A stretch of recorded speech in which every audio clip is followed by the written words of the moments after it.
Sport.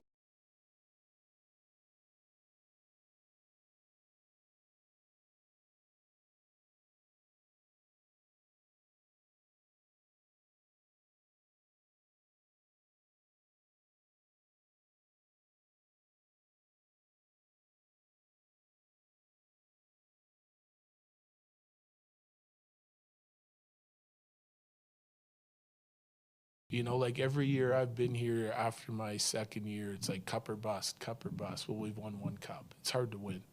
Okay. I wouldn't want it any other way.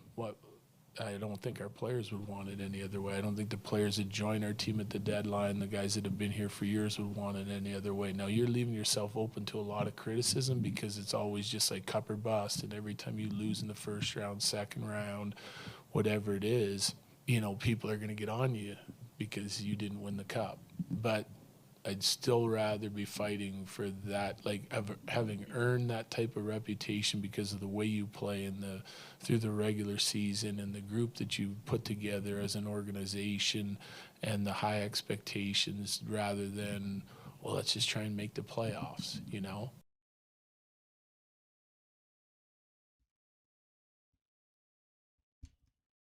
It's Jared Bednar last week as we head into a week that will be filled with Western Conference Final hockey. And that's all going to be surrounded by who's in and who's out. Now, there's a whole bunch of people talking about the Minnesota Wild right now saying, well, they were really behind the eight ball. Why? They had a whole bunch of different guys that were out of the lineup, and that is true. Not that the Avs were any sort of blessed by being fully healthy during that series, but when you lose gigantic pieces of what makes your team successful, it gets exponentially harder to win. We've been, I guess, sort of in that Minnesota series on the right side of that with the Avs, and on the wrong side of that with the Nuggets, although Minnesota dealt with their own things in that series too. You know the pain of what becomes I don't have what I expected to have, and now you have to make up for it in other areas. The updates that we've gotten over the last couple of days from guys who are practicing and guys who aren't. Kale, Lehkonen, Burns, Manson, all not practicing so far, but Bedsy did say that they all might be available for game one. This is the benefit of having this long break. This is the nice thing that comes with finishing your business early. Like, I want you guys to think about this for a second. You have Montreal and Buffalo that is going into a game 7 tonight at 5:30 on ESPN. Carolina, the last game that the Hurricanes played, because they will face the winner of Montreal and Buffalo. They played their last game May 9th. It's been 9 days, and they're still going to have to wait at least a couple of more after this. Their first game is on Thursday. They will have 12 days in between games. Is that a benefit? Sure it is. You get your team rested up and healthy. Is that also something that would probably make you a little bit concerned? Yes. The Avs do have a little bit of this break. I don't think it's too over the top, but it is going to help in the areas of getting guys like Kale healthier, getting guys like Lehkonen healthier, giving guys who are like Burns, who are in their 40s, a little bit more of a rest before you really start to kick off this final sort of stretch. The thing that I love that Bednar talks about is what you need to all come together to win. It's not just about having a great team. It's everything. Listen, It's partly why I think it's the hardest trophy to win is just because of the grind of it all. So not only do you have to be good, you got to be lucky, you got to be healthy, you got to be tough, playing through injuries. You got to be mentally tough because it's a grind every day because it feels like every game is a game 7. Like I got asked a bunch of questions last round. Well, this is a closeout game at home. What makes it different from, game 1 or two? And the answer truly is nothing. Every game feels like it's game 7 and you need to win it. ain't that the truth? I mean, the Avs have gone 8-1 through this initial part of the postseason. And you guys tell me, when they lost the one game of the postseason so far, did that feel devastating? Kinda. But this is so correct. To win, not just in the NHL, in any sort of playoff run, but especially in the NHL, with the violence of the game, the amount of games that you play, and everything that goes into it. You need to be good. That'll give you an outside shot.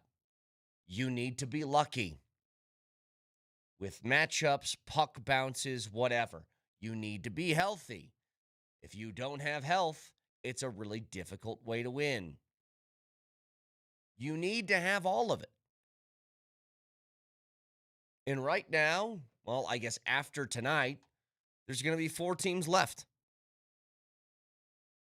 And you're going against a Vegas team that is really interesting. Vegas, who was floundering towards the tail end of the year, they make the rare move that, look, you don't see this very often, and then you've seen it actually a few different times over the last couple of years in both the NHL and the NBA, where you get towards the end of the season and you fire your coach. But in the case of Vegas, they lost 3 consecutive games 4 times in a month. They went from 28, 16, and 14 on February 25th to 32, 26, and 16 on March 28th. They fire their coach, they bring in Torts, and they say, hey, Torts. I like saying hey, Torts, because it sounds like hey, Toots, which is always what I wanted to say to an air hostess in the 1980s. They said, hey, Torts, you come in here. We'll sign you to a contract at the end of the till the end of the playoffs, and then I guess reevaluate from there.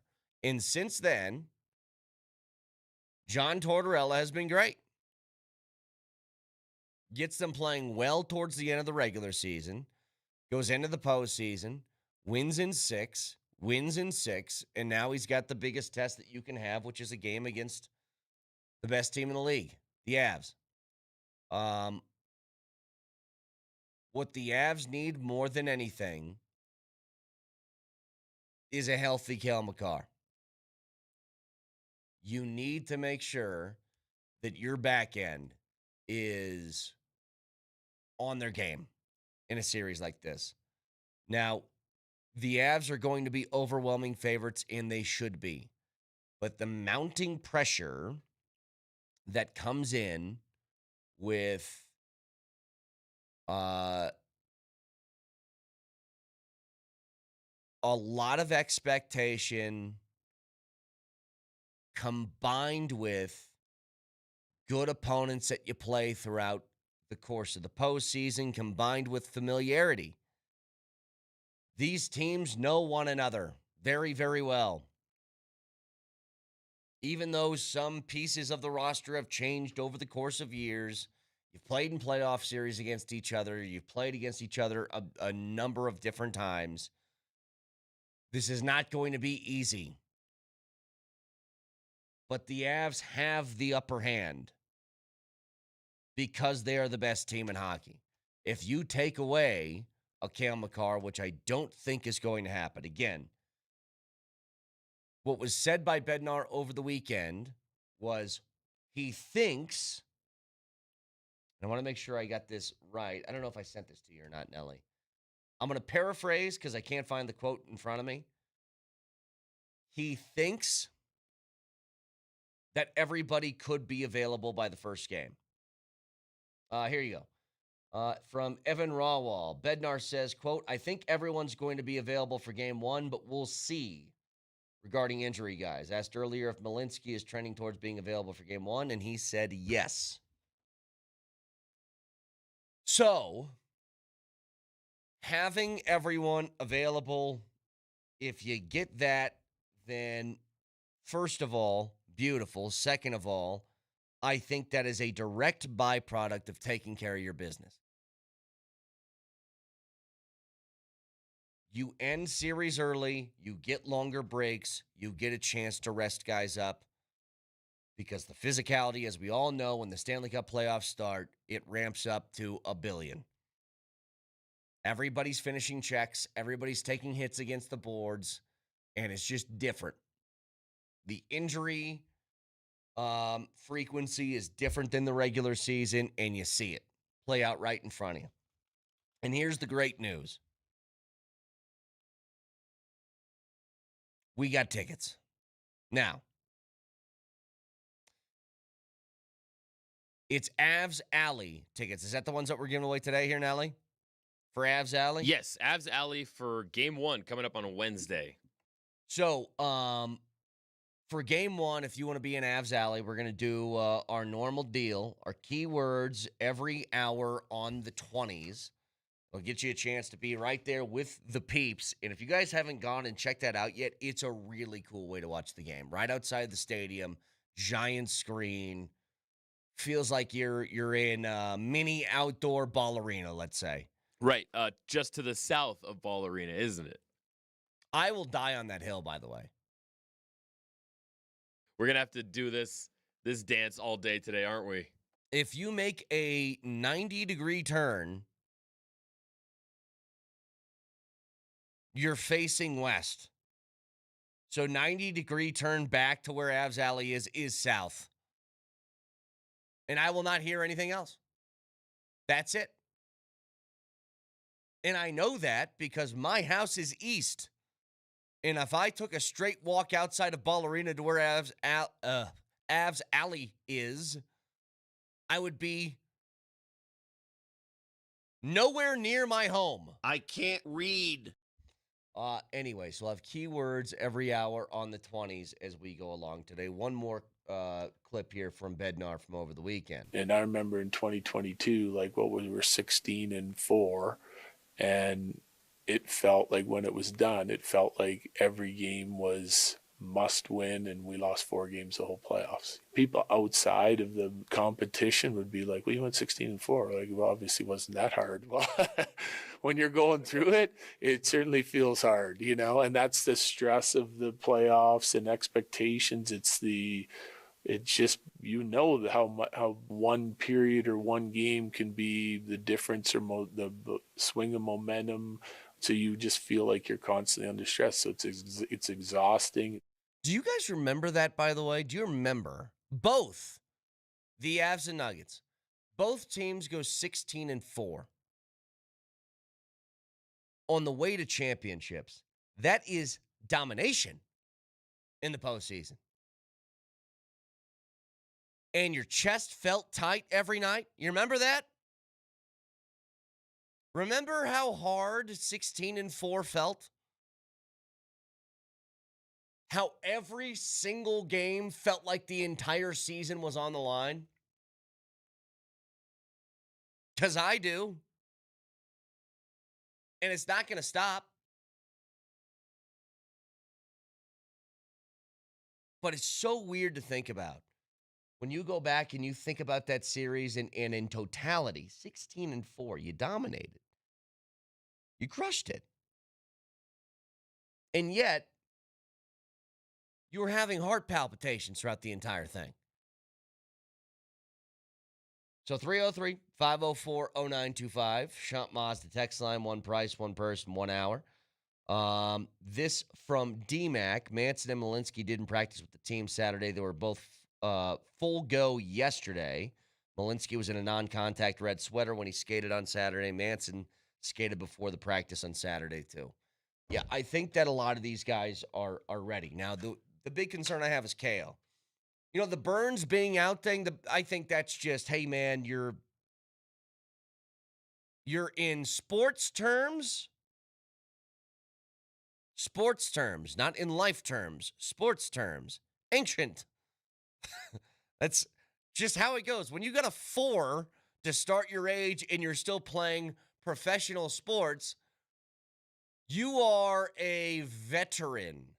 He's too old to do this. So I think that's just, how about you chill? We know that you're going to be ready for this thing. Take your time. Don't overdo it. Now, everybody else, sounds like they're ramping back up. Kale is my sole concern. So we can talk more about that in a bit. Also want to get to not just Shea winning the MVP. It's how we found out that the MVP was won, along with what does this mean for Joker? Not that he lost the MVP, but I was thinking about something. Guys in his position, despite the fact that he finished second in the MVP race again, he still made a milestone with it. And I wonder, is there any time that Jokic would wield his power? And I'll explain in just a couple of minutes with your first keyword next.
It's a special Avs Alley Ticket Monday. Win tickets to the high-energy viewing party that brings together big screens, food trucks, drinks, and chances to win prizes throughout the night.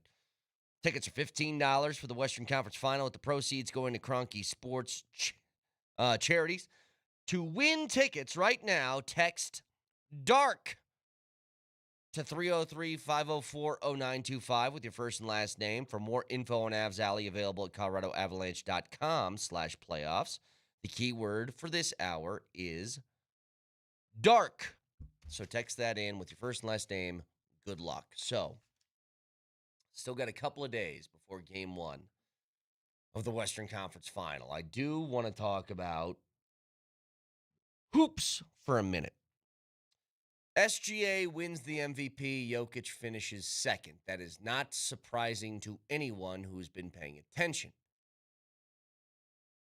I'll tell you what I do think is surprising, though. Jokic finishes second in the MVP race again. So he has either won or finished in second place every year for the last, is it 6 years? That accomplishment alone is something that is a very, very, very, very, very rare feat. So he is the first player to do that, finish top 2 in the MVP voting for 6 straight seasons in 40 years, and he joins Larry Bird and Bill Russell as the only players to ever accomplish the feat. Now, this was not close. Shea got 83 first-place votes. Jokic, who finished in second, got 10. I'm not here to gripe about the MVP. I actually thought, and I mean this sincerely, and this is going to sound super bizarre, that out of all the years that Jokic has lost MVP, this might be the least arguable one, for the sole reason that he just didn't play a lot. And I know the numbers, leading the league in rebounds and assists, and nobody's ever done that. Like, you could do this every year with Jokic. Give me some sort of statistic that nobody's ever done. But I do think that playing games matters. And when you got to hit the threshold by giving him, 19, 20 minutes in the final game to make sure he hits 65, out of all the years, and I still think he should have won, but this one feels like, okay, fine. That's not the point. There's 2 things that really, really stuck with me over the weekend. One was the way that this was leaked, that we'll get to in a minute, because I think there's more at play than just Shams being selfish with this.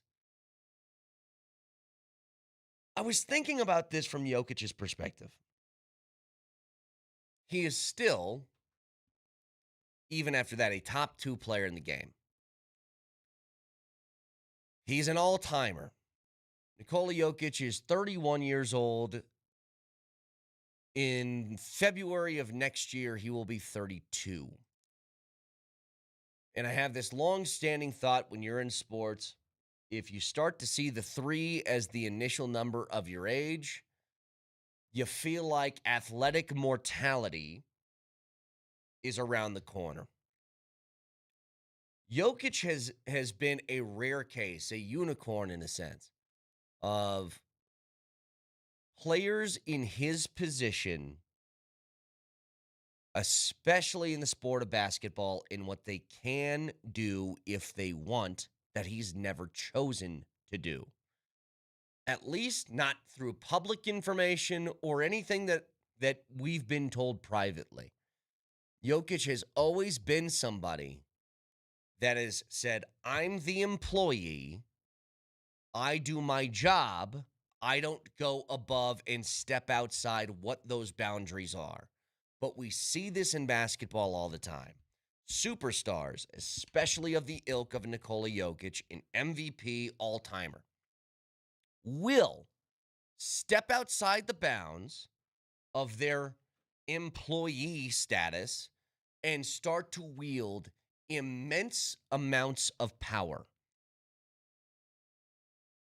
Jokic, again, publicly and privately, what I've been told, has not done that at all.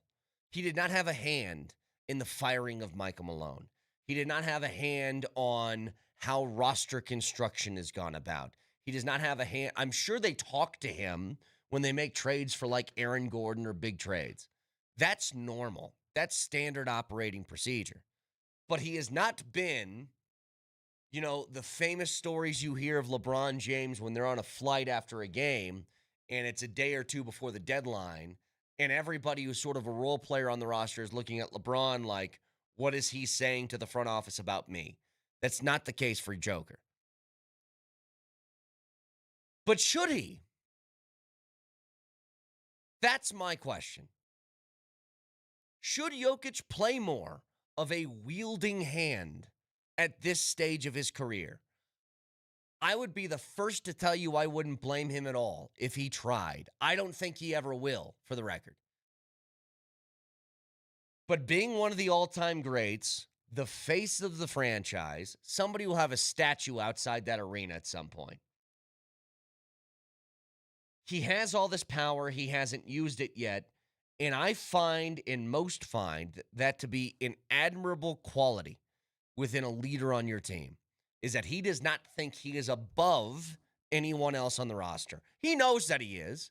Everyone knows that he is. But he does not establish that kind of persona, even though he could. But I think about it in the sense of he is such a smart, intellectual basketball mind. If you watch him during games, even whether it's an offensive set, a defensive set, coming out of a timeout, out of bounds situation, he is getting guys positioned in the right place because he knows before it happens exactly what's going to go down. It's one of the things the Miami Heat players talked about in that finals run a few years back. That he knew the play before it happened, and he got guys in position to stop them before it happened. To have somebody that smart, should he be a little bit more active? Or would that take away? I'm asking you guys, would that take away of your perception of him? Would that be too far outside his personality? Should the guys in the front office, should Kroenke, should Tenzer, should Wallace, should Adelman, should whoever go up to him and start asking, what do you think we should do? Because I do think there's a little bit, and there has to be. I wouldn't blame them. Just because you're a GM of a roster doesn't mean you have all the answers to everything all the time. And the Nuggets face a very difficult one. It's very clear they think they have a roster, or at least had one last year, that was worthy of a championship. The difference here is when you throw in the wrinkle of we all know how important Aaron Gordon is to winning and losing. But it becomes a larger discussion of, can you trust his body to stay healthy? That's an unknown that nobody in any position within the Nuggets organization is going to be able to predict the future on.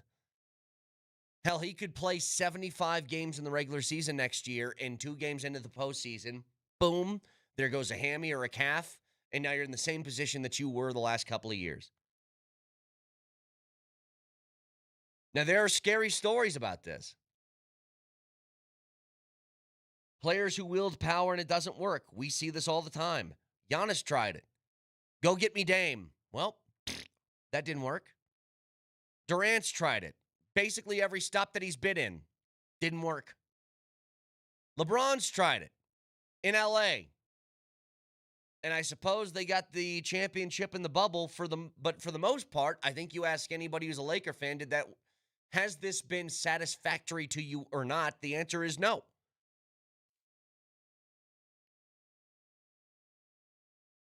I think you have a bigger responsibility here, and I'm not somebody who's huge on the idea of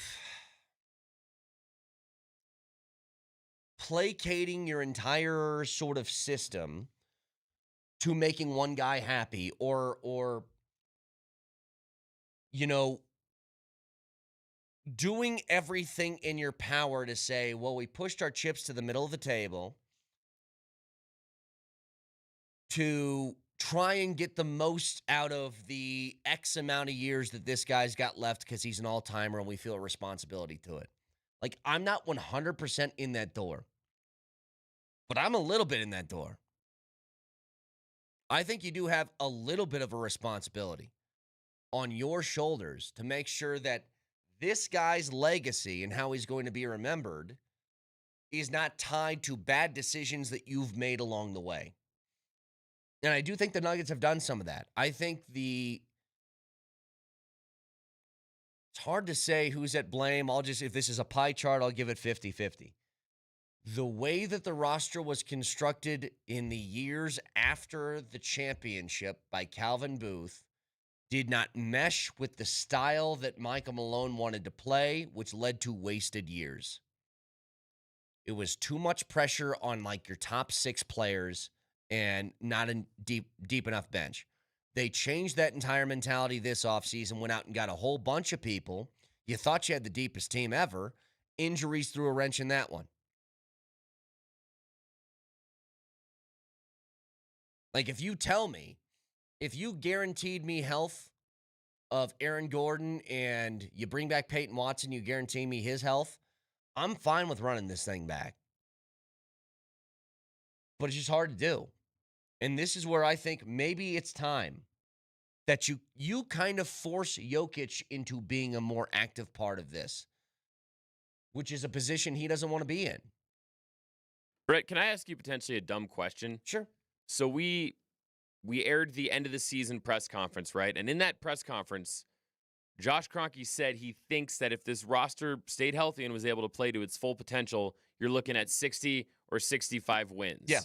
If you truly believe that, why not say, bleep the aprons, bleep the taxes, repeater my you-know-what, and just pay it and pay everyone and do this thing for real? If Josh Kroenke truly believes that, then why don't you open up the pocketbooks and make it happen? People are going to hate this answer, and I know there's a couple of people that are down the road that are going to hear this and say, oh, shill. This is the truth. Because, Nelly, to answer your question, I believe that. I don't think it was fool's gold at the beginning of the year when you had the roster on paper that you had, that team could have been a 60-win team, 65-win team.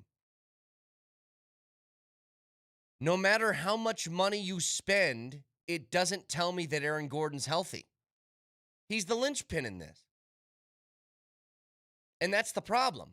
So here's the bigger issue.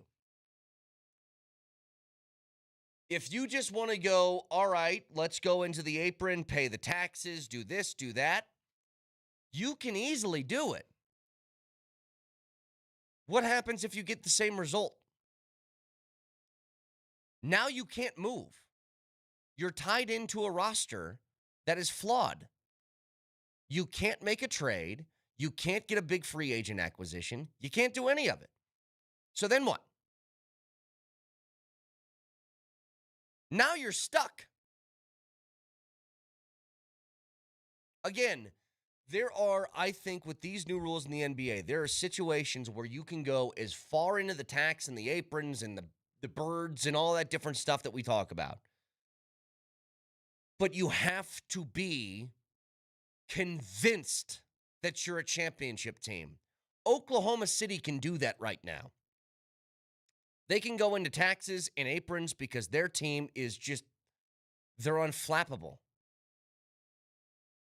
They know if they run that back next year, they're going to have another shot at a title. But if you do that while the unknown of the health factor of Aaron Gordon, which I think is the most important thing in all of this, if that's still there, then you're screwed. And that's the issue. So if you want to call that being a company shill, that's not it. I tell you guys this all the time. We've never been told what we can or can't say. And I make one promise to you. I'm going to shoot you straight every time and tell you exactly what's on my mind. I can't trust AG's health.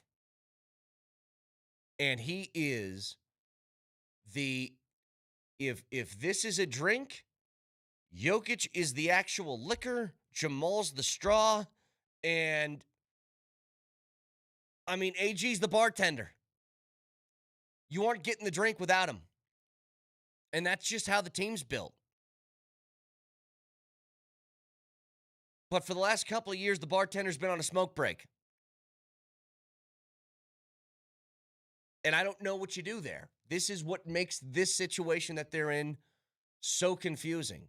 And it's part of the reason why I would force Jokic into the uncomfortable position of, what do you want to do, man? Help us. What direction do you want to go? Do you want to trust AG? Do you want to go out and have a backup plan? What do you want to do? And I just think for him, it's probably time at this stage of his career to be a bigger hand and have a bigger say in the direction of this roster. Because I trust him to do it, and he's not going to do it out of selfish motivation, which is a great thing to have. By the way, I'll save it for a second. I think I know the reason why Shams tweeted out the MVP in the morning. If you guys missed it, this was Amazon Prime. This is when it was supposed to be announced, was last night leading into Game 7 between the Cavs and the Pistons. All right, now, just to be clear, the official announcement is happening here. Dirk and Steve, you all both won MVPs, but I don't remember Sham spoiling it way back then. I don't think he was around then. He was a baby then. Yeah, what are we doing, man? Like, it's Sunday, Shams. Go to brunch, you nerd. Come on. Why would Shams tweet that out at 8:30 in the morning or whatever time it was? Because I remember it was early. I was with my children, and I go, wait, they announced the MVP? I thought there was a whole big thing that they were going to do with this. I think I know why. And it's not because Shams just wanted to be first. We'll get to it next.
All right, there's other things I want to get to, but just quickly here, I'm going to play this again. This is Amazon Prime. Yesterday, before Game 7 between the Cavs and the Pistons, big game, they were going to announce the MVP on their show.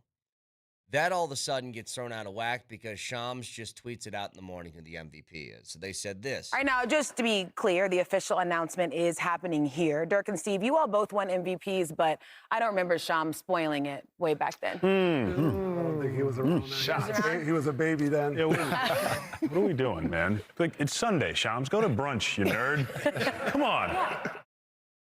So why would Shams do it? And I don't think this is anything about, the era of, I talk about this all the time when I watch the NFL draft, especially the first round, and I love the first round of the draft. I think it's great television. But I hate, because I like to follow along on Twitter, see what people are saying, when you have some of those reporters that tweet things out before they happen.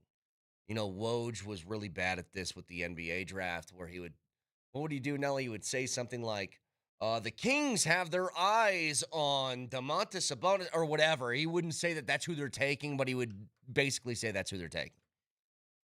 And I've just never understood the point.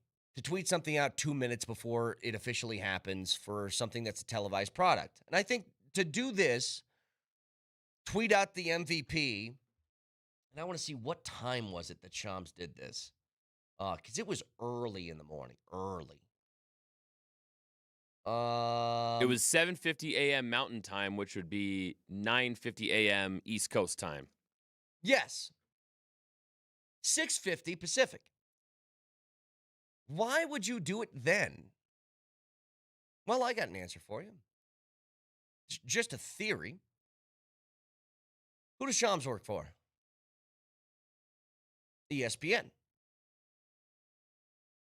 ESPN has fancied themselves as the home of the NBA. Whether that, ABC, whatever. The NBA throws a bone to Amazon Prime, who is a new partner of theirs, by saying, you know what, we'll give you guys a big announcement. You guys can go ahead and take the MVP, talk about it on your panel, do that whole thing, probably interview the winner, all of that. Shams throws this out there at 7:50 Mountain Time in the morning. Almost a full, 12 hours-ish before they were set to announce it on Amazon Prime? Why? Because now ESPN gets the entire calendar day to talk about the MVP, don't they? Before Amazon gets to break anything. Now, I got to believe that the NBA is pissed at Shams and ESPN for doing this. But I don't think Shams unloads that tweet without getting a green light from somebody pretty damn high up at ESPN. Now, just a theory of mine, but I think it checks out. I mean, Nelly, I have no information to base that off of. Do you think it's a wild theory?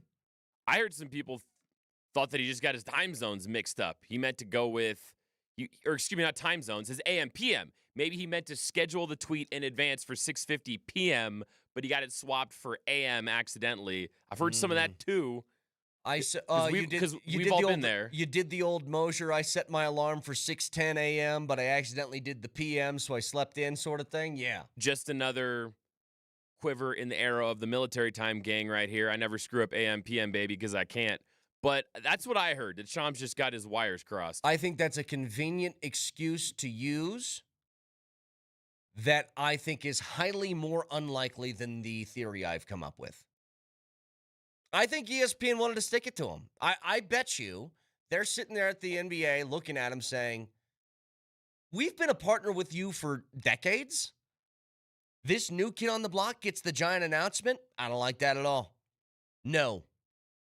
And they said, Shams, you know who it is. Throw it out there. We're paying you a ton of money to break news. Let's break some news. And I'll give you a guarantee, Nelly. This is guaranteed. And I challenge anybody to say I'm wrong on this. If ESPN had that game and they were going to be the one that made the announcement, do you think that Shams tweets that out at 7:50 in the morning? Do you think he makes the mistake of the scheduled tweet AM, PM? I don't think so. I think they tried to jump him. Well, didn't try. I think they jumped them so they could get all of the talking done on their talking head shows during the day and do it that way. And That's the one my thing I guess. will say to your credit, to that point is, boy, I'm not going to lose any sleep over Jeff Bezos getting his parade rained on. But if you look at that broadcast yesterday, there were no NHL games yesterday. There was one NBA game. Yep. And it was a game 7. Yep. And it's only on Prime. There were no over-the-air options. It's just on Prime. So the entire North American sports world is going to have all their eyeballs on this one game. Correct. And that's when you're going to drop the MVP announcement. And then Shams set his alarm, flipped you 2 giant birds, and said, "I'll give you your MVP." That's insane. I think it's exactly what happened. So, anyway, that's just my theory. 303-504-0925. A couple more things here.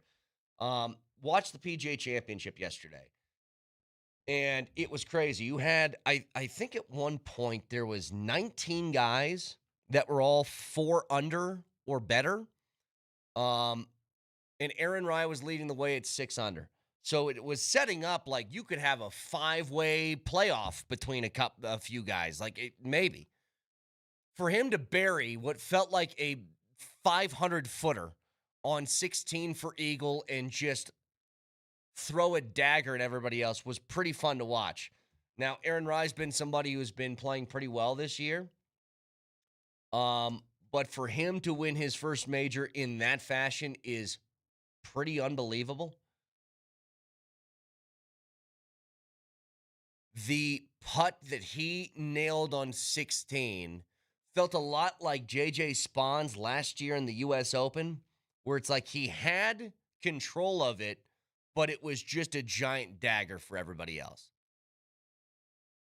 So congrats to him. I literally was like, I think there's too many names, and people are going to start to feel the pressure, especially guys who haven't won before. And to his credit, he was ice cold. Amazing on the back nine to close things out. So 303-504-0925. A texter says this: are you so unself-aware to say you're not a shill while calling Shams a shill? We just went over this. I just talked about this last segment. Were you not listening? I tell you exactly what I think. Now, there are times, I will say this, in the same way that, and I didn't call Shams a shill, I said Shams wouldn't have tweeted that out if ESPN was going to announce it later that night. Stop being a shill. There are times we have been told not to announce something before it's been announced. Much different than being told what you can and can't say as far as opinions. But Nelly, we've had the, hey, the Avs are doing this. We'll announce it at 8 o'clock. Don't mention it until 8 or something like that. That happens plenty of times. That's just business. Now, they've never told me, don't say that about this guy. That would be being a shill, which has never happened. Anyway, a lot more to get to here. Game 1 coming in a couple of days. We have keywords all day to get you an Avs Alley for Game 1, so stay tuned on the 20s every hour. You can watch the show on Twitch, twitch.tv, search Altitude SR in the search bar, the Altitude TV simulcast. Also on YouTube, subscribe to the channel and don't miss anything from Denver's #1 sports station, Altitude Sports Radio 92.5. Moser, Lombardi, and Kane next.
You know, like every year I've been here after my second year, it's like cup or bust, cup or bust. Well, we've won one cup. It's hard to win, okay?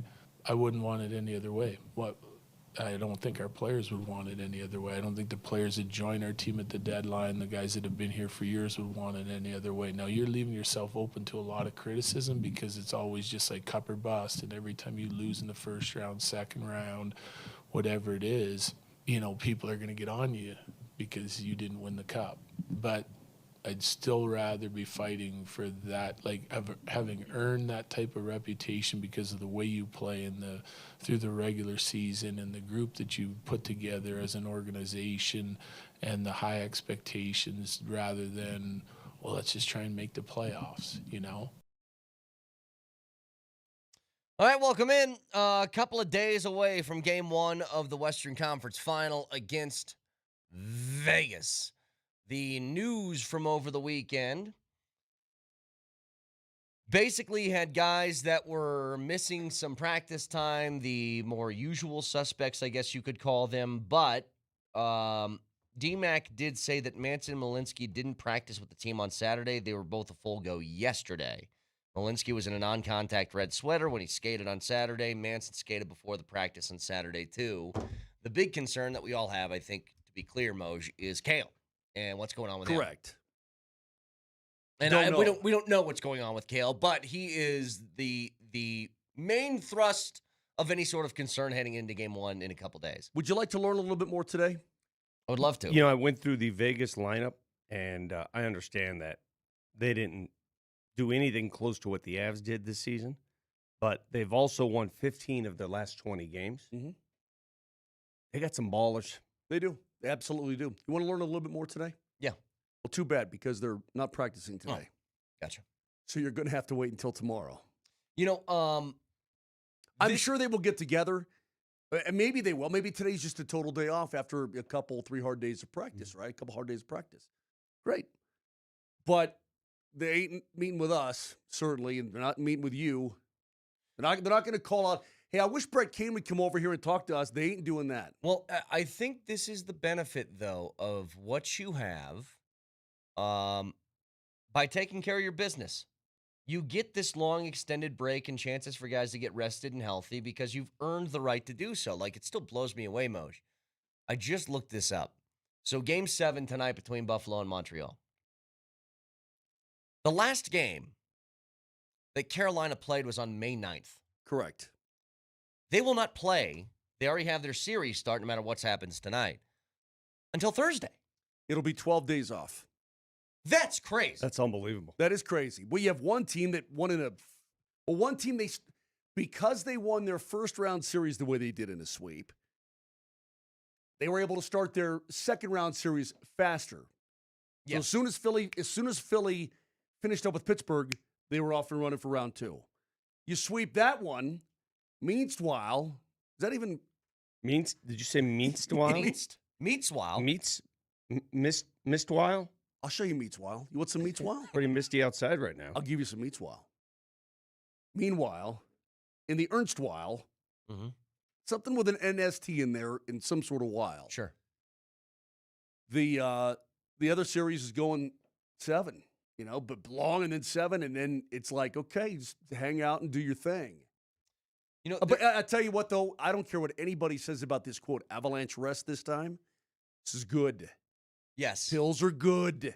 Pills are good. I was thinking about something that Bednar said over the weekend, and he's so right. We talk about this all the time. But it's, what does it take to win a title? What does it take to win a championship? What does it take to win a cup? And it takes everything. It's not just that your team's good.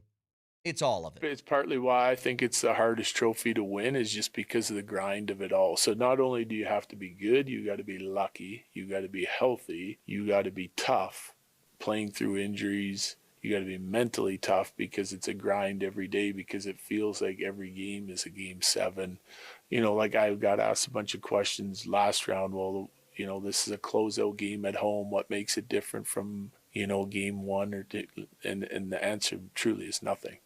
Every game feels like it's Game 7, and you need to win it. It's so true. You need to be good to give yourself an opportunity, right? But you need to be lucky. We all know it. Any team that's won a title will tell you they have been lucky. Vic, where's your magic pen? Which one? You have a magic pen that you write stuff down with all the time. I have a pen in my hand. That's the one. Okay. Nelly, if you would, please, let's list these out one more time. Can we do that one more time? Your team's got to be good. Because I want to reiterate this to all the fans out there because I don't know why I'm trying to convince people who don't want to be convinced, though. You know, I mean, look. Am I supposed to be writing all this down? Not yet. No, not yet. just what I say. No, go through. Can we go through Beds again or through Brett? Or Nelly, if you can pull it up and do the start and stop, we can do it that way. But because he ain't wrong. Go back and find the Bednar Cut Stanley Cup hardest to win and just start where he says all the different things that you need. Because the first thing he starts with is you have to be good, which is an obvious and given.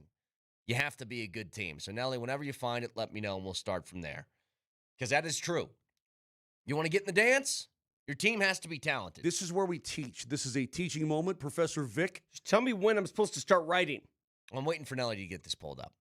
Nelly's troubleshooting things back there. Steve's obviously in slow motion today. And No. He's He's not in slow motion. Nelly's doing 8 things at once. You can't get on for that. Oh, yeah, Jason was back there. The hell was that? Go ahead, Nelly. At all. So not only do you have to be good, you got to be good. Write that down, Vic. You got it? Okay. Good. Next. at all. So not only do you have to be good, you got to be lucky. Stop. Lucky. You got to be lucky. Not lucky. Not lucky. I mean, you can be lucky, but mostly you need lucky. But lucky makes you lucky. Lucky does make you lucky. I like that. Yeah. That's your lucky totally right. makes you lucky. Lucky is matchups. Lucky is health of your opposing team. Lucky is getting the right bounces. Lucky is being hot at the right time. It's all that different stuff. Absolutely. Rather be lucky than lucky. Ooh. Put that on a shirt. Lame. What's next? You got to be healthy. Yep, you got to be healthy. That is a major factor. I can't explain to you how big this is. Did you see the list of Philly? Poor Philly. So Philly grinds it out against Pittsburgh, right? They got no time to rest. They get right into Carolina. You saw the list of guys who are going off for surgery and whatnot. Mm-hmm. Broken fibula, internal bleeding. You know, I mean, it's like broken ribs, broken wrist. All these guys are playing with this stuff. Right. You're like, how do you play with a broken wrist? You know what you do? You tape it really hard and you shoot it up. Which takes us to? You got to be tough. Okay. Keep going a little bit longer. Playing through injuries. You got to be as mentally tough. Okay, so physically tough and mentally tough. It's not wrong. Okay. All right, continue. Is that it? Tough Because and it's a grind every day because it feels like every game is a game Yes, 7. that's it. You need all those things. And here's the nice thing is that we don't have this quote, but I heard this over the weekend. That's Vic's magic list, though, right there. Got it? Okay. I got it all. I'll keep it. He talked about how there's a hunger, and I think this goes to the mental toughness part. There's a hunger within this team that he felt after they lost in 2021, that it was just a different feel going into the next year because they felt the disappointment. They wanted to make sure they didn't feel that again. You had that last year. That game 7 that you had the lead, it was right there, yours for the taking. What was the difference? What was the difference in that game, the third period of game 7? Because you wanted it. You were a driven club. What was the difference, Brett? Was it special teams? I mean, that was over the course of the series, I suppose. Of all the things that Bednar listed out there, which one took over the most? Lucky? Yeah, that's my opinion.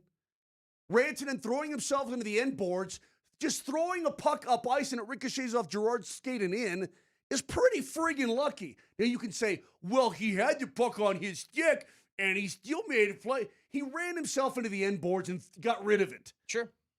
He wasn't even passing it to anybody. There was nobody there. He just threw it up the ice and it hit Gerard's skate. I don't want to talk about it. Sounds like it. Cool, Carl. By all means, keep it in. Ever heard somebody speak with such passion? Oh, then hit you with I don't want to talk about it. Hold on. Then he throws in an empty netter. Oh my God, what a hat trick. He had one great goal. All right, dude. That pisses me off. Sorry. Excuse my language, kiddies. Here's what's funny, though. He goes on to say this, and this is the biggest truth of it all. And I remember in 2022, like we were 16-4, and it felt like when it was done, it felt like every game was must win, and we lost 4 games the whole playoffs. People outside of the competition would be like, well, you went 16-4. Like, well, obviously wasn't that hard. Well, when you're going through it, it certainly feels hard, you know, and that's the stress of the playoffs and expectations. It's just, you know, how one period or one game can be the difference or the swing of momentum. So you just feel like you're constantly under stress. So it's exhausting. The Avs are. Can I put 8-1. hard and exhausting on this list? Sure. Yeah, do that too. I like that, Vic. You add on. You know what? You have carte blanche to add on. Thank you. The Avs are 8-1 so far in this playoff run, and it felt like I've had heart palpitations every single game. It's so weird. Like, he's so right. You go 16-4.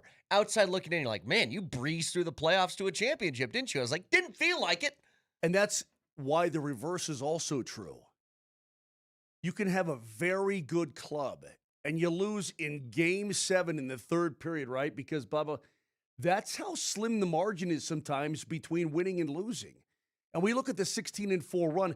How many games in that 16-4 run, Brett, outside the 4, were dicey? All of them? Not all of them. I But mean, I felt, get it. It felt It like, felt like it. I mean, look at the clinching game in Game 6 in Tampa. Tight. Let me see. Go back and look. So you're talking about, here's what's going to be tough reading this. I don't know how empty netters are going to factor into this thing. I can't remember them. Bro, you can from go this long ago. 16-0 in a Stanley Cup run, and it can feel tight. Yeah. I'm not sure it feels that way for Carolina right now because they've just been rolling over teams. I mean, they got Ottawa in round 1, and they got a beat the hell Philly team. The problem with Philly is they were so emotionally high and beat up after that long win over Pittsburgh. Yeah. Battle of Pennsylvania. They had nothing in the tank for Game 1 against Carolina, and then once they lost that, once they got behind like that, they were never going to catch up. Okay, so I'm looking at first round against Nashville was pretty easy. There was a 2-1 overtime win in Game 2. Correct.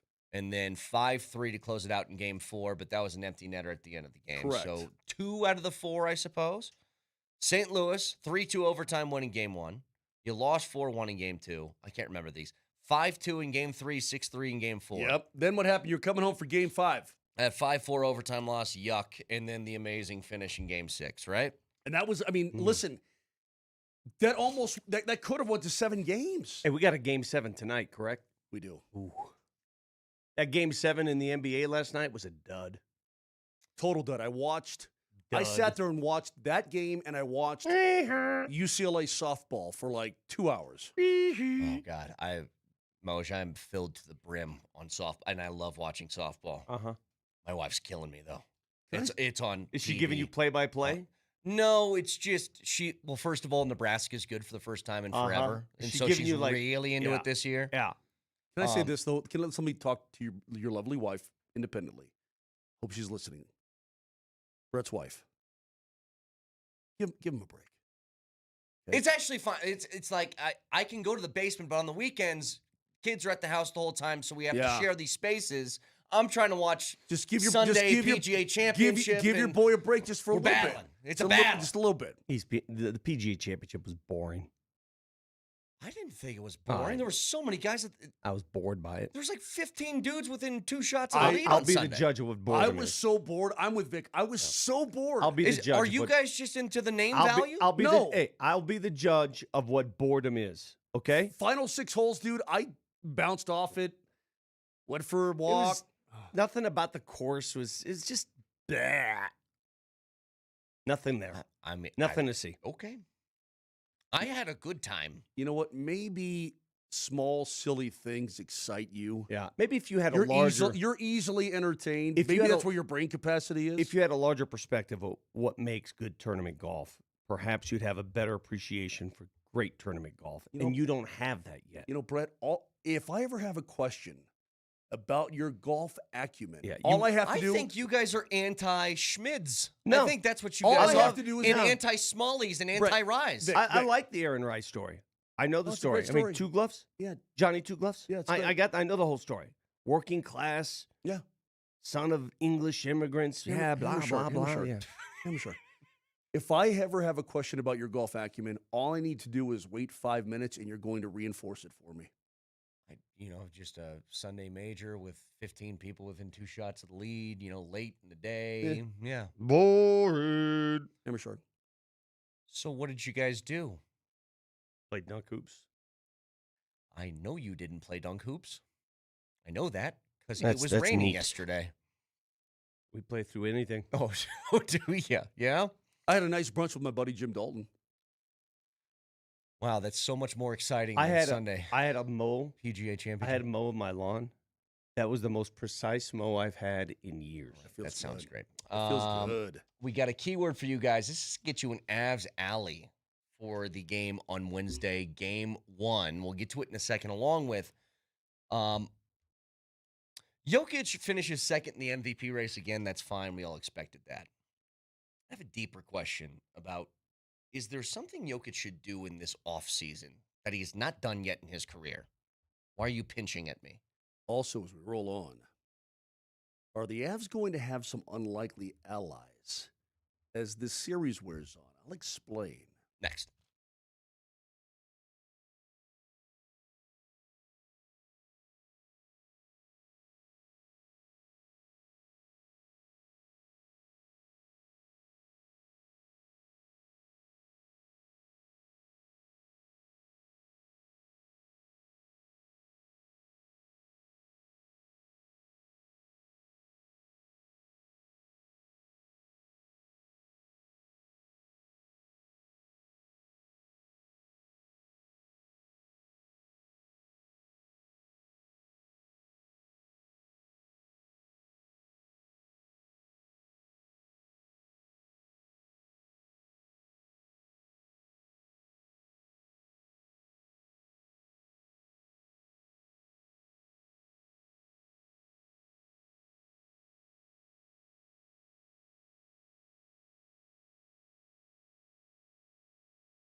be good, you got to be lucky, you got to be healthy, you got to be tough, you got to be mentally tough. You gotta be bad, you gotta be bold, you gotta be wiser.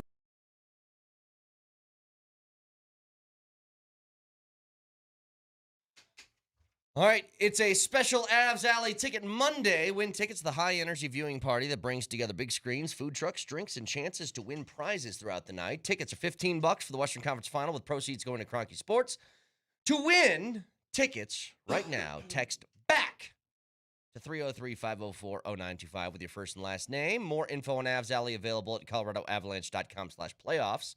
But the keyword for this hour is BACK. Do you hear Mr. Brilliant here? What day is Memorial Day? I mean, unbelievable. My goodness.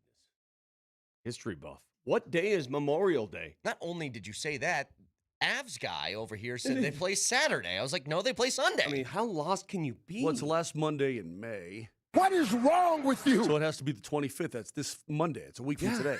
Thanks. Thank you for the breaking Way to news. put the I puzzle told you together. this. I done told you. I'm an investigative reporter over here. I got you. No, you don't. You ain't got me. I do now. All right, what were you saying about something? Here, just hear me out for a second, because I got What a great way to open it. What were you saying about something? on this radio show, this talk show. What You were were saying what were something you about talking about? something. He did one of those Yeah. elaborate teases. Coming up next. The Hello, last years, everybody. I think I just made it look too easy. So here's what I was thinking about. Jokic finishes second in the MVP race. Fine. We all knew that was coming. Mm-hmm. What's interesting is Jokic is only the third player in the history of the league to have 6 straight top 2 finishes in the MVP. Can you name the other 2? Michael Jordan. No. Bill Russell. Yes. And? I'm sorry, say that again. 6 straight top 2 Will Chamberlain. finishes. Will Two Chamberlain. finishes. No. So it's Bill Um, Russell for sure because he won Correct. so many. Michael Jordan. No. I just said LeBron. LeBron. LeBron James. No. No? I mean, you have to 80s. go way back. All right, Magic Johnson. No. Larry Bird. Larry Bird. Yeah, there you Larry go. Bird and Bill Russell are the only other 2 outside of Jokic to finish So, top 2 in the MVP The for only 6 straight. 3 people in the history of the NBA to finish top 2 in the MVP voting 6 straight years. Larry Bird, Bill Russell, And Nikola Jokic. and Nikola Jokic. So here was my thought. The standards for Jokic are crazy because when you have this level of success, you're always asking what more can you do? And somehow Jokic always does more. He led the league in rebounds and assists this year. Never been done in the history of the league. In fact, nobody has done that in separate seasons where they've led the league in rebounds one Right. year and assists another year. Those have always been 2 different players. But first of all, I think out of all of the MVP seasons in the last 6 years that Jokic has had, maybe this one is the one I have the least gripe with because he didn't play a whole lot this year. Mhm. And I think I kind of understand it. Okay, so I can throw that off to the wayside. Here's what I was thinking about over the weekend, though. Guys in Jokic's position. And I always say when you have a 3 as the first digit in your age, you start to feel that athletic mortality. It's coming at some point. Anybody who's in the category of a Jokic has had and usually wielded the power that all-time status gives. LeBron's done it. Durant's done it. Giannis has done it. Now, not always meaning success, but they have wielded their power. Jokic has never done that. It's not in his personality. But at this stage of his career, and in the position that the Nuggets are in, which is a confounding one, Kroenke said he believes we have a team that can win 60 to 65 games if we're healthy. But that all is sort of linchpinned on the idea of AG is going to be healthy. Do you kind of force Jokic into giving input on what to do? He's smart, and he's unselfish. He would not make decisions in his own interest. He would do that for the betterment of the team. Do you kind of force him into a position of, dude, you're smart. What do you think we need to do? I think he's offered his opinion before, and it's been taken well into account. Hold on a second. So you're saying that because Nikola Jokic is a 3-time MVP winner and a 6-time top 2 MVP finisher, right, that he should be more vocal in the makeup of the team? Is that what you're suggesting here? Because I'm not Yes. sure that's what he'd want. First of all, I don't think he wants to do it. And it's the other thing I want to bring up is this, because I read something over the weekend about how Nikola Jokic should be more vocal in how the Nuggets spend their money and how much they spend. And I want to be very careful when I answer this question. That's not him. That's not him culturally. Yes. That's a culture thing. I know this to be a fact. The last thing he's going to do is tell other people how to spend their money. Right. He gets paid extremely well to play basketball. Do you think he believes it's his responsibility to tell other people what to do with their money? Well, this is what I'm getting at here, is that I know this isn't in his personality, and I know that he would never do that. He sees himself, despite the fact that he is the most powerful person within that organization, he sees himself still as what? An employee. He's an employee. He's a player. That's what he is. And he's like, I don't make these decisions. I'm here to go to work, And he I will doesn't do my want to job. make, and he doesn't want to. But here's my point. He's so smart. We've seen it. I remember the Miami Heat talking about this. For everybody who says he's a bad defender, they would come out of timeouts, and he would point. Christian, you go here. AG set up right there. Because he knows what's coming, and he knows how to stop it. Brett, do you almost force his hand into being like, dude, help me? What do you think we need? I'm not sure what you're asking for. He's great on the court. He's got the mind of a genius on the basketball court. It doesn't mean it translates to off the court. He's not suddenly a talent evaluator because he knows mid-game what to do with the basketball because he can define what an opposing defense is going to do. That doesn't make him a great GM. All I'm saying is, I think there is a mounting sense, and I don't like to say this very often because I think this gets overblown at times, but I do feel like there's some of this that's out there. I would feel, if I'm somebody in the front office, a sense of responsibility to achieve things for him, if that makes sense. And you know, I'm so can I put my foot down on something? Sure. Because you know how much I love Nikola Jokic and what he's brought to this city. He's the greatest Nugget of all time. He's one of the greatest, if not the greatest, Denver athlete of all time, based on hardware alone. I can stop right there. I am so tired of the following statement. Well, got to do more to complete Nikola's legacy. Right. Can't let him walk away with just one. You know what? When we start talking about sports in that manner, about fulfilling one person's dream, about how it's everyone. No, this is a team sport. It's about the Nuggets. It's about Denver. It's about the organization. Now, you could say, it's a shame that you can't get through this with more than one with this team. That's a better But way I'm to put so it. tired of attaching the fortunes of a franchise on one guy. I understand what he means. I know who he is. I understand the power of Nikola Jokic. But stop with this. No, it borders on idolatry. I think that, and Moj, correct me if I'm wrong here, it's not about, and it shouldn't be about, individualizing the success for a person, but it's more about getting the most juice out of the squeeze while this person's here. That you don't want to feel like you've wasted things when you have an all-timer that's not going to come around for a long time after that. But Brett, this is a tricky thing because I'm going to agree with Vic that I don't think he wants that responsibility. He doesn't want to be the guy. He doesn't think anyone's deserving of that. I mean, oh, poor Giannis in Milwaukee. Oh, poor this, poor that. You know what, man? Again, I'm going to make this very clear because I don't know how much more clear I can make it. The Denver Nuggets won a championship here. The Denver Nuggets, under his leadership, brought a championship to Denver. And a lot of you are going to sit at home and say, what a waste. Not me. Not me. I'm going to sit home and say, thank God it happened before I die because I never thought there would be one. Agreed. But so you guys could sit there and cry all you want. I ain't. But in the quest for another one, in the quest for an additional one, I know that he's had his input heard before. I know that. But I don't think he wants to be the guy that's out in. He's the so furthest thing from LeBron, and I want him out. I want him out. I want him out. I want him in. I want him. He's the furthest thing from that. I'm sure. Look, I know he's offered up his opinion. It's been heard, but it's not decision making. It's just a little opinion here or there. That being said, yeah, man, if it comes down to it and you're trying to squeeze as much juice out of that last orange as you possibly can, if he has an opinion and he wants something done, I would do it. Question is, can you? That's it. The thing is, but you're asking a horse to change his stripes. Like, something like that. Let me tell you how horse of a different color. Let me tell you how a guy like Nikola Jokic operates, because I think I've gotten to know him extremely well.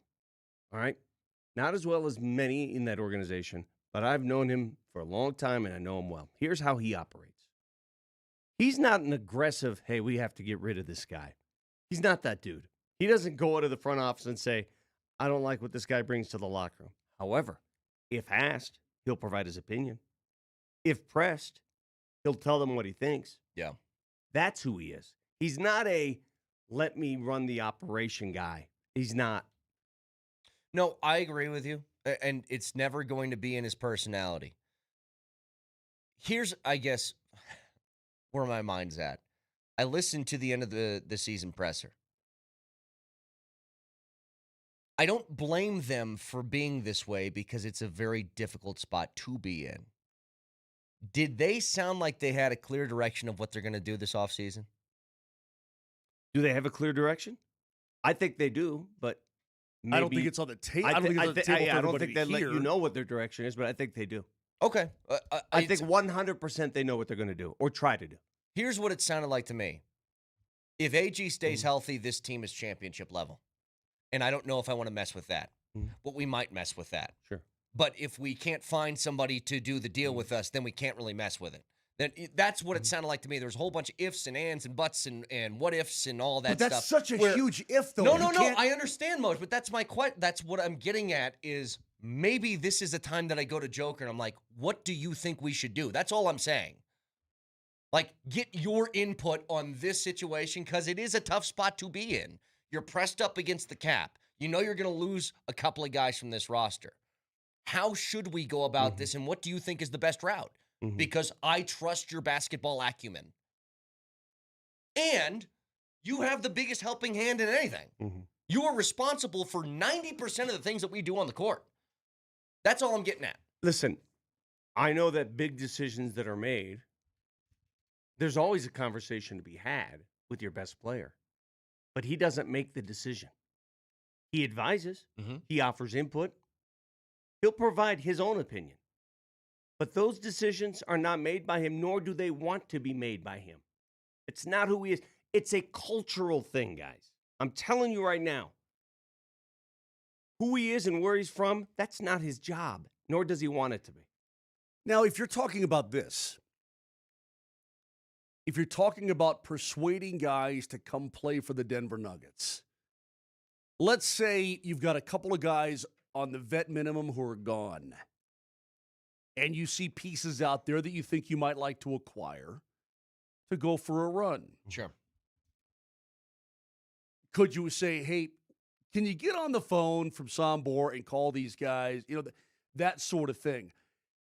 What's weird to me is I don't know. I mean, I think that some guys are. I don't know how many guys are like, oh, man, I want to go play with Joker. I don't know. I don't know that he holds. Like, I think everybody realizes how great he is. But is it the same kind of influence and weight around the league as other players have? I don't know where this conversation is going or why you brought it up, but I'm going to stick to my guns. The day the season ended, the next show, I think it was a Monday show, I came on these airwaves, I turned on this microphone, and I said to both of you, I said, the most likely result of this, it's going to be a season that you may have to take a step back to take 2 steps forward. Yeah. Remember when I said that? Absolutely. And everybody looked at me with eyes wide open. What do you mean? No, I didn't disagree with you. I did not disagree with you. But do you all understand where I'm coming from on that? I do. Because of the financial circumstances in place, because of all the question marks, health in place, because of where they are, they're so restricted, they're so hog-tied, it's pretzeled. I'm telling you the best move forward in my eyes, and season ticket holders don't want to hear this, fans don't want to hear this, but I think it's the only way out. You take a step back to move forward. Look at the conference. Yep. Look at your division. Agreed. Look at, I mean, what do you think you're going to do here? It's going to take a different kind of reload. Yeah, what do you, I mean, Agreed. what do you think's going to happen here? Last thing, though, on this, Vic. For a guy to finish in the top 2 6 years in a row, I remember when Cale Makar was just a rookie, and I remember watching these numbers start to tick up. And then, okay, points per game, where does he slot his first, 80 games as a pro? About, first 200 games as a pro. Where does he slot?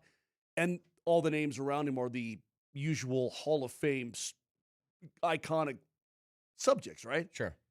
The Bobby Orrs and Paul Coffeys and Brian Leach. And, all these different superstars.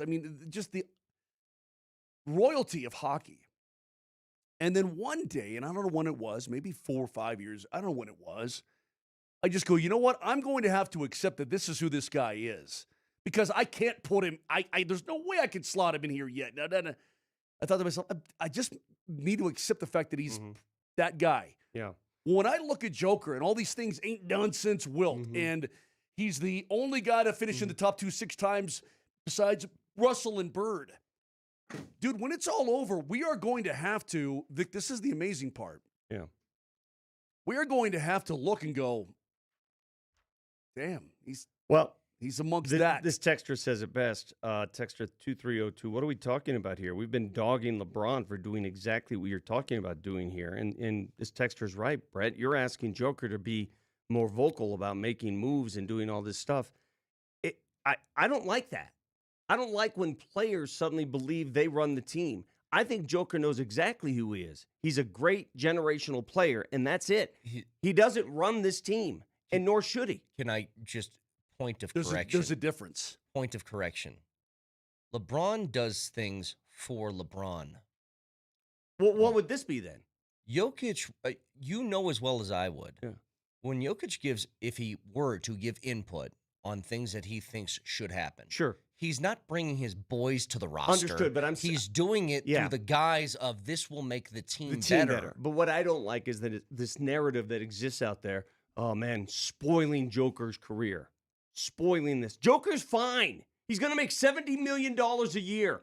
I get it. He's a 3-time MVP with a championship ring in Denver, Colorado. Stop with this spoiling his career crap. It's a poorly worded way of saying, and this I do agree with, when you get an all-timer, a guy who will finish top whatever number you want to put on it, did you get the most out of his career for the franchise? That's a different thing than you're ruining whatever his legacy is. I agree. But when you cross the line to, oh, woe is me, poor Joker, he's fine. Yeah, that's a bad That's way to word ridiculous. it. And the last thing, Brett's talking about the Nuggets saying, hey, Nicola, give us some input on what... I want help. That's all. It's not you run the team. Just what do you think? The way it works in L.A. is, yeah, it's LeBron. Yeah, I need this, and this, and this, and that's all there is to it. There's a big difference. Totally different. You want to know the funniest narrative? I need some help, please. The funniest narrative that exists out there, and this is the last thing I'll say before we break. When everybody says, oh, what if Nikola Jokic just walks and goes back to his horse farm? I'm going to give you 70 million reasons why he ain't doing that anytime soon. Not yet. And if you think any human being is going to walk away from that money when it's right there and accessible, you crazy. Well, this is it. Texture says in one of the pressers, Jokic said it wasn't for him to decide. It's above his pay grade. That's where I disagree. I don't think it's above your pay grade. You're the highest paid player or person within that organization outside the owner. Like, you should have at least a little bit of say. So, reminder, keyword for this hour is back. So text that in your first and last name to 303-504-0925. Back after this.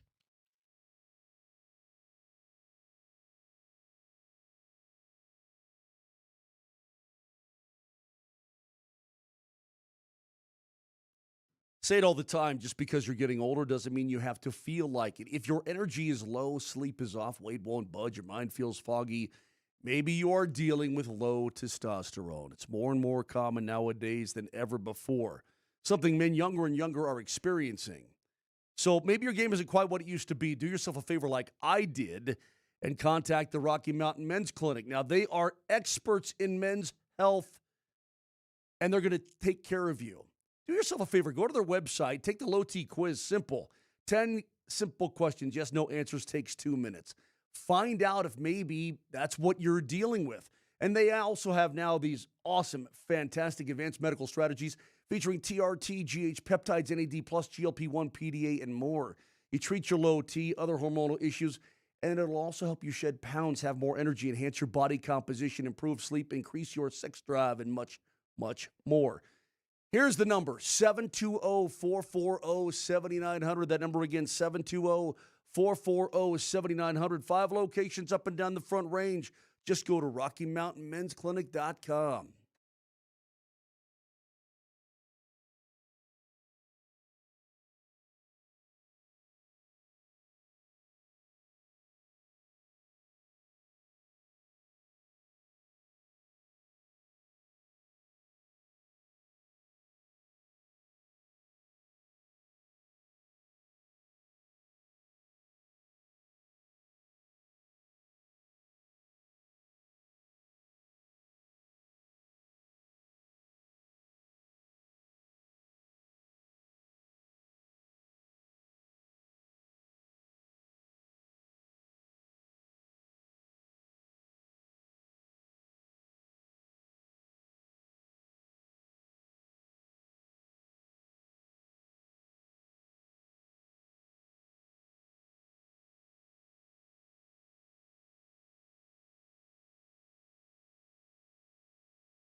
Hey, can I say one thing real quick regarding the weird thing yesterday? I'm up.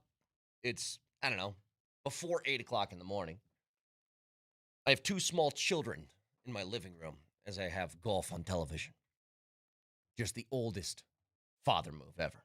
First time a English player has won the PGA since 1919. I look at my phone, and it says that Shea won the MVP, and I go, that seems like a weird way to announce the NBA MVP. It's a big deal. They didn't have a whole show about it? Yeah, on an early Sunday morning. I was like, man, that's odd. And then I found out that was supposed to be announced on Amazon before Game 7, and it was just kind of spoiled by Shams, where Amazon Prime said this. All right, now, just to be clear, the official announcement is happening here. Dirk and Steve, you all both won MVPs, but I don't remember Sham spoiling it way back then. I don't think he was around. Then. He was a baby then. Yeah, what are we doing, man? Like, it's Sunday, Shams. Go to brunch, you nerd. Come on. So I got a theory towards this. I don't think this is Shams just being breaking news guy, tweeting out the breaking news the second he gets it. I think that ESPN has been partners with the NBA for a long time, realized that they're throwing a bone to this new partner, giving them the MVP announcement. They said, no. Shams, you throw that out there in the morning, and we're going to talk about this on television for 12 hours before Amazon starts a broadcast. I think it was a shot at him. You think ESPN took a veiled, not so veiled shot at Amazon Prime? Well, let me ask you this. If ESPN had the announcement, if they had this Game 7, would he have been allowed would to he have announce it? tweeted that at 7:30 in the morning Mountain Time? He has before. Do you think he would have done it? I don't know. That's a great question. That really is. It's a great question. Perhaps their corporate leaders would have said, "Hey, let's leave this suspense to the television show. Let's let our television show break the news." Very much like the CFP results. I guarantee somebody had those before they went to television. Oh, you don't think that Heather Dinich or anybody that's a big college football name has that already? Who was the host there? Where? Taylor Rooks. She's like, let's just be clear. This is the official announcement. Now, I know you heard it 12 hours earlier. Right. Okay, I know it's been on social media around the world 87 times in the last 12 hours. But this is the official announcement. That's sad, man. I feel like my theory is way more plausible than the one that's been floating around the internet, which is Shams had a scheduled tweet and he hit AM instead of PM. Well, I thought about that too. How does Shams get it? Yeah, he probably had that for a while. He got it Probably. from, I'll tell you exactly how he gets it. He gets it from SGA's agent. Probably. Or SGA's people who notified him that he won the award. And listen, man. Is there any way to keep that under wraps, though, Vic, at all? Is there any humanly way? We didn't know Jokic won until they did the show. You're right. Strategically speaking, there's a reason he put that out there. I think there was less drama with this. No one's surprised that SGA won, right? True. If this were really if it came down to the final minute and like, oh my God, we don't know who's going to win, perhaps it's a different result. I think because there was anticlimactic results here is one of the reasons he tweeted it early. I think. Okay. Now, do I think it's like, what do you gain from that? Let me ask you this: these newsmakers, Shefty, Shams, who's the baseball guy? I don't know, one of those dudes. What I understand getting news out there early. But what's the point? I'm Tim. What's the point of this one? What's the point of this one? Like you guys asked me, I have the Broncos schedule every year, right? Every year I've got the Broncos schedule in my hand. That's not for me to release. I That's agree, for the team. but he did. But he did. I know. But why? Why? Why do you need to get that out? Because I think they get 12 hours to talk about it before Amazon Prime Who starts. gets 12 hours? ESPN. Did you go to ESPN to watch? No, because I didn't care. Moj, when he tweeted it, did you go to? Of course not. So I don't buy that either. They had What do you mean you they get had a lot 12 of softball. hours? I mean, I watch softball. No, that's stupid. It's not like they have one huge debate show on a Sunday. But Vic, stop. He didn't break it on first take. Stop. I know fans don't care about this side of things, but this is a factor. And this, if I was Amazon Prime and I had paid all this money, I'd be pissed. Rightfully so. I paid all this money not only for the games, because they're paying you a lot of money. Moj, TNT used to own the rights to the awards. They're overpaying you for the Yes. They're overpaying you for the rights not only to the games, but to make this announcement. And dude has it 12 hours before. I would be on Adam Silver's door. Hey, Adam, open up. Yeah. I mean, I would be flaming mad. So how And come then? fans don't care. Fans are like, oh, I don't care. Just give me the information. I dig that. So how? I'm telling you, the reason the league has all this money is because Amazon is paying through the nose to be able to do that certain thing. Let me reverse this and ask you this question, Brett. How come Shams, who got this information last year and the year before, why didn't he break it early when TNT had the announcement? That's a rival group. Get sued. What do you mean get sued? What's the same deal? If you're paying for the exclusive rights to those awards, then did Amazon have rights or could I call it rookie hazing? Amazon's new. Is that part of it? That ESPN and TNT have always sort of shared the games together. I don't know. I don't know. But when I ask you the question, do you think you would have done the same thing if ESPN was announcing it that night? Yeah, And my answer is no way. Much ado about nothing. In this case, I thought he used a bullet in the chamber that Shams didn't. You know, we all love Shams. Why release that information before it's time? Why? I think to be a jerk. I think it's stupid. Yeah, I to think be a he jerk. does himself is just. There's no need to really. Okay, oh boy, well you got the info before everybody. All right, big deal. Nobody's surprised by this news anyway. No, Moj. On a similar subject, I can't imagine the level of anger I would have if I owned a team and the guy that I signed to be the coach for about a month cost me a second-round draft pick. What the hell was that all about? If you missed it, because Tortorella did not speak after Game 7, he also didn't do your funsy sportsmanship handshake line thing. They also did not open the room. Didn't open the room, so he didn't speak after Game 7. He didn't open the room, or was it Game 6? Whatever it was. Game 6. They were fined and docked a second-round pick. He was fined.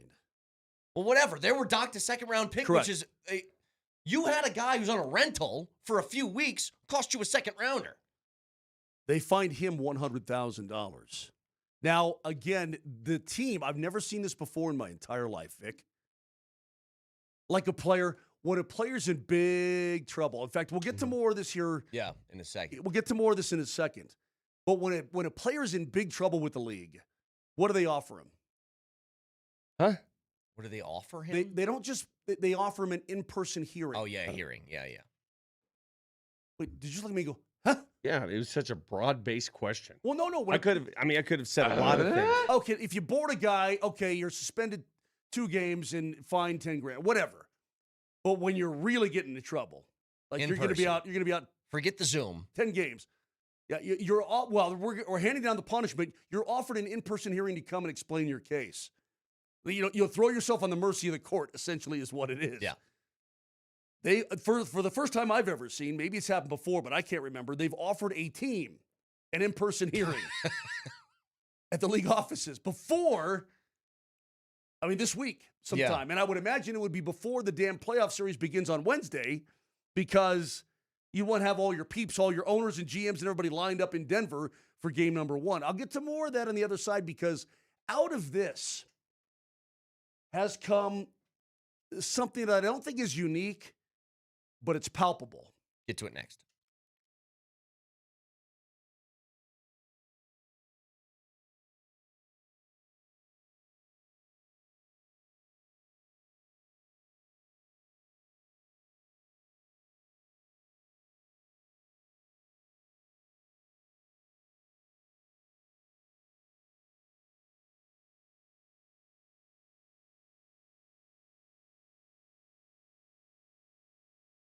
Hey, this is Brett Kane. Fanatic Sportsbook has introduced a new way to parlay. It's called Squad Bets. It's available in the NBA, the MLB, and the NHL. And here's what you do. Go to your Fanatic Sportsbook app. You build your squad from the sport that you want. Then you pick your market, whether it's points, rebounds, assists, strikeouts, goals, and finally set your target. So if you like hoops, you could pick 4 players to combine for 100 points, or in baseball, 3 pitchers to strike out 18 batters. Then you sit back like a GM and watch your squad go to work. Live tracking every step of the way, but here's the difference. If one player doesn't perform, the rest of your squad can pick up the slack. So your bet stays alive all the way to the very end. You track it live, cash out whenever you want. It's Squad Bets. It's only on Fanatic Sportsbook. Parlays hit different here. Must be 21 and older. Gambling problem, call or text 1-800-GAMBLER. Offer not available in all states. Terms apply. See the Fanatic Sportsbook app.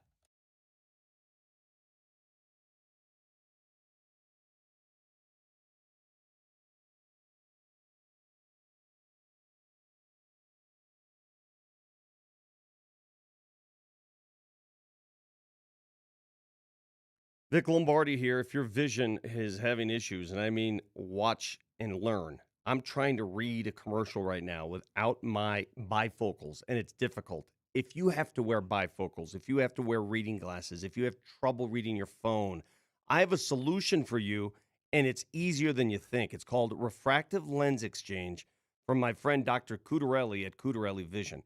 Excuse the term, refractive lens exchange. Sounds worse than it really is. It's actually a procedure he's done so many times. I mean, he's got thousands upon thousands of procedures he's done. My entire family, we got our vision fixed at Dr. Cudarelli. And here's the cherry on top of this. If you go through Cudarelli Vision RLE, not only is it a permanent solution for your reading problem, it also fixes your cataracts. You may not think you have a cataract, and you may never have a cataract if you have Cudarelli Vision RLE. So, how do you qualify? How much does it cost? Do they have a finance program? All that business can be answered simply by going to the website today, and you get a free Zoom consultation. ColoradoRLE.com. Again, ColoradoRLE.com. No readers, no glasses, no cataracts.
All right, so to continue what we were talking about, Vegas gets fined, or I'm sorry, Tortorella gets fined, but Vegas gets docked a second-round draft pick after Torts closes down the locker room, does not allow any players to speak after Game 6 of the last round. He does not speak after Game 6 of the last round. Well, he apparently left the ice, got his stuff, and went straight to the bus.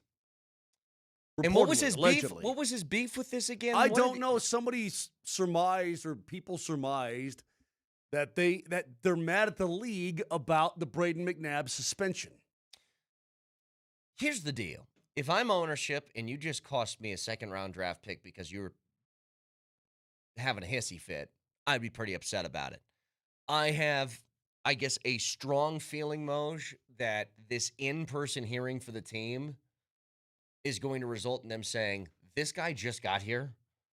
He is not a reflection of our franchise. That's not what we preach. And I think they're probably going to rescind, if I had to guess, they'll rescind the draft pick, whatever you want to call it, taking the draft pick away. Reduce it down to a 4. I mean, or maybe something. Reduce it to a 4th or a 6th. Or, I mean, who knows what they'll do. But I think this is more of a scare tactic to the rest of the league. Like, we will punish you if you do not follow our rules. And because I don't know, because I truly do not know, and I don't think anybody can really know his motivation.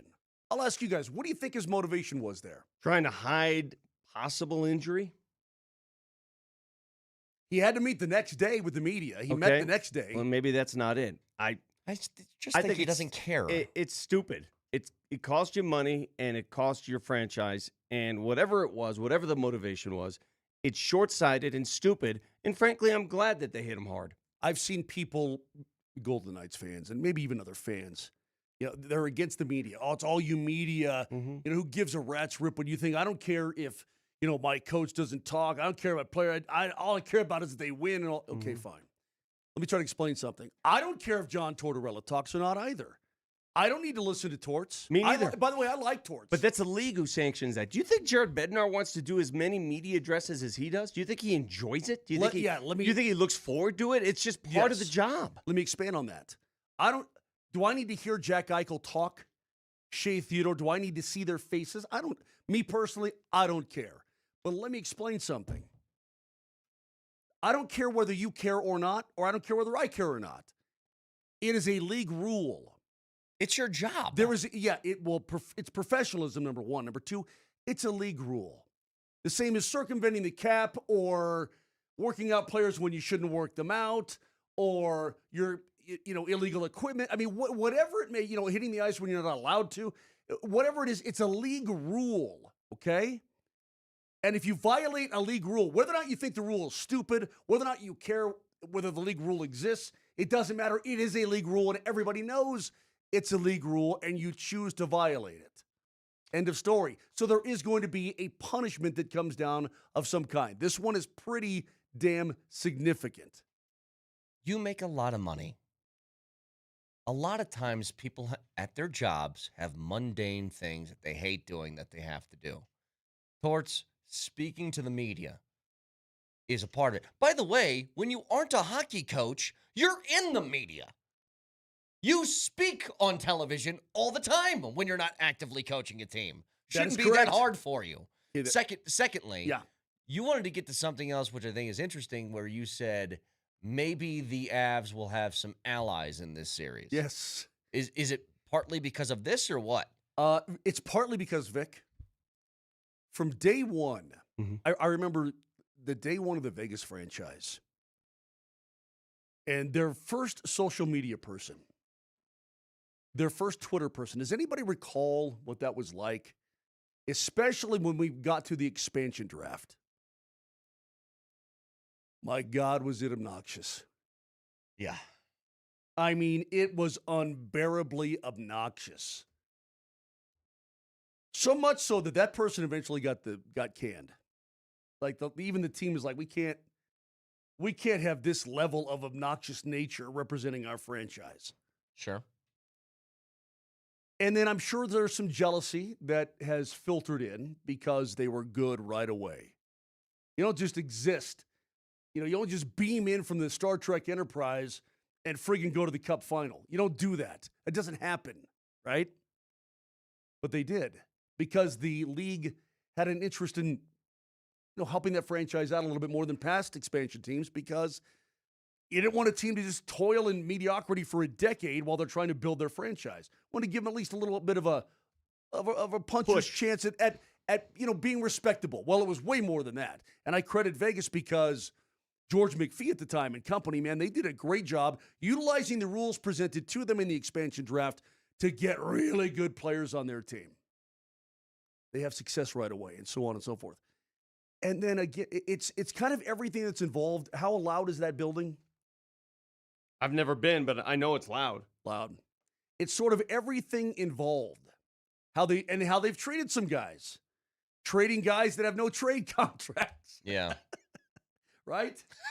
Remember that? That was funny. You're traded.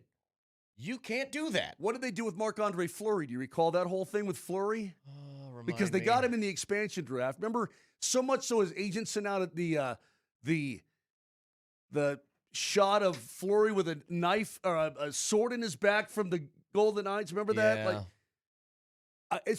All of this rolled into one. Everything that you're hearing now, this is like the latest thing. Then we get to the LTIR. Now, I'm assuming it was legitimate, but there are a lot of people who think that they were skirting What, that Mark Stone wasn't hurt every year at that exact time? Well, there's a brand new rule in the league that's and been then implemented. got healthy magically at So, the exact wait, time the playoffs There's a started? brand new rule that they called essentially it's the Vegas rule because Are you because they saying did it so often. Are you saying that this fine and the removal of a draft pick is a result of all these things building up? Is that what you're saying? No, but I think they've been warned before. Okay. Hey, what about this notion? And people are texting the show right now saying, what about the John Wayne Airport closing at 10 and the team had to fly out before the airport closed? Yes, of course. They would have left Vegas stranded that night. They wouldn't have left the airport. Do you know how many times we've flown out of John Wayne with a curfew? San Jose has the same thing. Has Jared Bednar ever not met with the media even one time? I know. If you guys think, Dude, everybody flies out of there. If you guys truly think that an airport is going to leave a chartered NHL hockey team flight stranded, you're insane. No, let me tell you how this works. No. There's a curfew. If you break curfew, if you miss curfew, if you don't get out in time, you don't get stuck on the tarmac and have to bus back to the Holiday Inn. That's not what happens. You have to pay a fine. And I think it's like $5,000, something like that. Yeah. Or if it's an hour, maybe it's 10 G's. So you have to pay a fine if you break curfew and fly out too late. So it's the same way in San Jose. Everybody in San Jose and in Anaheim, if they're flying out of John Wayne, everybody tries to hustle their bustle a little bit so you don't get fined. But I mean, these are multi-billion-dollar franchises. So hang on a second. Hang on. The trade that they made was let's not pay, let's even call it $20,000, okay? They get fined to fly out 45 minutes late. Let's give a second-round draft pick and an equal amount of money and a fine for not speaking to the media. Dude, that was the decision? I have no idea. I'm just telling you, you're not stuck there on the airplane. Sorry, guys, you got to sleep on the plane tonight. We'll order some Domino's, and we'll fly out in the morning when the plane airport opens. That's not how it works. So I don't want to hear any of that crap. Let me tell you. But either way, Vic. The league doesn't believe that crap either. No, Otherwise, they wouldn't hit them with that fine. 100%. If the league believed there was an airport situation, trust me, they wouldn't hit them with that heavy of a fine. They know their shenanigans, and shenanigans were pulled. And I will not name names. But there seems to be, amongst some folks around the league, some of my media brethren, whatever you may say, talking heads, there seems to be hey, dude, can the Avs just go beat those guys, please? There seems to be nobody likes Vegas. There seems to be, and I think now it's getting bigger than ever. Hey, man, can you just eliminate those guys, please? I mean, Mike, give it my best shot. I have nothing to do with it. But you know what I mean? This is not Nam. There are rules. Exactly right. Smokey, there are rules. You can't break those rules. So Am I the only one around here who gives a about the rules? There is thanks, Nelly. A quote from Bednar over the weekend, if you guys missed it. I think everyone's going to be available for game one, but we'll see regarding the injured guys on the roster. Asked earlier if Malinsky is trending towards being available for game one, and he said yes, that from Evan Rawal over the weekend. Also, they did bring up Alex Gagne, where he said he'd like to have the option of a bigger body on the blue line versus Vegas if one of the regular six isn't available. So we've done Blankenberg, we've gone to a Sean, and now Alex Gagne, I guess, for a bigger body matchup thing. But he is a big body. I mean, I guess we'll see who's available and who's not available. He's 6'4", 205. Well, he's bigger than that. I mean, well, that's what he's listed on NHL.com. If you're with the Eagles, he's listed at 6'5", 225. Okay, there you go. All right, so he's a 20. I think he's 23 years. No, is he 23? He's still a young cat. On Moj.com, he's 6'8", 255. Is he a big old boy? Actually, if he's Vic Lombardi in high school, yeah, 6'10", 268. Is he a big old boy? He's a big dude. Yeah, he's a big dude, and he's been playing for the Eagles. Look how big and thick he is. He's not. I mean, he is your prototypical stay-at-home, big, thick, and just win your puck battle and give it to somebody who can carry the puck. Boy. That's kind of how. What's that? Just a big old boy. You got a quote on how many times you got to say that today? Well, I mean, when you're playing Vegas, last time we played Vegas, they beat on you a little bit, so it necessitates a couple more big old boys. I got to say, Gagne, the only one that I think the only other Gagne in professional sports history in my mind is Eric. The only Gagnes I know in my mind are the Gagne brothers who were wrestlers back in the 80s, 70s. Simone Gagne was a terrific player in the National Hockey League, was an all-star. Eric Gagne was lights out for the Los Angeles Dodgers for years. Then what happened? Do you not remember the Then Gagnes? he wasn't. No. You don't remember the Gagnes? No. Famous. Guess I'm the only sports fan here. I reckon you are. Anyway, the point is... Not famous gangsters. Don't you auto-correct me. Famous Gagnes. Look up... Are you talking about Vern Gagne? Vern Gagne. Yeah, Vern Gagne. Sorry. 16-time world heavyweight champion. Of what? The American Wrestling Association. How could you forget? Hey, what about Mark Stone? Is he playing? I keep hearing that he's iffy. Don't know. Vic, again, is Cale Makar playing? I don't know. I think he probably will. Here's how you're going to find out. For all the fans out there who want to know. Hold on. I'm sorry. Yeah. Can I just get through this for a second? I stumbled across an article saying the top 20 wrestlers trained by Vern Gagne. I want to read these to you. Okay, Vern Gagne. This is just a few. I'm going to skip through it. This guy is the man. Blackjack Lanza. Yeah. Sergeant Slaughter. Okay. He's popular. I mean, think about the tree. Think about the Gagne tree. How do you know about Vern Gagne? Because when I was in the 80s, it's all that was on air on Sunday mornings, dude, on Channel 2. You turn on Channel 2 on Sunday mornings in Denver, Colorado, and you got Vern Gagne, you got Mean Gene Okerlund, you got all this stuff. I don't know who this guy is, but I love him because it looks like he started the graphic tee.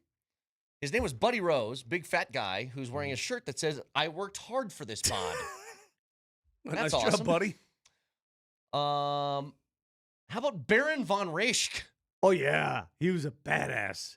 The Baron. Jimmy Valiant, who just looks like he was a hippie stoner. Who else do we got here? Blackjack Mulligan. How many blackjacks are in this thing? Look at Blackjack Mulligan looking like he's straight out of a John Wayne movie. These guys all look like they're 60 either. And back then they were 30. Yeah. I know. Let's see. Who else we got? Bob Backlund. Okay, sure. How about Dick the Bruiser? No way that's his name. Look at Dick the Bruiser. Holy crap. You know what?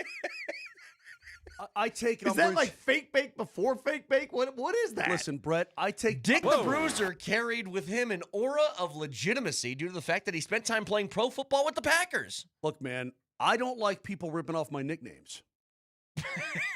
All right? So if somebody's walking around town calling themselves Moser, allow me to introduce I'm gonna myself. have a real problem. What's your name, sir? Hi, I'm Dick the Bruiser. Dick the Bruiser. Who could forget? This is a great name. This sounds like Hold on a second. This is like a 1960s pitcher. Ole Anderson. Can you imagine somebody walking the stage upon graduation? Dick the Bruiser. How about Ricky Steamboat? You guys like Ricky Steamboat over here? They all look the same, dude. Hang on. We got the top two. Oh, the Iron Sheik. Okay, there's a big one. It's a big one. Mm-hmm. And then number one is who? Nature Boy, Ric Flair. Yeah. All trained and discovered by one Vern Gagne. Vern Gagne. His greatest discovery was Dick the Bruiser. Dick the Bruiser. He was billed as the world's most dangerous wrestler. By the way, regarding the availability of Mark Stone. Dick the Bruiser also served as a color commentator for Gorgeous Ladies of Wrestling promotion. That's enough. So Mark Stone is currently what? What do they label him? Day to day. Day to day? I'm going to see Mark Stone tomorrow night. He's doing my hair at 5 o'clock. Yes, we know that your hairdresser has the same name as the Las Vegas or as the Vegas Golden Knights forward. We've known that for a long time. Just so you're aware. Then you're going to go get a massage from Dick the Bruiser. Can really work out the kinks. How is that an actual guy's name? I don't know. Come on, you man. can't do that. This is 2026, bro. You're talking about 1981. Things were different. It was I'm always different. pumping Dude, hawks. just so you know, think about the difference. We were so innocent back then. It's Sunday Yeah. morning. You're in North Denver. It's 1983. Yeah. You're sitting there with your younger brother. Yep. You got, you're ready to go to church. Yep. And you're watching television, and you're watching Vern Gagne and Dick the Bruiser. Yeah. It was an era of innocence. His tag team partner, Johnson the Pain Bringer. Typically, it's me coming up with these, but right now I am not amused by any of your. Except Willie the Hurt. All right. 303-504-0925. Yeah. What's the one name we've had? Former IOC chairman? Dick Pound. Dick Pound. There were times were different then. Richard Nixon, you know what they called him? You know what his nickname was? Tricky Dick. Tricky Dick. Yeah. Dick Hammer. See how they use that? Dick Hammer. Dick Trickle. Second dick shot. Wait, who's the guy? Dick Button? I just learned about Dick Button recently. Dick Butkus. Think about how innocent. Dick Allen. Do you know Dick Allen? No. Apparently not. Why'd you scream that at me? Because he was awesome. I mean, I got to say, out of all of the different names that we've gotten, whether it's Dick Button, whoever, Dick the Bruiser is the best one. It's the best. Back on. All right, back after this.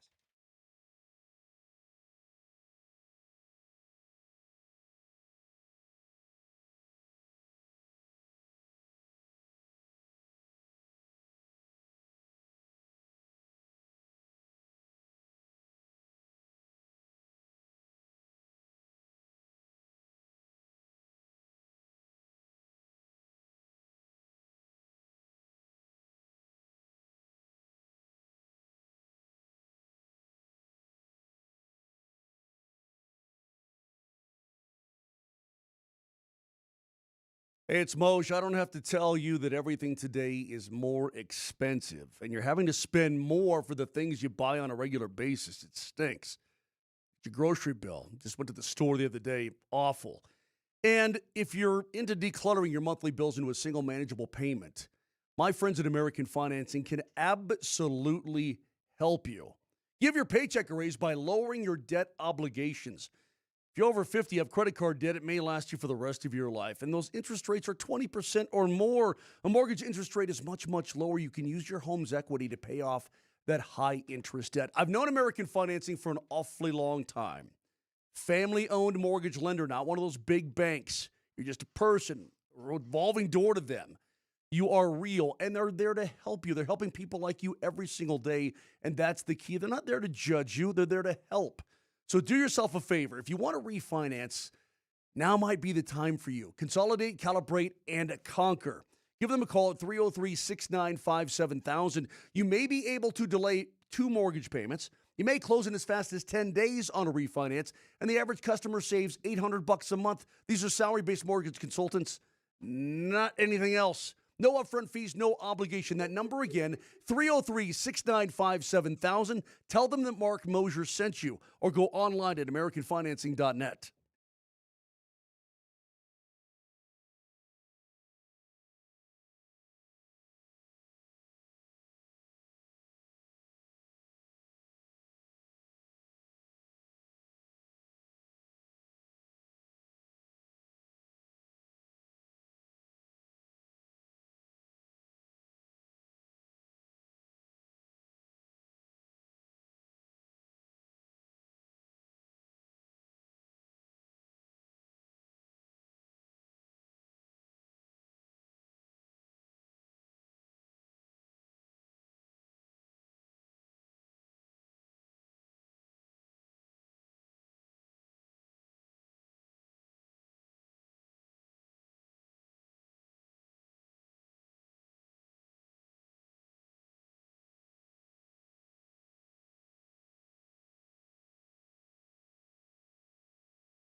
Why are we watching this? Why is Tom Brady all leathered out all of a sudden? He's leathered out at the Kevin Hart roast.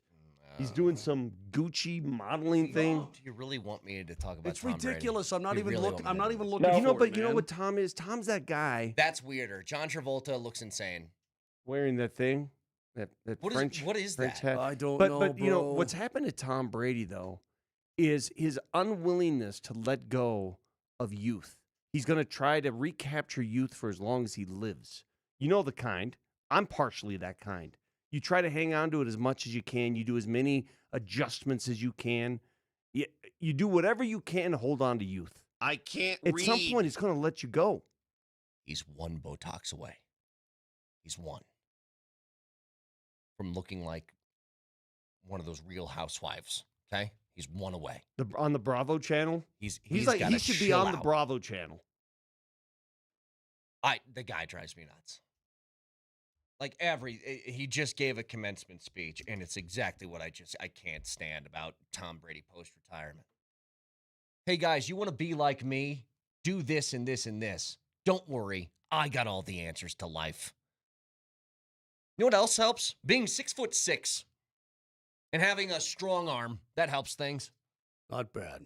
He's one of those guys, though, seriously, if you look at him from afar when you're watching the Kevin Hart, but then you look at him up close, you could probably notice it, too, where he's gotten the work done. Of course. You seen the picture of him at the Combine? Tell me that looks like the same guy. Have you gotten work done, by the way? No. You look a little different. Yes, Vic. Big Botox guy over here. Getting the cheek fillers. It's a special Avs Alley Ticket Monday. Win tickets, the high-energy viewing party that brings together big screens, food trucks, drinks, and chances to win prizes throughout the night. Tickets are $15 for the Western Conference Final. The proceeds going to Crocky Sports. To win tickets right now, text CAT and your first and last name to 303-504-0925 with your Is that first why and we? last name. That's why we came back with Stray Cat Strut.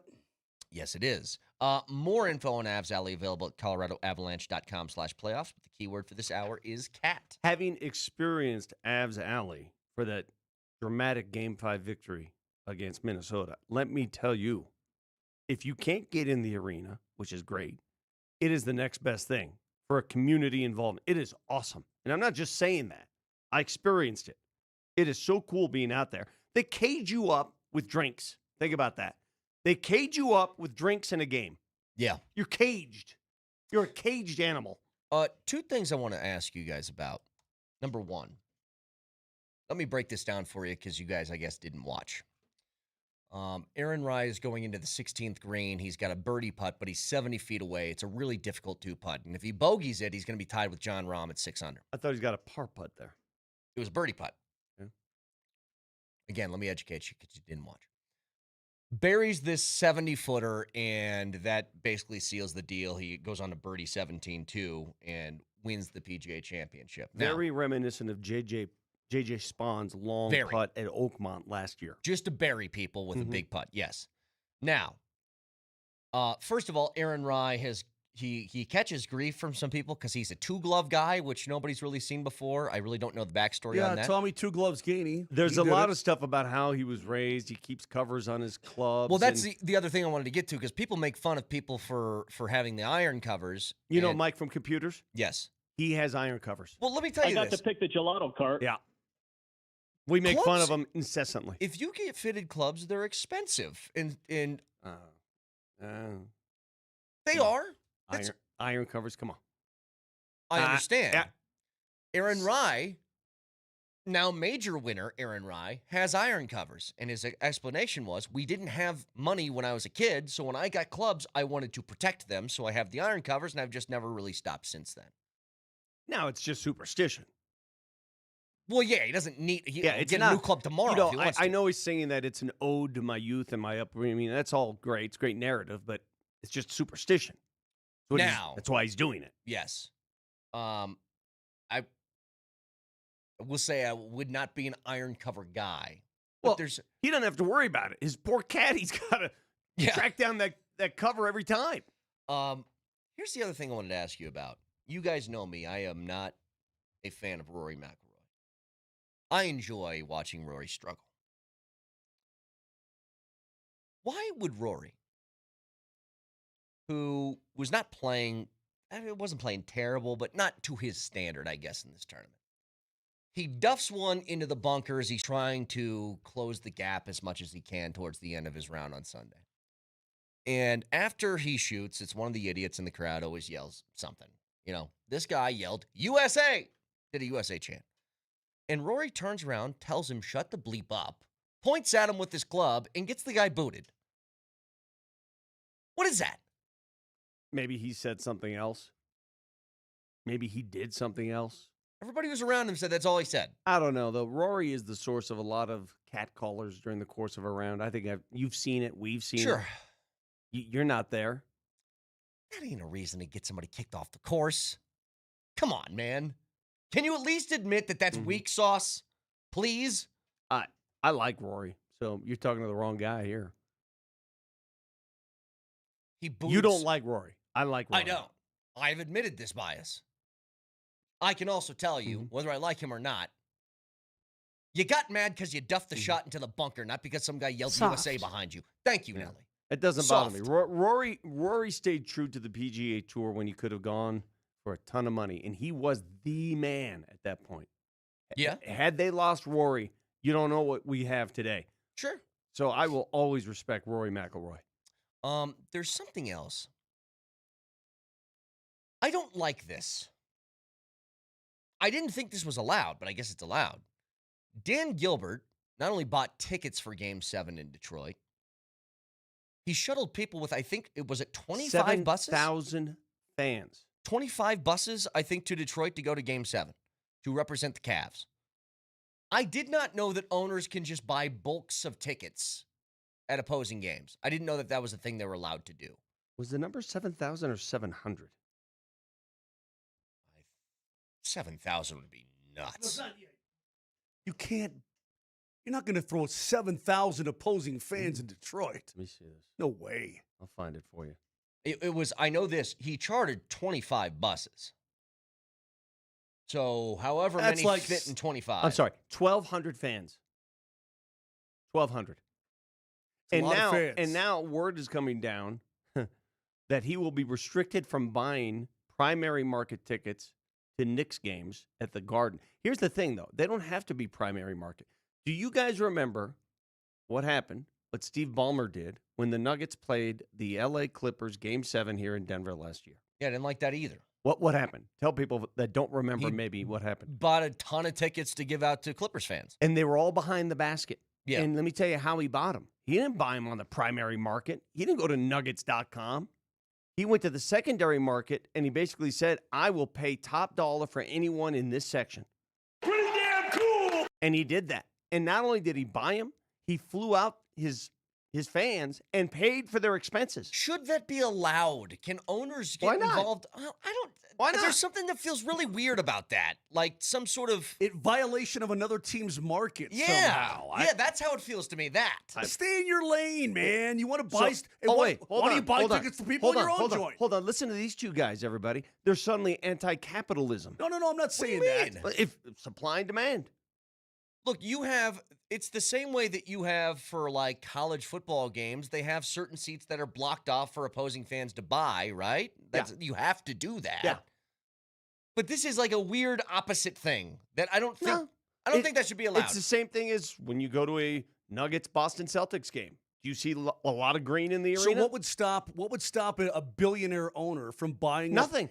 Every secondary ticket on the market. You know, I'm sure opposing owners, I'm sure the fraternity that is ownership probably frowns upon it. Yeah. I'm sure they do.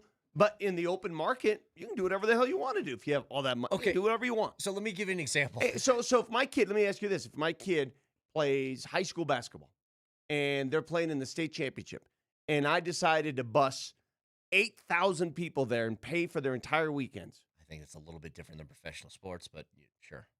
What's the difference? That it's high school? A little bit more egregious. I just don't know. You guys, in the spirit of competition, does he cross the line? But there's no rules to that. Well, let me ask you. I'll share a story that I think it is really funny. This story. 50 Cent, the rapper, hates another rapper by the name of Ja Rule. Where is Ja? Do you know what he did in 2018? Ja Rule had a concert he was putting on in Arlington, Texas. I remember this, yes. 50 Cent bought the first 200 seats in the front row just to make sure that nobody was sitting there out of petty. Nobody moved up to those seats that were empty? Not their seats. Not allowed. He bought roughly 4 or 5 front row seats. That's funny. To make sure that nobody was sitting front row for Ja Rule's concert. And look, as funny as that is, it's like, let the people buy seats.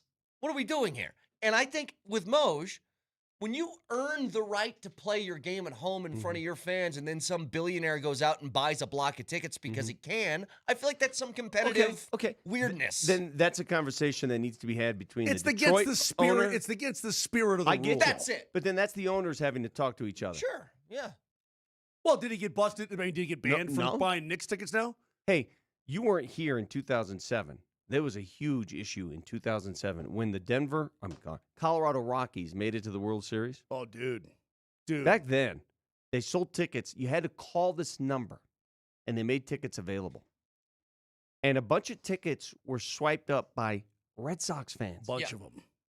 And they tried to stop them. They tried to restrict it. And no matter what they tried, people used other people to buy them. Correct. It was impossible. Do you know how many Red Sox fans were there when they clinched Game 4? Because I was there. Do you know how many people were in that freaking stadium? Okay, as much as that bothers you, would it bother you more if who owns the Red Sox? Henry? Is that his name?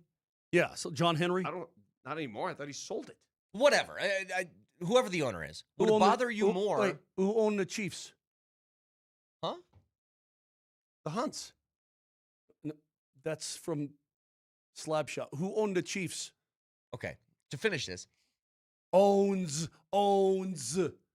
If the owner of the Red Sox, if you found out that all those Red Sox fans were there because the owner of the Red Sox bought all those tickets and gave them to Red Sox fans, would that bother you more? Because it would feel like a billionaire boxing out local fans because he can pay higher ticket prices. That's not right. John Henry still principally owns the Red Sox, by the way. I was right. I think you're not being self-reflective What here. do you mean? I think that's a great point that I just made. Okay. If you're a Nuggets or Avs fan and your owner decided to send you to Vegas and pay for everything for the weekend, would you say no? It's not the question. That's not the question. Of course I would go. Do I think that should be allowed? No, I still don't think it should be allowed. I don't think the Based owner. on what? Freedom of what? I mean, what you want Congress to enact a law here? What are you talking about? It's sports. Moser said it. I think you have earned the right, if you have a Game 7 at home, you earned the right for the competitive advantage of you having the crowd there. Now, if your own crowd decides not to go, like I remember the Tampa Bay Rays for years when like Evan Longoria was there, they were making it How do you hang on. They're making it to ALCSs and World Series, and they didn't sell out their crowd because their fan base stunk. That's a different thing Brett, than an owner outpricing your local fan. Brett, how do you police the secondary market? An owner can do whatever an owner can do to keep those tickets in-house. You make cannot. a rule. You make a rule that says owners can't buy tickets for their fans. That's simple. Other owners in those respective sports in opposing venues cannot buy tickets, is what you're saying.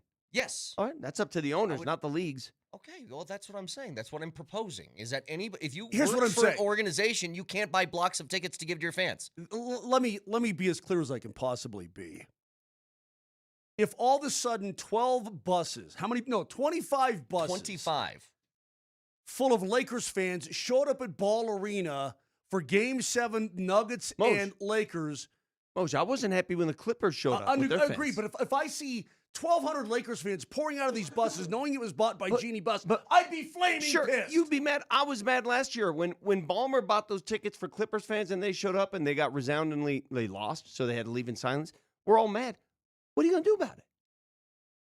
What are you going to do about it? I'm proposing to change a rule. Yeah, your rule. You're just a media. You're on the radio in the mornings. Do you think the owners? These are the owners now.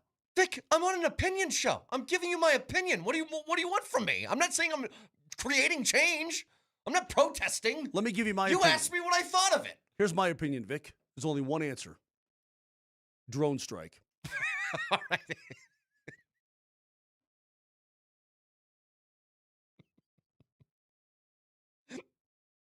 Like, hypothetically.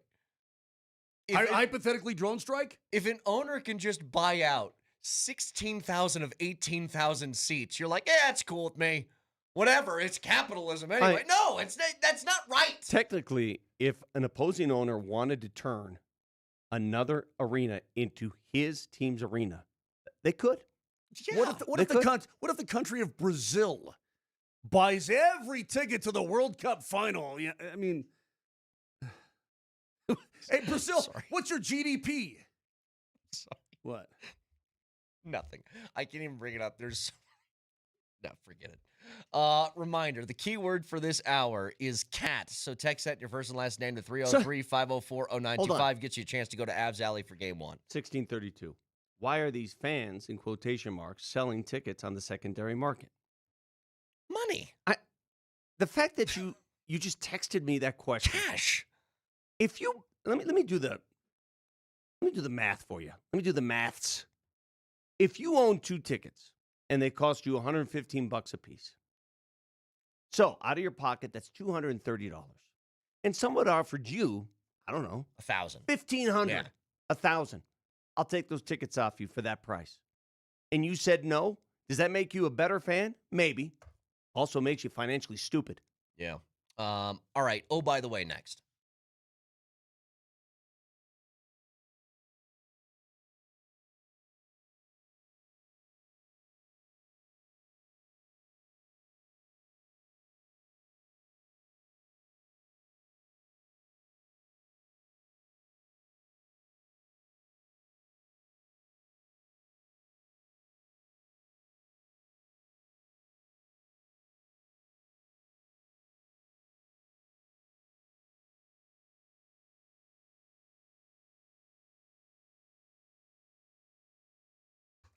At a party over the weekend for my beautiful baby boy.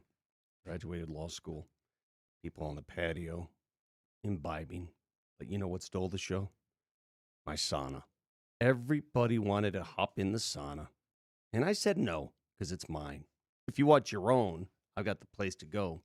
FlatironsFire.com. They've got more than saunas. They got everything for your patio. It's summertime now. You want to dress things up. Maybe you need a fire pit. Maybe a grill. A new grill. A pizza oven. They have everything your heart desires. FlatironsFire.com. Or go check out the showroom in person. North I-25 right off of 53rd and Bannock. Again, FlatironsFire.com.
Oh, by the way, stories around sports in the world we feel like you should be aware of.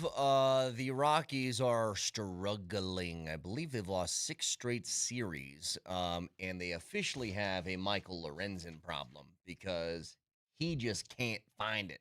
Lorenzen was quoted after yesterday's game where he got beat up again. I feel great physically. The results are just horrendous, and I need to figure it out because it's unacceptable. To be this deep in the season and have these types of results on a consistent basis is unacceptable. That's Michael Lorenzen. Now, said this before the season started. Whether Michael Lorenzen works or not, it doesn't really matter. If it doesn't work, then it's a one-year deal, and you're like, all right, whatever. If it did work, then he could work as trade bait, which takes me to another subject. Do you know who is really hot on the trade market for the Rockies right now? Yes, Senzatella. Antonio Senzatella. Bob Nightingale said, quote, rival executives say that one of the hottest commodities at the trade deadline will be Colorado Rockies pitcher Antonio Senzatella, who, if you guys haven't been paying attention, I had a big Senza problem over the last few years. But he's in the bullpen. He got moved to the bullpen, and now he is lights out. Yes, he is, man. You know what his ERA is, Vic, right now? Take a guess. I don't know. 1.27.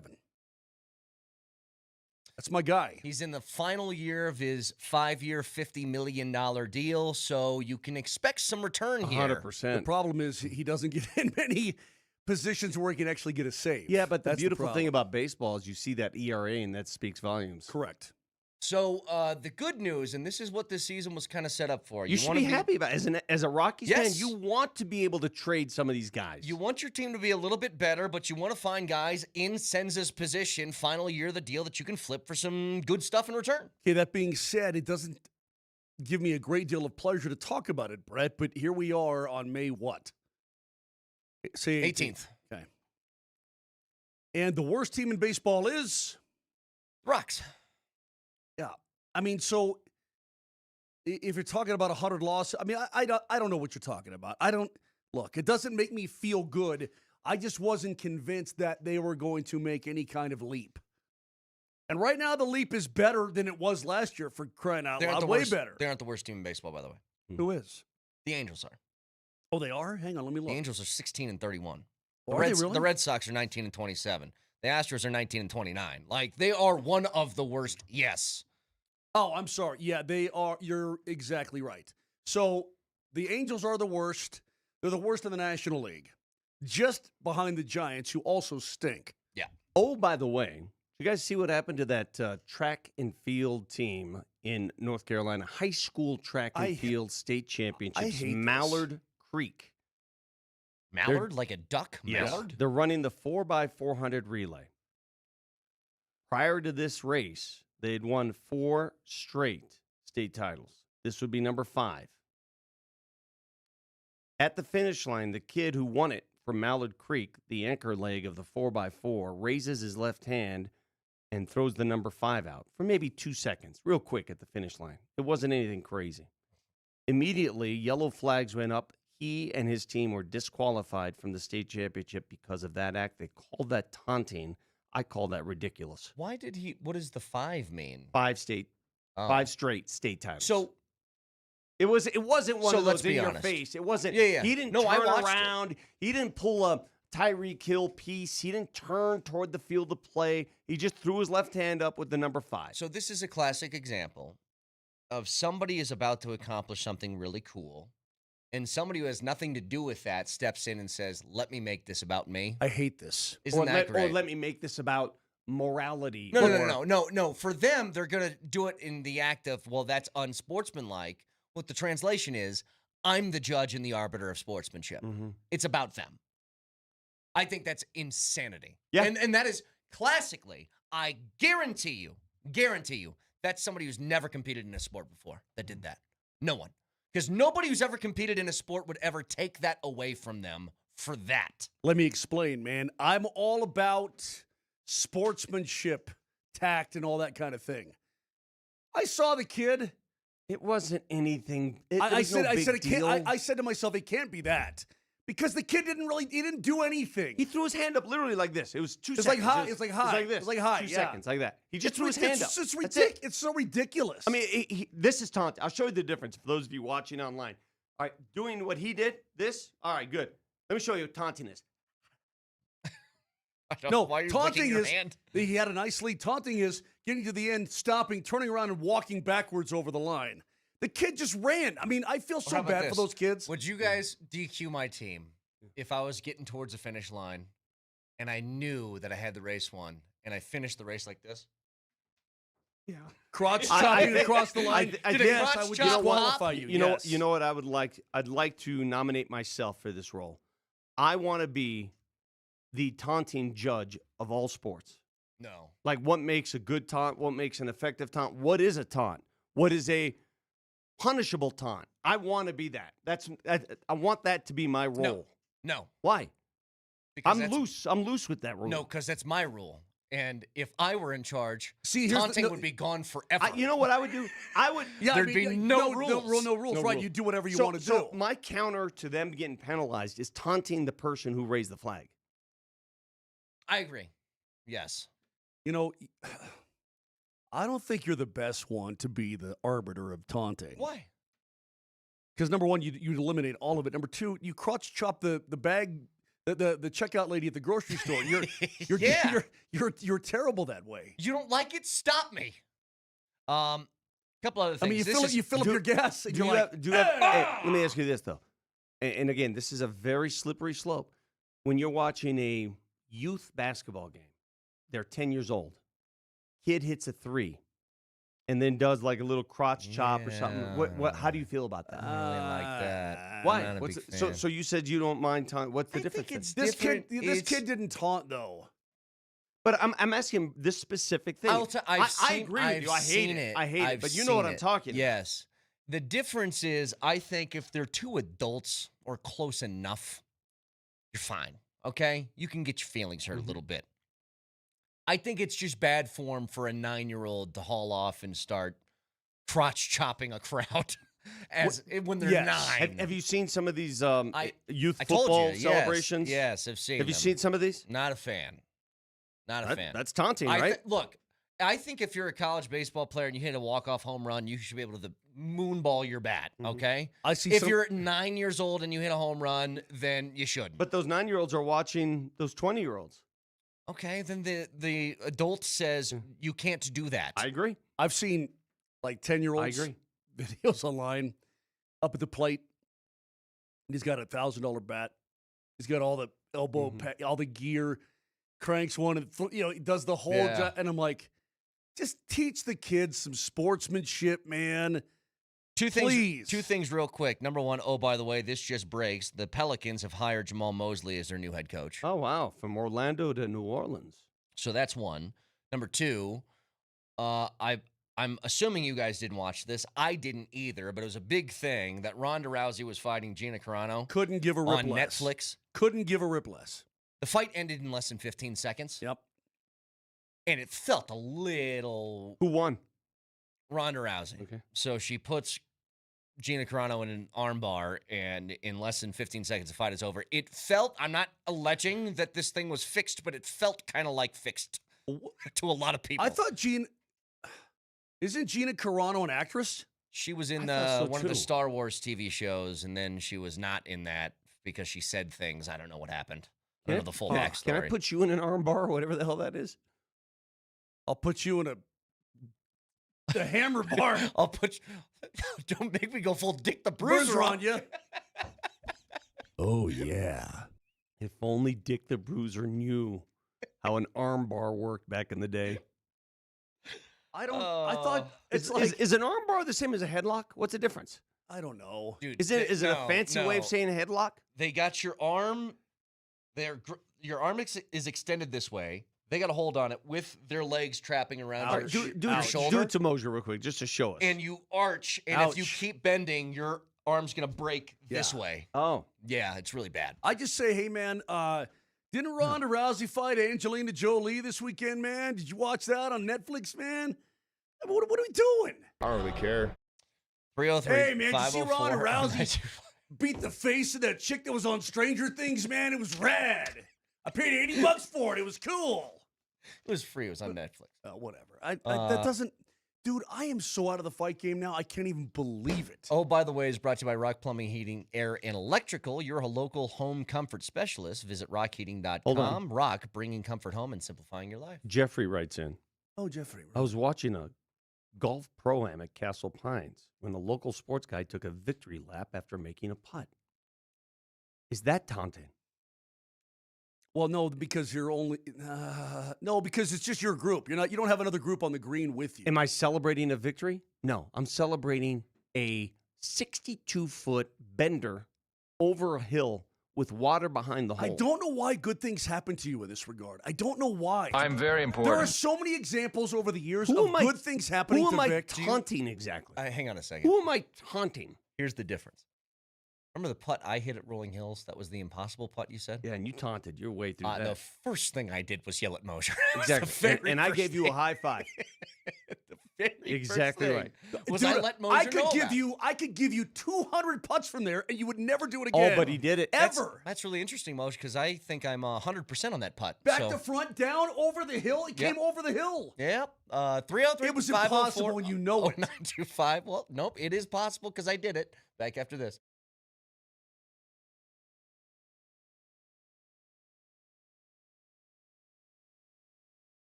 This is Brett Kane, Fanatic Sportsbook. They are introducing a new way to parlay. What's it called? Squad bets. And you can do it in the NBA, the MLB, and the NHL. So here's what you do. You tap into that Fanatic Sportsbook app. Build the squad from the sport you want, then you pick your market, whether it's points, rebounds, assists, strikeouts, goals. Finally, set your target. So if you like hoops, 4 guys to combine for 30 rebounds. You could, in baseball, 3 guys to hit 3 homers. Whatever you want. Then you sit back like a GM, kick your feet up, and watch your squad go to work, live tracking every step of the way. And here's the difference. If one player doesn't perform, the rest of your squad can pick up the slack, so your bet stays alive all the way to the end. Track it live, cash out whenever you want. It's Squad Bets. It's only on Fanatic Sportsbook. Parlays hit different here. Must be 21 and older. Gambling problem, call or text 1-800-GAMBLER. Offer not available in all states. Terms apply. See the Fanatic Sportsbook app.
Say it all the time.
You know, like every year I've been here after my second year, it's like cup or bust, cup or bust. Well, we've won one cup. It's hard to win, okay?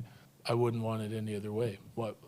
I don't think our players would want it any other way. I don't think the players that join our team at the deadline, the guys that have been here for years, would want it any other way. Now, you're leaving yourself open to a lot of criticism because it's always just like cup or bust, and every time you lose in the first round, second round, whatever it is, you know, people are going to get on you because you didn't win the cup. But I'd still rather be fighting for that, like having earned that type of reputation because of the way you play through the regular season and the group that you put together as an organization and the high expectations, rather than, well, let's just try and make the playoffs, you know? It's Bednar postgame after Game 5 in the series clincher against Minnesota as they get ready for Wednesday's Game 1 against Vegas. We'll have another keyword at 9:20 for you to get into Avs Alley. But he also said this over the weekend, quote, "I think everyone's going to be available for Game 1, but we'll see." So all the guys that have missed practice or have been dealing with things, Makar is the main one, along with Lehkonen and Malinsky and everybody else. Looks like everybody should be available according to Bednar over the weekend. Well, I hope that is the case. I mean, you certainly hope that it's it's not the other way around, right? Look, they've been off the ice now, or sorry, they've been done. They finished on the 13th, which was what? Thursday? Help me. Wednesday or Thursday? What night did they play? I don't even remember. 14, 15, 16. It was Wednesday night. Wednesday night. So 1 week. Yeah. It'll be 1 week in between. Yeah. They're not practicing today. They will practice tomorrow. So you're going to probably get a pretty good idea on how guys are feeling on the presentation of who's on the ice tomorrow. That's my guess. I don't know look, a lot of guys have something, but if you practice, I think you're probably going to be pretty good to go. Yeah. And I would think that you would have to practice tomorrow because a morning skate on Wednesday of game number 1 isn't the same as a practice is. I anticipate a difficult series either way. I'm sure it will be. I don't have any illusions that it's going to be an easy walkthrough by any means for either team.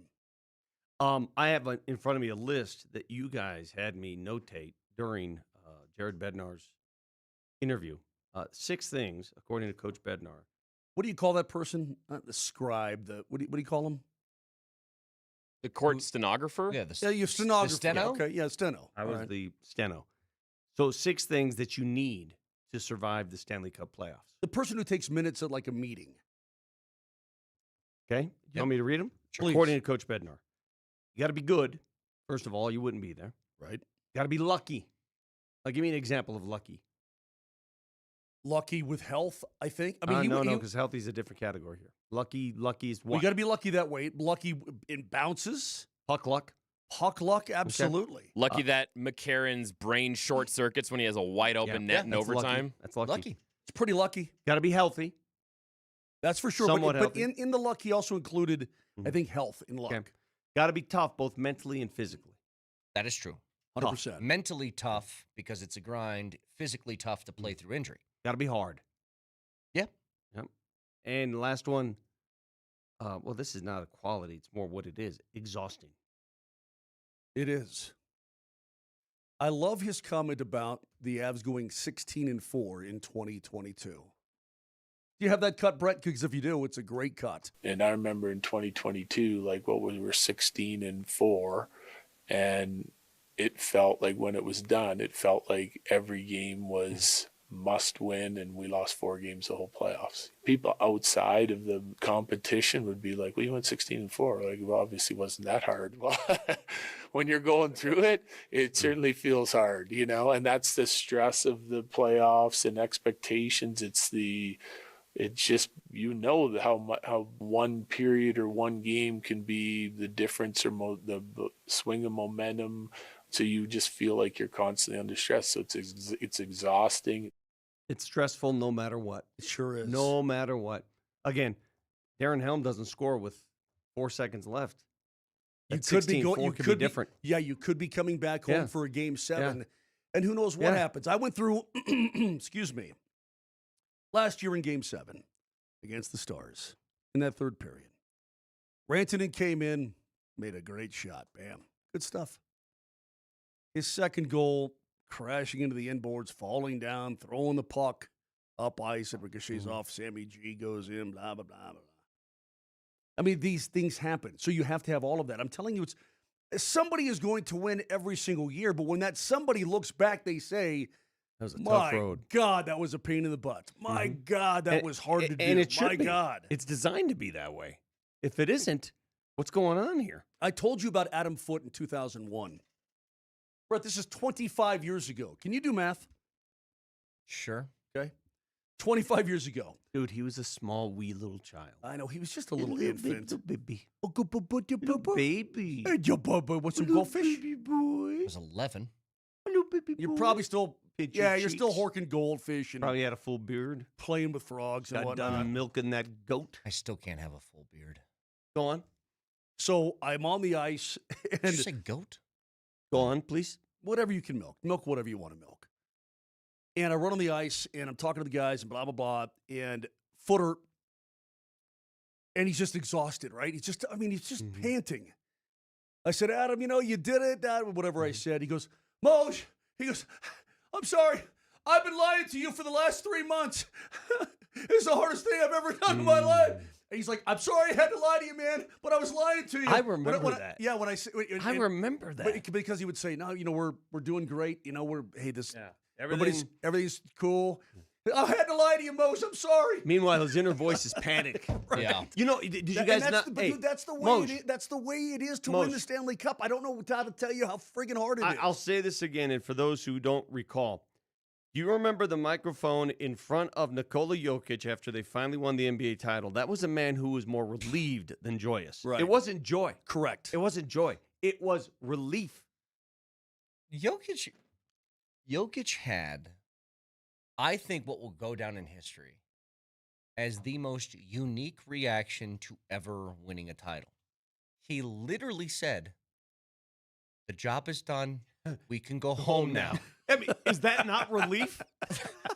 That It's is like- that is somebody at the end of a double shift. Double good, shift in yeah. a coal mine. Yes. He brought his thermos and his lunchbox. His face is all dirty. Sooty and dirty and messy. And he walks out of that mine and says, "The job is done. Hey, We can go home now." in a couple of days, everybody's going to celebrate you, and you get to get drunk on a fire truck. No, No, he's I like, want to go home. Want to stay on parade. no, but that he was said the reaction. they said, well, you still have the parade. He's like, what parade?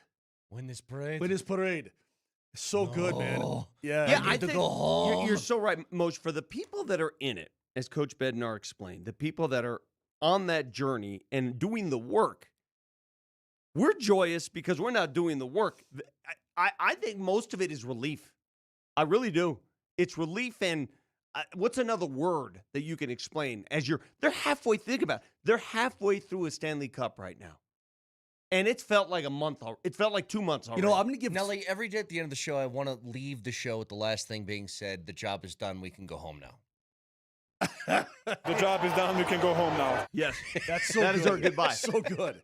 That is our goodbye from now on. Kyle Keefe had something before the postseason began. He wrote a tease for the. It was very good. Yeah, It was very good. But what did he say? Oh, it's you survive it. You Yeah, don't you win win the the Stanley Stanley Cup, Cup. you You survive. survive it. and Brett. I'm not trying to be dramatic here. Like, I'm it's the Hunger Games? It really is. I'm dead serious, dude. You're getting taken out, and you got to dodge, duck, and dive. Do you remember what happened to what's that kid's name? Robert Pattinson kid in the Harry Potter flick. Cedric Diggory? Cedric, my man said. Bunch of nerds. Goodness gracious. That is the nerdiest thing that's ever Holy been said. crap. That you pulled that out immediately now. My If you don't, God. Mike, you know what? Here's Do you where know any guys are idiots. sports trivia ever? If you guys, It's always Harry Potter trivia. dude, it was the Goblet of Fire. It was a sporting event. All right, so shut it. No, Yeah, Nelly, it's the Tri-Wizard Tournament, You're Vic. damn Put some right it was. respect. Nelly, who won the NFL MVP last year? Jesus. It wasn't. It was Cedric Diggory. He went back to back. Only one of us on this show has a Harry Potter wand. Okay, who's that? It's not mine. Sure. Go it isn't. on. The point is that dude died. Okay. Now, that's a little bit dramatic. But Brett, it's just attrition. It's just constant attrition because these bodies are not made to go that hard. The brains and the bodies are not made to go that hard that often for that long. They're just not built that way. And at that level, humans shouldn't be built that way. What the difference between postseason and regular season is pretty obvious, but I think what it is now, the length of the postseason and the intensity of these postseasons. Like in a basketball game, in the postseason, you got to play both sides. Correct. You ain't doing this, say, I'm just going to chill. You got to play both sides or you lose. And not only that, but if you even remotely take half a shift off, you are exposed to the hilt. 100%. So I'll tell you what I'll do. So today's Monday. Do you guys want all the breakdown, advantages, and so on, disadvantages? Do you want that tomorrow or do you want it Wednesday? Like real getting I'll nitty gritty. I will bring you the real true Nerd stuff. out tomorrow. This is not homerism. I'll tell you All what right, so Vegas let's nerd does out well. tomorrow. Can you save it for August? No, I want to. He's breaking down this upcoming series. I'll tell you I what know. Vegas does incredibly well, where they're better, where the Avs are better, and so on. The Avs are in pretty good. I mean, overall, the Avs are a hell of a good hockey club. Their centermen are much better than the Wild, obviously, given By the a state mile. of the Wild By an center situation. especially with Carlson back for them as their second line and center. they have many more veterans on that roster that By have a been mile. there. A lot of guys have won on that team. A lot of guys have won. That's all. Remember, they won in 23. I'm not sure their goalie's better though. I still can't get over. I don't think Carter and the goalies they faced so far, Vejmelka and Dostal, in terms of postseason hockey, they're not really. These guys are not tested in postseason hockey at all. They do have the leading scorer of the playoffs, and that guy that starts with a D, Dufeyev or whatever his name is. Mitchie Marner has 18 points in 12. I know, games. but the leading goal scorer is Dorfiev. I thought it was Cedric Diggory. What's his name? Dorfiev? I'll never get that name. Doofenshmirtz. I'm sorry. I can't believe how. I can't believe how pull. quick Nelly was with the name. It's amazing it blew pull. me away. It's an amazing I mean, pull. any guy who blows on a flute, you would expect he'd know Cedric Diggory. No offense, Nelly. Is it a flute or what is it? What do you play?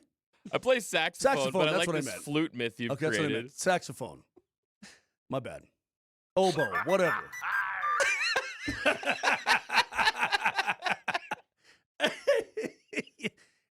Anyway, tomorrow, I'll tell you what, tomorrow I will come in. That flute sounds so funny. I know. Is that SpongeBob? That's his nose that he plays. That's how you know Nelly's about to turn the mic on. Dude, please. Anytime you got something you want to bring up, can you just preempt it like it's a wrestler's intro music? By God, that's Nelly's music. That's so good, dude. All right. So game one, Wednesday. And if you guys want to be at Avs Alley for game one, well, we have another keyword for you. The final keyword of the show. Stick around.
You guys are proud of me now, aren't you?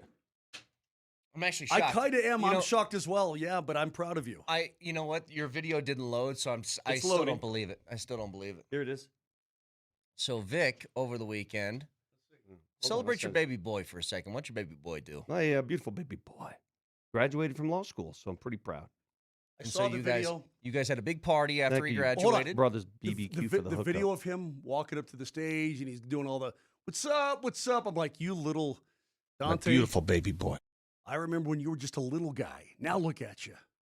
Very proud, Vic. As a It's very cool. as a friend uncle, I'm very proud of him. Not allowed to call him a lawyer yet, I'm told. Though he's got to pass the bar. Yeah. So you guys had a big celebration, and Not a big. We just had his friends in the yeah. backyard. You guys got a keg though, Got a keg because his friends drink. Yeah, they're big drinkers. and you did a keg stand. I did for the first time ever in my life. I've never done that. I've never fallen for peer pressure. I've never done what you guys do. I've never have fun? understood it. I've never Have fun understood. being human? I don't understand being upside down drinking from a hose. I'm But I trying to decided, think- let me try it. It wasn't bad at all. It was easy. Yeah, It was easy. I have not done a keg stand in probably almost 20 3 years. weeks. Almost 20 years. It's a special Avs Alley ticket Monday. Win tickets to the high energy viewing party that brings together big screens, food trucks, drinks, and chances to win prizes throughout the night.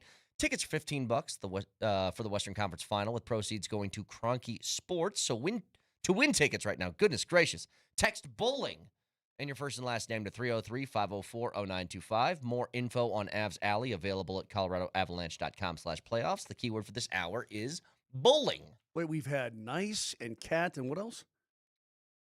Yeah, I'll give you the keywords again. These are not going to work unless you text bowling. The other one's already expired. Just so you guys know. It was dark, back, cat, and bowling. Dark back. I don't even know what that means. How does those? They're all different types of alley-related things. Dark alley, back alley, alley cat, and now bowling alley. Got it, See, I should have got that. got it. Bowling, though, in your first and last name to 303-504-0925. So, couple things here as we move along. Well, are you excited about, real quick though, before we move on? Yeah. Are you excited about this week? I mean, this is where. No, Moj. No excitement whatsoever. Well, you what the don't hell are you seem talking like about? you're sitting here on this Monday. I can barely contain myself. In fact, I want them hate to practice. waiting. I want to go today. I hate waiting. I've been waiting. Like, it feels like does this take entire a long playoffs. time. Like, My you sweep God, the first let's round, so I have go. to wait for round 2. And then round 2 gets here, and I got to wait for game 3. Well, and it'll then I be- have to wait now for Yeah, the next well, round. It'll good be every news other is- day from this point Yeah, on. good news is once it arrives, it's bam, bam, bam. Yes. You better get ready. Wham, bam. Thank you, ma'am. So Wednesday, Friday in Denver, Sunday, Tuesday in Vegas, Thursday back in Denver if necessary, correct? That's where we stand. Correct. It's And gonna then, be yeah, it's gonna be everything Wednesday, Friday, Sunday, Tuesday, Thursday, Saturday, Monday. If it goes 7. Just a quick question for you. We talked a little bit about the Broncos schedule release last week. And I think there's a very, very, very good chance that the Broncos take a step back record-wise for a number of reasons. Their schedule's tougher, number one. Number two, it's just hard to win 14 games back-to-back. Your team has to be, like, really, really good to do that. And maybe they will. I don't know. My guess is they won't. Does it change anything for you now that Aaron Rodgers has officially signed his one-year deal back with Pittsburgh? That's another team that's going to be competing for a playoff spot. Does that change anything? Just a general question. I keep thinking to myself, well, there's no way that Aaron can get it done at 42. He can't take them back to the postseason again, can he? And the answer is probably, yeah, he probably can. When I watched him last year, I thought his accuracy was off. I thought he looked a little bit, he looked different than he used to look. But he still made some throws where you go, that's the old Aaron right there. That's Aaron Rodgers. I'm sort of over that. Over what? Him. I'm over Aaron Rodgers, too. Yeah. I mean, it's very clear he was just doing this to sit out the early camp stuff that they do. But I asked the question for this reason, because here's what I realized. The AFC North has plenty of teams that you would fear because of the quarterbacks that are in it. So the Steelers are a team that made the playoffs last year. They won that division. But who else is in that division? Well, you've got Baltimore with Lamar. You've got Cincinnati with Burrow. And you've got Cleveland with whomever they're going to go with. You know what's really funny? The one team out of those 4 teams in the playoffs, or I'm sorry, that in the division last year, AFC North, the one fan base that really, really wanted their coach fired was the only team that didn't have their coach fired. That's Cincy. Cincy fans are so done with Zach Taylor, and he's still there. Meanwhile, John Harbaugh gets bounced, and Mike Tomlin get bounced. I mean, Stefanski's whatever, but those two in particular, and I was just like, really? The one team that wanted their coach fired didn't get him fired in that division. Well, then let me try to reverse this question. Who's out? Is New England out? What are you talking about? Like, you're talking about playoff teams that we're will talking not about, will be left That is off. correct. Who's going to be out? Is it New England? I don't think so. I think New England's a solid team. Yeah, I think it's fine. Yeah. Jags. I don't know. I think they're iffy. Won the up or division. down. I think they're up or down. I don't know. I think they could be out. They could be in. I think they're better than Houston. They'll win the division. Can the Steelers win the AFC North again at 10-7? Again, that's not a team that I'm banking on. No. Houston, 12-5. I think. Oh God, The their defense is real. So good. Defense is so good. And they're in an easier. Well, are they in an easier division? Yeah. Well, they are. I mean, Jacksonville is now at least a contender against them.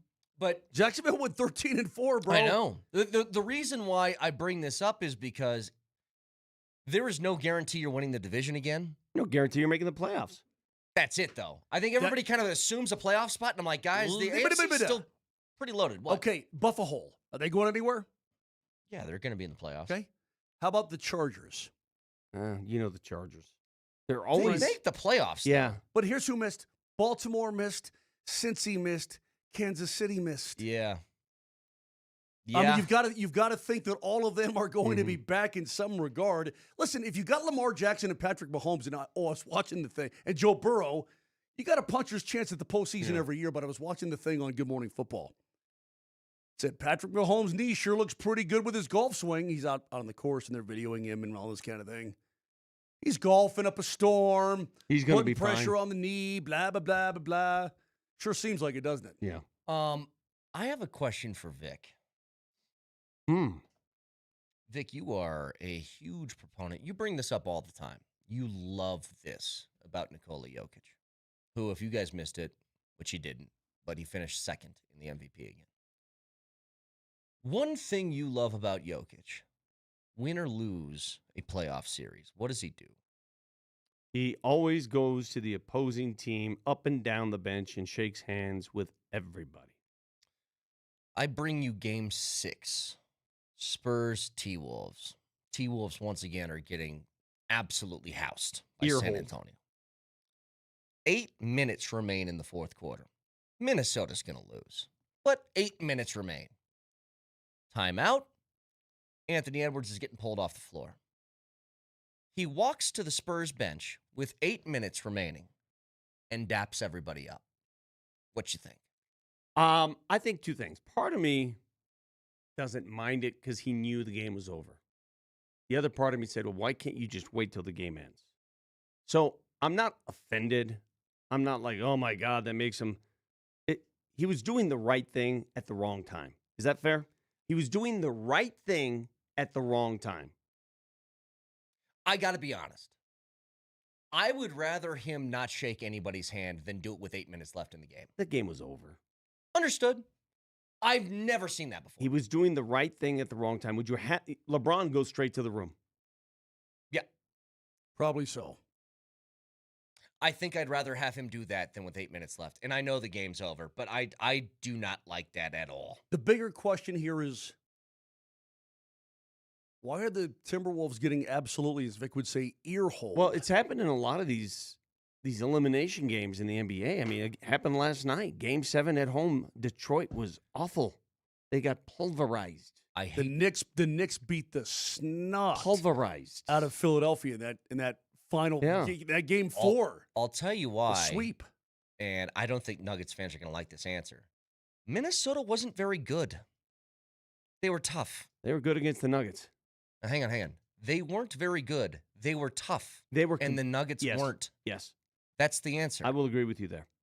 San Antonio was miles better you than know what's Minnesota sad? and as tough as Minnesota, Makes and that's sense how of you this. get the result. Makes sense of this. And tell me if I'm off base. I want you guys, I want everyone in Nuggets Nation, I want everybody listening to this radio show all around the globe to tell me if I'm crazy by thinking this. The Nuggets, despite their shortcomings against Minnesota, and there were many, probably would have given San Antonio a sterner test, a tougher test completely than agree. Minnesota. Absolutely. How 100%. how do I make sense It's of that? it's because it's about matchups, bro. That's what it's about, matchups. I'm going to repeat what I said. Minnesota was not a very good basketball team. They were a tough team. And when you weren't willing to match the toughness of that team, you got beat up. So how do you come to terms with that? Upon reflection, if toughness is the only thing standing in the way, how do you get tougher, both mentally and physically? Because I assume you're talking about both. Yes. So how do you beef up your tough-o-meter? You need to go find tough. Okay, so what does that even mean? I think I disagree with you on many parts. There's no, because here's the thing, Vic. Here's one thing Are I you- cannot change. Are you confusing tough for good? No. I will, look, even if I'm wrong, I don't care. This is how I feel. It's my opinion. The Nuggets were better than Minnesota. They were certainly better in Game 6 when they didn't have anybody on the floor for the T-Wolves. You know what's interesting? So hang on. When I say that, there's one thing you can't change with a player. Mm-hmm. You can change their skill. You can develop skill out of guys. You can make guys better shooters. You can change their shooting form. You can do this. You can do that. I can't change mentally the way you feel about competition. I can't change that. Mm-hmm. And if you're one of those guys that I can't change for the better, then I can't have you here. That's just another way of saying what I said. You know the difference between the two series? Vic, you can't manufacture that want in emotion. I've got something I'm going to circle right here. I got something, the difference between the two series. Against the Nuggets, these three players outplayed who they are. They were much better than who they are for Minnesota. Ayo Dosunmu. Of course. Okay, he was otherworldly. There's no way he scores 43 against anyone else in the world ever again in the postseason. Bones Highland was really good against the Nuggets in a couple games. Then what happened? Terrence Shannon Jr. was really in that last game. Remember what he did The against last the Nuggets? game, yes. Those three players, look at their numbers in the San Antonio series. Well, I can tell you Bones put up a whole bunch of donuts. Okay, so those three players, why were they so good against the Nuggets then? Bones played in 4 games. How many points do you think he had in 4 games? 2. Combined. Against the Spurs? 2. Yeah, handful. 3. 3 points. 3 points. He hit 1 3 the entire series. Terrence Shannon, who was lighting you up, he had a 21-point game in Game 6, but he had a 2-point game, an 8-point game, and a 5-point game mixed in there. How about Ayo? Dosunmu, he had a donut in Game 2, his first game, then 11, 10, 16, and 10. Now, you could say he was playing with an injury. He had the calf issue, whatever. Randall was less than spectacular. And a lot of that is San Antonio being really, they're guards, San Antonio guards. And this brings me to this point. I'm glad we got here. And it took a while to arrive here, but here we are. The Denver Nuggets find themselves in a very, very odd predicament, fellas. The results of the MVP speak volumes for me, because what did the MVP tell us? MVP results as they go again to who wins the MVP? Another guy from the Northwest Division. The MVP award now has been taken home by the Northwest Division in 5 of the last 6 years. Should have been 6 of 6. 5 of the last 6 years, the Northwest Division owns the MVP. Look at where the balance of power is in basketball in the Northwest Division. Yeah. Titles, MVPs, deep playoff appearances, all these other awards, it's in this division. Mm-hmm. So now you're asking a team, what are they going to do in their, hell, forget the rest of the league. What are they going to do in their own division? You're asking a lot right now, which is why I believe the best move going forward is maybe take a step back before you reload at the end of Joker's career. Because I'm not sure what you've got next season. I'm not sure what you have is enough next season. Look at the rest of the division. What you and the cannot do just to begin with, let alone the rest of the division in the conference. You cannot count on the health of Aaron Gordon. As much as I hate to say it, at this moment, you cannot count on it But even at if all. you do, Moj, it's bigger than that. Even I know, if you can. Agreed. Even But I'm saying if that's you your can. starting point, Vic. We always talk about running it back, right? Running it back would mean you're deep into the repeater tax.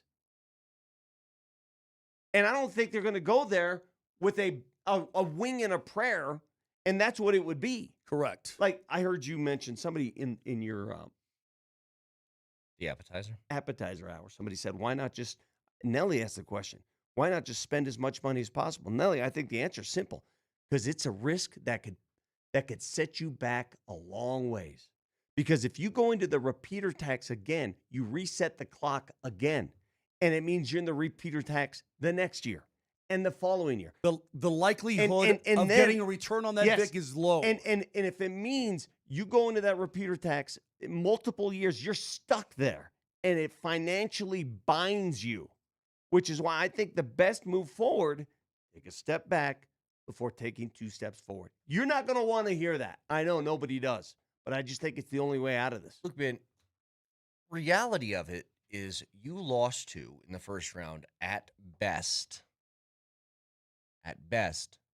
the third best team in the conference. And maybe with a healthy Lakers, they were fourth. You know, if they played Houston, who knows if they win or not. But at best, it's the third best team. You run it back with that. What if you end up playing that team again in the first round? Well, then you cross your fingers and hope that Aaron Gordon and Peyton Watson are healthy. I mean, you can't rest on hope. You can't rest your fortunes on crossing your fingers. Mm-hmm. You can't. 303-504-0925. Reminder, the keyword for this hour is bowling. So text that in your first and last name to 303-504-0925. That gets you in Avs Alley for Game 1 of the Western Conference Finals. A lot of people think you said bully. Bowling. Like bowling for dollars. Bowling. A bowling alley. Bowling ball. 303-504-0925. Fact checker next.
Do you understand the greatest compliment you can pay me?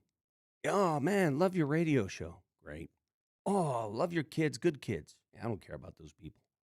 But if you say to me, your lawn looks beautiful, oh my God, that's as good as it gets. And I'm up there right now. Not as good as my grandpa kept his lawn, but my lawn in my hood is among the best. And one of the reasons why, Mile High Aeration, because they came out and did the deed. Aerated that thing about 3 weeks ago. Then the moisture came through, and it is green. It is gorgeous. I've got it very well manicured. And I get people saying, beautiful lawn. Again, it's the best thing you can say about another human being. I really believe that. And make the call today if you want it said about your lawn. 303-778-1000. Mile High Aeration. MileHighServices.com. Easy. Call them. Get it done today. 303-778-1000.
When we come back, I'm going to tell you something that will change the face of Denver sports landscape for eternity. Tomorrow on the show, I have something for you that will change the world as we know it. So, Tell me this ain't ironically funny, by the way, the statement that the Golden Knights put out after their punishment. Yeah, no comment. The Golden Knights are aware of today's announcement from the NHL regarding the post-game media availability following Game 6 in Anaheim. The organization will have no further comment. It's like that kind of got you in trouble. We're the not first going to time. comment on the no comment. Moser, are you into advanced analytics when it comes to hockey? Sure, a little bit. Yeah. I know. I think they're Bednar useful. was asked about. I think they're useful. He was asked about this. He goes, "We certainly use them. They're not everything, but they're useful. Yeah. The XG percentage, that's expected goal percentage, correct? Correct. Did you know that in the Colorado and Minnesota series, the top 15 players in expected goal percentage were all Avs? Not a single Minnesota player is in the top 15 of that category. Did you see after the first period of Game 5, did you follow the XG all throughout the rest of the game? Yeah. And it was what, basically that Vegas plateaued after like the first period? not Vegas, Minnesota. Or sorry, Minnesota. It was basically zero. Yeah. Yep. Hey, Vic. It'd be like after the first quarter, good. Hey, maybe you have a 17-0 lead after the first quarter. Expected points from this point on, nada. Good. So all you've got to do is just play your game and get to 21, and it's a win, which is kind of how it went. Would you like another statistic? This one might make you feel a little bit uneasy. Okay. From Corey Massasak. Last 20 games played, Carolina is 16-3-1. 70 goals scored, 44 against. The Avs are 15-4-1. 73 scored, 47 against. Vegas is 15-4-1. 77 scored, 47 against. You know, it's a different team, dude. It's why they probably made that coaching change when they did. They saw something. Plus, guys are getting healthy. They were missing Carlson for most of the year, right, Moj? A lot. Okay. Yeah. Guys are getting healthy. Guys are coming back to the mix, to the fold, and it's a veteran bunch. They're not easily distracted because they've been there before. Yeah. It's a scary team.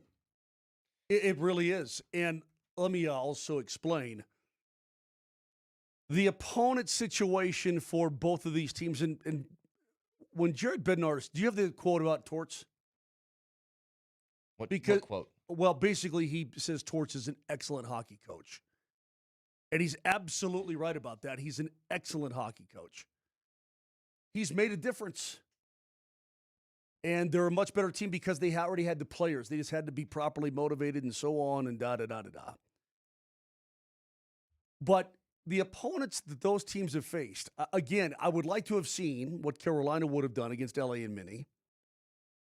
I'd like to have seen what Vegas would have done against LA and Mini.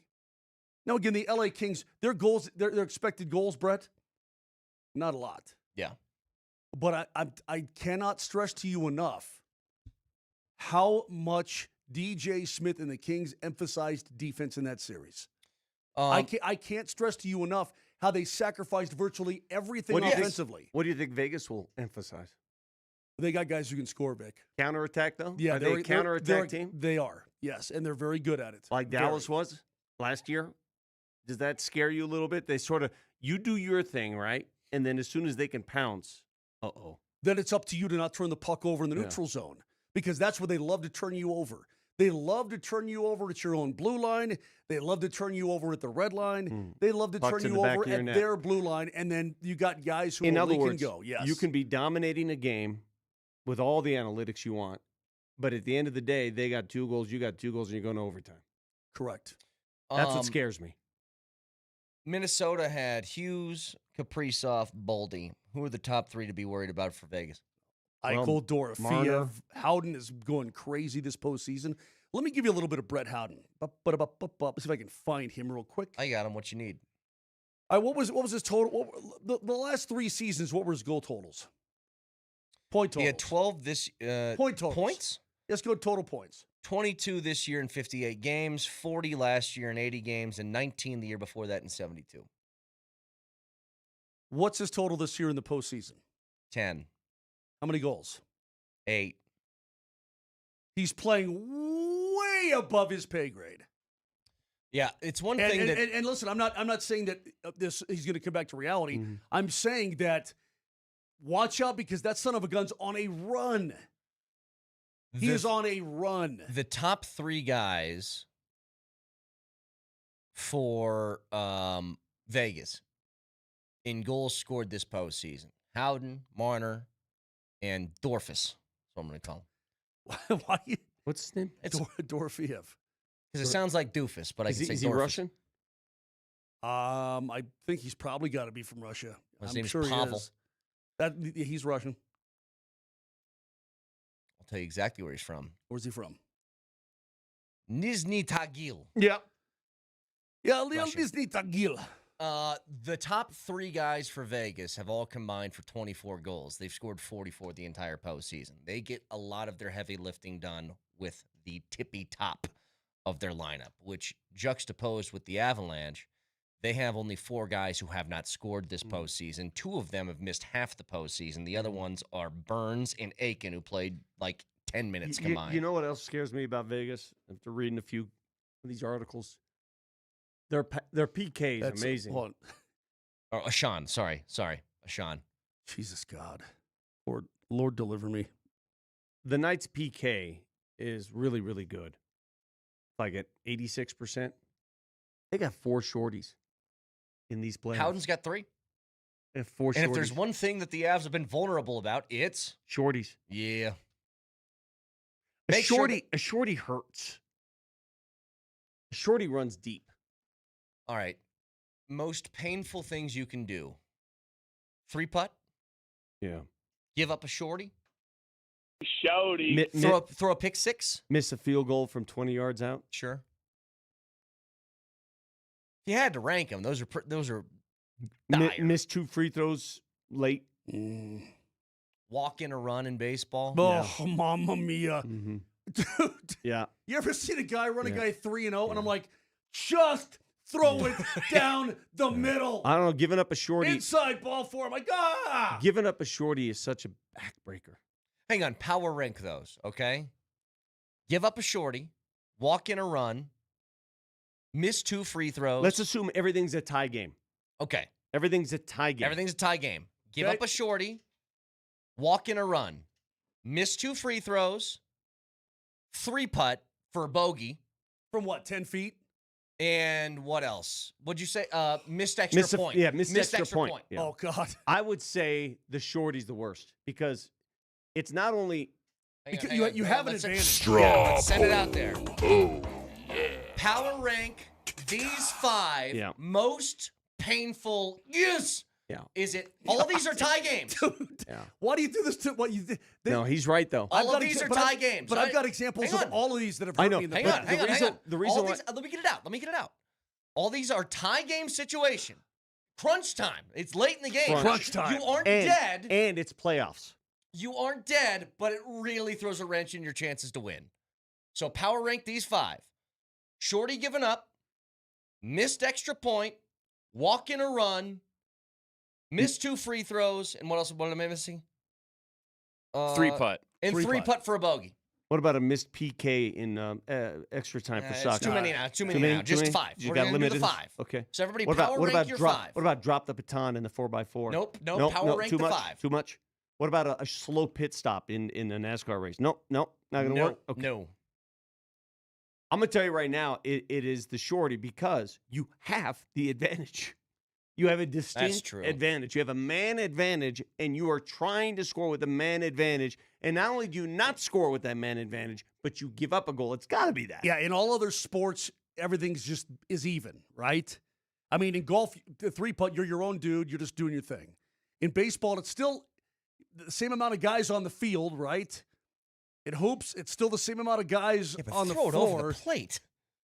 Give yourself a chance. Do you know how many in my lifetime? Do you know how many times I've screamed at a guy when I can see he can't locate, and I'm like, just throw it over. If he hits a granny on you, good God, just don't walk him in. I got to tell you.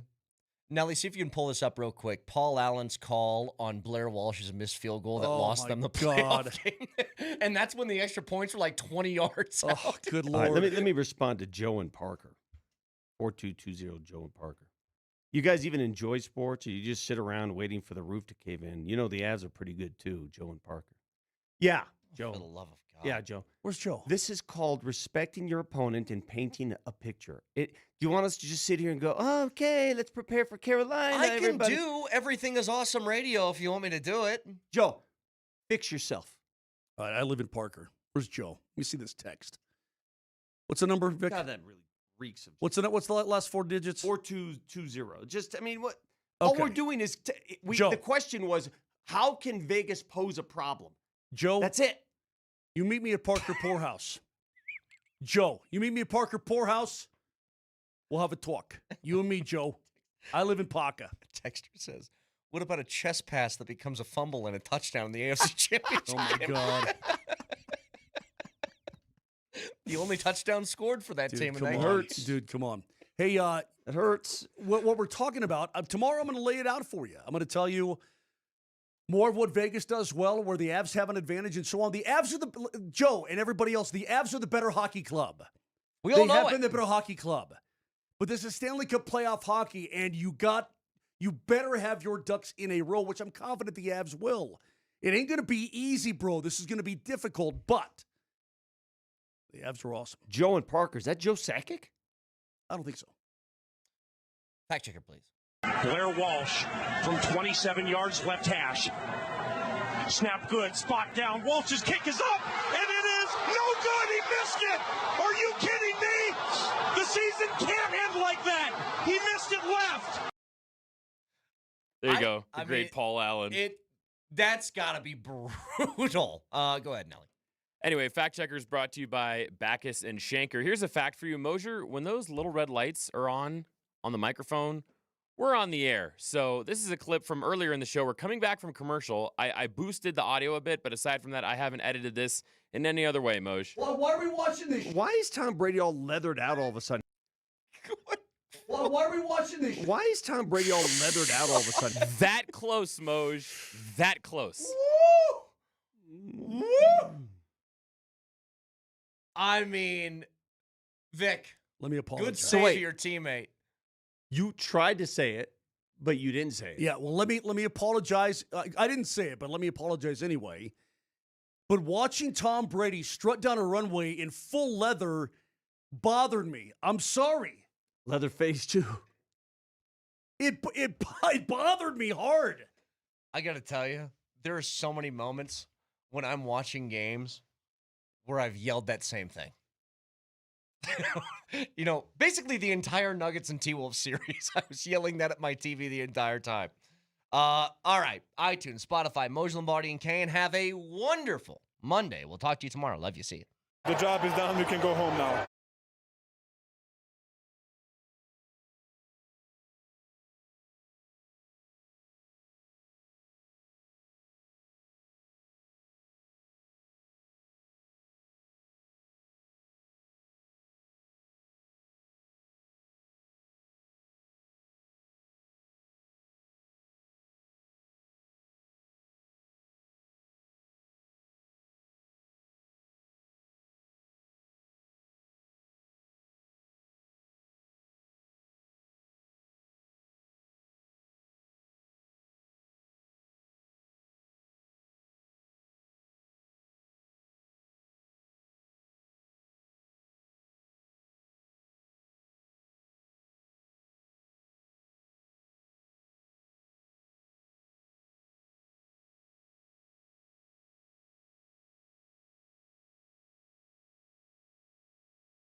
they're playing a similar style. It may be the exact same style as with Bruce, and obviously Bruce got the most out of that team too. They won in 2023.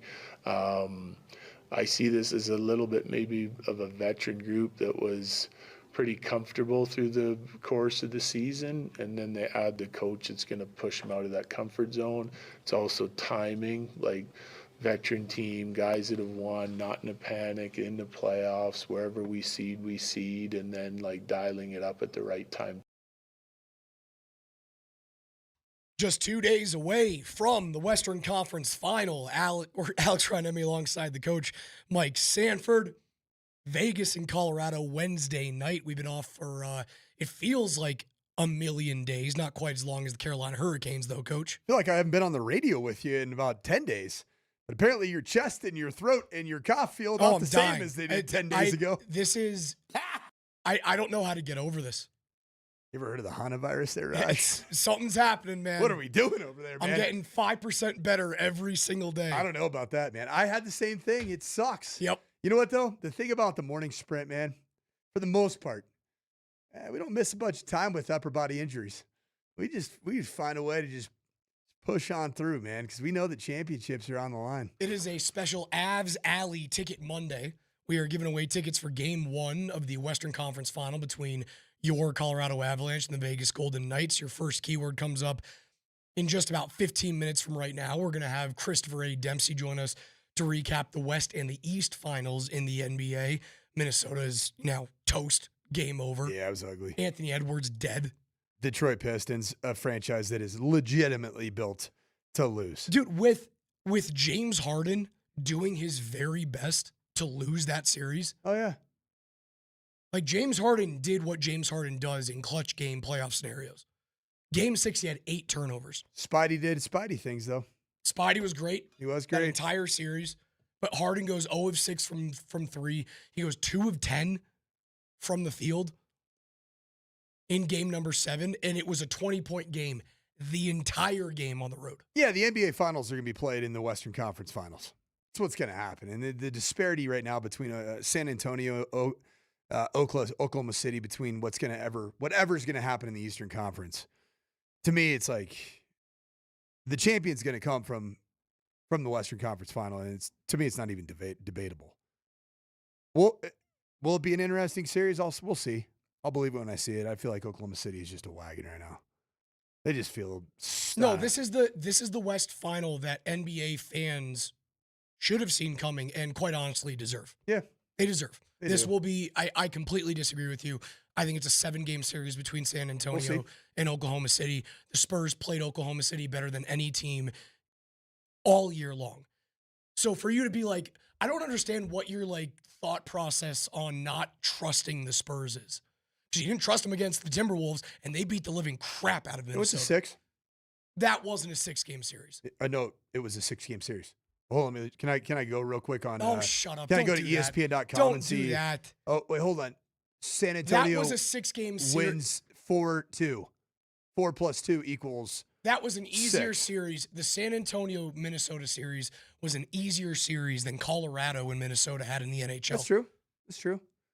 So those two things aren't congruent. Although the 2 games that Minnesota won, I mean, they made you feel them. Whereas I think that there were 3 games that the Minnesota Wild lost that they made you feel a lot. So it's a little bit different in a sense. Like, there was 1 game that the Wild won that you're like, yeah, we're the real deal. But there were 3 of those damn games that the Avs ended up winning that were really, really uncomfortable while you were playing them. So I don't know, man. Raj, why don't you believe in San Antonio? Raj, don't play radio talk show host guy for a second. Just be Alex Reinemi. All right? Are you kicked in the pants about watching the NBA right now? Be honest. I was excited to watch Game 6 and Game 7. It was a shame that both of them were complete blowouts. I'm not super kicked in the pants to watch NBA basketball right now. So I'll make myself watch the Spurs and the OKC game. Well, I mean, it's your job. Kind of. I mean, we're not going to sit. We're in the middle of a damn cup run. We're not going to sit here and evaluate the Spurs and OKC for 7 segments over the next 2 weeks. No, we're gonna focus in on the Avs and the Vegas Golden My Knights. job is to evaluate the brittle nature of Bo Nix's ankle. That's my job. We're going to evaluate the Broncos' schedule coming up at 10:45 here. Demps is going to break down the East and the West finals and what happened there between Cleveland and Detroit and San Antonio and Minnesota. But we go back to the ice just a couple days from right now. The Western Conference final begins between Colorado and Vegas, and this will be – it's funny. On paper, it should be a 6 or a 7 game series. In my mind, I think both the East and the West final in hockey are going 5 games. Yeah. Ah, God. Carolina's got to get some resistance, don't they? There's got to be some built-in resistance. Pretty big game tonight in the Eastern Conference, is there not, in NHL? Raj, what do you think's going to happen in that one? My original prediction between Buffalo and Montreal was Montreal in 7, so I have to stick with it. It's in Buffalo, though, right? In Buffalo. It looked like Montreal had a stranglehold on that game in the first period. Nuts. And then they give up 8. I know that was it 2 or 3 empty netters. I think it was 2. But it just, dude, the Sabres just responded like, I mean, to do that on the road in that building, that's a great series. What a fun, it is a fun, unhinged offensive series. It is insane. 5-1, 6-2, 3-2, 6-3, 8-3. I don't trust the goaltending for either team. Against Carolina. Oh, against each other. True. So, like, I can't sit here and go, yeah. It's a tough prediction, right? Tonight's game is a complete toss. Like, if you're betting on that game outside of just, like, the puck line, you're probably not very intelligent. Because how the hell could you predict what the hell's going to happen? I mean, I would take the over. Yeah, that's what I'm saying. And typically, isn't that the puck line? No, the puck line is the 1.5 on the favored side. On the team that's money line is who wins the game. Puck line is this team is favored by. And then over under, is that just the total? That's the total. Total. Okay. Right, so I would take money the total. Money line is who wins or who loses. Yep. Puck line is who is favored and by what. And typically in hockey it's just 1.5. That'd now. be like the betting line, like the line in football. It's the point spread. It's the point spread. That's what they call it. And puck line equals point spread. And then the total is your over under. Okay. You can tell that I am not Brennan Sorsby of Texas Tech football. I do not. Would you take a flyer on him in the supplemental draft? Oh yeah. If I'm the New York Jets, hey Brennan, come on down, bud. He'll never play college football ever again. No, he's done. But as a team that needs a quarterback, you get to rehab his image. Now you're taking on a risk without a doubt. But that guy's talented enough to play in the NFL. Speaking of which, Puka Nacua, we talked about him last week. I saw him on the Netflix Team MVP Productions UFC kind of light MMA fight. Puka Nacua is released from whatever iteration of rehab he was in. He was hanging out ringside, if you will, for the Gina Carano. What a disappointment that ended up being. It was fun for me. For 17 seconds. I mean, could you last longer than 17 seconds against in that ring? Ronda Rousey? I mean, just in general. They did a whole Entourage episode on that. No, you're not, if Turtle can't, I can't. You're not picking up what I'm putting down. But yeah, it's neither here nor there. No, that went right over my head. Thank you, though. Good. I'm glad. It means that you're in a good space. You're in a good headspace, Raj. So yeah, Brendan Sorsby, I would take a flyer on him. I would. Raj, what is happening health-wise with the Colorado Avalanche? You're hoping to have everyone back on Wednesday. Guys are taking their time off as they should. Makar is likely coming down to the final hours before game 1. But we all know he's going to play. I expect him to play. But he's probably not going to be fully Cale Makar. Hardly anyone is full right now. Nathan McKinnon sure looks full. Hardly anyone at this point is playing full. Yeah. I expect most of those guys to play. Lekkonen's now had quite a while to nurse his upper body injury. Sammy Malinsky. Malinsky has had now quite a while. I would be more nervous if I was Vegas questioning what's happening with Mark Stone. Okay. Because right now we're talking about, like, does Manson play game 1? Does Makar play game 1? Does Malinsky play game 1? Does Lekkonen play game 1? They're nervous about Mark Stone playing game 3. Any other injury issues for the Vegas Golden Knights? That's basically it. That's the one the one big issue. So would you rather have Mark Stone massive series question mark, or the Avs situation where you have about 5 players, including apparently Brent Burns is nursing some stuff too, based off of what DMac, just at being at practice. I mean, again, like guys are taking this time off. Yeah. These are all very much optional skates. Yeah, that makes Almost every skate from here on out, and it has been in the postseason, is an optional skate. Yeah. So I think you have to take with a grain of salt whether guys are there or not. For sure. Like I think I'll be out at practice. I have to see what time it is tomorrow. If it works for our show. Also, if I don't die between now and then. If you go down with the black lung, man, it's been a fun run. I've really enjoyed the show with you. And honestly, I'll help keep the Raj curse alive and well as we go towards winning a Stanley Cup. Again, I keep that thing holstered. I keep it holstered. I know. You used a kind of a unique reverse jinx around the fact that you woke up. We're at the open skate for Game 5, and you're like, it's the first time that I've woke up, and I'm like, I don't think the Avs are going to need overtime. I don't think they're going to need overtime to get this thing done. What do we get? 3-0 deficit and one of the best comebacks in Avs history, and overtime hockey in a 4-1 series win that just felt a lot more dramatic and heart-pounding than it was. But I'm excited for this series to resume. To answer your question, I think I'd rather have Colorado's situation where you're going, okay, most of these guys are like game time decisions, rather than knowing that Stone's injury is so bad that he likely, and these are the reports coming out of Vegas, likely will not be playing in games 1 and 2. Obviously, things can change between Monday and Wednesday. You trust them? Oh, in terms of reporting? Mm-hmm. Nope. Torts is back to his old ways. $100,000 fine and a second-round draft pick forfeiture. So you told me the largest on ice fine in the NHL is $5,000? Yeah, for like an incident that happens. Yet essentially interim head coach John Tortorella is just going to hand out 6 figs? That's crazy. Well, the organization has been fined $100,000. I thought it was John Tortorella. The organization. Is it John? Yeah. Okay. I knew it was Torts, but I didn't know if it was So the Vegas Golden Knights were fined $100,000. And they're good. They're all behind it. Like they even released, did you see their statement? We are aware of what happened. We will have no comment. No further comment. So no comment on the no comment, which is why you no longer have a second round pick this year. Holy smokes. I don't trust the damn thing coming out of their camp. Not at them. all. What we do trust is Chris Dempsey. We'll talk to him next, as well as your first chance to text in a keyword, get tickets, win tickets to Game 1 of Vegas and Colorado. That's coming up on the other side of the break.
Before we head on out to the Ramos Law hotline to join Chris Dempsey for a recap of the West and the East finals, rather semifinals in the NBA playoffs, it is a special Avs Alley Ticket Monday. You guys can win tickets to the high-energy viewing party that brings together big screens, food trucks, drinks, and chances to win prizes throughout the night. Tickets are $15 for the Western Conference Final, with proceeds going to Kroenke Sports Charities. To win tickets right now, text PARTY Coach, PARTY, to 303-504-0925 with your first and your last name. For more info on Avs Alley, available at coloradoavalanche.com/playoffs. The keyword for this hour is party as we head on out to the Ramos Law hotline. Chris Dempsey is our guest for his weekly NBA baseline report. We had a game 6 over the weekend, a game 7 over the weekend, and Demps, both of them were duds. What's up, guys? They were duds. Listen, especially last night. I don't think I had Cleveland winning by 30 in Detroit on my bingo card last night, even if I thought they might win the game, which, I mean, I guess that could have gone either way. Yeah, it's funny because I thought the second round of the NBA playoffs would be kind of epic, and I think it kind of wasn't. But I do think it has left us with the 4 teams that are playing by far the best basketball in the association right now. So I am looking forward to the conference finals in both the East and the West. Demps, Raj and I got in a little bit of a tiff, as we oftentimes do, talking about the Western Conference Final as it has now been settled. It will be decided between the 2 best teams in the regular season NBA, and that is the Oklahoma City Thunder and the San Antonio Spurs.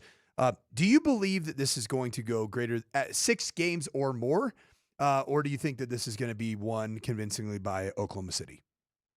I think it's going 6 games or more. I think these 2 teams are very evenly matched. And, look, Oklahoma City obviously has an edge over San Antonio in just sheer experience, not by a ton, but they are the defending champions, and they've walked this path before. San Antonio is walking it for the first time, but they are erasing all of the preconceived notions about what this looks like normally for NBA teams that are new to the party.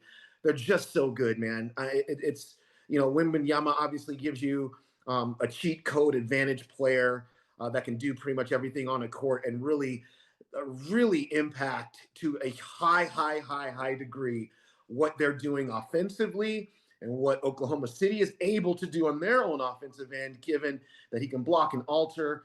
He can switch out and play on the perimeter as well. He's just a devastating defensive player. And that is something that we just never seen before to this degree. You couple that with young players that are playing like total veterans, Stephon Castle, Dylan Harper, these guys, Julian Champagnie, these guys are really good, and they can play any style. So if you want to go up and down, which they ran Minnesota right on off the court in short order by playing that way, or if you want to slow them down and play in the half court, they can do both. They can do both, as Oklahoma City can do. So I just think these teams, if San Antonio is going to keep playing to this level, then they look like they're evenly matched to me. But I would give Oklahoma City an edge in a 7-game series and to move on to the NBA Finals. Demps, both these teams that clearly I think are the front runner to win this NBA Finals, playing in the Western Conference. The youth movement is inevitable. Like there is so much youth, so much depth, and because of that, you just don't feel like you're playing with as many guys on the injured report as some of these other teams that are aging. And frankly, like the Nuggets, that's the reality of it. What do the Nuggets need to do to get younger and have a chance to compete with this youth movement of the Spurs and of the Oklahoma City Thunder? Yeah, and unfortunately for the Nuggets, coach, they don't have really draft picks to do that. Really impact that way in the next few years. So they would have to, transaction-wise, go out and try to find some younger players to add to it. Because I think, to your point, it's youth, and then it's also just this idea of players that are very athletic, especially in your backcourt. And, if you don't have that type of player right now, it's very difficult for you to get through some of these circumstances. But, the shot clock is going to get down under 10 seconds. Do you have a guy that can break down his individual defender and get straight to the rim? Can you play fast? Can you play in the open court if Christian Brown's not on the court? Can you do these things? And so the Nuggets, from that skill set, they younger and younger in the backcourt, especially, so that you can keep up with some of these really good young teams that have really good young backcourt players as well. So, look, I think a couple of things that the Nuggets could have done. I think the regular season just must be viewed differently in this league now. We play 10, 11 players during the regular season, only to then shrink these playoff rosters down, or these players playing in these games down to 8 in the postseason. The really good teams are not doing that anymore. Cleveland plays a bunch of players. OKC plays into 10 or 11 on any given night. And so you'll see exactly the same thing, that the San Antonio Spurs go deep down into their bench as well. You develop this bench during the regular season so that you can use it in the postseason, period. And so, look, if you have a Julian Strother on your bench, he's a young player that could have helped. If you, that type of guy, obviously they didn't have Peyton Watson. He was obviously injured. But I think your regular season really also has to set up your postseason. You cannot fall into just, the roster shortened. I think that is starting to not become the case with the really good teams and the really consistent ones into the playoffs. Is it just wishful thinking for me, or if Denver was healthy, would they have given San Antonio a better run than Minnesota? Yeah, I think they would have. I mean, I think we saw that in the games that they played against the Spurs this season, and really the one I will point at, actually just one, which was the overtime victory here in Denver, early in April, and both teams were largely intact for that game. I think Peyton Watson maybe wasn't on the court for the Nuggets, but by and large, you got to see what that would look like with those two teams. I think Wembanyama didn't play in the first two matchups, and then he didn't play obviously in the last one either. So some of that stuff you can throw away. But just from the standpoint of the Nuggets, really did have the answers for whatever it was San Antonio was trying to do defensively. Really couldn't just stop them at all. I mean, the three-point shooting really wasn't even the thing. I think the one that they won here, they made 12 three-point shots in that game. It's just that they were making shots everywhere. They were generating the types of shots that they wanted. And I think that would not have changed in the playoffs. And so, yeah, do I think that team, given that if they would have had a healthy Aaron Gordon and Peyton Watson, would have given San Antonio all they can handle? Yeah, I really do. And maybe even win a series, but that might be getting ahead of myself given how the Nuggets actually exited the playoffs. But certainly they would have given them a real tough time. Debs, the question that was asked there by Raj was if the Nuggets would have been healthy, ... right? The question seems to be a league-wide issue in the NBA, and I'd love to hear your thought as to why. The Ringer just released an article 4 days ago by Kurt Goldsberry, and he called this NBA issue the leg plague. And you're talking about various players that are missing postseason games, missed good chunks of the regular season. And so the question is the modern NBA breaking its stars? OG Anunoby, Luka Doncic, Aaron Gordon. The list just kind of goes on and on and on. What's the issue? And is this going to break the NBA? Yeah, the NBA is breaking their stars. I mean, I'll just start there, full stop. And here's the thing that I think that the league just refuses to do, that it's unbelievable to me. And that is stretch your season out. You can stretch your season out by 3 weeks. You do not have to drastically change your calendar to drastically reduce back-to-back games, 3 and 4 nights, these types of things that are wearing your players down. No team should have to play 17 games in a month. That's ridiculous. That's way too many games in a month. Also, the way that the teams had to travel this year, we saw this here with the Nuggets, right? There'd be game here tonight, game somewhere else the next night, one night off, game back here. Like, it just was too much travel, just kind of unnecessary when you can kind of group regions together. You can group states together. Oh, you're going to go to Texas? Okay, well, then you're going to play San Antonio and Dallas on this road trip. Not going to go San Antonio, LA Clippers, Dallas Mavericks. Those kind of things are so easy for them to be able to fix. I don't know why they do it. There was a point in time which they were fairly adamant about drastically reducing back-to-backs and those kinds of things that really put a lot of wear and tear on the players. And then they just stopped this season. They just said, you know what, they just stopped. And a large part of that has to do with the in-season tournament. You don't play a lot of games in November because of that. and they start making other parts of the schedule very dense, and that really takes its tolls on players and a game in basketball that is using the every part of the court in a way that it had it in the past. Yeah. When I was growing up, teams weren't. I mean, this is not it. You didn't have to have a low man defender who's out at the 3-point line, who's now responsible for getting into the actual restricted area to stop a roller to the rim to get back out to the 3-point line when that roller short rolls and shoots and hits that pass out to the corner.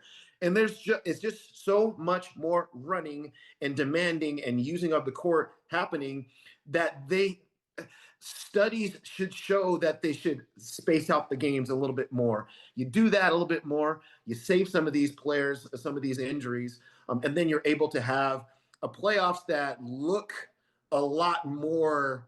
I mean, not that any of the 4 teams that are left are shouldn't be here, but to get to this point, there's some ridiculous things that happen because teams just were missing some of their really main stars.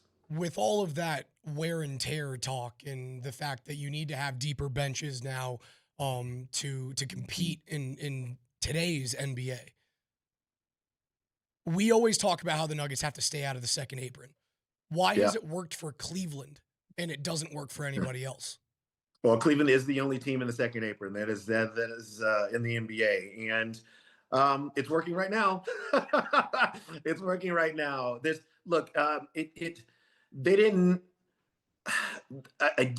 After last season, there were a couple of players that they just chose not to resign because they didn't want to necessarily go this route. But when Darius Garland was not playing because he was injured, and they started to feel a little bit of the pressure of, but we have a roster that we think is good enough to get to the NBA Finals. Boom, James Harden drops in on the scene, and your finances go to a different space. It's working right now because they're winning. And, if they're able to beat the New York Knicks, which they are, completely, if they're going to play like they did last night, then they're going to beat the New York Knicks. They are a test case for this. They're not worried about roster building for the future because they feel like their future is right now. And when you are worried about roster building for the future, then you cannot go into the second apron. So I think the Cleveland Cavaliers are an example of, you know what? We have everybody we need. And if this doesn't work, then I guess it just doesn't work and we just blow the whole thing up. So it's interesting to watch them operate right now. This was this team that won 64 times last year, if anybody recalls. It was the number 1 team in the East last season. They lost to the Indiana Pacers right off the top in the Eastern Conference playoffs. So I think there's a little bit of the Cleveland Cavaliers here that are realizing this season what they were not able to get to last season. But they're doing it now, obviously, with James Harden and in the second apron. So, Raj, I think the short answer is we'll see what happens with them. If they are able to win an NBA title this way, I think the impact would be on teams that feel like they have exactly the roster that they want and maybe want to just add one more player. But if you feel like you might have to retool this in any kind of significant way, then you just can't go to the second apron. Okay, so second apron, only team, surprisingly, is Cleveland, right? We think about Cleveland. Sometimes we think about cheap ownership groups. We think about the Cleveland Browns, Cleveland Guardians. Okay, just a little bit of a useless FYI quiz for Chris Dempsey. Who is the ownership group of the Cleveland Cavaliers? Well, it's Dan Gilbert, right? Okay, yep. And, so you nailed that. So what's his big money from? Rocket. He's a Rocket Mortgage guy. Rocket Mortgage. Now, this is where it gets wild. He's acing it right now, by the way. You're killing it. His brother is a minority owner, Gary Gilbert. Do you know who the other two, we'll call them famous, minority owners are for the Cleveland Cavaliers? Oh, you know what? I used to know this. I don't. Yes. I'll give you a hint. Who is it? Actually, I knew this, but I will just sit here and it would be bad radio. USHERRYMOND. Usher, baby. And then the other one, which was like mind-blowing to me, is active Cleveland Brown pass rushing son of a gun, Myles Garrett. Myles Garrett. Yeah, I would never have guessed that. Yeah. Second yeah. Apron, the only Second Apron ownership group, and I know it's the Rocket Mortgage money, but just pretty fascinating ownership group right there that's willing to just like, let's go all in. What are we waiting for? Yeah, yeah, because look, the money part of it is kind of similar to just before there was an apron, there was still a luxury tax, there was still a repeater tax, and so the money part of it really is just very similar. That the second apron really hamstrings you in terms of doing anything at the trade deadline, doing anything in the offseason, doing like those types of things that really help teams. Like the Nuggets, could they have gotten Jonas Valanciunas? Could they have traded Michael Porter Jr.? All of these things, if they had been in the second apron, would be very more complicated, and some of those transactions wouldn't have been possible at all. So the money part of it is never been a deterrent for any of these owners. I mean, that's Golden State paid $400 million in luxury taxes for like years on end. But when you add in the piece now, you can't just acquire anybody you want through any of the means available to you in this league. That added a layer that a lot of these teams, every team except for Cleveland, is really obviously scared of. So, it's funny that we're going this route because that is a very interesting. We will see what this says in terms to other teams in terms of, well, maybe we should go into the second apron. I still think that if you believe as currently constructed, you are championship worthy, then you'll go into the second apron. Then you will never need any changes. You can do it. If you feel like you might have to change, then you cannot do it. That is Christopher A. Dempsey with his NBA Baseline Report. Demps, we appreciate your time. We'll catch up with you next week. All right, guys. Get better, Raj. I'm going to do my very best, Coach. Well, guess what, man? It's a special Avs Alley Ticket Monday. It's where all the juice, energy, excitement's happening right outside of Ball Arena for the Western Conference Final. So you can win tickets right now to the high-energy viewing party that brings together big screens, food trucks, drinks, and chances to win prizes throughout the night. Tickets are $15 for the Western Conference Finals, with proceeds going to Kroenke Sports Charities. To win tickets right now to Avs Alley, text the word PARTY, as in PARTY, to 303-504-0925 with your first and last name. More info on Avs Alley are available at coloradoavalanche.com/playoffs. The keyword for this hour is party. Good luck.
Back to the morning sprint. Alex Ryan-Emmy alongside the coach, Mike Sanford. I'm going to tap out. The Avs have some optional skates over the weekend, and they don't play until Wednesday. So we're calling in the righty from the bullpen, the flamethrower himself, the Silver Fox. They call him Mark Bertinoli. Berto, I appreciate you, man. Guys, I'm going to go not talk and see if I can get over what's happening to my throat. Go into timeout. Goodbye. Peace out, man. Peace out. Thank you, Berto. Send that man to timeout. Raj sounds so bad. I was thinking about what I would say at his funeral when I was driving in. That's how bad he sounds. It's the black lung, Pappy. I was like, man, he ain't going to make it.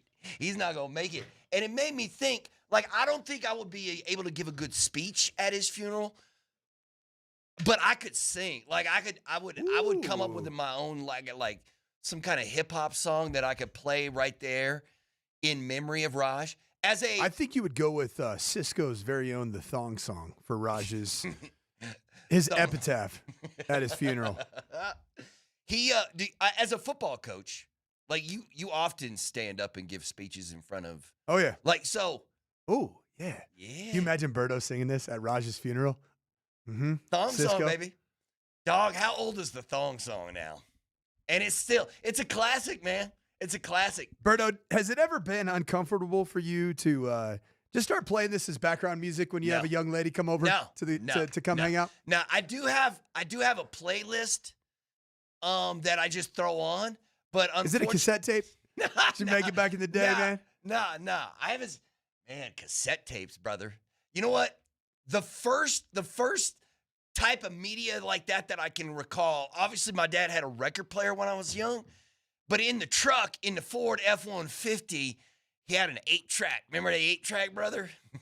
Oh, yeah. I think it's different, didn't it? Yeah, that's some old school. Tell you what, man, this morning sprint just started elevating right there in a hurry, didn't it? We went from talking about the what have you guys been the broke ass Eastern Conference Game 7 that we got to witness. Yeah, what's up, NBA? And the terrible Eastern Conference final that I'm not even looking forward to at all. I don't know. That was ugly. And I don't understand. And then we end up on Berto's here somehow. Yeah, baby. And we're talking Cisco and Thong Song and Raj's funeral. And it's as unhinged as it gets. You know why? Why? Because that's what happens when the Silver Fox comes and hangs out before noon. Yeah. It gets weird. Can I go see Cisco in concert still? Like, if I was like, I want to see the Thong Song live, could I go see Cisco play? Like, I'm sure he doesn't play Red Rocks or something like that, but I would like to see Cisco do his thing, is all I'm saying. So Cisco's going to be in Vegas. He's going to be in Vegas June 8th through the 12th. He's going to play the Sphere. No, that's actually, it's an event called Cisco Live. it's a technology event in Vegas. That's different than Cisco. Okay. You're talking about the tech company Cisco, not my man Cisco. That's a totally different thing.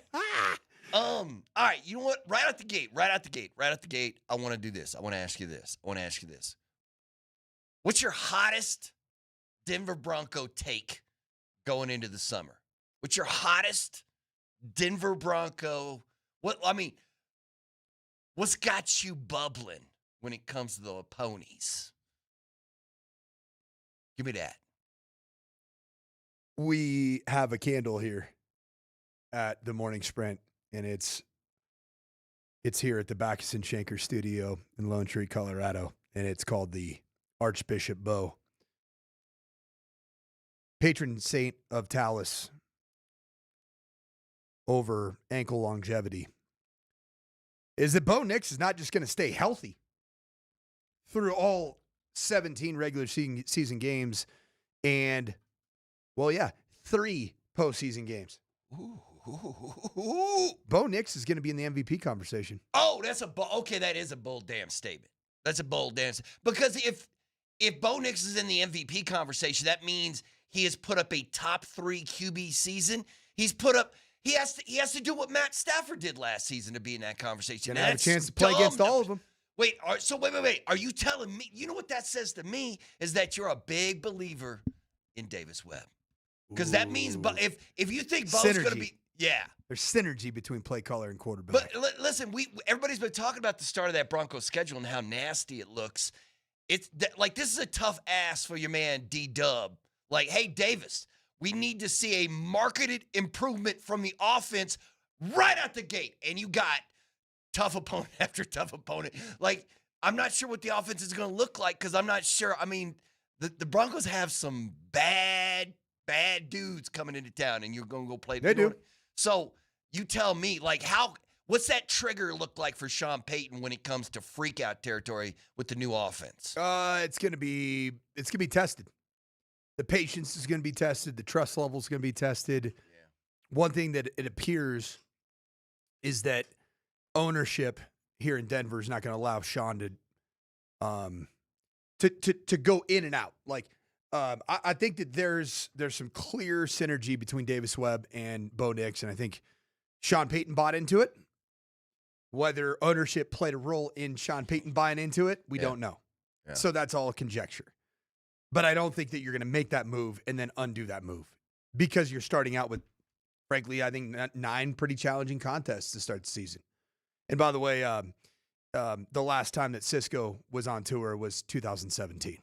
So you could have seen him. The last time you could have seen Cisco that I know of was in Alexandria, Virginia on New Year's Eve in 2017. See, when did the thongs? I'm just saying that I don't think there's been a wedding on planet Earth without the thong song playing. What kind of weddings do you go to? I go to Christian weddings. I do too, bro. I go to. You're telling me that the thong song ain't Christian? You're telling me? I find that hard to believe. Dude, Cisco's only 47 years old, man. See, this is what I'm talking about. I wonder what he's doing right now. Think about what man's doing this second. All right. So you're telling me, dude, what? He was my neighbor. Cisco is? Yeah, he was. He lives in Littleton? No, when I was an offense coordinator at University of Minnesota, he lives in Maple Grove, Minnesota. It's really? Literally where I lived. I lived no between idea. Plymouth and Maple Grove. There's one and one musical Imagine artist I could have seen know from Cisco Minnesota at the grocery store. Yeah, and you never did. Cisco's short as hell, right? Like, am I right or am I wrong about that? Like, I think Cisco was like 5'5" or something. Am I wrong? I don't know. I mean, 5'4". Is he really? He's shorter than Raj. He's shorter than DMac. The way you said that was kind of harsh, man. You said it's like that's the shortest person that you've ever seen in your life. Bro, have you met? He's shorter than Raj. Have you met somebody who's listed at 5'4"? Oh, that's true. Listed at 5'4" that means you're 5'2". 5'00". 5'5", 1.5 and a quarter. You're right. Oh, sorry, Cisco. That's all right. He's still living his best life. I love this from the Twitch feed. Like it when the beat let me make your booty go. R.I.P. Raj. Oh man. Yeah. All right. So I don't know what we accomplished in that last segment there. What we ultimately accomplished is that Cisco is an old neighbor of mine. Yep. He's probably 5 feet tall. Raj you're going to sing at Raj's his funeral for the Black Lung. Yeah, like in Old School where they sing for Blue. And that's Bo what Nix I want to do. And Bo Nix is not only going to stay healthy, he's going to win the MVP. Okay. See, that's a bold statement. Because what happens if Mahomes is Mahomes again? And Josh Allen does what Josh Allen did again? And lose to Bo Nix? Stafford is, lose head-to-head to Bo Nix in the postseason? Take that out. But I'm just looking at fat offensive numbers. That's what I'm talking about. Just like them numbers. You ever heard of a Bo guy named? Get there? Have you ever heard of a guy named Jalen Waddle? Yeah. Oh, yeah. You ever seen the little penguin dance? You're saying get used to that penguin dance. That's an extra 1,000 yards for Bo right there. Just right there. Need just an extra 1,000. it. What? How many yards did Bo throw for? He's like 700 more. Is that it? Yeah, he'd be good. I mean, I know he threw the ball more than any other quarterback in the league last year, he threw right? for 3,931 yards. What did Stafford throw for? That's what I want. I want 5,000 yards. That's not common like it was in the kind of the. So last year Stafford was 4,700. You need, like I told you, you need Now you need some touchdowns because my man Stafford had 46 of them bad boys. You need to get going. You got to get going. Is Jalen Waddle good for 23 more? I don't know. How many did Bo throw last year? 25. 47 TDs. That's so many. That's so many through the air, man.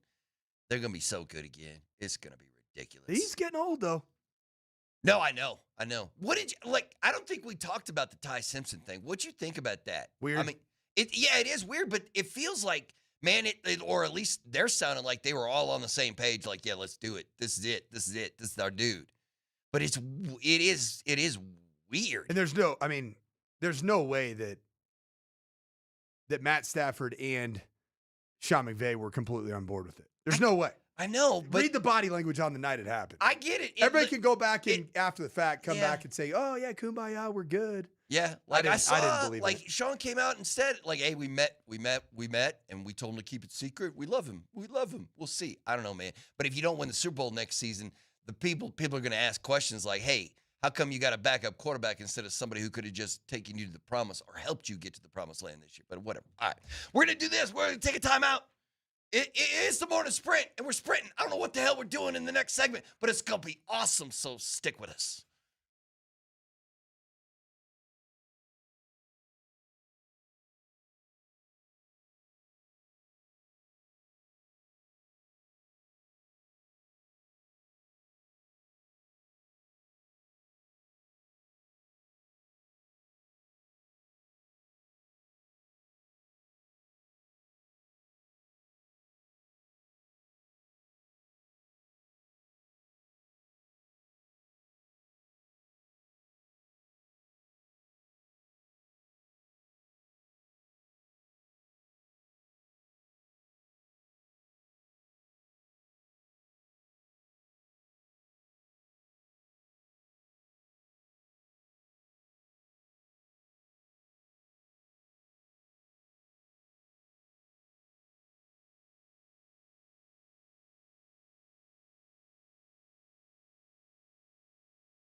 baby making music right here.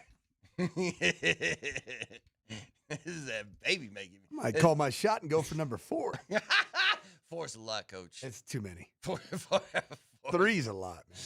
3 seems to be a lot of madness. It's chaos. You've seen the Sanford boys around the studio before, haven't you? Yeah. Because I'm looking at them thinking which one is going to play what sport and how good. Like, are you going to turn one of them into a QB? Yep. Or, yeah. Do you have your eye on which one might have the best arm? I think it might end up being the older one's the quarterback. The younger one might be a tight end. See, you're raising a tight end, Coach. Oh, Right yeah. there. Right there. Yeah. Right there. You got to watch out for that one, then. Yeah, you got to watch out for that one. Oh, he's got Gronk, Kelsey. He's got all the energy. How do you get that?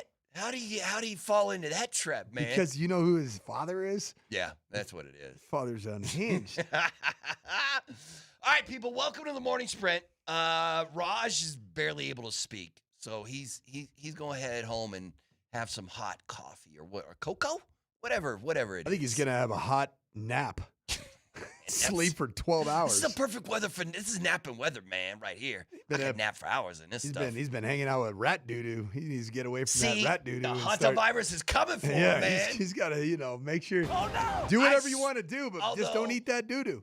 If he gets me sick with hantavirus or whatever, I'm going to have issues with that. I'm going to have a couple of issues with that. Patient 0 here. How do you send a I'm sorry card for that? Sorry, I got you sick enough to die. You have Cisco show up and plays the thong song live. All right, we got guess what? We got an Avalanche playoff game coming up on Wednesday. We're going to give away tickets to Avs Alley coming up here in just a little bit with a keyword. And tomorrow, we're going to give away tickets to the game, to game number 1 of the Western Conference Finals as they get it on. There's a game 7 in the NHL tonight.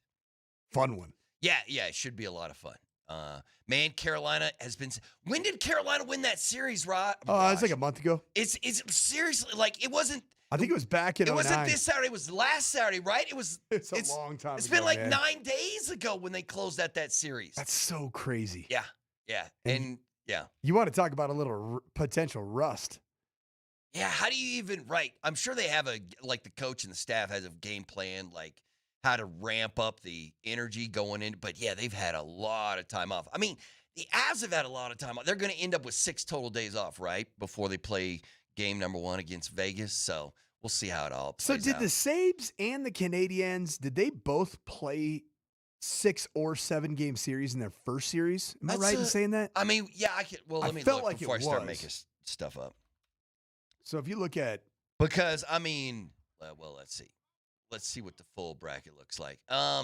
Buffalo beat Boston 4-2. Montreal went 7 with Tampa. Dude, so those 2 teams will have played either 13 or 14 games. Yeah, and Carolina's played 8. That's, 8. I mean, crazy. 8 and hasn't played in 9 days. Yeah. I wonder if. I mean, the Avs have played 9. Famously, here in this city, a lot of Rockies fans blame the fact that the Rockies had such a long time off before the World Series started when they faced Boston that they lost all the juice that they had during Rocktober and the crazy run and stuff like that. And I think, and I don't think, coaches don't like this, right? Coaches don't like this kind of time off. I mean, as a football coach, you usually get a week off no matter what. You know what I mean? But these guys like to play every other, they want to go. This whole long time off, I think, is probably a little weird for Carolina. And maybe a little weird. Especially in the sense that Carolina's not a team that is old guy laden. They're not right. Extreme. Super vets. Yeah. So I love the Avs having the time that they have. And I actually kind of like the fact that Vegas has similar time. So it's not going to be one team is flowing right into the next series. Yeah. I think the Avs got one more day of Is that rest. What it was? Right, because Vegas ended the series the day after. They played Avs one ended more the series. game, but it was just one day after. Yeah. So Vegas had the whole Vegas weekend won a off, too. 6-game series? Yeah, they beat Anaheim 4-2. Yeah. 4-2. Because I thought the Ducks were going to force that game 7, and Vegas was not having it. Well, Berter, what are you seeing kind of in this Avs stars, thank God they're not around. Yes. this Vegas Golden Knights versus Avs series. It's going to be a lot of fun, and I do believe. Like I have some issues just thinking about the series. I need to see game one. Because right now you just saw the Avs take care of a team in the first round who I believe is better defensively than the Vegas Golden Knights, the LA but Kings. a little similar. And yeah, a little similar. Little like muck it up, slow it down. Vegas will try. Yes, Vegas is a big team. They will bang with you. And more importantly, I saw the Avs just win in the second round, 4-1 in a team that I think is altogether better than the Vegas Golden Knights. I think the Minnesota Wild is a better team than Vegas. So now what do you got? Like Coach Bednar was saying just yesterday, like, listen, you can't look at their entire season. You got to look at what they did at the end of the season when Torts took over and what they've done in the playoffs. And he's like, I think they're a different team. They're a better team. But it's still hard for me to find a way to say, okay, here's how the Golden Knights, here's how they win this series. Because I don't think Vegas has the talent to beat the Avs in 4 games. They can't find a way to beat the Avs 4 times.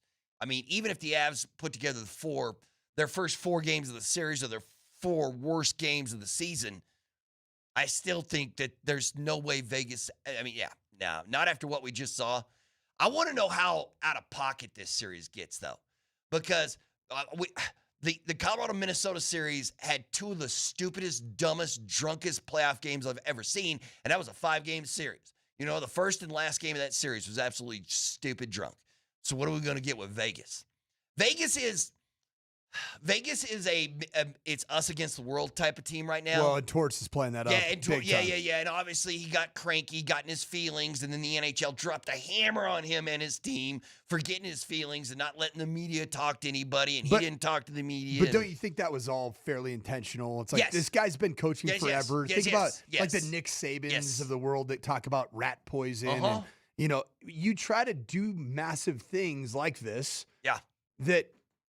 That turned their team against everybody on the outside. I think I think Torts did it intentionally, and I think he was more than happy to pay the $100,000 fine to do it. Him or the team didn't realize the NHL was not playing around with it when they took that second-round pick. Do you think his wife was cool with giving up $100K? Like, dude, an interim head coach just comes in and I gotta imagine Torts has been fined a lot. Because Torts is one emotional chucklehead. Like, he's tried to fight people in the Vaughn before, you know what I mean? In the tunnel between the he's a spicy guy. I wonder how much. You know what? That's what I'm gonna find out how much. Torts' wife has been married since '98. Christine, I think she's tired of his damn fines. No, she knows exactly what's going on in his brain. Let's see. How much is Tortorella? But so I think he did it all like it's gonna be. Well, I mean, he wasn't. Oh wow. Oh yes. So in 2014, Torts tried to go into the opposing team's dressing room during an intermission to fight, and the NHL suspended him for 15 days and hit him with a $250,000 fine, and he got a 6-game suspension for doing it. He got fined $20,000 in 2020 for publicly criticizing the officials. Fined $50K and suspended 2 games in 2024. Yeah, Torts has got. I mean, that's who he is, though. That's who he is. Yeah, he's looking at over $250,000. So he's gonna do some. He's gonna play some reindeer games. I'm assuming. And no, he's $500,000. Is he really? Because his salary forfeiture in 2014 for going in and trying to fight game suspensions. That was so he was suspended 15 days without pay, which was $250,000 in salary forfeiture, and then $255,000 known fines in addition to that. He's a $500,000 fine guy. Man, that's just. And Christine Tortorella, she has the Tortorella. The two of them have the Tortorella Foundation that goes to animal welfare. She's thinking about horse that is abandoned. That horse could have used $100K. Right. And all Torts had to do is talk to the media. Yeah. Even if he got up there and said, I'm just here so I don't get fined, he could have done the Marchand thing and been fine with it. But no. Yeah. So I think Torts is going to act a little crazy during this series because that's what he does. And Vegas is very much like and nobody respects us. Nobody thinks we should be here. It's us against the world. That's the mentality the Torch has been building, and that's what the mentality that they're embracing. And it's not gonna work. It's not gonna work against the Avalanche.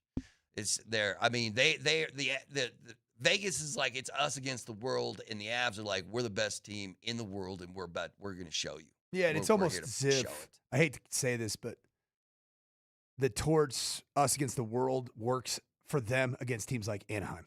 Right. Because the Anaheim's just nowhere near right. that when level of class. When you just get buried under waves of talent. And I hate to say skill. it's kind of like the Minnesota Timberwolves were us against the world against the Nuggets in Yeah, the it first worked, round. and it it worked against a team that, frankly, right now, and I hate to say it, just isn't good enough. Yeah. But it didn't work against San Antonio Spurs. No. It was good for a couple.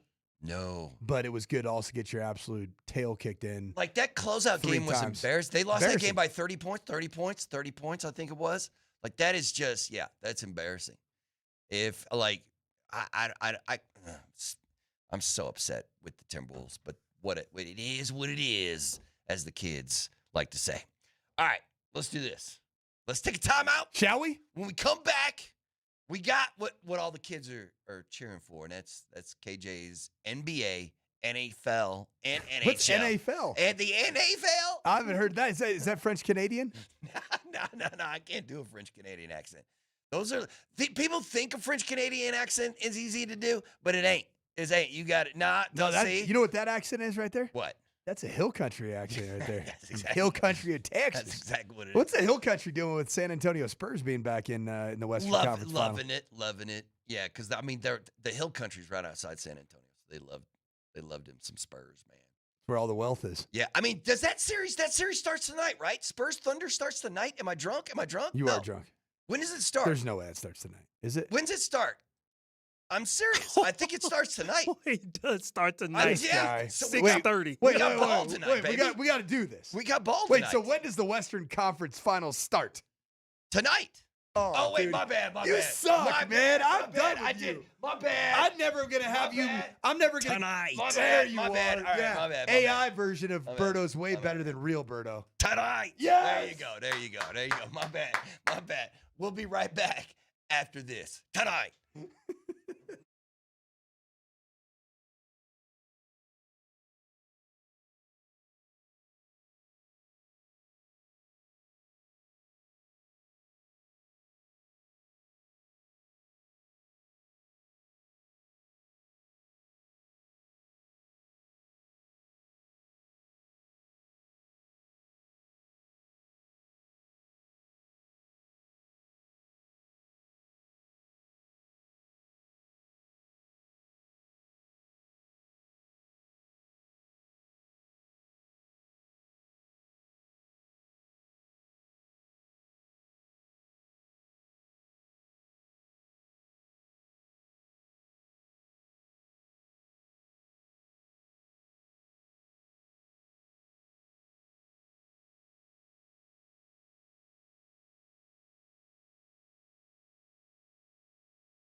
Welcome back to the Morning Sprint on this Monday, May the 18th.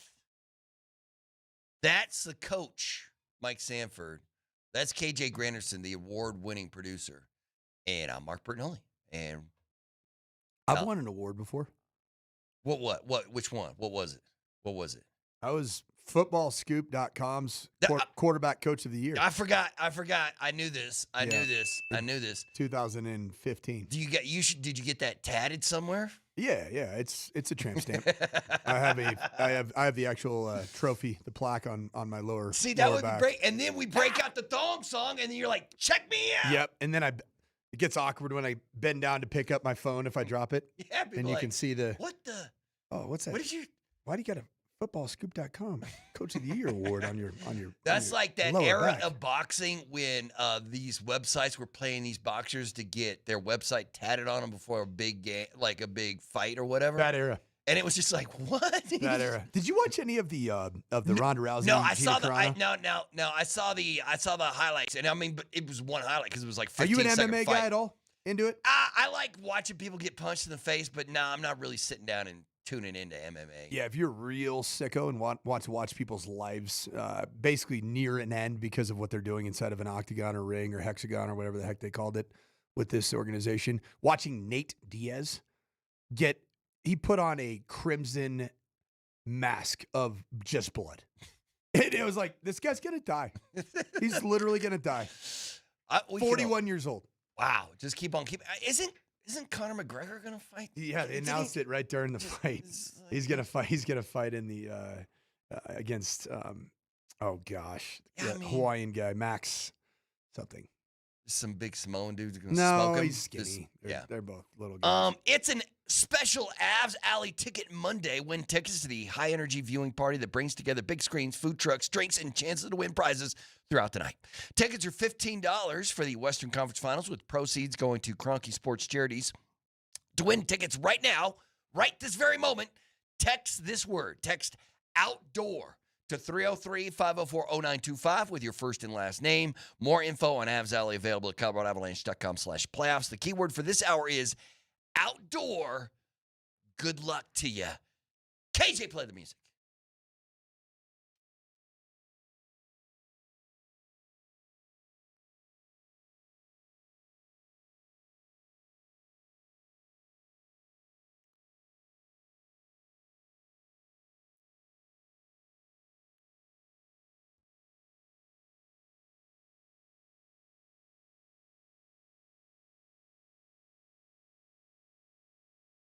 It's KJ's NFL, NBA, NHL note spectacular.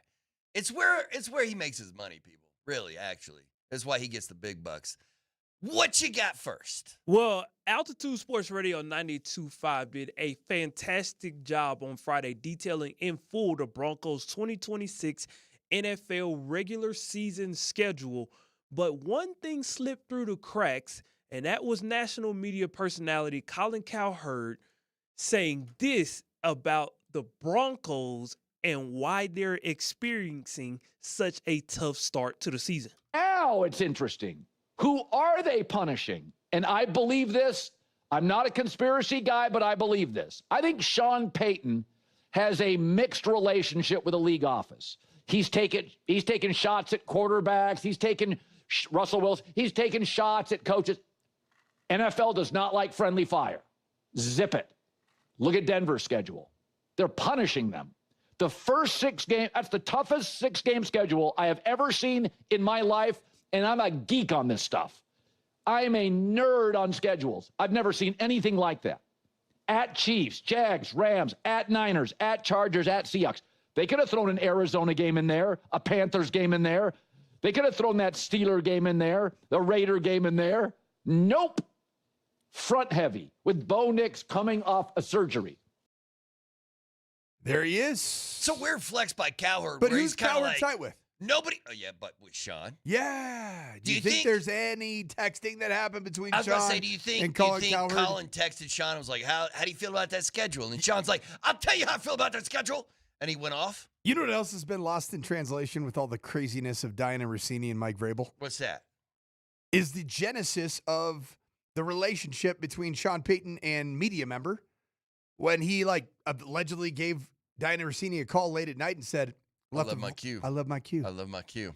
And he talks to Colin Cowherd too. So I think that this is, first off, there are people, and I've seen people's takes on this, that the NFL uses a very rigorous AI model to generate schedules. Cool. Yeah. There is opportunity for a human element to all of this. And so I don't think it's completely out of line to think that that's a possibility. It is a crazy front-loaded schedule. Yeah, it's nasty. And I actually am of the accord. A lot of people think that it's this first 6 weeks. Man, I think it's the first 9 before you get a bye. You mean before? Because you play the Chiefs again in week 8. Kansas City comes here. And then you play at Carolina, which is a tough trip. And it's going to be one of those weird weather games. The energy will be weird. Broncos have lost those games historically. Well, if you don't like so what's their record going to be by the bye week? 5-4. I'd 5-4. I pay good money for that record right now. I got 5-4, and then I have 12-5 as their final record because I think. See, that's not bad. Yeah, that's a pretty good record. Bro. That's what I have. That's a pretty good record. No, that's assuming that Bo Nix's ankle is healthy, and that's obviously why we have. Yeah, but once again, it's 2 fewer wins than you had last year, but you're a better football team, right? If you put up 12 wins in this schedule, you're a much better football team than you were last year, right? Even if you have fewer wins. It's also last year the schedule was a lot more favorable because you didn't have a first place schedule. Yeah. But also you ended up playing against some teams that were missing key pieces in that particular game. When you saw them, think about, they played Chris Oladokun in the Kansas City Chiefs. Yes. You're right. You played against, who was it even that you played against who was playing quarterback for the New York Jets last year? Oh, well, that's a good question. Who played? Was it Justin Fields? Yes, it was. It was Justin Fields. Yes, it was Justin Fields. The Denver Broncos. Justin Fields. There you are. You know what? I believe there are 2. You're right. There's 2 things that people aren't thinking about here when it comes to the Broncos schedule. One is what Colin just pointed out there is, is there a world in which Roger Goodell is firing off an email being like, hey, is there any way possible we can do Sean Payton dirty? Can we do that? Or because Sean Payton does have a tendency to piss people off. It's just what he does, right? It's probably why he's never going to win Coach of the Year because that's voted on by members of the media, and half the media hates that dude. So it's just not going to happen. But number 2, I think people are once again, what happens if the AI is mad at Sean Payton? What happens if it's our AI supermasters that's if it's the computer that's angry at the Broncos and Sean, then this is a problem for years to come. To double down on that schedule from last year in which you won 14 games and lost just 3, is the quarterbacks that you saw. Yeah, right out the gate, it was Cam Ward in his first ever start, who Tennessee was highly ill-prepared to be an NFL starting quarterback. You lost to Daniel Jones. Yeah, and he was about to have a season we didn't think he was going to have, right? You lost to Justin Herbert. Then you're playing against the Cincinnati Bengals, but it's not Joe Burrow. It was Jake Browning. Jake Browning, that's who it was. Yes, Browning. You get a W, your first W over a bona fide NFL starting quarterback, and that was against Jalen Hurts on the road. Miraculous, amazing football contest. And then you beat Justin Fields in England, who was 9 of 17 for 45 yards. That's rough. And then you go play, you have a shootout with Jackson freaking Dart and the New York Football Giants. And then you play the Texans. And who was their quarterback? Was it CJ Stroud? No, it was Davis Mills. Yeah. So you didn't even play the playoff starting quarterback. Oh, you're going to go play, it's Bo Nix versus Jaden Daniels? Yeah. Nope. Guess who you played? Marcus Mariota. That's who you played, who's like my age. You played Jordan Love, you beat him at home. Big win. You lost to Trevor Lawrence pretty convincingly. Then you play Chris Oladokun and the Kansas City Chiefs. And then you play Trey Lance and the Los Angeles Football Chargers. Yeah. Think about that, man. Yeah. I mean, that's some good old-fashioned schedule luck Yeah, And that's why you ended up with 14 wins, or part of the reason why you ended up with 14 wins. But if This you look year- at the quarterbacks this season, Let's talk about it. Mahomes is. You think he's back week 1? I would say no, I but think he's everybody thinks he's coming back, I so I think he's gotta back. believe you guys. Mahomes, Trevor Lawrence, T-Law, Matt Stafford. Yeah, see, that's baller. Brock Purdy early, so he'll be available. He'll be healthy and Justin Herbert. Baller. The quarterback that absolutely sucks that you're playing, Sam Darnold. Oh, wait, he just won a Super Bowl. And then you play the Cardinals, and who the hell knows who's going to be like quarterback for that football So team. you got six straight ballers, and then maybe you run into Jacoby Brissett. Jacoby or Gardner Minshew. Gardner Minshew, Minshew's or there. even potentially Carson Beck.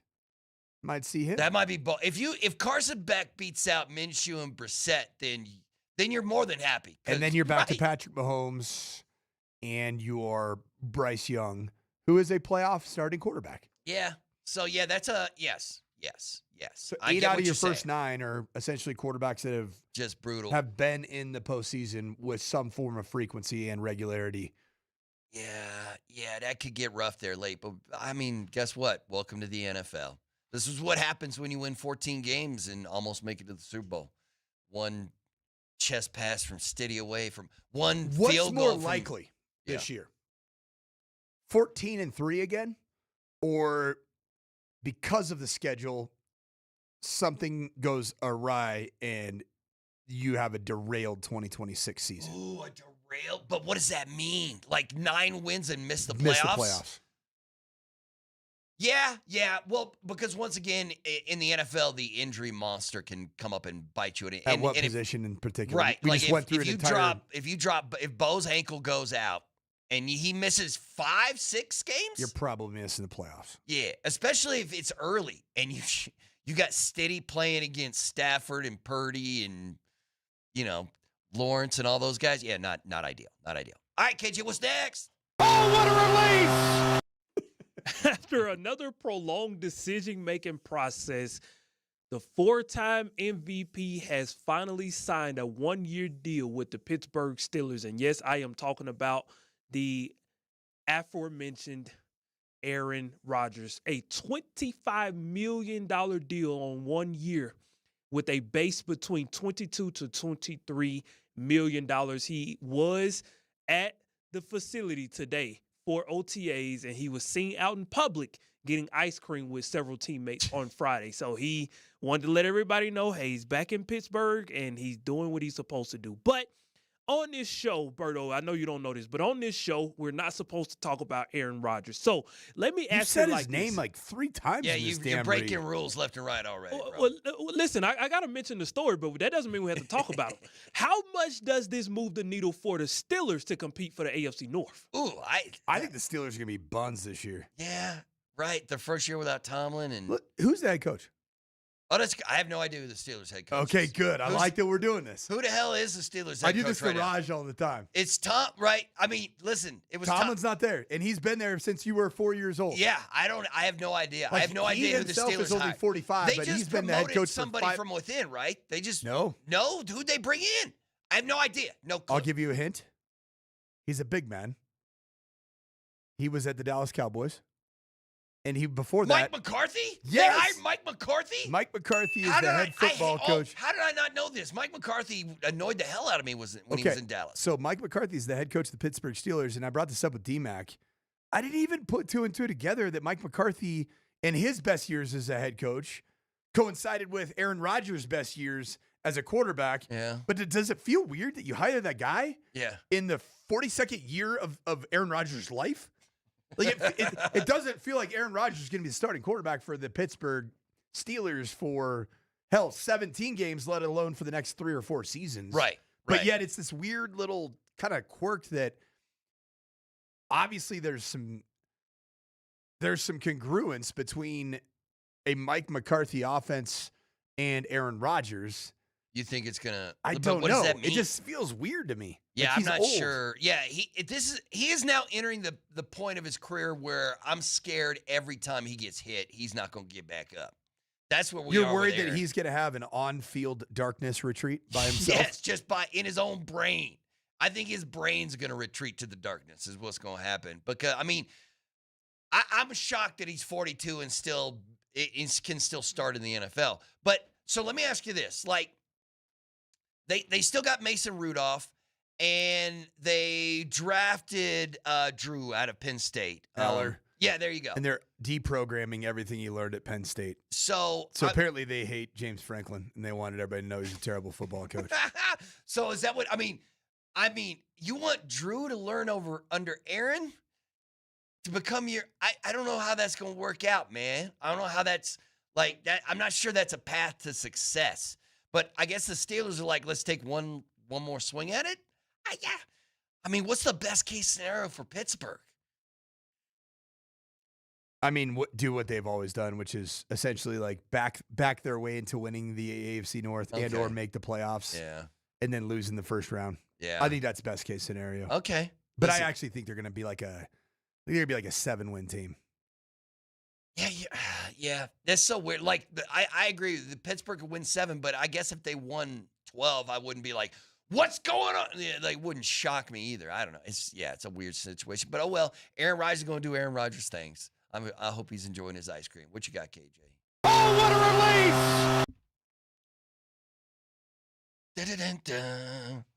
All right, let's go from the gridiron to the ice here because the Colorado Avalanche are just over 48 hours away from Game 1 versus the Golden Knights in the Western Conference Final. During Coach Jared Bednar's media availability this weekend, he reflected back to the 2022 playoff run to properly highlight just how much pressure is on every game when you're this close to winning, Lord Stanley. And I remember in 2022, we were 16-4, and it felt like when it was done, it felt like every game was must win, and we lost 4 games the whole playoffs. People outside of the competition would be like, well, you went 16-4. Like, well, obviously wasn't that hard. Well, when you're going through it, it certainly feels hard, and that's the stress of the playoffs and expectations. It's just, how one period or one game can be the difference or the swing of momentum. So you just feel like you're constantly under stress. So it's exhausting. That is Jared Bednar knowing full well that the Avs are on track to go 16-2 in this postseason. Yeah, which would tie the greatest postseason run in NHL history. And he also knows that it has been an absolute grind to get to 8-1. Yeah. It's been a grind. They only have that one loss, but how stressed have you been over the last 3 weeks of the playoff? All of them, man. Yeah. Even some of those Kings games felt a little stressful. Yeah, I mean, they weren't beating the Kings 5-1 with regularity. Right, it was a bunch of 2-1 games. Yeah, it was a bunch of tightly contested stick and puck affairs. All right, KJ, what you got? I think it's time to go to a break, man. But you know what? Before we do that, what? Do you mind if I do something for the people? Do it, man. Do it. For the people in the back of the room and in the front of the room. Man, it's a special Avs Alley Ticket Monday, and this is for Avs Alley. So win tickets to the high-energy viewing party that brings together big screens, food trucks, drinks. You like those, Berto? Yeah, I like all and those. Chances to win prizes throughout the night. Tickets are $15 for the Western Conference Finals, with proceeds going to Kroenke Sports charities. But to win tickets right now, get out your phone and text outdoor to 303-504-0925 with your first and last name. More info on Avs Alley is available. ColoradoAvalanche.com/playoffs. The keyword for this hour is outdoor. Outdoor. And good luck and Godspeed.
Welcome back to the final segment of the morning sprint on The this Morning Blitz? Monday. Is this the Morning Blitz? I almost said the Morning Blitz, people. I almost said it. My bad. So, welcome back. You know what I haven't not mentioned once yet today? You haven't not mentioned. I have not mentioned once today that the NBA MVP is SGA, as announced yesterday. Boo his ass! Boo this man! Boo that man! Yeah. Yeah, that, so, and. You like free throws? Nah, Berto, you like watching foul hunting? Nah. You like watching guys that shoot 22 for free throws? I can't get behind what the Thunder do as a team and what SGA does as a player. I mean, he's a great player. He's a great athlete. Great player. But yeah, I mean, back-to-back MVPs for SGA. Good or bad for the NBA's brand?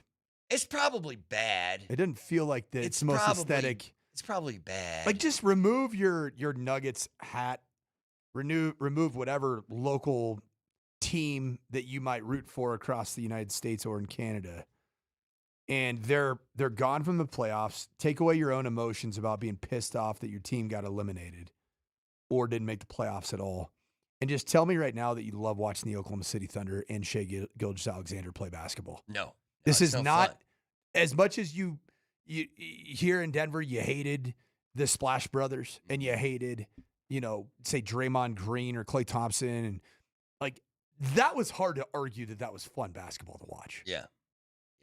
When the Nuggets were right, that was, in my opinion, fun basketball to watch. Yeah, no, watching Joker play basketball is always a joy. Especially when they have the athleticism of like Peyton Watson and Aaron Gordon healthy and getting out in the open floor and running. It's just, it was pretty elusive. What the team might look like if they're younger and more athletic than they've ever been. Is the around NBA Joker. rooting for OKC to win this thing, or do you think they're rooting for San Antonio? I think they're rooting for the Knicks to win the whole damn thing. Probably true. But I bet you know what? If you strapped Adam Silver down to a lie detector test and said, would you rather have the Spurs or the Thunder win this series? I bet he goes Spurs. I bet he goes Spurs too, man. I bet he goes Spurs. Here's the problem that the NBA hates to get into when it comes to OKC, and that's the officiating question. Like, you have to talk about the officiating when you talk about the Oklahoma City Thunder because they use it to their advantage so well.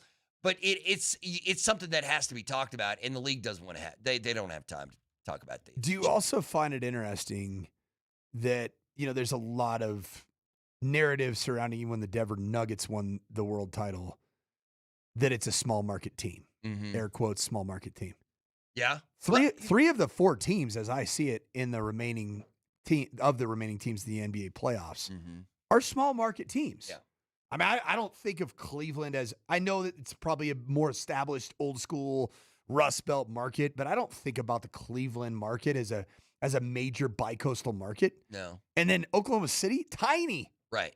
San Antonio, right. tiny. Right. But see, OKC has a great front office. San Antonio has a great front office. You know what I mean? It almost feels like the odd man out in this group of teams is the Knicks with their ownership group. You know what I mean? Like, it feels like the Knicks just finally found, blind squirrel finding a nut eventually. Cleveland, Ohio is the 19th largest television market in the United States. That's pretty big, man. That's pretty big. Well, that's what Denver is. Yeah. Denver's in the top 25. It's 17 to 17, 18. San Antonio's got to be much smaller than that. I mean, this is not for the NBA, like you said. It's San Antonio's the 31st rated market in the United States of America. How about this? I don't want to. I was thinking about this yesterday when early in the morning when Shams broke that news and Amazon Prime got pissed off at him. They were like, "Damn it, that was our announcement. Shams, you're ruining Leave stuff." that for me. Just getting upset. But I started to think back how many MVPs in the NBA didn't go to the best player in the league that season. Because I do not believe that SGA is the best player in the NBA this season. I do not believe he was the best player in the NBA last season. But I was trying to think of all the times, because there was multiple years where Michael Jordan was the best player in the league and didn't win the MVP. Or there was a year that Kobe Bryant just went insane and Shaquille O'Neal went insane, but Steve Nash won the MVP. It's like, I think it was the second of the back-to-back MVPs where they were like, yeah, Nash had a great season, but did you see what Shaq and Kobe did this year? Or, or one of those years where Michael Jordan was easily the best player on the planet, but they gave the MVP to Karl Malone.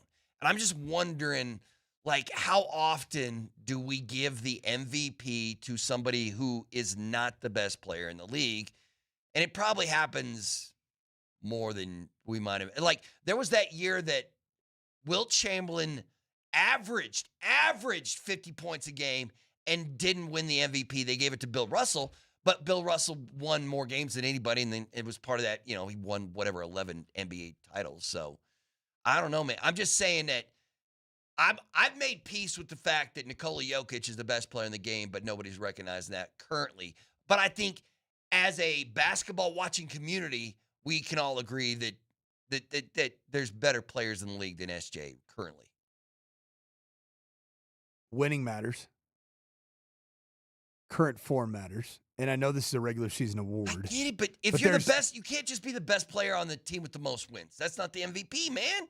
Or I guess maybe it is. I don't know. I just say this, and I hate to throw this into the ether, but if I'm going to play devil's advocate, there's no way that if you're the best player in the world today, that you have a first-round exit with a hurt Anthony Edwards and an eliminated because of health Dante DiVincenzo. Yeah, you know what? I do not have an argument for that. I do not have it. And it's just it is the very bitter pill that you have to swallow. You're probably right. You're probably right. Now that I think. So how can we scream from the rooftops here in Denver? You can't. You lost in the first round, and I get it. It's a regular season award, but they do take into account that how have the Denver Nuggets fared in the postseason outside of the 22-20. I get it. But once again, it is a regular season award, and you just had a player do something that nobody has ever done in the history of the league, and that's lead the league in both assists and rebounding in the same year, in any year ever together. So what round were you eliminated last season? No, you're right. I'm on Coach Sanford's side on this. I gotta be. You it can't. Sucks. I hate you can't be the it. best and lose in the first round. You're right. I'm not. I mean, was Michael Jordan losing in the first round? No. I mean, not. Was Kobe Bryant at the best of his at the highest of his? Was he losing in the first round? No. I hate to say it, but was of Joker. So LeBron James. No. Yeah, that wasn't happening. LeBron James. That's not happening at all. So, okay. All right. That's an interesting conversation. SGA deserved it, whether I like it or not. Yeah. And honestly, Wemby's stats weren't that good. No, I mean, Wemby could very well dominate the MVP conversation for years to come. But Wemby, it is stupid to say, Wemby's still figuring basketball out. You know what I mean? Still is. Like, he's really good at using his height advantage to make, but at the same time, he's still figuring it out. He's still learning. I mean, you got to take this into account for Victor Wembanyama in a regular season. He's 13th in the NBA in scoring. He was 4th in the NBA in rebounds, and he was 83rd in the NBA in assists, 50th in field goal percentage. That's not MVP numbers. No, but he's going to get there probably, right? Yeah, he's a really good player, especially as his three-point shooting. Young player like Cooper Flagg or AJ or somebody like this. Some young player could come out of nowhere and just blow by him, but I don't. Tabanza. Yeah, AJ Tabanza. All right, we got a winner. I got a winner for you, and this is for Avs Alley tomorrow. You want to tune in all day long because we're giving away tickets to game number 1 of the Western Conference Finals. But your ticket winner today for the Avs Alley is Sarah Glover. Yes, Sarah Glover. Congratulations. You're our MVP. You are our MVP. SG. You're Sarah Glover. But no A. No A. We just love you, Sarah. For Coach Sanford and KJ Granderson, I'm Mark Bernal. Thanks for tuning in to the Morning Sprint. PhD is next. Prayers up for Raj.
It's the Golden Knights. It's on Wednesday. We've got Avs Alley tickets to give away today. We'll have Avs tickets to give away tomorrow. Weird weather, obviously. Yeah. Had to turn the old heater on today. Kind of weird, yeah, but might be kind of weird on Wednesday too.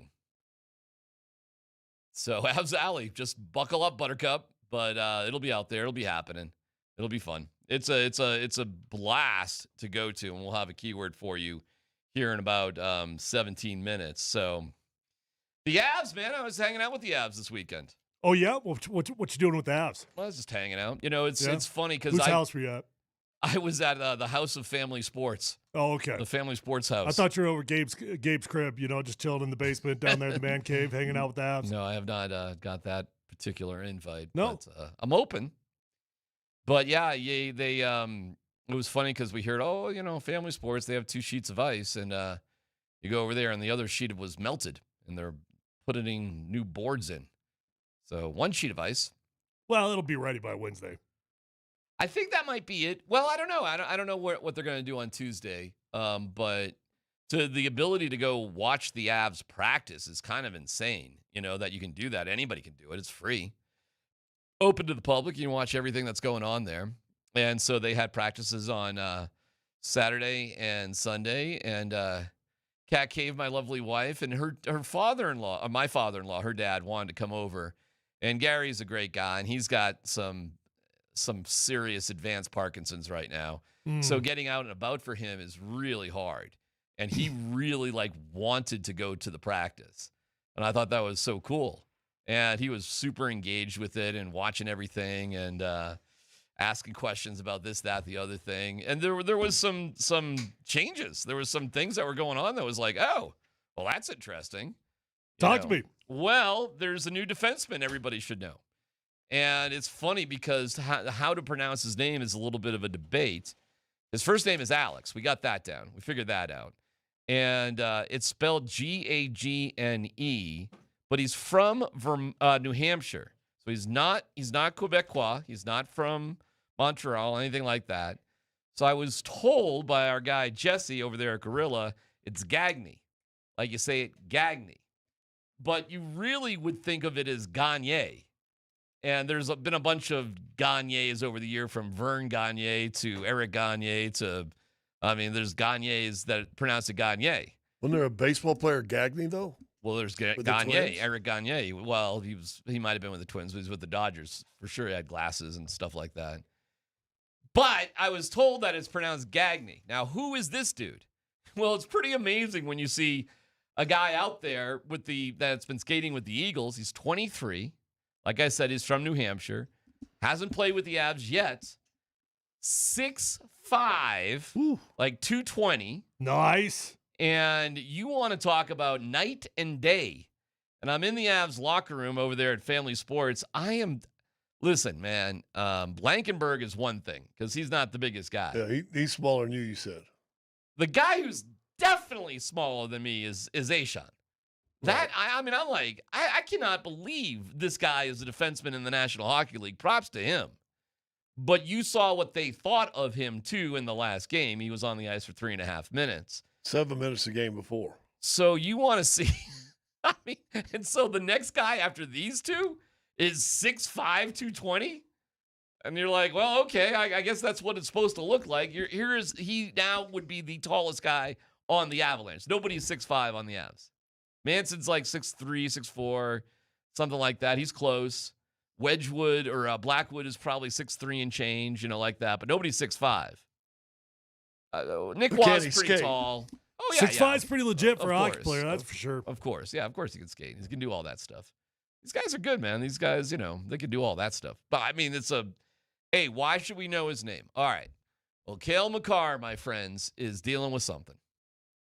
He is dealing with something. Now, Bedsy did say, when asked at the end of the press conference yesterday, do you see a situation where all the guys missing practice that day could play on Wednesday? And his answer was yes. It's actually hard to hear. Let's see if you can see. Just to clarify, the guys that are out that have been missing practice, do you think that there's a chance that all of them could be ready for game? Yes. Okay, thank you guys. Yep. Thank you. Yep. Thank you. Okay. Because they really don't talk Another about. short, quick one. Yeah, that was not quite as bad. He's doing okay, but when you get the very quick yes, I don't want to talk about that. Yeah. I don't want to talk about all that. And Burns is dealing with something too. Burns was not there. It wasn't there Saturday and Sunday. I roll in there yesterday, and this hockey mom was so excited because her kids were supposed to have a practice, but the practice was canceled. But they found out the practice was canceled After they got there. No. They found out the practice was canceled because of the Avs. Ooh. So they went there anyway. Why not? Because that was their plan. They were always going to be there, so why don't we go? Oh God, they were all juiced up. The kids are super cute, 7, 8 years old, something like that, and They sat in the stands and watched the practice. Mom's and there, stuff. and they're all just everybody's what. And she goes to me, yeah, Lehkonen was out here on the ice, and I he was, but they don't have 2 sheets of ice because the other sheet is being worked on with boards and stuff like that. So if they're going to do any kind of rehab skating, which they commonly do, they would usually use the other ice.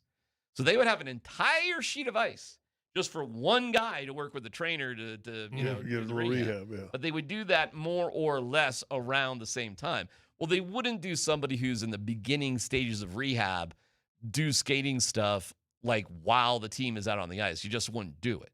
So it did make sense of Lehkonen. Now, I didn't see Lehkonen for myself, but it's the first time we've heard him being even close to being there. Kale, didn't see Kale at all. Didn't see Burns at all. Malinsky was interesting. Saturday, he was in a red non-contact sweater and didn't really participate in the practice. Neither did Josh Manson, but he was there earlier too. But when the practice started, they kind of went off. But yesterday, both of them, no non-contact sweaters for Malinsky. He was good to go. Manson, good to go. And they were mixed in with everybody else. So who was missing yesterday from practice? Lecky, who Hockey Mom saw. Kale, who nobody saw. And Burns, who nobody saw. So you bring in this guy, Gagne, because you might need a guy. And these smaller dudes just ain't cutting the mustard. Well, yeah, I guarantee you. I mean, you can set your roster before every series, but once it's set, you aren't able to add dudes, right? And Ashawn, it'd be interesting to see if he's going to be on the roster set for this Western Conference Finals. Well, we'll see. Here's Betsy talking about a Gagne or Gagne, however you want to say it. No, it's huge. I mean, you're talking about a top pair guy that eats all minutes, plays in all situations, and all of those guys are important. You saw Gagne on the ice today, right? We've got some banged up guys. We'll see where our health gets to. I think everyone's going to be available, but we'll see. You got a smaller guy in Blankenberg. You got a smaller guy in a Sean, who have both played well for us through the course of the playoffs and regular season when they've been here. And you're prepping for a new opponent, right? And so Gagne has played excellent in his first year with the Eagles, and he's a big, strong guy, right? So we saw a big bottom six in Mini. We're going to see a big bottom six out of Vegas, big, strong guys that play a certain way. So as we prep for this series, we want Gagne here to take in the information in case we need to make a move to put a guy like that in. It brings a different skill set and a different size and physicality than some of the guys we have, right? And all of our guys on the back, and you're only playing 6 guys, and they're all extremely important, and you need the most out of all of them, and especially higher up in your lineup for guys like Taser and Kale, and especially your top 4 guys. They're going to see a lot of Marner and Carlson. They're going to see a lot of Eichel and Stone and Dorofeev and Barbashev. These guys are elite players in the league and guys that have won and have a lot of experience. So you got to do everything you can do to win those matchups and not just the ones below them. How do you feel about them bringing up somebody a little bit bigger, if they need to? I like it. Well, I think that the only way to slow down the Colorado Avalanche is try to muck it up. Try to muck it up and get dirty and get physical. So if there's a way to add some physicality to the team without losing anything else, I think it's a nice little safety valve to have available. Nobody thinks that Makar won't play. Nobody. But everybody acknowledges he's hurt. He's hurt. Yeah. I think a big body. Listen, if you go back and look at that Minnesota series and you look at all the goals they scored, I would say and this is just a rough guess, Dan, you could help me with this rough guess. I would say 80% of them were either caused because of traffic in front of them, not being able to move bodies in front of one or two of the things, or rebounds and kickbacks. And that's a body in front of the net that's untouched, right? So, and listen, Ashawn, I bet he's a great scorer. Listen, the last quality smaller defenseman I was politicking to get him out of here for about 3 or 4 years, and he was a nice guy, and he was thick up top. You've talked about Gerard a lot. Dude, let me get a big body, and all of a sudden you got these forwards going down the quarter, and all of a sudden 220 smacking into the glass. I'm okay with that. Mm-hmm. Post up in front of the thing, and I got 6'5", 220 coming, which in skates is what, 6'9", coming at you? It's a big old freight train coming down. That's a freight train coming at you. Now the key, though, is the biggest question. He hadn't been up, so can he play? Well, that's the biggest thing. We'll see. And we'll see with Kale. Burns, I mean, I'd be stunned. The guy's played more than 1,000 games in a row, so I think he's got something going on. I don't think he would just miss practices. Well, he's not also the youngest guy in the world. No. I know. I just don't think he would just. It'd be weird to take these 2 days completely off. I get it, he's a little bit older. If there's not something that's bugging him, it just wouldn't make sense, because they've had time off. They had Thursday off, Friday off. They have today off. And they just were, it was cool, though, at practice yesterday. They were playing 5-on-5. It was like, man, this is like real hockey. We're like watching real hockey here for a little bit here. So that's the status with the Avs and where they're at. And we'll get into it more as we get closer to the game. So. Well, with all the great sports that was going on this week, and I wonder what you did with your time. I went over and saw the Avs. Yeah. Hung out with the Avalanche. It does feel really weird right now, this gap of nothing to watch with Colorado sports teams. Wow. Wednesday feels like an eternity still. You weren't fascinated by the 2 Rockies games that were on Saturday and Sunday? I checked in on one of them with, what do I wait? Well, yesterday they scored 4 runs in the 8th inning. Made it interesting. They did. It was 8-2. They scored 4 runs in the 8th. You're like, all right. They had the tying run at the plate in the bottom of the 9th. They had a runner on first base. They won on Saturday. They didn't play Friday? They lost Friday. They got killed. They got crushed on Friday. Yeah. That was a game I checked in on. I think I wrote. Friday? I think I wrote you guys. How long do you stay checked in? Friday I was in my car, so I'm listening to the broadcast, which I still love baseball and radio. And I listened. I was driving and was in my car for an hour plus. And as soon as I got home, I think that's when I threw that text. I said, the one time I check in with the Rockies and I get this. It sucked. And the games that are non-competitive and they aren't very interesting and they stink at, I get disheartened too. I say, this isn't what we signed up for. You don't have to necessarily win them all, but to be in last place and not be competitive sucks. Right. Like, you should be better than that. And they're having a rough May. I'm not going to lie. So, April is way better than May so far. When do we bring back Sleeping Giant? When does that come back? Pause. He's actually sleeping right now. Yeah, he is. He's really sleeping. Don't wake right him now. up, Tyler. Okay. He is knocked out. He is nocturnal. Yeah. Drink some NyQuil. Yeah, he's out. Yeah. He ain't happening anytime soon. All right, we'll start with a keyword for our Avs Alley tickets. And more from, we'll hear from Gabe Landeskog. Marty Natius answered a question that we asked. So we talked about something. He's a good-looking fellow, too. Does he go into that good-looking cat cave? There was somebody out there on the old YouTube page who was commenting about Marty Natius's look. I don't know if I, caught him at a particularly handsome moment. But, what, has Cat Cave seen that video? Yeah, she's got her favorites. I thought maybe he might get into the I don't know if Marty's. come up to varsity. I don't know. I mean, I don't know. She's got to have. I know she's got a captain of the team, but she's got to have an entire varsity squad. I don't know if Marty Nachos is on the varsity squad, but I mean, I can ask. Might as well. We'll find out if you see her this week. Here we go. It's PhD on 92.5.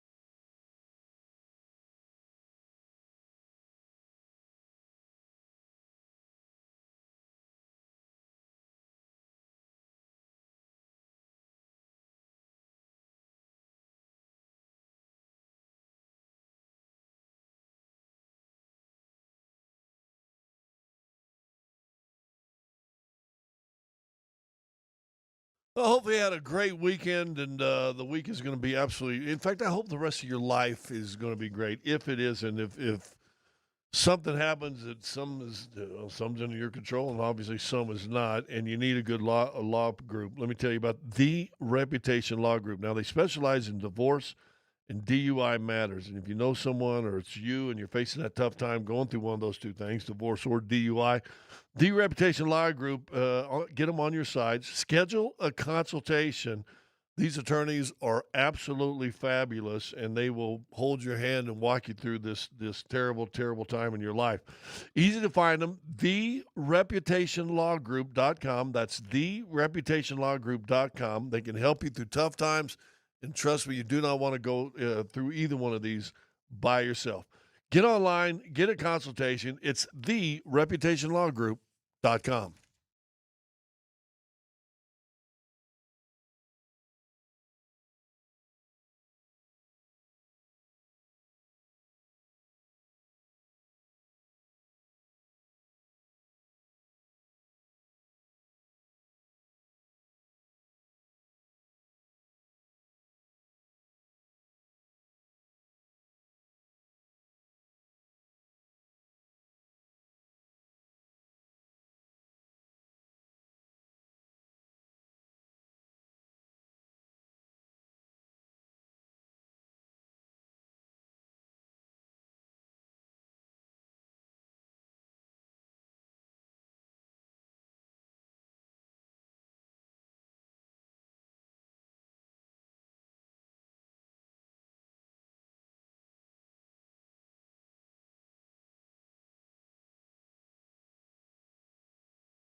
All right, it's a special Avs Alley Ticket Monday. You can win tickets to the High Energy Viewing Party. Brings together big screens, food trucks, drinks, chances to win, prizes throughout the night. $15 to get in for the Western Conference Final, with proceeds going to Kroenke Sports Charities. To win tickets right now, text FAITHFUL to 303-504-0925 with your first and last name. More info on Avs Alley available at coloradoavalanche.com/playoffs. The keyword for this hour is faithful. Best of luck. You're moving on to Vegas and the whole thing, but it's the first chance I saw Martin Necas since we had the conversation. Do you think he really knew it was Kulak who he passed the puck to instead of taking a shot? I'm fascinated by this. I mean, I'm sure 85% of the time they know, but I'm like, you're passing the puck to space, man. That's what I think. Well, let me just ask this before you wonder if he sees that. As talented as Necas is, and he's fabulous. Yeah. How many passes we watch Joker make, and we go, how did he see that guy? Did he know who he goes, oh, no, I knew that so-and-so was in the corner. I just think there's an innate ability by kind of these top-level crazy people. I guarantee you when he came around the corner, he probably saw Necas at the blue line still coming and knew he was there the whole time. Kulak at the blue line, yeah. Or Kulak, yeah. It's a good question because here is a guy who's an elite scorer in the NHL. Elite. And he's got a reasonable shot to put on net. He really does. I mean, he kind of, if you see the play, he goes around and he kind of splits the two defensemen, and I'm not saying it's a great shot, but then comes Kulak storming down, and I don't know if Necas has passed it to Kulak one time, ever. And so he's coming around at 100 miles an hour, and right there, he could shoot, but then... Yeah, but you got 38. Yeah. Zuccarello, who's about ready to go to a knee if he shoots it there. But when you look at it, Kulak's wide open. By the time he ran like top of the key, if you're thinking basketball terms, by the time he got all the way back to the top of the key, he probably did have a shot there, but it was very slow. But it's tight. Watch Zuccarello.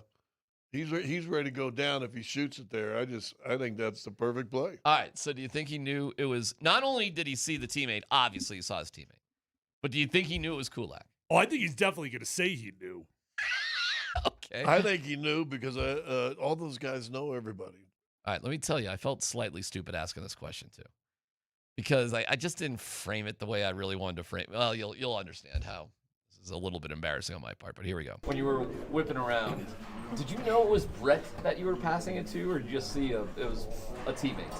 Yeah, once I skated around, I saw it was Brett. Obviously, your teammates, right? So, yeah. So it was it. Okay, Brett's got it. Why didn't you shoot there? I don't know. He was wide open, hit empty net. So, yeah, that was my decision. He's laughing at me. Why didn't I shoot there? Well, my guy was wide open and he had an empty net.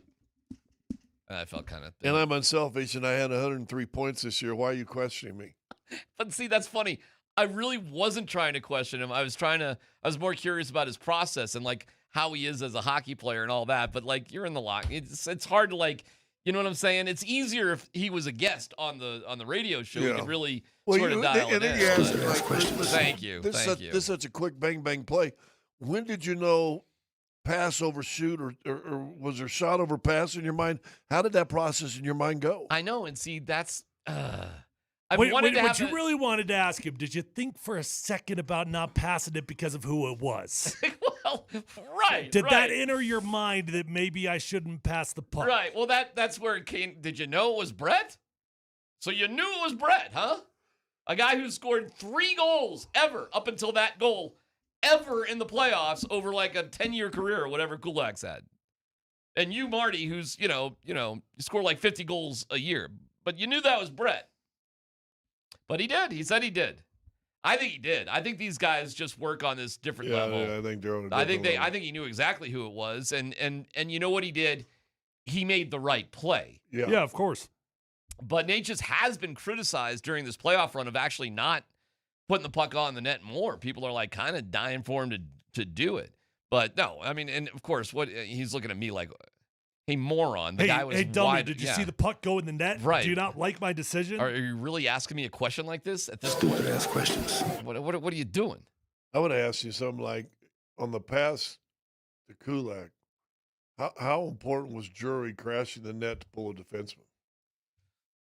There was a lot of big plays on that. Like, that was something, and Drury was jumping up in the air. How about Parker Kelly getting the outlet pass to Natchez in the first place? On the perfect bounce pass ever. How about Natchez jumping on the ice when he wasn't told to, just because he saw we needed another skater on the ice? I mean, it's, Who was the dummy that wasn't on the ice, by the way? Oh, I don't know. It probably wasn't like that. Things happen when you're just changing lines and whatever. And it was just a split second that, Nate just noticed it. I don't think there was anybody derelict in their duties or something. I think that's just how that goes. Marty just noticed it, and nobody had to tell him to get out there. The funny thing is, pretty cool. I don't know if it was Lyles we had on or somebody had on. They actually looked at the play to make sure that the Natchez was onside. And I don't think everybody was so celebratory as far as the win. The crowd's going crazy. Most of the players on the bench are going crazy. And I guess the official actually skated over to the booth to ask and make sure that was an onside play. Great moment. That was a great. But you move on. Like Bedsy on Saturday after practice said, he said 15 minutes after the game was over, he could hear the guys talking about, whether it was going to be Vegas or the Ducks or whatever. And I believe that. I believe that's the move with these guys, that you just move on quickly and you start getting into the next thing. Enjoy your time off too. It's a pressure cooker, man. Bednar was pretty funny. Here's let me see. Let me get this here. Parker Kelly puts it like this in terms of, they're 8-1, right? You would think, hey, this is easy, right? This is a piece of cake so far. I mean, it's crazy to think, it feels like it's already been forever and we're only halfway there. So it's kind of crazy to think of that. And then the other thing, too, is we've only had one loss, but it feels like every game's been so close and, mentally challenging you, and, it's hard to stick with it, But it's nice to get some days off here, reset the mind, reset the body, and get back to work. You would think they're pretty relaxed, but I wonder if it's a bigger pressure cooker than the NBA. I wonder if the intensity of these games is on a different level than the NBA. No, I don't know. I mean, hockey people are going to say it is. Basketball players say it is. I think the guys in both locker rooms, or the four locker rooms that the team's still playing, I guarantee you they're all feeling it. Yeah, Bednar kind of went in. This is pretty cool because Bednar kind of defines hey, man, this is how hard the struggle is. Well, I don't know. It's partly why I think it's the hardest trophy to win, is just because of the grind of it all. So not only do you have to be good, you got to be lucky, you got to be healthy, you got to be tough, playing through injuries. You got to be mentally tough because it's a grind every day, because it feels like every game is a game 7. I got asked a bunch of questions last round. Well, this is a closeout game at home. What makes it different from, game 1 and the answer truly is nothing. Every game feels like it's game 7 and you need to win it. And I remember in 2022, we were 16-4. And it felt like when it was done, it felt like every game was must win, and we lost 4 games the whole playoffs. So do you believe that? Do you believe there's no difference between game 1 and game 7, that every game feels like game 7? Hockey's pretty unique, man. It's pretty tough to tell a difference. I feel like I can tell a difference when I watch basketball. Maybe that's not fair, Scott. I don't know, but I feel like I can. When I watch hockey, I can't tell the difference. Can you? I mean, with your eyeballs? Yeah, I don't think there's any difference. There's only one thing in his statement that separates, in his statement, taking his words, that separates the NBA from, I guess, hockey. And he put the word lucky. And we've watched even games in this last Minnesota series. Right. The one when Blackwood came in to spell Wedgwood, and a loose puck hits a guy's blouse or pants or whatever, and drops into the net. A flip up lob, little passy thing, hits people and goes into the goal. doesn't seem as much luck. At least I've never heard the word luck in the NBA. Now, injuries and grit and grind How many lucky plays happen in the NBA? You know, and as soon as I say that, there's only one. This would be a lucky play, and I don't know if you remember when Toronto was the year they won the championship, and I think it was the Eastern Conference Finals, and the shot against I don't even remember Kawhi, the one Kawhi that went 10 hits the feet in rim, the air. goes 10 feet That up was in the air. lucky. Lucky. Yeah. That won the series. Halliburton, when they beat New York in New York last year to send it to overtime, hits the front of the rim, bounces 20 feet in the air. Now, that is luck. But how You just often don't does that see even? it How often. often does that even happen? It's like 2 plays I can remember. You need luck almost in every single hockey game. It seems like it. It does seem like it. About half the goals in any given game feel like they're pure luck. A lot of times. So you need to be good. You need to be healthy. Got to be gritty. You got to be mentally tough, and you got to have luck. That's crazy. That luck is something. Like you've got to have that too. Yeah, that's how hard. And I would say the NBA. I've never heard a coach say, "Well, we got to get lucky tonight." I think in the NBA, if you outplay the team on basically every single metric, I would say in the NBA you win 99 out of 100 times. Literally, if you just play better than the team in every measure, you win. But in hockey, you can do that and lose because goaltending. of Yes, luck. Because of luck. Yes, you actually could because of luck. And I mean, USA won a gold medal. I mean, we saw the shot McCarr, had to tie it up in that game 5. Go back to what he did in the gold medal game. USA was lucky. One of the best players, if not the best player in the world, missed a wide open net. Right? Nathan McKinnon, that will haunt Nathan McKinnon. USA, forever. that was Well, how about lucky. two. Well, yeah, lucky. How about McKinnon missing the net, which was wide open, which is ridiculous. And how about Taves with his shot getting stopped at the last? Now, you could say that was just an incredible save, but I might make the argument that a goalie blindly throwing his stick over his shoulder, blindly throwing it out there and deflecting. I think they're, great anticipation, I suppose, but come on now. A little lucky. I mean, you're getting a little lucky there too, right? Yep. Because all Taves or anybody would have had to just flip it up like 3 inches and it's a goal. It's an interesting sport. I don't know in football. Football is a little bit lucky. There's probably more luck in football actually than in NBA. I think there's quite a bit of luck in you get a lot of luck with where the fumbles go, where does the ball bounce, tipped balls, those sorts of things. But there are games in the NFL where there isn't a fumble. Yeah, of course. And there isn't a deflected pass at the line or whatever like that. Hockey, you just said it seemed like just luck almost on every game. I think that's probably what makes it the most stressful. That the luck could go against you at any moment for any freaking reason. Listen, in the NFL, when you throw a pass, it gets batted or deflected and it lands right in the dude's arms in the end zone. I mean, all right, come on, man. That's lucky. Pretty lucky. But or bad luck if it's the wrong color uniform. Sure, and that happens, but how often does it happen? Once in a while. It does happen once in a while. But hockey, you can see it almost all the time, though. Baseball has a ton of luck all the time. Really? Ball bounces through the infield, hits the base. I mean, there's a runner on first. It's a ground rule double. It doesn't hit off the wall. Guy has to stop at third. No laser on the foul pole. No laser on the. I'll tell you what happened with the Rockies. It didn't go their way, but I forget who was at the plate. I think it was Rumfeld. And strike 3, game's over.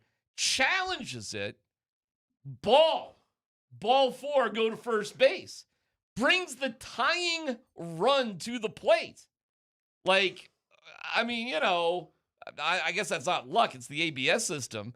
But in every other game until this year, that game's over. I mean, but you brought in a possibility that the Rockies could have tied it up. There is a very fine line between pure luck and created opportunities. I really do believe 90% of luck is by putting yourself in the right position at the right time to make the right play, and then good things happen. So you do have to put yourself in a position to take advantage of luck. But then there's the other parts that are just like, Nope, had nothing to do with that. Knuckle puck went up over his glove. Like, what am I supposed to do about that? Well, I think that probably is what makes hockey in the playoffs so probably the most stressful of any Let me sport ask out you there. this. Probably is. Everybody's trying to get a tip puck in front of the goalie. Yeah. It's a skill people work on. All the time. But let's be honest, it's a little lucky where the puck goes. You don't know where it's going. Yeah. I saw Logan O'Connor working on that on Sunday, and I was thinking that exact same thing. Like, I was looking at, there's definitely a technique. I'm like looking at his, blade, like how he's doing it and what he's actually doing and how he's trying to do it. I'm like, oh, okay. No, he's really working on something. But he has no idea where the puck's going to go. I mean, like down or up. That's kind of it. I'm tipping it. I'm trying to tip it down. Maybe I'm deflecting it up, which is probably a very slight adjustment. But where does it go from there? I don't know. Who knows? Right. Takes 35 shots to get 3 goals. It's like that. Golf. Does golf have a lot of luck? Sometimes. A lot more skill than luck. Golf is pretty limited in luck. All right. This Ray guy, who I've never heard of before, congratulations to him. He bombs in that 68-footer. Is that luck or is that skill?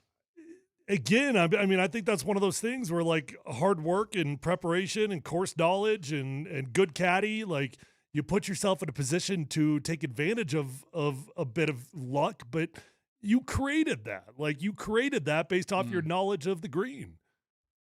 Yeah, I mean, you've got to do it. I mean, I think the percentages will tell you you're a little lucky if you make it. I mean, just based on the percentages. Before he was even trying the putt, they were like, oh, man, 3-putt here could bring Rom back into it. Well, it's good. I was like, oh. Well, okay, well, that was interesting. Tournament's over.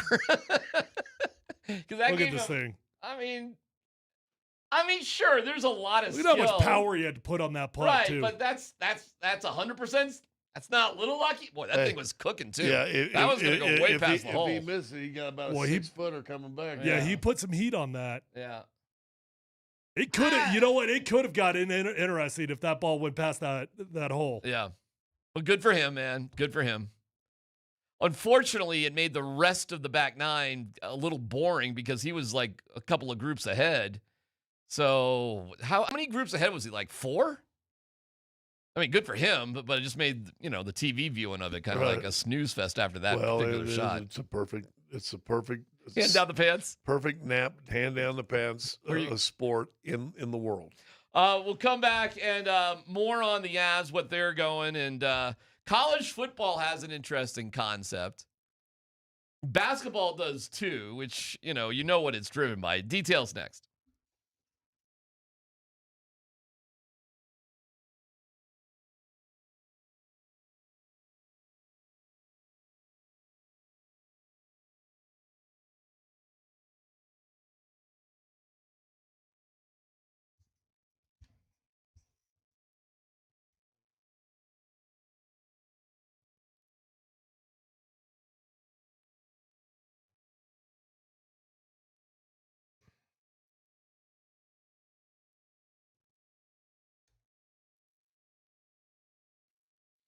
DMac for Fanatics Sportsbook. They're turning up the heat and introducing a new way to parlay squad bets. Available across the NBA, MLB, and NHL. Here's the deal. Tap into the Fanatics Sportsbook app and you build your squad for the sport you want. Then pick your market points, rebounds, assists, strikeouts, goals. Finally, set your target. So if you're into hoops, you could pick 4 players to combine for 100 points. Baseball, 3 pitchers, strike out 18 batters, whatever you want. And then you sit back like a savvy GM chomping on a cigar and watch your squad go to work while live tracking every step of the way. And here's the difference.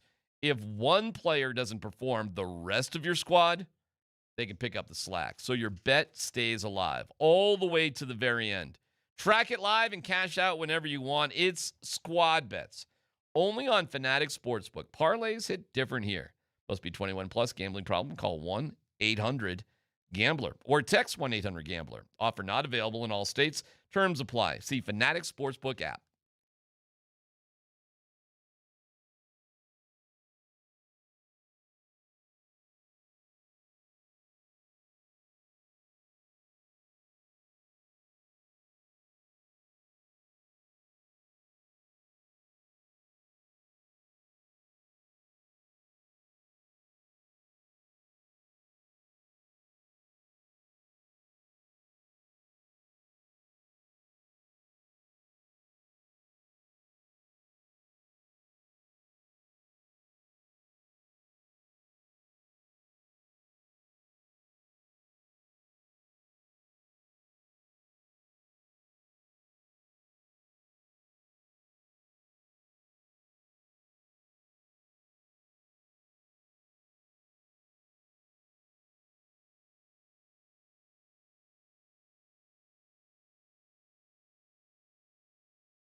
Go to Altitude Sports Radio on YouTube. Full lineup of great videos. Shows are live every day, 6 a.m. to 6 p.m. Live shows after that, including Andy and Scott with Hot Mike. Sizzling show.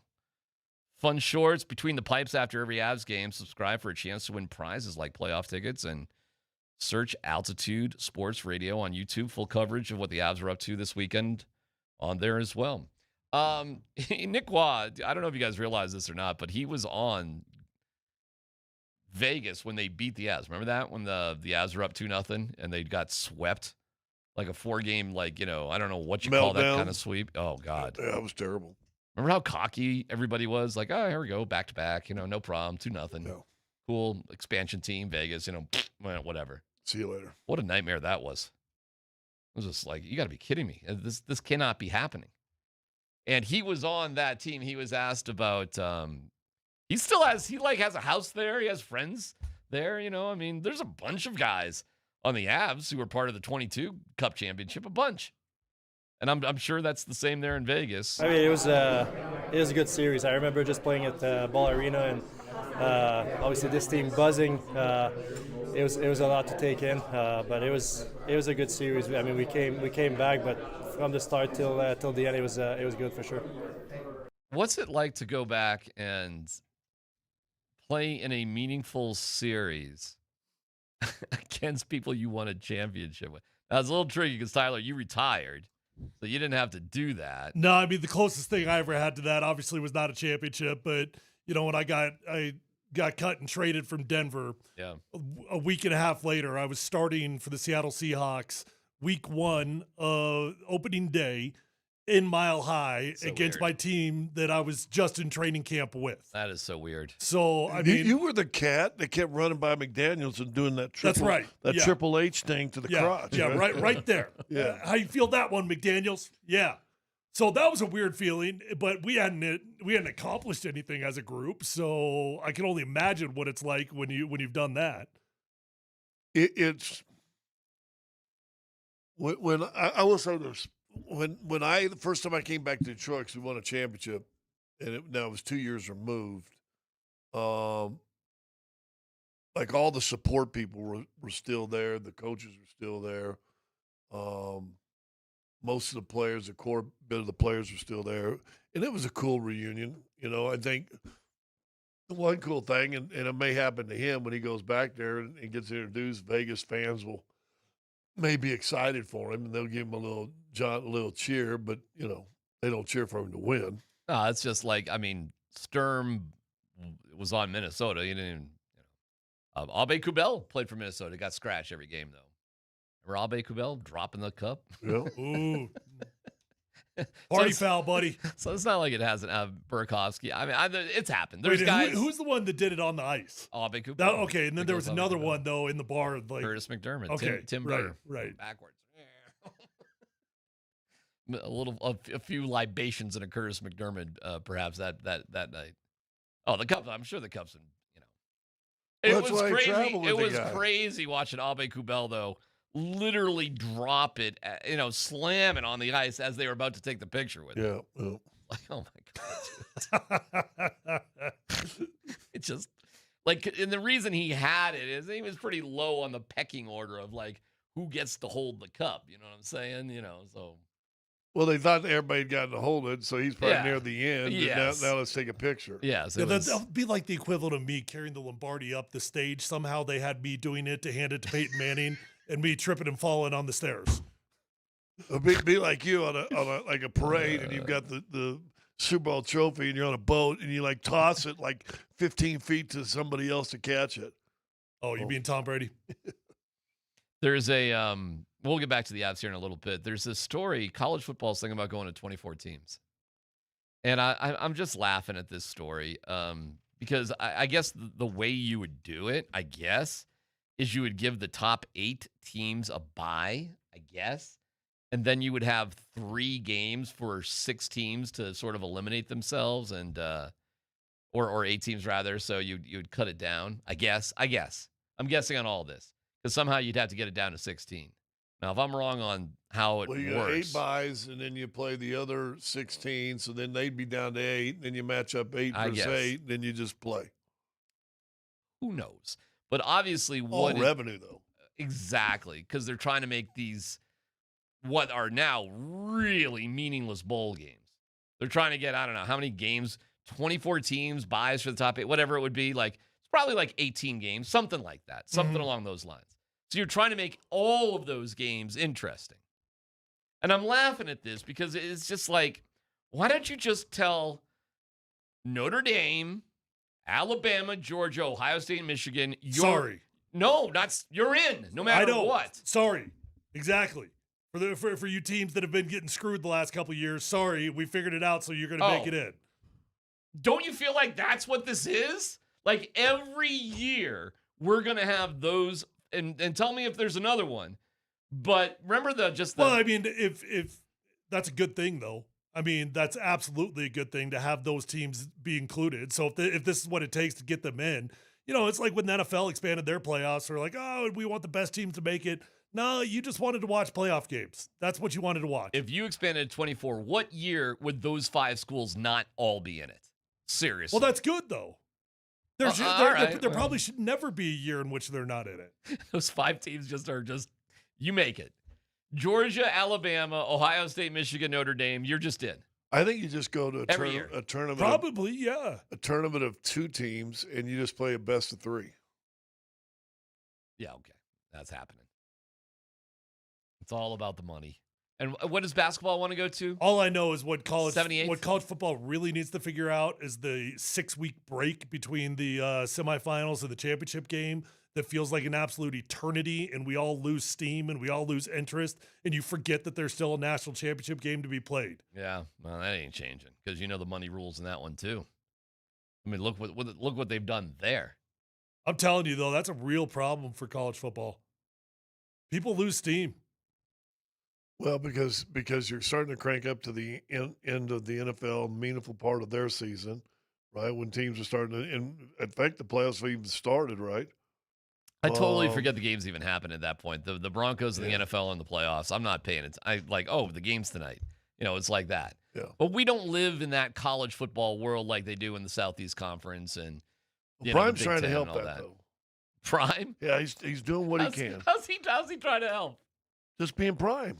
And what's he doing these days? Well, he's trying to bring recognition and making sure all of his peeps that left here are, well, at least his family and blood that left here are still taken care of. I thought Prime was... he wants a meeting with Todd Monken. I was just going to go there, yeah. Not as a dad. No.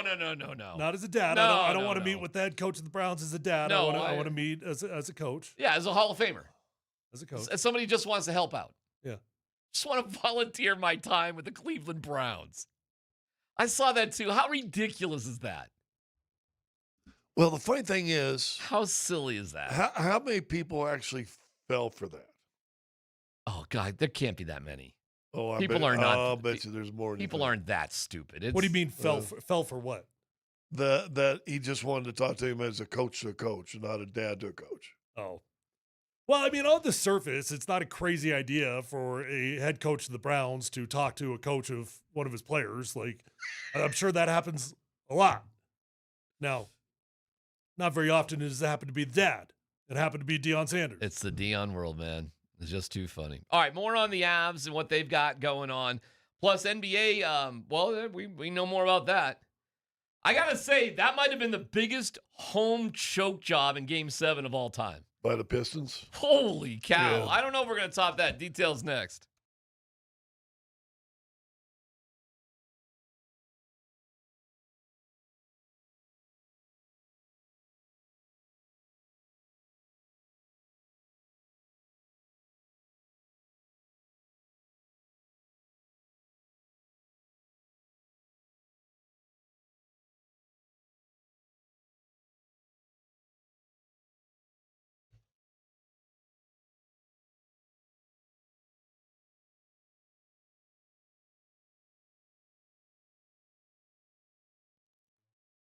Hey, it's DMac for the Rocky Mountain Men's Clinic.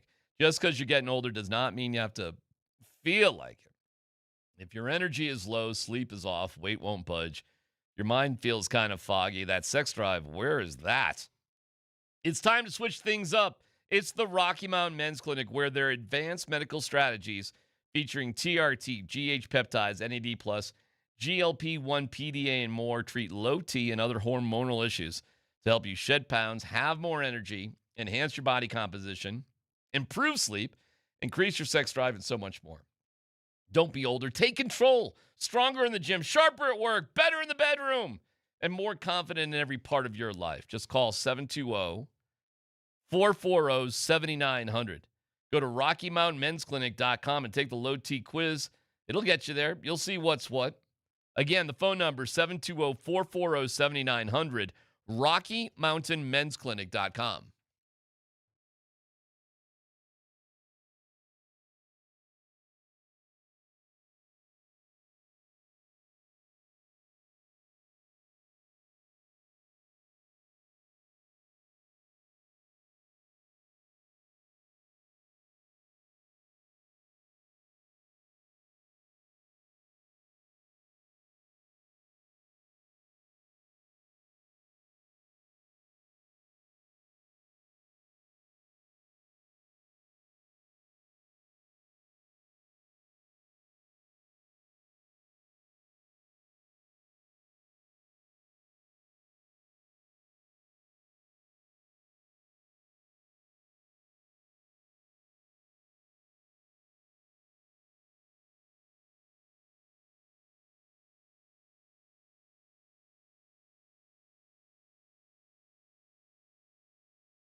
Oh, yeah.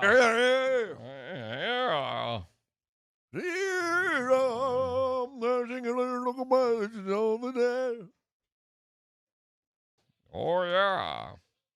Hey, DMac, are you still dressing here? What's that? Are you still dressing here? Oh, yeah, he just moved his office. What are you talking about? Oh, did you move an office recently with your clothes? Huh? Yeah.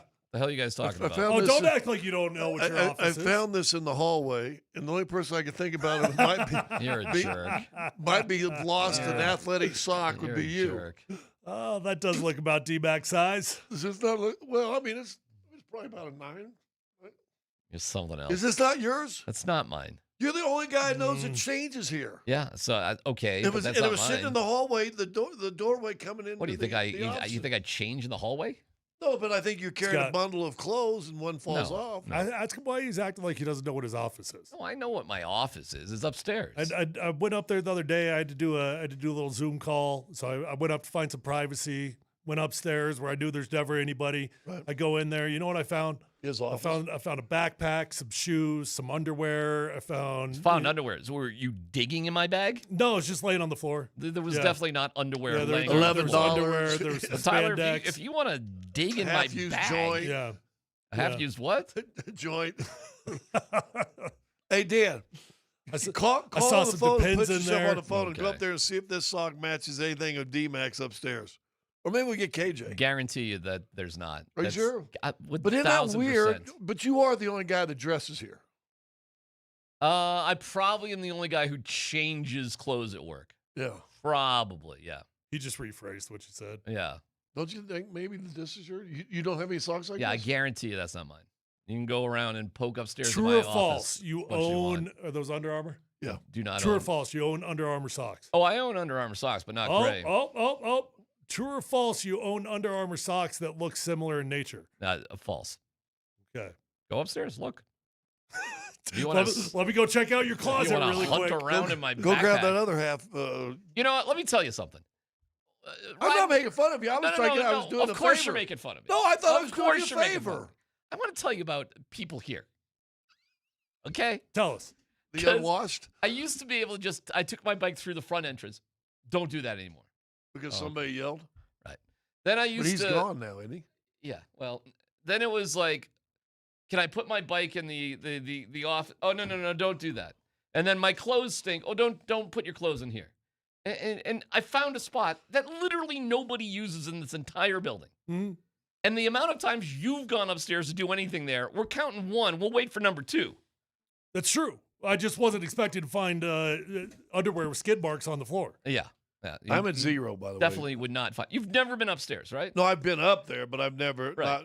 Right. Just like when we first looked Right, at it. So to sit my office, you mean the giant unused space that nobody occupies for any reason Did at they all? put a table in there, though? There is a table in They there. put a table in there. Oh, no, it's definitely an office that literally does not get used by anybody for any reason. Well, it's because it smells like skid marks. Would it be interesting, or would it be funny, or would it only be funny to us? I guess the 3 choices, that we got a big placard that said the office of PhD, and we put it on the window right there by that room. Scott, I'm going to tell you, I would love for you to do that. And the day that you want to spend more than 5 minutes after the show's over talking about the show or meeting up there, sign me up. Oh, I'm in. When would you like to start the post-show meetings? August 1st. 2029. No, August 1st.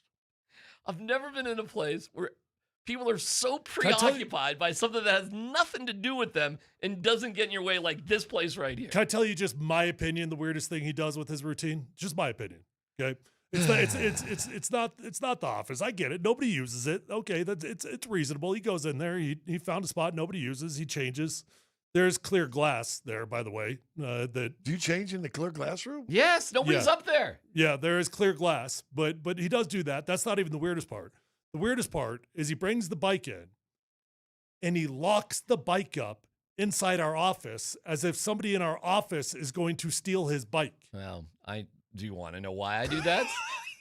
Do you want to know why? Well, I understand you've had a bike stolen from downtown Denver. You realize I know that happened, but have we ever had? I've had a bike stolen from my house in the suburbs too. By the way, But it wasn't just have downtown you ever had Denver. a workmate steal a bike? We have people that I don't know, that nobody knows, that are in this building for other reasons. We have work people and other people that nobody knows that do stuff up there.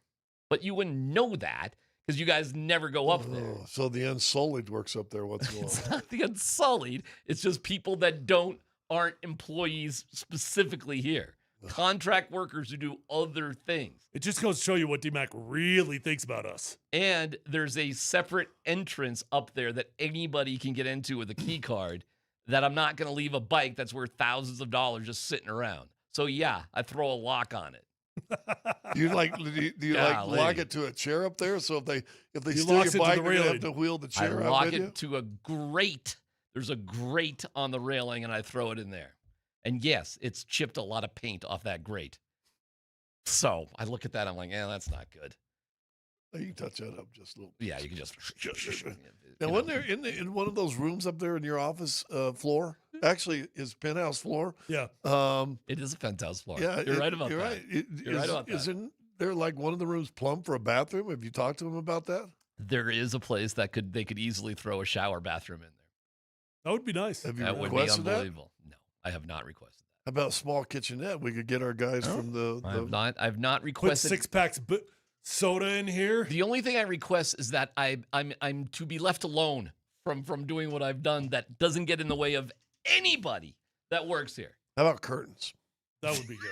Don't need them. Nobody's up there. You can't. I thought you just talked about all these people that are up there. Dan, I think 2 seconds ago, you're telling me about all the people up there. Dan, I think we put one of these little internet cams up on the far wall, and we have it go live. A webcam? Yeah, and call it the DMac cam. Sure. And we could come in there, catch him walking in, getting naked in the skivvies. You want to see me in my underwear? Dude, I've seen you in your underwear. People would pay for that. Would they? Yeah. I Those are think, some strange people. our subscribers would jump threefold.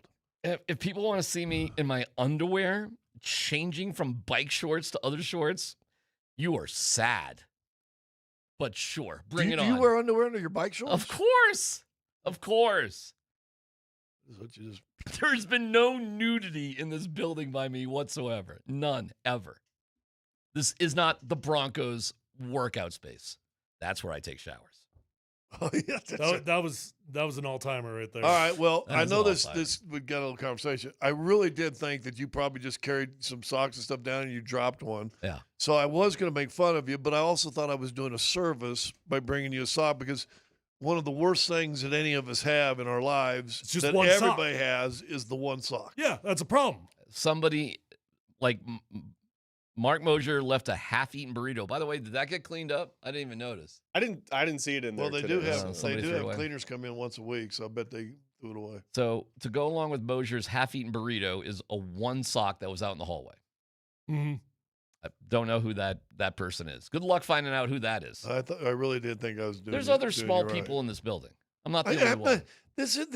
I could put this sock on. Okay. You want to see? I bet I could. I'm sure you could. What are you putting it on? Well, exactly. See, Joker got second in the MVP. Got any We comments? did. We kind of knew that, right? Got any comments on that one? You know, somebody voted for him. One person voted for him for 5th place. Yeah. I That's an idiot. That's the can you idiot imagine? that the previous vote didn't have him voted at all. In fact, how many total votes did he get? I got it right here. So give me the number. He came in second It's place. 100 votes. What do you want to know? First, second, I third, want how fourth, many or fifth? votes total did he get? 58, 58, 96, 101. Okay. 10 first place, 48 second, 37 third, 4 fourth, and one moron voted for Nikola Jokic for 5th place, which is unbelievable. I'm guessing Mark Jackson did that. I will say, too, like a moron voted Shea for 4th place. Yeah, that's the same thing. So Shea was 83, 13, 3, 1, 0. I think but you're you gotta be kidding me. moronic that the guy's on game 10. I love somebody wrote this weekend. Shea was fabulous, but do you realize he led no statistical category in the NBA at all? Yeah. And when's the last time an MVP didn't lead in any type of category? He wasn't the leading scorer Like point No, scorer? Luke, I think, got that. Really? Fouls drawn. Oh, because Luka got the exemption. Right? Yeah. Because he missed a ton of games. Yeah. Well, that's the story of the end. You're right. Everybody knew that was going on. So the story, though, is that Shams froze it out there like in the morning, and they were going to make a big to-do about it on Prime, and he kind of rained on their parade. Well, Shams was on Pat Mac. He's taking a lot of crap for that. A lot of crap. And there was some questioning that he had written up like the announcement, and he hit AM, not PM, like it was scheduled. Doesn't look like it. Here's what he said to Pat McAfee. I mean, listen, I'm part of me is like, what are we talking about here? The other part of me is like, for me, when I get news, when I get information, if I vetted it, like I did late Saturday night, early Sunday morning, when I have news 100%, no matter how big, no matter how small, and in this case, obviously, very, very big accomplishment, very big news around the NBA, for Shai Gilgeous-Alexander being the 14th player in NBA history to be the back-to-back league MVP. He's only, since Stephen Curry, the only guard to be back-to-back. He's the only player to go back-to-back, period, since Nikola Jokic. There's a list of accomplishments here. He's a rarefied air. So this is a massive story.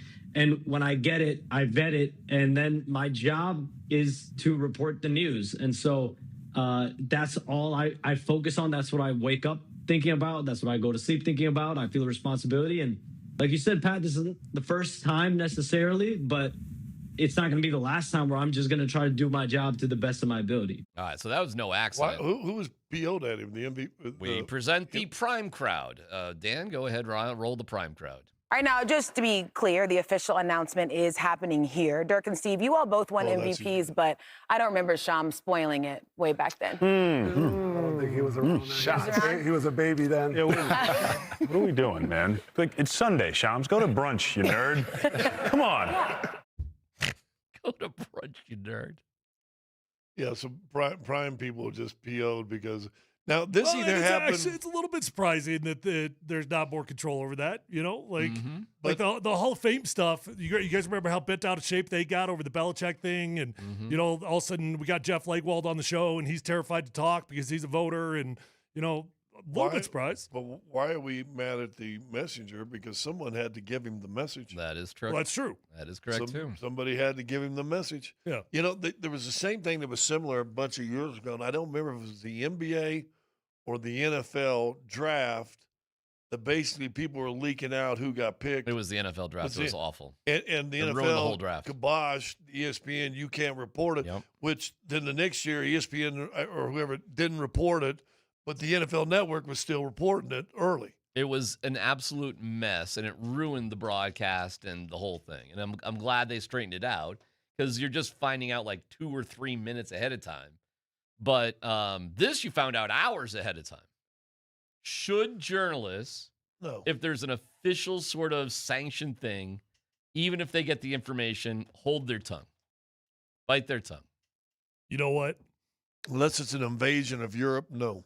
Unless they're owned by the league, like the NFL owns ESPN now. No, they should not. No, the NBA certainly has a relationship with ESPN. Yeah, but they got a don't bigger literally relationship, own I guess, with Prime, right? Because they gave it to Prime. That's one of your people's getting the other people's, right? Yeah. I mean, what and the way is Prime doing any more playoff games after this round? Was this their last heyday, Game 7? And no idea. I would think they're done. Well, listen, it's a sucky show, and they got very average broadcasters. So, I mean, Prime got what they deserved. Go to brunch, nerd. Pretty funny. Yeah. Was that Dirk? Taylor Rooks is good. What's that? Taylor Rooks is good. Okay. You like Taylor Rooks, Scott? One. And Nash is good. Well, and actually, Haslam's good. Those three are pretty good. If you knew something about the Nuggets, but it wasn't supposed to come out until an announcement, would you feel compelled to talk about it ahead of time? No. Why? Because I work for the exactly. Yeah. Right. Because that's exactly what I was just saying about ESPN and NFL. That's so Shams isn't in a partnership with. He is with ESPN, but does ESPN have a deal with the NBA or the NBA saying don't do this? Well, I don't know Did if they they say come and tell them not Yeah, to do but this? you're much more directly tied. See, Yes, that's not an apples to apples Yeah, deal. the next question, do you not think I've known stuff previous to happen before me saying something? on this particular thing where it's just an announcement, like Shams wants to say it's the biggest news of all time. Not really, Shams. It's an announcement. And everybody knew. I mean, everybody knew. assumed. Shea, All right, fine, but that's I told you 2 months ago they were going to give it Shea. If you read the tea leaves, of course. You read the tea leaves. That's their new hero. And I'm telling you right so now. it's low level news then. It's low level news. To me, it's low level news. So what's Shams doing? He's reporting it. Why does our guy with ESPN report that they've been a trade with the 5th rounder? And that low level news? It's definitely not low level news. I mean, it might have been an assumption. You might have known what the news was going to be, but it's still MVP.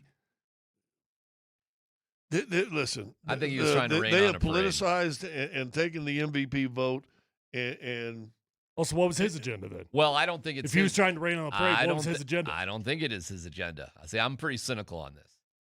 Do you think Shams doesn't run that up some sort of flagpole? Do you think he just does that without his don't know. bosses at ESPN being okay with him doing it? I don't think he did in this instant, but I think he's surprised at the pushback.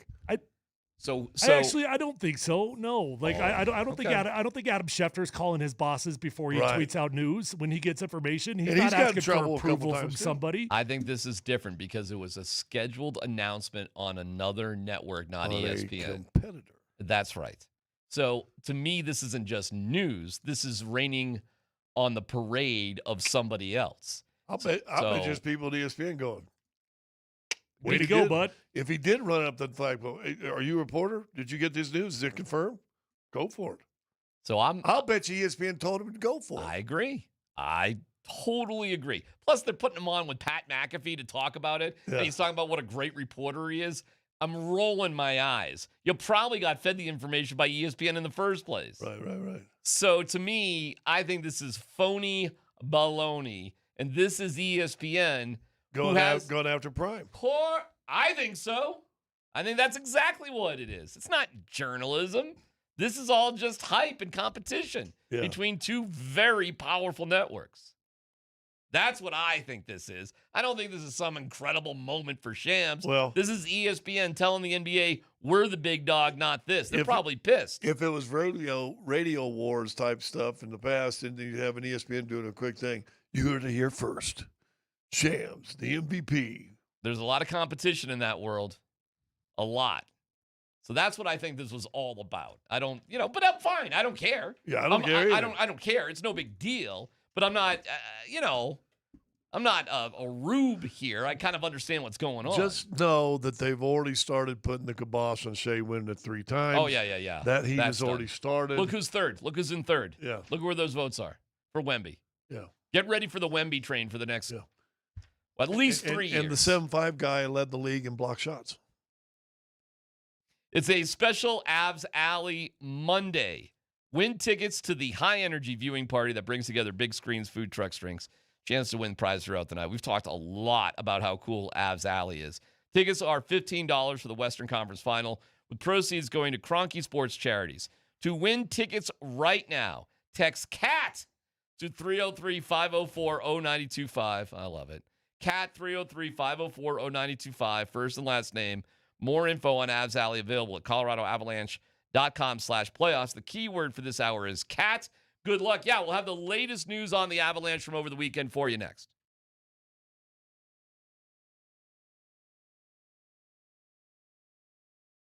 Hey, if you're in the market for a new or pre-owned vehicle, go check out the best dealership in Colorado. It's my friends over at Phil Long Ford.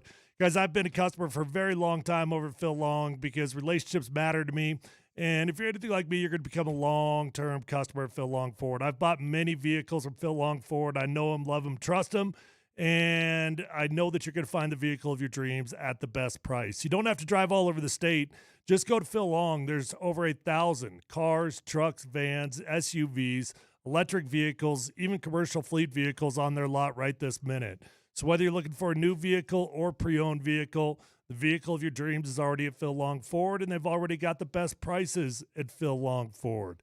They also have an award-winning service department, so once you buy that new vehicle, keep it serviced over at Phil Long, and you're going to have a beautiful ride for a very long time. Let them know that your friend Tyler sent you on over. Check them out online at phillongford.com.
All right, we're going to hear from John Tortorella.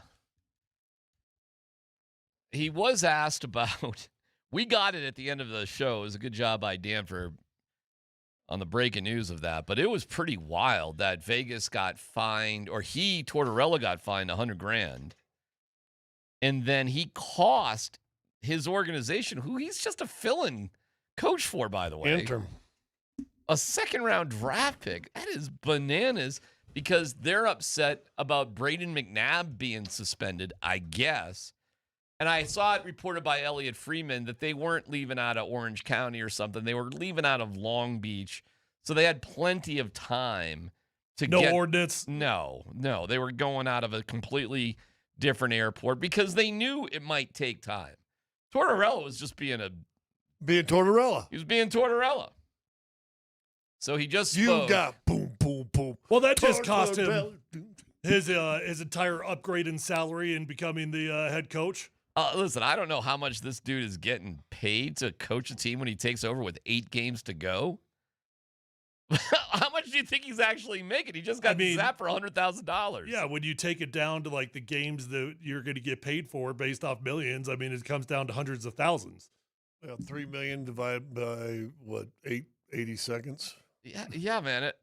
I'm going to say $100,000 probably sucked up the vast majority of the money he's made coaching there. Yeah. But go ahead and beat the Avs in this series, and all of a sudden watch what happens. Listen, everybody acknowledges how good this guy is a coach. Bedsy over the weekend was bending over backwards. He knew him from being in Cleveland way back in the day, and Tortorella was in Columbus. So they've got a long-term relationship. A lot of respect for Tortorella.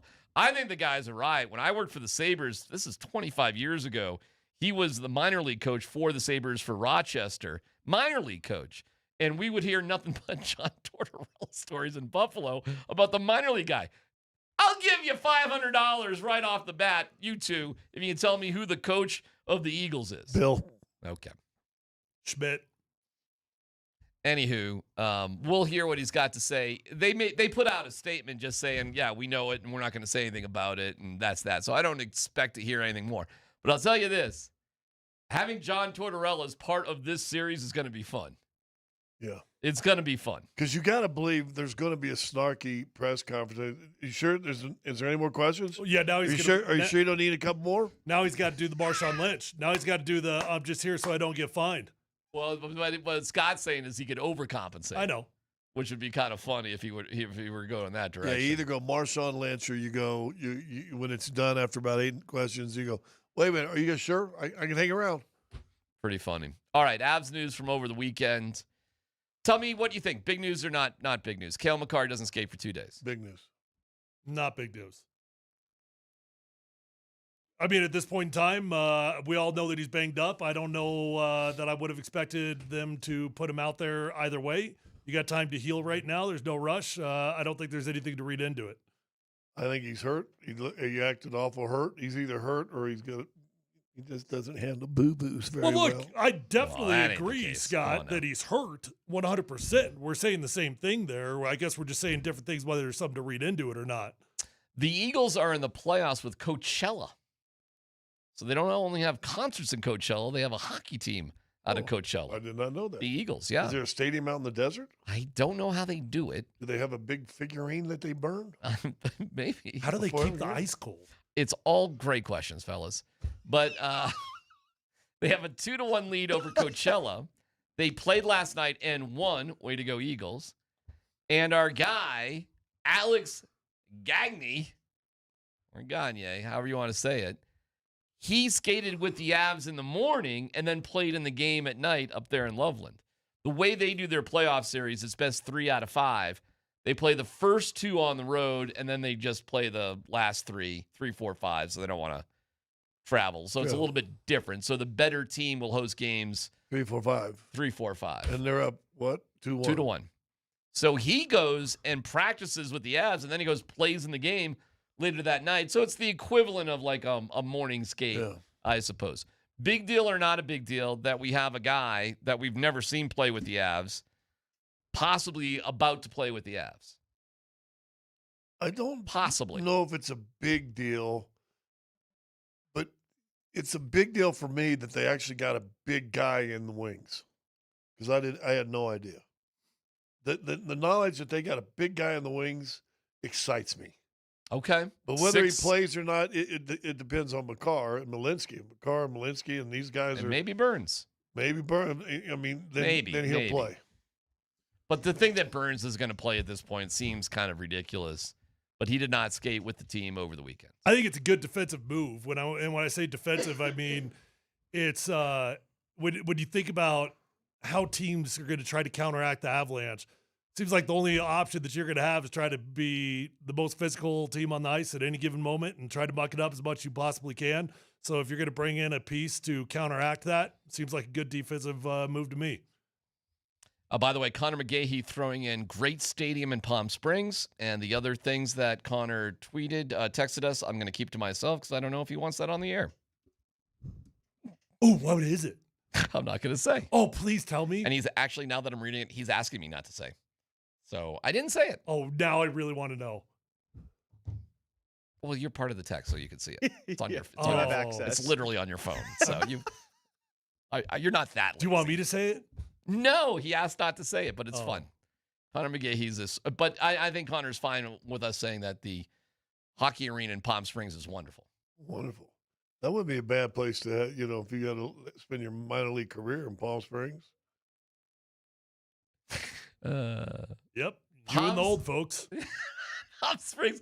Have you ever been to Palm Springs? I used to go there all the time. You went there all the time? When I played. No kidding, really? Yeah.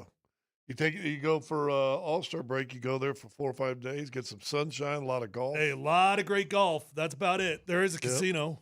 There is a casino. Yeah. It's a bit of a drive, though. Well, and it's right in downtown Palm Springs. Oh, I haven't been there since the one downtown. It's right there. My son played in the summer baseball league there from the end of May through July 4th.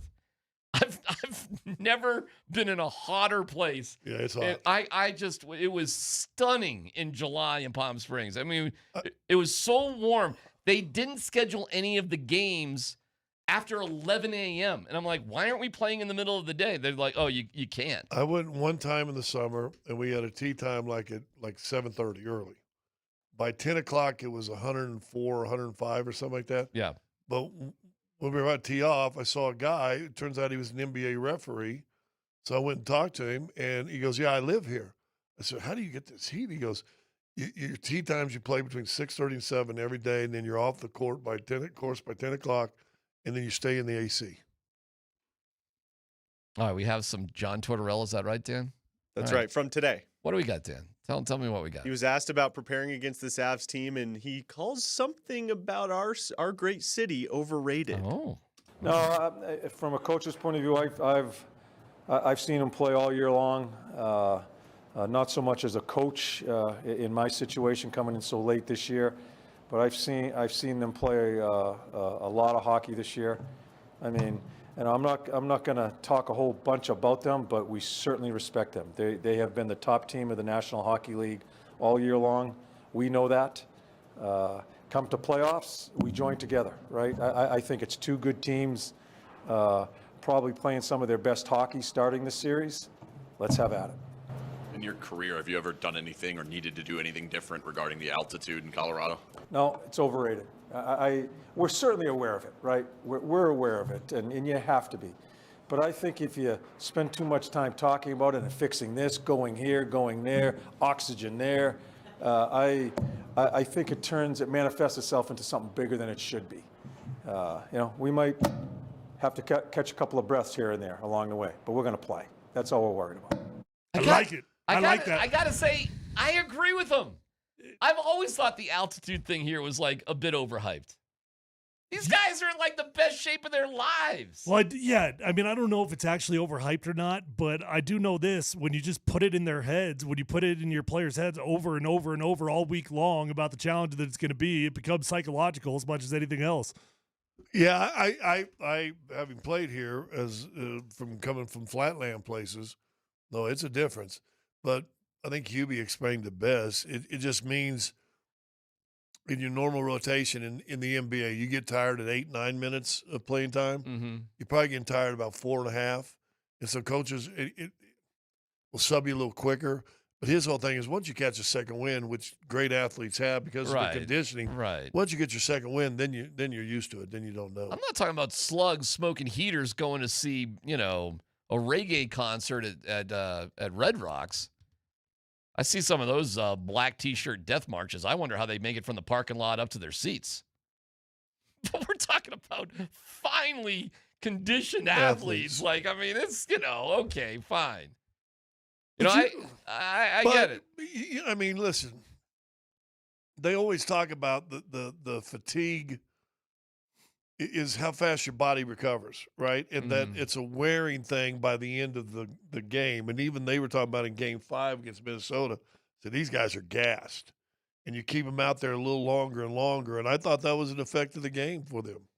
Well, I do think this Avs team does wear down other teams. All right. I mean, But a lot of that's relentless pressure too, right? Yeah, I think it's more about their hockey skill because I've seen them wear down teams in LA, wear down teams in Minnesota. I mean, in the Flatlands as well. I mean, listen, if it really is something, I'll tell you this, because I see all the signs in the arenas and everything, and it's at the Broncos too. Right outside the locker rooms. I mean, they're. It's a psychological thing there. Dude, our teams here, they want to send a message to the other teams about it. Right. Well, you remember when Akeem Olajuwon played here, he always had an oxygen tank on the bench. Well, God it forbid was in his head. God forbid you're seen sucking on that. No, you never do see that. In NFL, they've always got the oxygen tanks on the sideline. You don't ever see that in NBA or in NHL or anything else. Akeem's the only guy I've ever seen. Apparently, football players are the only athletes that need oxygen in Denver. There was a photo. You know what? For whatever reason, I think the other sports like to keep it a little. It's a sign of weakness if you're sucking on the oxygen. Right. But I have reason to believe that it's available for other teams when they do come here to town. They just keep it a little bit out of sight. Yeah, Akeem had that thing right down by the in he the didn't bench. care. And when he came in Whatever. there, right. I don't know why it's such a negative thing. Why is sucking on oxygen like a bad thing? Like, I'm weak. I need some oxygen. Yeah. I mean, for the record, like hometown Denver Broncos, we would use oxygen. Right. What are you? You're 6'8", 300 pounds. You're not running a marathon. You never sucked on any oxygen at all. Not once in my career. Well, you're born here. You got it. You're acclimated. That's right. You're like your lungs are bigger. You're like a Sherpa. Tyler was born in it. You want to call out any of your teammates that did need it? You want to mention some names that needed that oxygen?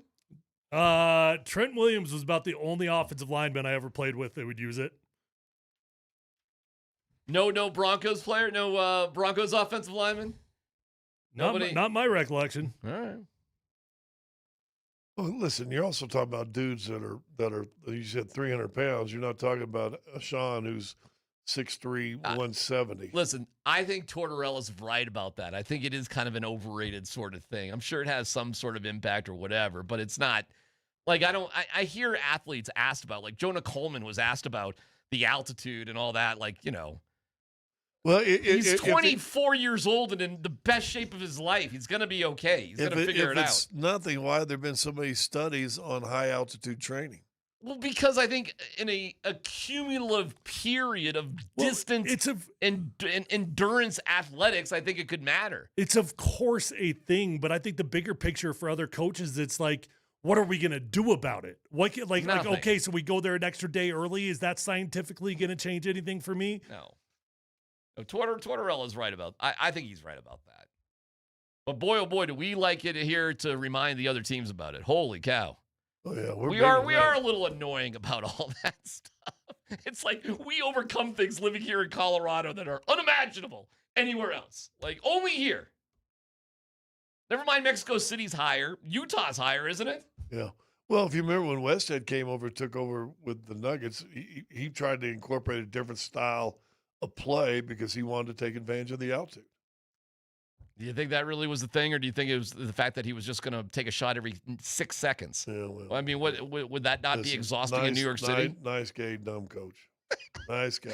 No dumb questions coming up next.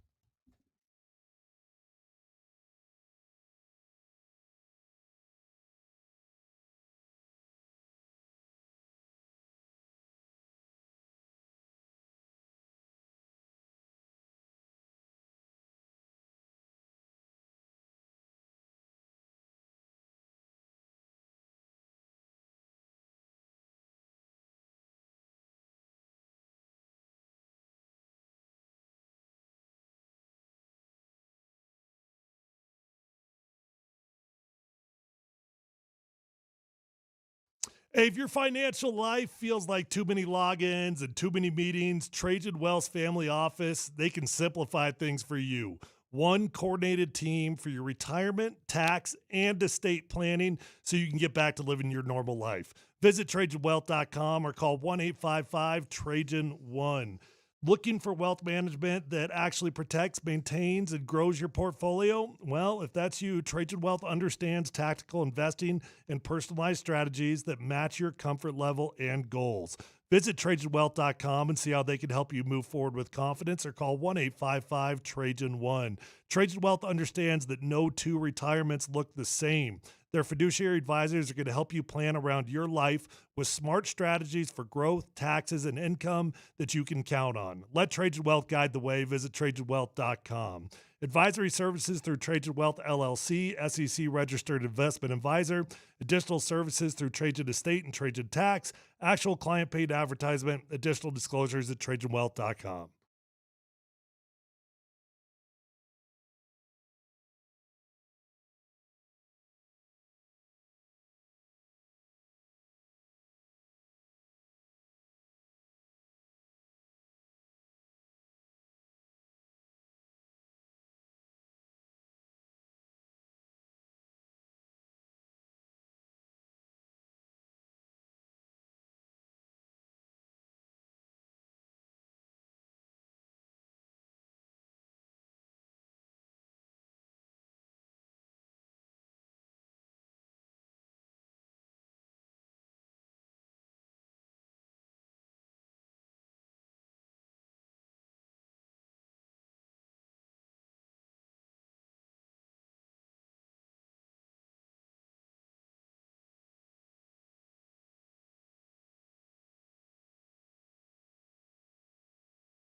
Polumbus, Hastings, and DMac present No Dumb Questions. This is your safe space. Safe place. I'm leaning into the segment. You're a smart guy. Send us your not dumb question now. Tweet it, text it, or Twitch it. It's No Dumb Questions on Altitude Sports Radio 92.5. When it comes to your retirement, there are no dumb questions. Call Trajan Wealth today at 303-900-1189. No dumb question. Am I a moron because I went out of my way to watch Gina Carano against Ronda Rousey, and I watched the Diaz fight too? Well, you didn't have to watch long. I sure didn't. Am I a moron for thinking that that was interesting in the first place? No. Based how terrible it was. I don't know. I wanted to watch it live. I didn't. I'm glad I didn't now. But I get suckered into these Jake Paul fights. I get suckered into these stupid promotions that I know are terrible. Of course, I know exactly what I'm signing up for. And then when I watch it, I act surprised that I didn't get a good fight. So I don't know if you're a moron. They do a good job selling that, and it was compelling to see her get back in the ring. The Carano-Rousey fight, as it turns out, was an excuse for Gina Carano to lose 100 pounds. She's broke because whatever side of the political fence you're on, she had a great deal with Disney and The Mandalorian that she's right to express her views, but I guess she didn't think deeply enough about how Disney would interpret her views, and that lost her the job with The Mandalorian. I don't know anything about that. What was her deal with? She was in The Mandalorian? She was a star. She was a star of the and first year. And they were about to make a huge series centered around her. Really? She was going to be a multi-millionaire off The Mandalorian, her character. And she has some political views that are sideways with Disney. She put them out there. They fired her, and she's been blackballed in Hollywood. She put on 100 pounds, 100, and she lost it all for this fight, which she collected $1 million. Did she intentionally gain the weight for the role or something? I think she was depressed depressed and everything else. yeah. But she Mental did health. She did win a few million back from Disney in a lawsuit. Okay, but okay, good for her, I guess. And she got a nice little payday from this. $1 million. She got $1 million. Ronda Rousey got $2 million. And I've never listen, man. I thought it was ridiculous because it was such a fixed sort of thing. It was obviously arranged. You knew exactly what they were going to do, and it was. I've never seen a bigger ripoff for anybody who spent money on that fight. Now I didn't because it's just on Netflix, and I guess if you just get Netflix, you just get Netflix. Yeah. But I have never, ever seen something that was so rigged like that particular Why do you think fight. it was rigged? Oh, my God. It was rehearsed. You knew exactly what they were going to do. Well, there was video of Ronda Rousey, like, practicing exactly what the moves were going to be that was out there. Well, I think it was, and I had a lot of people push back, Rousey's fights end early. It's not that unusual. Like, in terms of being fixed, I don't know. Like are Jake Paul fights fixed? I don't think they're literally fixed, but I mean, to the degree that you fixed it before the fight was ever fought, sure. Was that fight fixed before it was ever fought? It felt rigged to me. It felt rigged to me. I don't know for sure. It's just to my me, it felt opinion. like somebody had fought in 19 years, and all of a sudden Rousey come out and just tackled her as soon as the bell sounded. I think shocked her. And then the jiu-jitsu with the armbar, that just, you get caught. Wouldn't you think if you're going to rig a fight, you'd make it last a little bit longer than 19 seconds? Yeah. You know what? Let me put it this way. That, to me, was the biggest ripoff of any fight I've ever seen in my life for anybody who actually spent money. Now, the Diaz fight ahead of it, Nate Diaz is just willing to... that was a bloody son of a gun. He is just willing to get his head bashed in. And then his post-fight press conferences are the greatest. He's a character, so I don't think that's rigged. I think Nate Diaz will literally just fight anybody for money. So I don't think he's managed his, I don't know, who knows? I think the guy, he is a character. And I like hearing Nate Diaz talk about whatever. He goes, so he said, well, you retired. He goes, you want, in his voice, so I'm not even trying to do it. You want some cutesy little story? I'm gonna put my gloves on there and cry. That ain't gonna me. You ain't gonna know if I'm caught. Then he goes, maybe next time I don't fight the most badass dude. Maybe I fight the second most badass dude. Yeah, I fought the number one badass dude in the world. Maybe next time. Yeah, I mean, you can't blame the logic. Got your butt kicked post game fight I've ever. I'll ever give you seen. that. I'll give you that. But it wasn't.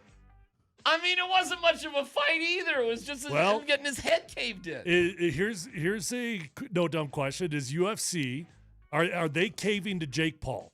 Meaning Jake Paul started doing all these fixed matchups with retired superstars. Now you got Conor McGregor coming back at 37 years old. You know the last time Conor McGregor won a fight? Take a guess. Oh my God! 15 years ago. When he fought the boxer guy. It was 2020. 2020 was the last time he won a fight. It was 16 years ago. Carano hadn't fought in 19 years. Oh, 2020. Sorry, 2020. Yeah. Carano hadn't fought in 19 years. You know what they're doing is he's brilliant because you said it a while ago. As far as promotion, he's brilliant in all of his promotions. I mean, he brought Mike Tyson back, right? And we all bought into this Mike Tyson thing watching the video. Right. So he's doing wonderful things, and he's giving paydays for older dudes or celebrities. Now, was it Jake or was his brother Logan? Which one got their jaw broken? Jake. 3 pieces. Jake. Logan gave that stuff up a long time. He's a WWE guy. Now, he's doing real fake stuff. He's doing real fake stuff. Yeah. And he's like a rising star in that, man. He's actually... he's a headlining. He's a big time guy. He's pretty crazy talented at it. He really really is. is. Pretty athletic. Yeah. No, but he's... But Jake, for all the money he's made in these promotions, took his jaw in 3 pieces, too. He did. Yeah. I don't see him fighting again. Well, that was a real fight, for sure. That last one he fought. He was willing. And that was real. It was like a real version of Jackass. Like, Johnny Knoxville is going to fight a real boxer. Let's see how it goes. I haven't seen. Is the new one out, Dan, or is it not come out? No, it comes out this summer. There's a new Jackass? They're coming out this summer. Oh my and in prep for it, I've been going back and watching the old ones. Yeah, Tyler and I have been going down some Jackass wormholes. They're crazy. Gosh, you forget how funny that show was. The movies are insane. Those guys were literal geniuses. Yeah, also absolute morons, and nobody's probably ever called them geniuses before now, but I think they're geniuses. Yeah, self-mutilation. Yep. It's ridiculous. Funniest was when the guy was wearing his underwear, but he tied a bottle rocket to his winger, and it takes off and just starts flying, and he's screaming. That was pretty funny. I will say Jake Paul's got courage because he knew he was going to get the crap kicked out of him, and he was willing to do it. I don't know if he knew. I think he knew, Scott. I think ego-wise, he thought knew. he could put a fight on there. I think he knew he was going to get beaten, and it could be painful, but he was willing to take the chance. But, I mean, there's no way he was going to win that fight. There was no chance, 0 chance. See, but I think his ego in his head thinks he could have. I think he just saw dollar signs, and the guy's. I don't know. He can make dollars fighting anybody. Well, that dude hasn't had any problems making money. Do you think he fights again, Jake Paul? He said he's thinking about being done. Yeah. He broke his jaw in 3 places. Yeah, man. I mean, how much money does a dude need? Like, he took it to the mountaintop. He took that as far as he could And now go. these promotions keep going. Yeah, why would he bother? Why would he need to? But Ronda Rousey, the first thing she says afterwards is, I want to have more babies. And Gina Carano was like, it was a good excuse to lose 100 pounds. And I'm like, okay, all right, cool. But I didn't spend any money on it in the first place. So, I mean, what do I care? $19.95 a month. Yeah. Big story of the day coming up next.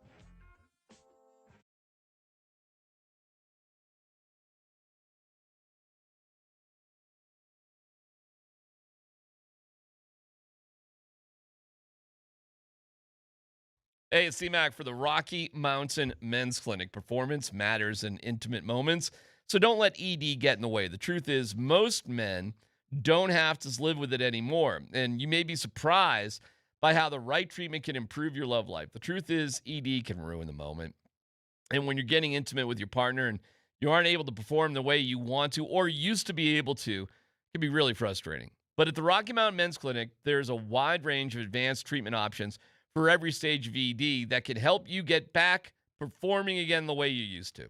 It's the Rocky Mountain Men's Clinic with advanced medical science to empower male performance with therapies that go far beyond pills. So call today and find out why their advanced treatment strategies offer so much more. They've got an expert staff like a lot of men. You could be having sex the day after your appointment. And with 5 locations up and down I-25, there's a Rocky Mountain Men's Clinic near you. Call today. 720-440-7900. RockyMountainMen'sClinic.com.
A healthy Cale Makar, an injured Cale Makar, because we all suspect Cale will play.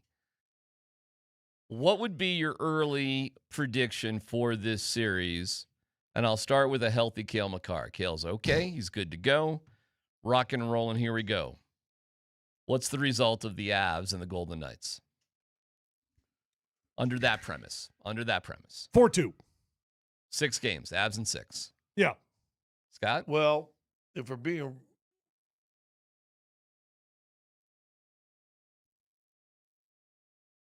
I would say 4-1, 5. I think they're Avs in 5. Yeah, I think they're going to win the whole thing, and I think they're going to do it in a better record than they did it in 22. Okay. Cale is dinged up. He's going to play because I'm not saying he's not, or maybe he doesn't. Either dinged up, not playing. What's the result? 4-2. No matter what. I think so. Okay. Yeah. But I mean, what I'm really saying is like that's just the confidence in the team, no matter what.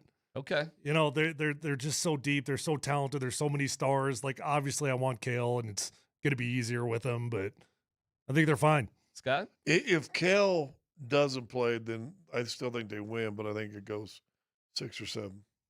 Well, which one? What do you think? 6. I'll say Avs in 5, Cale's okay. I'll say Avs in 7, Cale's not okay. One thing Bedsy said over the weekend that I'm jibing with is forget the records in the regular season. Forget it. Doesn't matter. Look at how they played in their last 30 games, including the playoffs. That is much more of a mark about who these teams are and what was your record during that time span. And I think that is the right way to look at it. And Vegas was really good, especially at the end of the season, and has been really good in the playoffs, as the Avs have. It was a little topsy-turvy for the Avs, but they've certainly turned it on. And then when you talk to these guys and you hear, well, you know, Game 1, Game 7, it doesn't matter. It's unbelievably stressful. I can't believe that we're 8-1 in this playoff series. Like, that loss kind of stands out like it was like the end of the world. If you remember, they've lost one game. And how did we all feel after that one loss? They lost one game, and they got down 3-0 in the game following it. It didn't feel great. We had a goalie switch. So much for just cruising. We made a goalie switch. And now we've had another goalie switch. This is a team that's 8-1 in the playoffs? And the answer is yes, because that's how tough the playoffs actually are. I think this Cale thing is significant. I think it does change the trajectory of this series. Okay, so the real question, though, is when you say it's significant, I mean, do you mean he's not playing? He's going to play. It's ridiculous to think that he's not. I mean, he would have to be, I think something would have to be broken. I think, and like, it is definitely a shoulder, and it's definitely his right shoulder. Like, everybody knows that. Like, the injury to Lehkonen, nobody knows what that is, by the way. Nobody really knew what the injury to Malinsky was, but there's some thought that it might have been like a concussion-related sort of thing that he cleared. But that is pure speculation, by the way. Nobody really knows. So nobody knows definitively what's going on with Cale, but everybody's very concerned about it. But then you think about what Kadri played with, what Gabe played with, what all these guys played with, and to think that he won't play is kind of ridiculous. To the degree, if he wasn't going to play, I think they would have already announced it by now. Like, he would just be out. Yeah, but I don't think they would announce it by now because you don't want them to you want them to have to prepare with and without him. You want to waste time on the ice for him. If you say no, Cale Makar, that's coaching 101. Yeah. So no, I wouldn't be surprised. I can see him missing Game 1. It's going to be a tough game for the I don't Avalanche. know. It feels like I know. How many days will it have been total since they played? Played when was the last game? Wednesday. So whatever that week? date was. Yeah, it'll be a week. 8 days. Gosh, that feels like a long time off to miss Game 1. Unless you got a separated shoulder. Well, how do you fix a separated shoulder? Put one of them black shoulder vest strap Here- things on it. Then I say mean, good luck. Here's my hope. I hope it's an AC joint because of all the painful things that you could have to your shoulder. It's excruciating painful, but it's not something that puts you at further risk. It's something that you can shoot up. It's something that you can manage. You know, and a week can be a long time to lower the severity of that pain level. So it's one of those things that doctors always tell you, well, if you can handle the pain, you can play. But if you can't handle it, then you can't play. It was an interesting look yesterday when Alex Gagne was up from the Eagles. 6'4" and change. 215 to 220, somewhere in there. Like, oh my God. Like, that's a really big dude. How did he look in the locker room? Did not see him in the locker room. They made sure he got out of there. And they did not let us talk to Sam Malinsky either, because he's not officially like back. And Josh Manson was able to skedaddle out of there before we got in there. They can arrange certain things, Scotty. Yeah. Now, without a $100,000 fine. In Gagne's defense, he had a game that night in Loveland with the Eagles that he played in. So, so I did not see him, around in the locker room. I stood next to Ashawn, though, and Blankenberg, and I just cannot believe, especially Ashawn, I cannot believe that dude is in the NHL as a defenseman. I can't believe he's in the NHL, period. Were you like trying to post him up? Like Dude, getting kind of close there to him? aren't many guys I could. There aren't many guys I could. But good for him, man. I mean, obviously he's a superior athlete to be able to compete at that level, at that size. I'm just pointing out he barely played in Game 5, and the guy they're bringing up is the polar opposite. So what does that tell you that the Avs may be looking for? If they need somebody to they're fill prepping in. for physicality, man. Correct. And it obviously did not suit what they were doing, because he played so little. Ashawn, that is. Good for him to be in the game and blah, blah, blah, blah. Right. And Ashawn replaced Blankenberg. Yeah. So they're telling you we're anticipating a more physical series, and we may need more size. That might be more important. And so check that out. Like a guy who hasn't done anything for the Avs this whole year, they're at least looking at. Now, they could bring up Middleton, who's actually played for them over the past couple of years. He's down in the minors, too. But he's a little, he's 6'6". He's a huge dude as well. But they didn't. They brought up this Gagne kid. Well, is he a future guy, too, though? A lot of hope that he's a future guy, yes. Yeah. So that's kind of the Avs over the weekends. Feeling good, feeling bad, no change. Feel pretty positive about this team? Yeah, I know. Listen, I think this team is rolling. I like I said before, I worry about this long break. But if you remember, they scored nine goals and after a long break in that Minnesota series. Correct. So let's hope you don't give up 6. Well, how about the break Carolina has? 12 days. They're not going to start till Thursday as Game 7 with the Sabres and Canadiens is tonight. Well, that's crazy. I have a no dumb question for Scott. I need you to answer this one. Am I acting like DMac here that I'm like, with or without Cale Makar, they're fine? Like am I just being dumb and naive there to say that? Because that's honestly how I feel about this team right now. Even losing a guy like Cale Makar wouldn't terrify me about winning a series. Well, I still think they can win a series, but listen, you're talking about taking out of your lineup a top 5 guy in the whole league. I mean, he's the best defenseman. So, I'm not arguing with you. So would he not be top 5 guy in the whole league? I mean, he's a pretty significant player. Yeah, and I think you lose that type of guy from your roster. I think you struggle. Now I'm glad McKenna's playing, but and again, I don't know Makar with a bum shoulder, and listen, I'm just going back by the announcers in that second series. Wasn't hitting anybody, avoiding contact in the corners, not taking shots. Yeah, because his shoulder's all messed up. Yeah. So if it's still in that situation, then you got to play without him maybe a game or two. And listen, we don't know what's his pain threshold like. You play with guys that probably played football with broken forearms. Yeah, of course. And then you had guys that had dislocated fingers, and you thought they were going to die. Juwan James. So I'm just telling you, some guys' pain threshold just isn't great. And I don't know if Mikhail's is. I don't know if anybody does. I think Kale's a pretty tough dude. He's probably had a bunch of injuries over the years that he's battled through. Do you really doubt you think? No, I'm just saying I don't know. I mean, I don't know. I go back to that big hit a couple years ago in the playoffs, and he was never the same after that big hit. I think he's a tough dude, but I think he's legitimately hurt. But I mean, we've seen some crazy things over the years in the Stanley Cup playoffs. You think? Really? I We'll don't see. know, man. These are some tough dudes. No, they're unbelievably tough. Dude, I remember that Stanley Cup run. Nobody even talked about it. Like, everybody was hurt. They could barely walk. You have broken fists or broken thumbs and broken wrists playing in games. It was unbelievable. Like, nobody even talks about it. Val Nichushkin could barely walk in 22. Could barely walk. And Kale was hurt. Not Kale, but Nate was hurt. Landeskog was hurt. Landeskog was hurt. Kadri had the broken thumb and everything. I mean, it's like Landeskog played in the Stanley Cup final. He didn't play after that for 3 years. I mean, it was ridiculous what these guys put up with. The question is, how much does that impact what actually happens on the ice? And each guy's a little different. Yeah, whether or not you suck it up and you're out there is one thing. How effective you are doing what you're trying to do is another. I'm concerned enough about this Kale thing that I think I think this goes 7 games. I think they still win. But I think this is we're about to see an unbelievable battle. And I think it'd be foolish to take the Golden Knights for granted. Oh, I do too.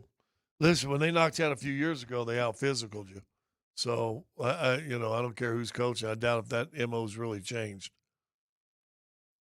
And I don't know anybody who's saying, oh, the Avs are just going to breeze on by here. I haven't met them yet, and it's definitely not me, by the way. You just said they're going to win a 5. Isn't that kind of breezing? That's definitely breezing, Scott. Well, that's how I feel, though. Like, and that's why I'm asking, am I being like DMac here? Because do you think they just breeze by the Wild? I don't know. Like, to me, 4-2 is kind of breezing. I know it's 6 games, but I mean, it depends on how the 4-2 unfolds. 5-1 or 4-1 on a record-wise is breezing, but if you go back and look at the games, look at being down 5-4 in game 1 and being down 3-0 in game 5, and then winning a 2-1 game, I think. I'll tell you this: that sweep over the Kings was the most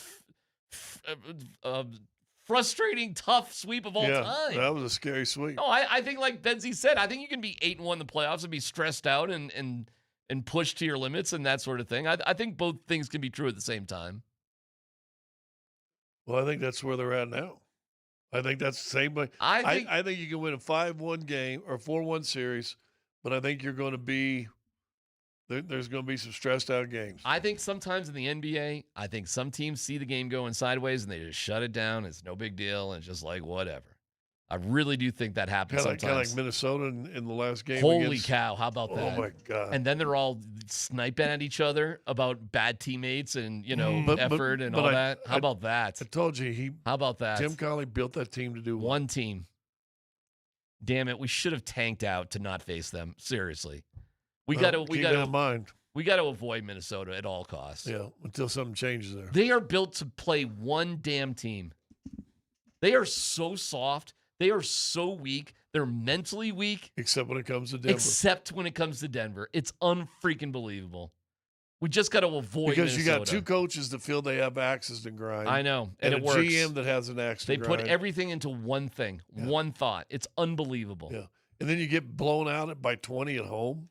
Embarrassing. Come on, man. And the little sniping they why had you guys talk about my squad like this? Why are you guys talking so poorly about my guys? And listen, your squad hates each other. Those are my guys. I was buying into them. And let's be honest too. If they don't eject Wemby in game 2, that's a sweep. There's no doubt. They are the softest, weakest team, but they're built they get up for one thing and one thing only. It's embarrassing. It's watching how they went out with a whimper was embarrassing that the Nuggets couldn't get over that team. Embarrassing. Terrible team. Terrible team. If I'll ask you this, so Minnesota's built to beat Denver. I'm not even sure that Oklahoma didn't construct themselves to beat Denver, but we don't have an MVP. Everybody's trying to beat the Denver. Who's Denver built to beat? Utah. Took too many tough losses. Who's Denver built to beat? Houston. We can beat Houston. I think they could beat. I think they're kind of built to beat San Antonio. I think they're kind of built to beat San Antonio. They kind of know how to handle Wemby. Yeah, they do. They did a really good job of that this past year in close, tough games. They're kind of built to beat San Antonio. Yeah. So what good does that do you? Nothing today. You should have just tanked it out and played the Lakers or Houston, whoever, they would have cruised past Houston or the Lakers. No problem. They would have really given San Antonio what battle. That would have been a better battle than Minnesota. And then I don't know about Oklahoma City. They're really good. Sorry, Tyler. No, it's all good. We're good. You guys can get better next year. Timberwolves, that is. Oh, my guys, my Timberwolves. I love their dog until the dog turned on dog, and then the dog was biting the other dog, but the dog was supposed to go out on a cat or something, you know. But dogs shouldn't be biting the dogs. Could you believe how they were melting down on each other? I mean, it was very predictable. Yeah, it was. When you play with that kind of passion, when you play with that kind of anger, you can only point it in one direction as like unified for so long. You know what it was kind of like? It's kind of like the Jailblazers. It was kind of like that, you know, before it all starts turning on each other. Yeah.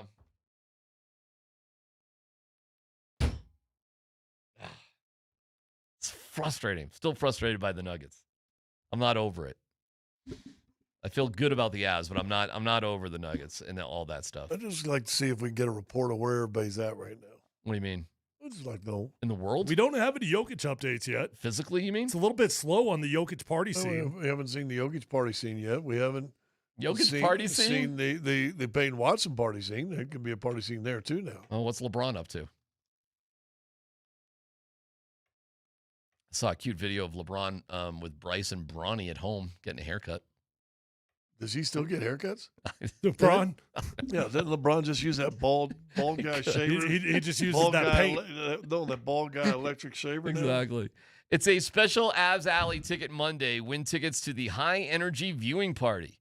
Bringing together big screens, food trucks, drinks, chance to win prizes throughout the night. It is fun. That is out at Avs Alley. Tickets are $15 for the Western Conference Final, with proceeds going to Kroenke Sports Charities. To win tickets right now, text CAVE to 303-504-0925 with your first and last name. More info on Avs Alley available at coloradoavalanche.com/playoffs. The keyword for this hour is CAVE. Best of luck. We have some Aaron Rodgers news as well as other stuff on the Broncos. Let's Football Goes coming up next.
Thank you, Mountain High Appliance. Are you kidding? Brad, the crew there, they're so good. MountainHighAppliance.com. Let's football go. Dan Bud Squint Tanner, what's happening? All right, let's start off with this Deion Sanders, Todd Monken, head coach of the Cleveland Browns. Apparently, Deion wants a meeting with Todd Monken to discuss his son, Shedeur Sanders. Here's Chris Sims from earlier today talking about why he doesn't necessarily love this from Prime. Now, listen, I'm all for coaches reaching out to other coaches to understand more about a player. I get that. But at the same time, it doesn't always happen. I mean, not every team has talked to Nick Saban when they were drafting Alabama players and go, hey, Nick, tell us what motivates the guy, what tells us not. I mean, we've heard Nick Saban say that before, that, yeah, this team, they never called me. They never talked to me about this guy, whatever. So, it's a little bit, it comes off, too, of like, hey, if you're going to draft my guys here, and Travis said, you got to kiss the ring a little bit. That's kind of how it comes off to a degree, too. And again, I just don't think it's the best look overall or helping Shedeur. Honestly, I don't. I think in NFL, people look at that, and they're not going to look at that as a great thing. It's going to be like poo-pooed a little bit by coaches and GMs who are seeing this go on right now. And a little bit going, thank God we didn't draft Shedeur in the third when we were thinking about it, or the fourth. And that to me, again, I don't think is helping Shedeur Sanders' case there in Cleveland. So do you guys think this is a little bit of overreach here from Prime, or do you think this is a good thing and it could help Shedeur? How do you think this plays out in Cleveland? Oh, it feels ridiculous to me. Tyler?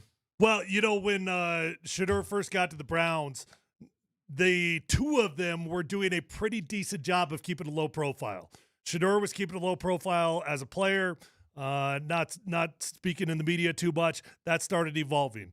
Deion was staying away from practices, wasn't going to OTAs, wasn't going to training camp, not making his presence felt. That was smart. That was a good thing for them to do, but now it's slowly morphing in the direction that we thought it was always going to be. I've played with a quarterback who had a helicopter dad in RG3, way different than this, but it was the dad that had access to the locker room and postgame. Weird. Like, we're all getting undressed and doing our deal, and all of a sudden there's a dad in the locker room. Like, that's weird. That didn't go over well in the locker room, right? Yeah. That's not necessarily what this is, but if I'm Shedeur Sanders, I tell you what, I am like begging my dad, hey, I got to live my own life now, man. And so I put it on Shedeur as much as anything else. Quite frankly, he gets called grown, right? That's what Deion calls him. Yep. Hey, you're grown. It's time for you to tell dad, like, I'm living my own life. To go back to the beginning of this, I do understand a Nick Saban, and it might be kiss the ring, whatever that Sims wants to. Horrible player. Spleen. Hey, teammate of mine. Yeah. Still a horrible player. I had a spleen. He was almost dead. Yeah. Well, go back and watch that CU Texas game when he played. All right. I would think if I'm recruiting a kid, I don't know about first, second, third round, I would go and say, hey, coach, we're recruiting, anything we need to know about him, what you think about. Now, saying that, we drafted Tony Petit, the Nuggets did, like the 5th or 6th pick in the draft. Okay. And I called his head coach because he was an assistant coach for me when I played. And I said, tell him, I said, well, no one called me. He said, I did interviews. Oh, he's a great athlete. He said, the guy will never be a big-time scorer. He's kind of lazy. Now, he ended up having a great career. He said he never really pushes himself. Wow. But he's such a great athlete, he gets by. Well, that doesn't sound like a 5th pick in a draft, does it? No. He said, but guess who never called him? Nuggets. All right. Because what you'll say to the media, you're not going to say, you'll say on the phone. Well, so there's that. So I understand that from a Saban. Deion loses the credibility of being able to say that because he is the dad. Yeah. That takes him off the board of phone calls. And finally, the last thing, when I heard Deion whining about this, first thing I thought, Tyler, this is why your son didn't get drafted or till 7th round or 5th round or whatever it was. 5th round? Well, it's definitely a part of it, yeah. This right here is why. This is it. Because no team wanted to mess with that because you're living out. What's the Hank Williams Jr.? Why must we live out the songs that we wrote? He's living out the song that he wrote. He can't help it. He can't help himself. Listen, if Modkin picked Shedeur, you're our guy. Okay, well, he's your guy. I mean, all right, fine. I mean, Dion coached him more than anybody, but Shedeur ain't the guy yet. Not even close. He's just trying to be the second guy. And by the way, Prime just, he just cannot keep his mouth shut on things. Listen, he knows better than everybody about everything. Just ask him. Yeah. That's your cat or a dog. Yeah, I got you, Prime. That sort of thing. He's got plenty to focus on up there at CU, but he just can't help it.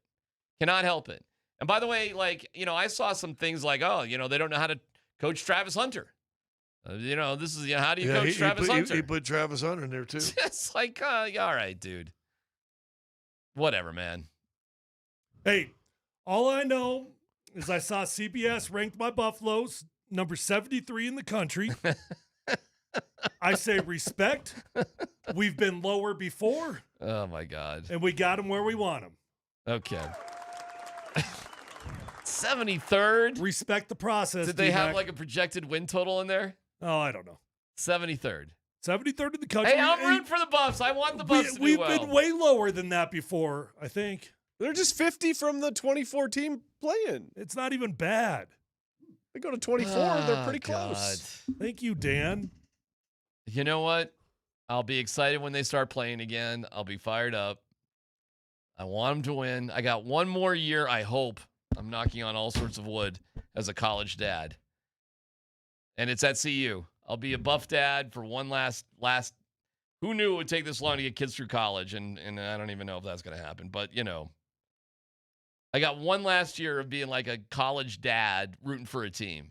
I'm pulling hard for CU, man. I want it to be great.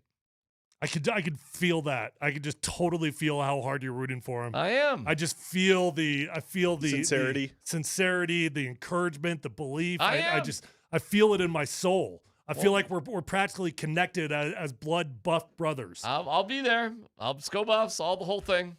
Yeah, you sound right now like you're really that tone is just really convincing me. I'm down on Dion. I'm not gonna lie. I'm down on Dion. I just don't think he can keep and help from putting his foot in his mouth. Yeah, it seems to get in his whatever, man. Go Buffs. Let's go Buffs. Next story, Dan. Guys, Aaron Rodgers is returning to the Pittsburgh Steelers on a one-year deal worth up to $25 million, according to Adam Schefter. The contract carries a base salary between $22 and $23 million. It was just $13.5 last year, so he's getting a big raise to come back to the Steelers. The four-time MVP had already returned to Pittsburgh ahead of the voluntary session and was spotted with several teammates at a local ice cream shop Friday night. Oh, so Aaron Rodgers back to Pittsburgh at age 42. What kind of sundae was he eating? It doesn't say in the report here, Tyler, but I will do some investigative work and try and figure that out for you. What was the question? What is the question?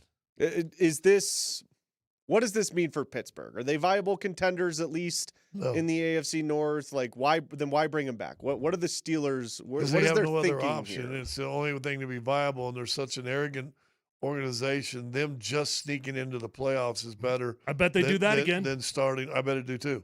But they don't have a chance to win it.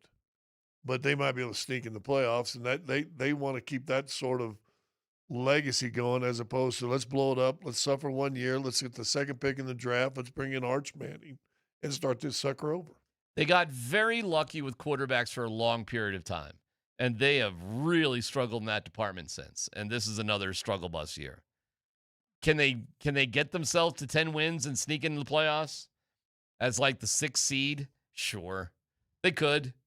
I mean, they've done it every year, it feels like, and then they just lay an egg. I don't know why this year would be anything different with an older quarterback. And frankly, it'll be a miracle if Rodgers can even make it through the year. But I'm not going to say they're not going to have a moment. I bet you they do. And I bet you Rodgers has him because he's a Hall of Fame level quarterback. He is. Not denying that.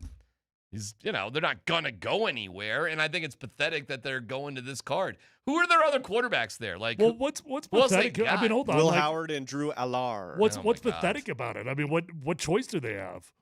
Well, none, because they're idiots when it comes to quarterbacks. They've given themselves no other options. They have not known how to handle this situation over the years. They've been awful in this department.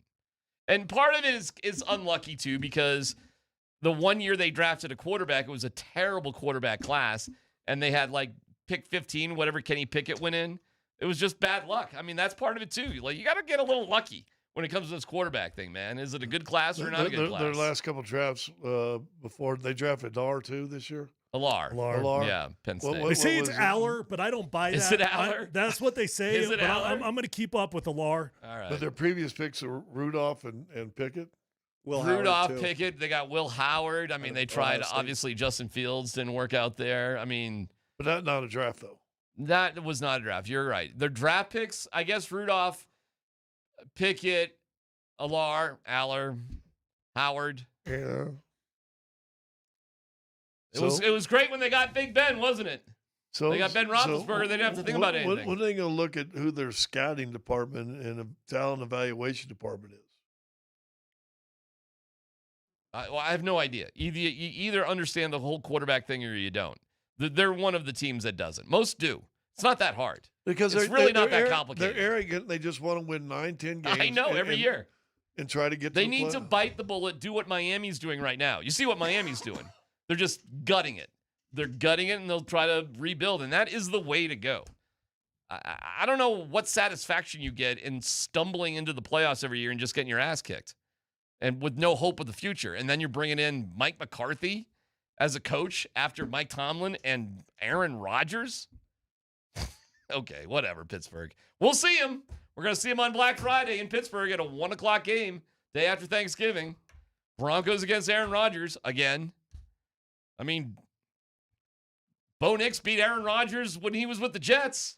Remember that, Burner? You remember that game? Yep. 9-3 or something. I thought it was 10-9. It was something. It was a come from behind win on the road. Yeah. That was the Greenbrier. Like that's when the Broncos started 0-2, and they had to kind of rebuild it. They got the Tampa win. They got the Jets win. It was actually kind of incredible. It was amazing. After an 0-2 start, things looked dismal, didn't they? Yeah, they did. And they beat Aaron Rodgers again. Next story, Dan. If you got one more, you got one more? Yeah, just real quick, guys. Super Bowl 64 in 2030 will be hosted by the Tennessee Titans. What year?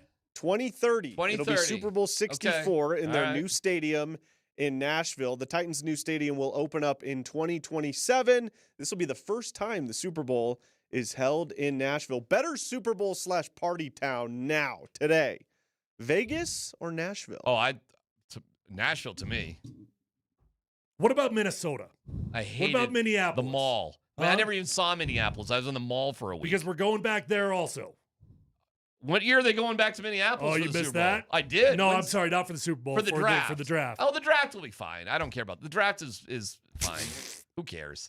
Why does Minneapolis keep getting things? Why they're getting the draft? Because that's where everybody wants to go for the draft. I don't know. But I bring up 2030 because how many years after that does the Broncos get a Super Bowl at good old Burnham Yard? Well, you thought 31. Well, that's what they were talking about. That seems pretty quick, doesn't it, right now? Well, since they haven't broken any ground. I know. I think it would be halfway built if it was a Lone Tree. They'd have all the foundation laid if Lone it was Tree. a Lone Oh, Tree. Lone Tree. That thing would be done. It'd be getting there. No dumb question. If Denver were to host the draft today, where would it be at? It would have to be the same place the parade's always at. Yeah, Tyler's right. That's That's the only choice. It's the only spot you could do it. You can't do it at Red Rocks or something. You could, but why it'd be couldn't such you a do it at Red Rocks? Well, it'd be such a small crowd. I mean, they got 500,000 people in Pittsburgh. Tyler's right. Civic Center Park. It's the only spot you could do it. It's the Put only people place in the you could. lower south lot at the draft? Come on. Put some big screens out in the parking lots? I mean, the draft at Red Rocks would be cool, but it'd be so small comparatively. Denver does not have a great spot for it. Let's just keep it real. The Civic Center Park. It's the best you could do. I think that would kind of suck, actually. I don't want to rain on anybody's parade. But I think it would look as cool as any of the others. Okay, I don't know. They somehow made Pittsburgh look okay. I guess. I suppose. I don't know. I don't know what that space is down there. Yeah, where else would it be? I mean, you could do it at the stadium.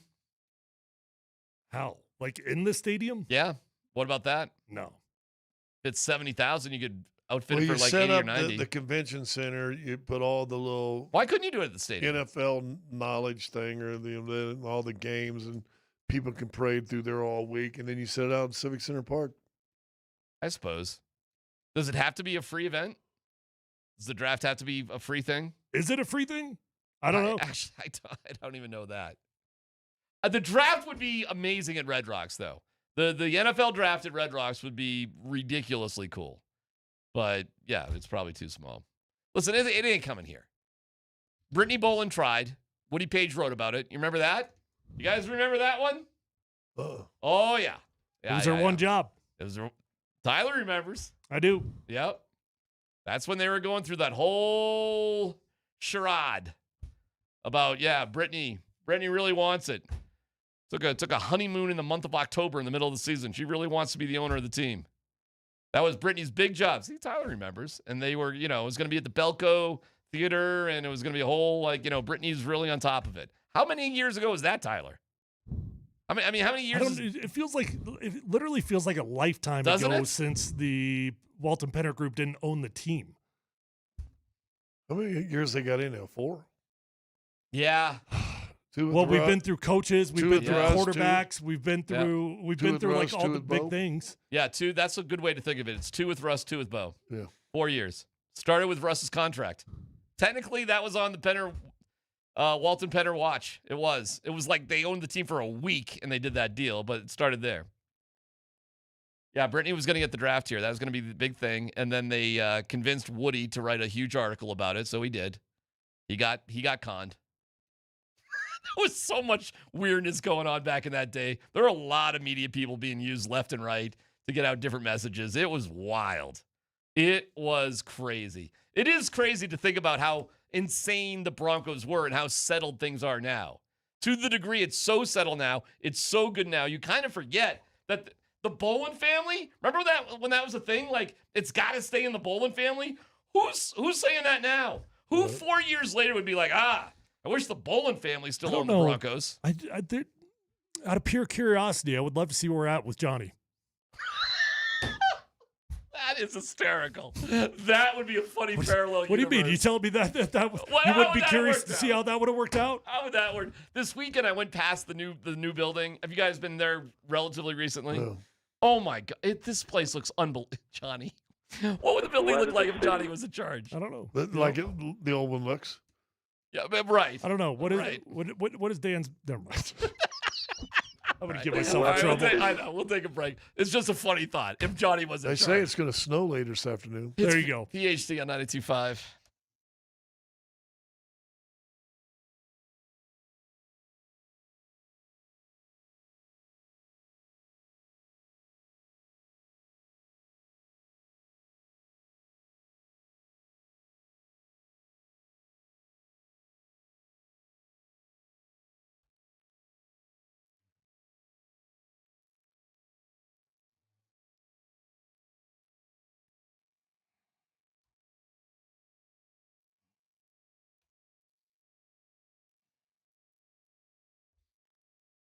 Hey, it's DMac for Fanatic Sportsbook. They're turning up the heat and introducing a new way to parlay. It's called Squad Bets.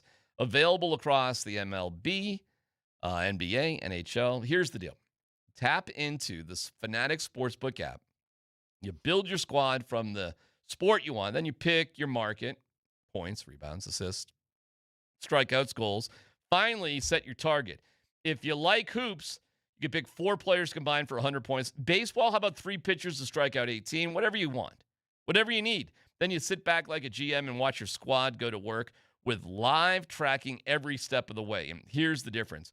If one player doesn't perform, the rest of your squad can pick up the slack. So your bet stays alive. All the way to the very end. Track it live. Cash out whenever you want.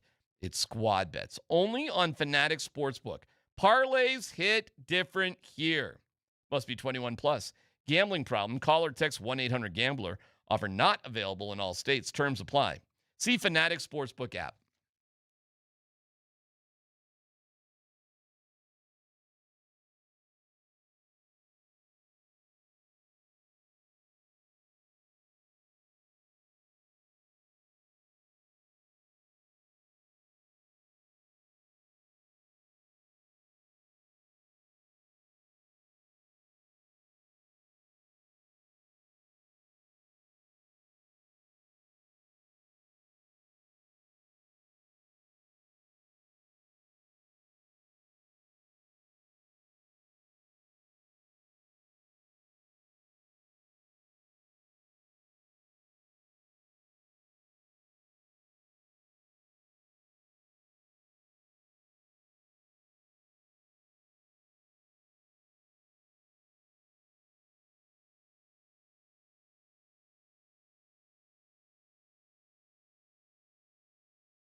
You talked a bit about how good Colorado's been this year. You're also a guy who's been not fully responsible, but involved in a team that upset a President's Trophy team that set records before. Do you see any similarities in these situations? It's tough for me to answer that because I haven't been around. I've been here for such a short time with the team. What it speaks to is playoffs, right? And I believe the coaching staff on the other team that we're coaching against probably feel the same way. Regular season's regular season. The playoffs, a lot of things can happen. I know they're going to be very prepared. I know this team is going to be very prepared, and we're going to play. I kind of love that. And Bednar, by the way, did say that. He said this weekend, forget about the regular season record. It doesn't matter. It's the last 30 games, including the playoffs. I think that is completely right, fellas. It doesn't matter what you did at the beginning of the year. Who cares? And sometimes you dig yourself a hole, and you just don't have the same record and whatever. But how are you playing right now? And it's hockey. It's the NHL playoffs. I mean, every series is tough, no matter if you sweep or not. So if you talk to the Avs players, they'll tell you they feel just as stressed out about being 8-1 as if every series went to 7 games. Now you've had a lot of time off, which is good. That's because you got a team that the regular season was just about getting to the real season. For a lot of teams, the regular season is the season. Yeah, Parker Kelly said, I can't believe we're only halfway through. I thought we were done. I thought we were done talking about the Steelers. Oh, wait. No, that's the opposite. No, you said the regular season is the well, yeah, exactly. I'm saying that's the opposite of the Avalanche. Oh, it is opposite of the Avalanche. I will say this. I think the NHL and NBA are different from the NFL in this significant way. I think the NFL is every game is really freaking important every single week. So that when you get to the playoffs, sure, it turns up a little bit. Of course it does. But it's not like you haven't had that intensity. The NBA and the NHL, they don't have that intensity in the regular season. There's a handful of big games. There's a handful of big moments every year that you got played. The NBA and NHL regular seasons turned into survival mode. I totally agree. Just get through it. Get through it. Get the best record you can possibly have, and then hopefully you're healthy at the end of it. Yeah, that's why the playoffs can be so unbelievably exciting. Hey, no dumb question real quick. Do you guys have a dog in the hunt with Montreal and Buffalo as they have a Game 7 tonight? Do you care? I don't know why you've suckered me in, but Buffalo kind of suckers me in. They do. They got Bo Byram. Remember Bo Byram? We like Bo Byram. I kind of, even though you annoy the hell out of me, I kind of like the Buffalo Bills, I kind of really actually like the fan base, The fan base is great, aren't they? There's very little to dislike about them. They actually seem like decent people that just have fun and embrace the suck. That's a good way to play There's one thing to like the Minnesota of the East Coast and Buffalo. There's a part of me doesn't want them to ever win anything ever again either. Well, it'd be more fun if that continued. Yeah, but I do appreciate a young team, trying to rebuild, and they're doing a good thing. But then historically, it's kind of nice seeing Montreal there, too, from the historic NHL part of things. Yeah, but you'd be pulling for Canada over the United States of America. You're not pulling for that, are you? No, my uncle refused to go there during Vietnam. Dude, Buffalo is Canada. Oh, my Lord. Shut your mouth. I mean, what are you talking about? It's the most Canadian-American city there is. In one sense, you are correct. You basically have 2 Canadian teams trying to get to the Eastern Conference Finals. You throw that down in Chippewa Street, Nate. There's fists flying if you say that, pal. I'll tell you that. They get sensitive about that? You throw that out at the pier at happy hour, there's going to be some problems, my friend, with that little statement. Hey, what kind of ladies are wandering the pier at happy hour, by the way? Hey, Lake Towns? You tell me about Lake Town talent. 20-somethings in Lake Towns up and down the Great Lakes are kind of interesting, my friend. Are those all the girls that Biz is hooking up with on Tinder or whatever? No. They're the North Shore. No, is it Biz? That's right. Gronk called out Biz. What's that place? It's the Jersey Shore of Canada. Yeah. I mean, you don't think of these Rust Belt towns as big, water sport, fun, bikini-laden places. You certainly don't. But they all are. They all have it. Cleveland's got them in bikinis. Buffalo's got them in bikinis. Hey, when you mention Rust Belt, I think bikinis right away. But there's 2.5 months of the year where, they take Pilates in the winter. They go real hard for that 2.5 months. Well, it's very. If you've ever been to Michigan City, Indiana, like the Indiana Lake Michigan coast, I bet they get ready for it's going off. The going off, 35 my days friend. of nice weather. They love it. You know, remember and they go hard for it. It's exactly what you're talking I'm telling you, the boat life in Buffalo was ridiculous. I was not ready for it. Yeah. Because it's so short. And I'm like, where are you people coming from? Why are you owning a boat? Are you just renting the boat for the 2 months? It was crazy how many people with their boats and jet skis and all that stuff. It is crazy. so true. Like when you go to the Midwest, like the upper Midwest in the summer, you're like, why is everybody so drunk right now? Yeah. And it's because that's it. It's time to shine, baby. Oh, you don't miss a day. Like, you do not miss a day. It's very Can you imagine true. if you sunk 6 figures into a boat in Buffalo? Like, seriously, we're not going out on the boat? Yeah, we're going out on the boat. Going every day. Shit. Remember our boy Shannon Scott? Remember him from Yeah, iHeart? Of course. You remember, of course. right? One time he went down to Philly to the docks. We were in Philly for a crush game. He went to the docks and met a few ladies. The Philly's but Philly's a river. They're Like, a little more hardy than what you're describing. I would say the river girls are probably a little harsher than the lake girls. Hold on. It's the river girls versus the falls. I'm gonna go.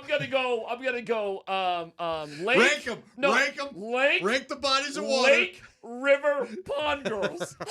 He's okay. Is the pond Alabama? What are we talking about here? Yeah, the pond is the worst. Okay, so where I am from, the far northwest suburbs of the city of Chicago. Okay, so basically Wisconsin.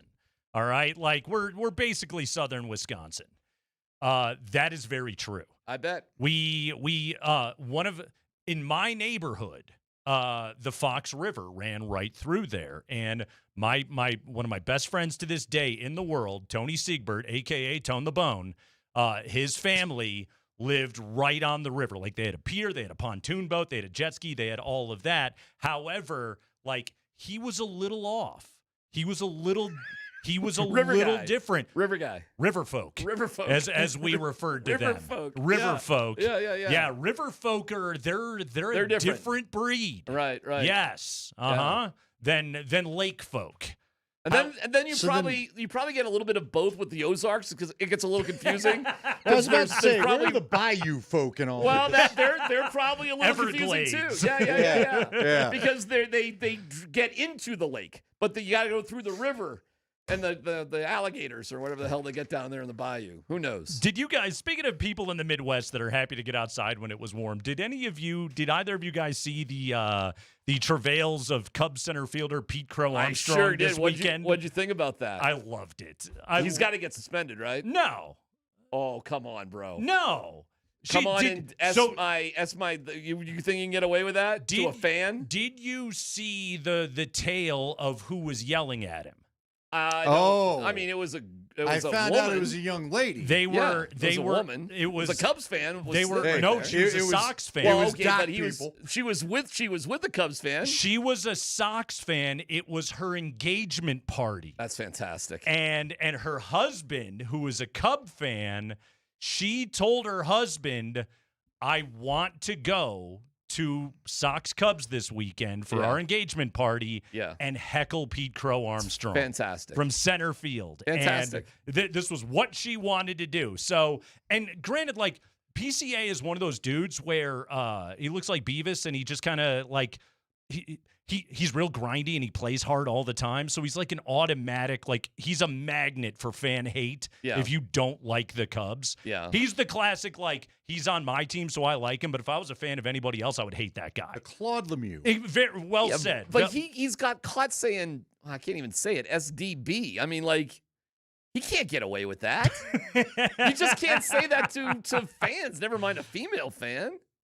You can, though. You can? Yes. You don't think there'll be any ramifications? No. You can just yell that back at fans. Yes. Wow. And granted, All like, right. think about it this way, though, and this is why this story is harmless to me. Because everybody got what they wanted out of the exchange, right? Like, she wanted to anger a Cubs player, the one that she hates more than anyone else. Yeah. He got mad enough that he targeted back at her with profanity. It's not the most clever thing to say, but it gets the job done. And so everybody, if your idea of a good engagement party is I want to go to this baseball game and yell at this player, and you angered him to the point where he said that back to you. Oh, she wins. You win. She wins. You had a great time. It'd be a rough marriage. Sox and a Cub fan. It's KKSC FM HD1, Broomfield, Denver, Boulder. So I'm curious, where do you think the line is? Because have you heard some of the things that get yelled at the players? I've heard 10 times worse than that yelled at the players. I don't care. So. That's the way it goes. Yeah. That's what you get paid for. You get paid to whatever. You get yelled at. You get paid millions of dollars. See, I see as long as you're physically not going after somebody, just say whatever you want. I think that's just like all fair and love in sports, right? You can say what you want to them, but don't be surprised if they give you something back. I chirped at you. You chirped back at me. Yeah. And there we go. But to your point, what's funny about it is the more this gets out there, now he'll only get she it got worse. the response most of these people want to get. Well, you don't think he's going to hear mad. exactly that? I mean, you don't think he's going to hear that all the time? All the time. Oh, yeah. See, but I think he's the kind of guy that's okay with it. All right. Some guys are just the villain, Like some guys like that role. Is he going to try to go LeBron and remember when LeBron got the people kicked out of the courtside seats over courtside Karen? Courtside Karen. Yeah. So is he going to do that? Yeah, that's. I don't think he's that kind of guy. Okay. Yeah. Well, especially to be continued. Baseball outfielders, they get it the worst. Oh, they do, because they're in close proximity to fans. Yeah. You're all alone. Well, and usually those seats are the cheaper seats. Right. So right. That's let's just call it. That's the beer drinking seats. That ain't the Pinot Noir seat. You're by yourself. That's not the Deal and Doug seats. And like over the years, we've watched guys that kind of lean into it. We used to watch Charlie Blackmon. Oh yeah, have full exchanges with fans out there, and I think that's a part of the fun of the job. Well, I can remember Daniel Schlereth used to tell me the worst used to be Boston's bullpen.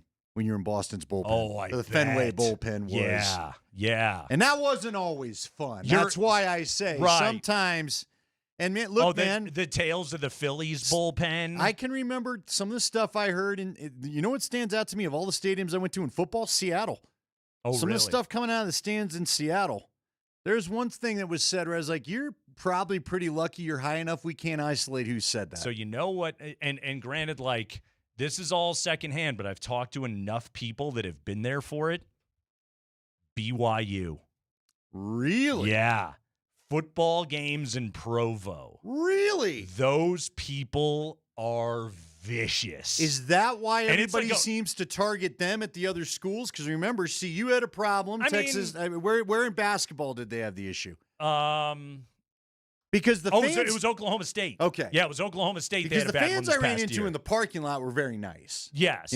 But yes. And then I think they get in there for the game. Well, but you know what's kind of funny? You say that. It wasn't BYU. The first time I experienced that was Utah when it was the first CU Utah Utes game. Okay. And they had a few things. I was like, wow. Okay. Yeah.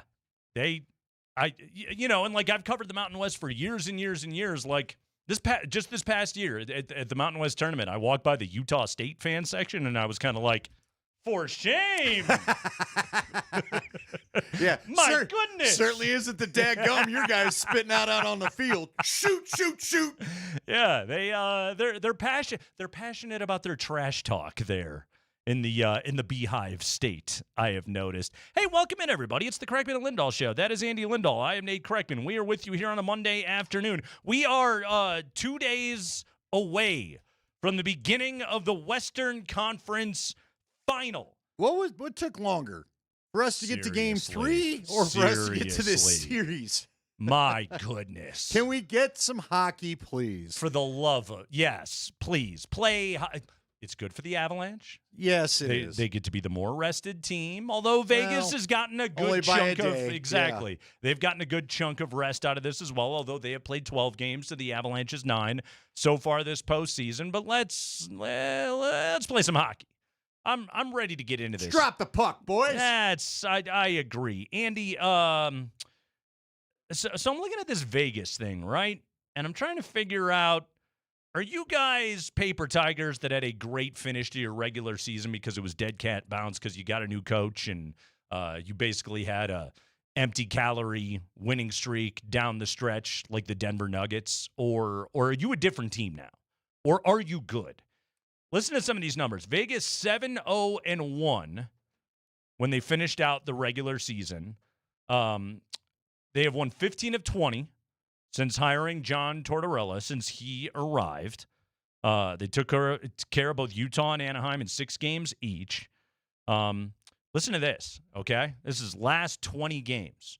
Vegas, 15-4-1, 77 goals scored, 47 against. Colorado, last 20 games, 15-4-1, 73 goals scored, 47 against. Very similar resumes over the last 20 games. Yeah, I would say this. Now, Vegas was playing desperate hockey, and I'm not sure everybody they faced did. I mean, they were almost like a wild card team that was going to have to open with the Avalanche. Well, remember, they were all scrapping. It was Anaheim, Vegas, and the Mammoth, I believe, that were all jockeying for position. So they had to continue to be serious about it when other teams maybe weren't. Yeah. But that said, look, they've got Mitch Marner. They've got your guy Carter Hart. Who'd they get from? Who was that top free agent?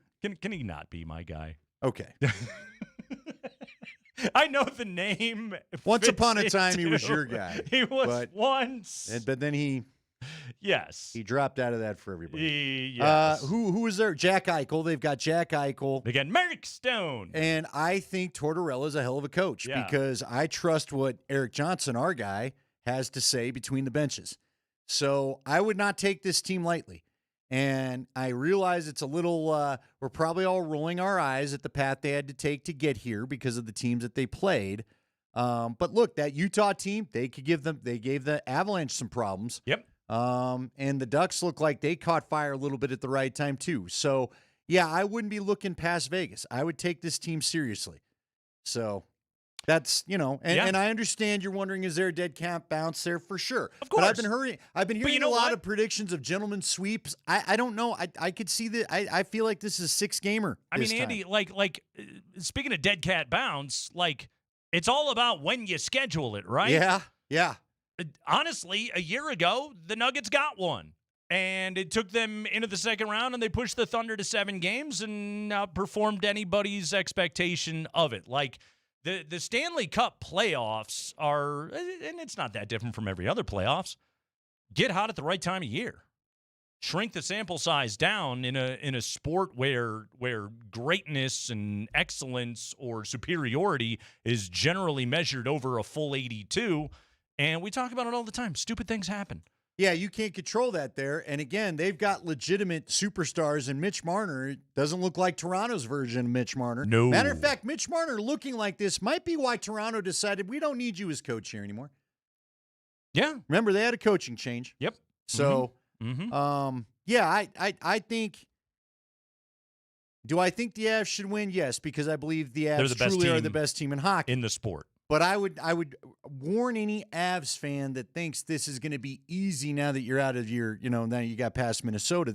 I don't think this will be easy. No, I think this is a tough series. I again, like over the balance of it all, I think the Wild are better than the Golden Knights, but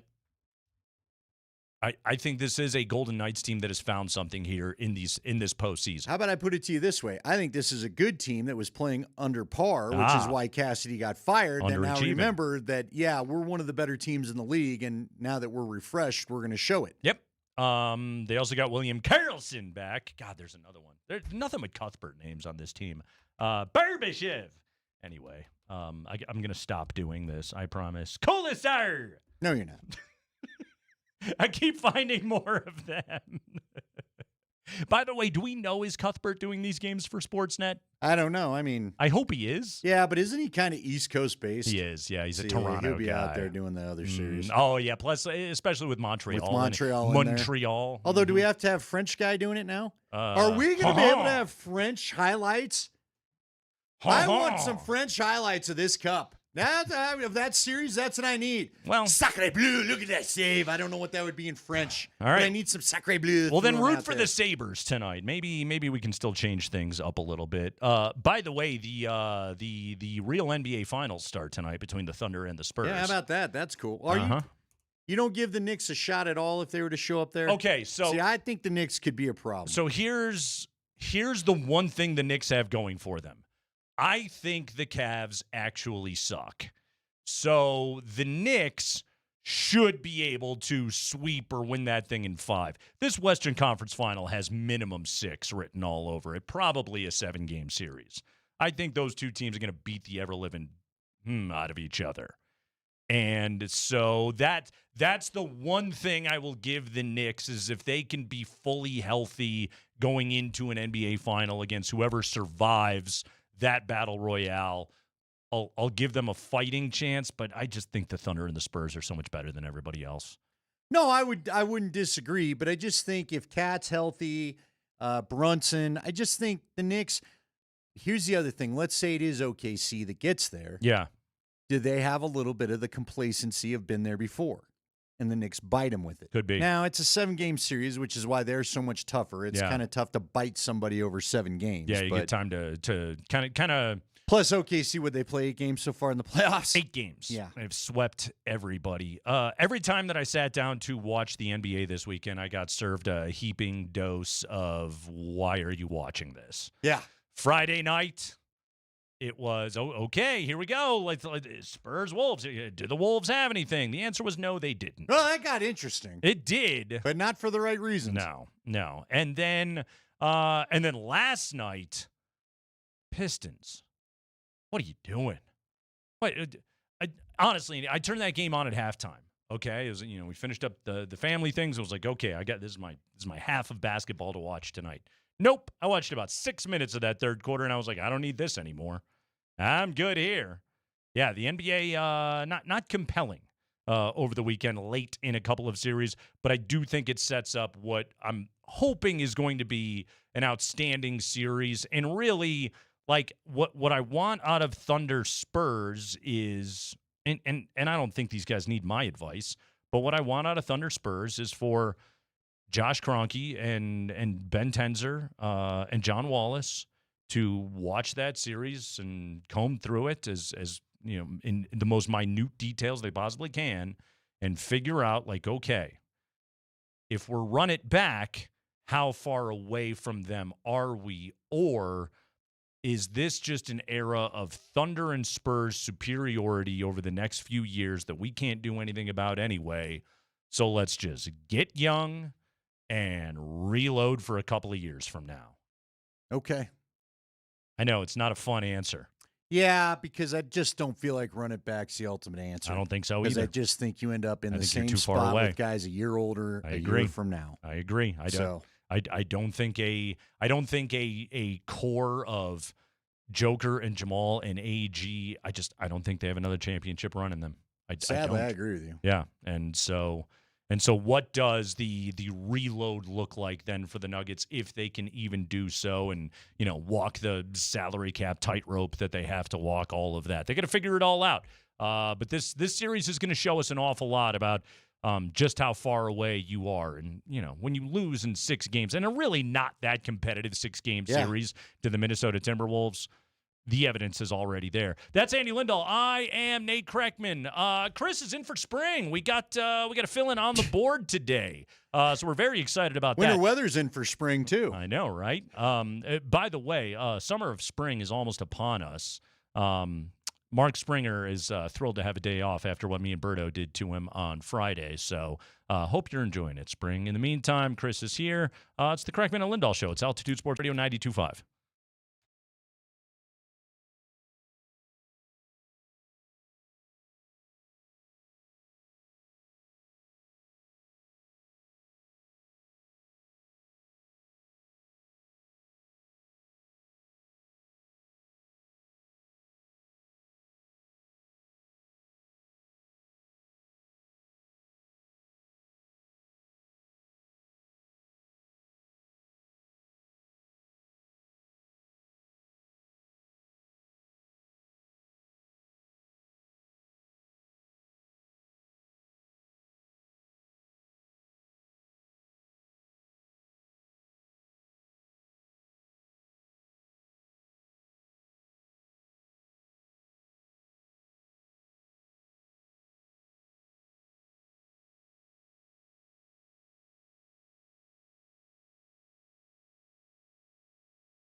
Today, we are live at the Backus and Shanker studios. Their passion is justice. Our passion is hockey as we get you ready for the start of the Western Conference Final between the Avalanche and the Vegas Golden Knights. Vegas, 13th best record in the NHL this season, 95 points in the regular season. They dispatched of the Mams and the Ducks in 6 games apiece. Mitch Marner currently leads the playoffs in scoring right now, and quite honestly, Andy, is probably, along with several members of the Carolina Hurricanes, Freddie Anderson certainly for one, amongst the guys that you look at and say, well, he's having a Conn Smythe type of postseason right now. Mitch Marner, skating on a line with William Karlsson, is that the line that Devon Taves and Cale Makar will find themselves on the ice with for most of this series? I'm assuming the answer would be yes. Yeah, probably. I mean, again, I'd love to know the status of our cherub-faced Cale Makar. I sure would as well. And it's interesting because I did see a note over the weekend. One of the bigger, I'll have to go get the name, but one of the bigger defensemen from the Eagles has been skating with the Avs too, just in case they decide they need a little bit of size for this series. So get ready for that as well. Yes, I think that's probably the line that they're going to worry about because, as you said, Marner has been fantastic for Vegas, and you're going to need to probably shutting him down will be one of the things you want to do. He had that incredible goal the other night. Wasn't it him that had that incredible one-on-one? It was the first one. He do-si-doed the heck out of the goalie right on top of the crease. Oh, that goal How was do you get amazing. that wide open with that much time to do that to the goalie? If I'm the goalie, I'm like, hey, anybody want to come back here, maybe help out? Any of you? I think what we figured out is the Ducks were cooked by that point of the series. Yeah, even without Braden McNabb. Little Peking duck. That's there you are. But yes, this is also a very good defensive team in Vegas, and they have good defensive forwards. Marner is a good defensive forward. Jack Eichel is a good defensive forward. Mark Stone, when he's healthy, is a very good defensive forward. Like they're a good two-way team. The Avalanche obviously have a lot of those guys as well. But defense and penalty kill, like those are the strengths of this team, and those are the things that can occasionally become issues for the Avalanche. They're a very good penalty kill team, and we have to hope that the Avalanche and the power play success that they were able to find at times against the Minnesota Wild, that continues on into this series. So again, Andy, I think the Avs are the better team. I think they win this series in 6 games. I think they're ready to cruise to the Cup final and go head-to-head with the Carolina Hurricanes. None of those opinions have changed. And maybe it's just the proximity of it all, but the more I dig into what the Knights have going for them, the more I'm just like, okay, well, this is an Avalanche team that isn't perfect right now. This is an Avalanche team with some injuries to some key pieces. Lehkonen banged up. Malinsky banged up. Cale Makar, we're still waiting to hear how he's doing. And, oh, by the way, this is an Avalanche team that's had a little bit of a goaltending do-si-do over the last few games. So it's like I can find tiny little flaws in an otherwise well-executed plan that is the Avalanche right now. Speaking of well-executed plans, it's a keyword Monday. It's Avs Alley on Ticket Monday. That's what we're giving away these tickets for. Win tickets to the high-energy viewing party that brings together big screens, food trucks, drinks, and chances to win prizes throughout the night, Nate. Tickets are $15 for the Western Conference Final, with proceeds going to Kroenke Sports Charities. To win tickets right now, Nate, you got to text Western. Western. That's Western, Nate, to 303-504-0925 with your first and last name. Again, Western. More info on Avs Alley available at coloradoavalanche.com/playoffs. The keyword this hour is Western. Good luck. Good job checking your phone, Andy. You did better than I did. Well, look, everybody thinks I'm checking the time on my watch. Andy ain't worried about the time. You got to watch for that reason and that reason alone. Do you have... What kind of music do you usually get here? We get both kinds, country and Western. Wow. Mm-hmm. Wow. Well, country won't be the 4 o'clock keyword. We can eliminate that now. Spoiler. That would have been fun, though. You should have thought about that. Spoiler. Mm-hmm. I also could have thought about reading my email today. Well, and yet. Listen, let's just take everyone behind the scenes, and including our boss, Kevin. Uh-huh. You forgot your notebook. I did. And so you're a little harried. I'm because that is that's if you watch How I Met Your Mother, that's the bro code for you. The Notebook is the bro code. My show notes are a little lacking as a result of me having forgot my notebook at home. But yes, but you know what? I still We're okay. have others. All of my yelling about Jokic not winning the MVP stuff. That's I got that saved on a Word doc right now. So I have that available to me. I just like the notes they go in various different places, but they all come together for a menage a information that we present to the people every afternoon here on the Kreckman and Lindahl show. It's okay. We're all going to be fine. Again, Western. Text that up to about 340. That's for Avs Alley Tix. Avs Alley. Yeah. It's been a fun thing. They show that. Yeah. Boy, they showed it. What game? They showed it a couple times during game 5, and it was not rocking. And then finally they got it rocking. And then yes. And it got rocking. Yes. And I got some free Cale Makar faces out of Avs Alley the other night. One of them sits atop the shelf above the television, staring at our family at all times as we watch both hockey and whatever other programming we happen to be taking in. So in your house, it's when the kids are acting up, do you just say, what would Cale do? Cale Makar's watching. Cale's watching. Yeah. He's got it, and he's Canadian, so he's closer to Santa Claus than, That's right. Than anybody else. He will inform them. He basically is from the North Pole. That's what Canada is. So your keyword is Western. Western. Text Western for Avs Alley tickets to 303-504-0925, and you can get in on all of that. Now, you and I are going to be out there Wednesday when the sun in the spring weather is supposed to return. We'll be at Ball Point. We are, yeah. Is there ever a chance we just go sit in Avs Alley one time? It's a great question. I don't know. We get a lot of traffic at Ball Point. We like that. That's a question for people above our pay grade. It's a question I probably shouldn't have asked because I enjoy Ball Point. We love Ball Point. Although the hot oil the other day was a little. And the location. I never really thought about that. That is, well, no, who needs a Ball Point pen anymore? You do for your notes. I do right here. Yes. Gotcha. Okay. I got a Bic special for you right here. Yeah. And you know what? This is a purchased Bic. I didn't even get this for being a good coworker. Wow. Well, that's too. You know what? You need to go to the next meeting and maybe score you one. I missed the last one. When was the last time you were up for a Bic pen? It's a great question. So for those that do not know, at our quarterly now, they're not quarterly staff meetings. They give out Bic pens if you've done something good at work. Can I be honest with you? Been like a good coworker, and so the idea is you get a Bic because BIC, Andy, you are best in class. I'd like to give a Bic pen to Joel for making them quarterly.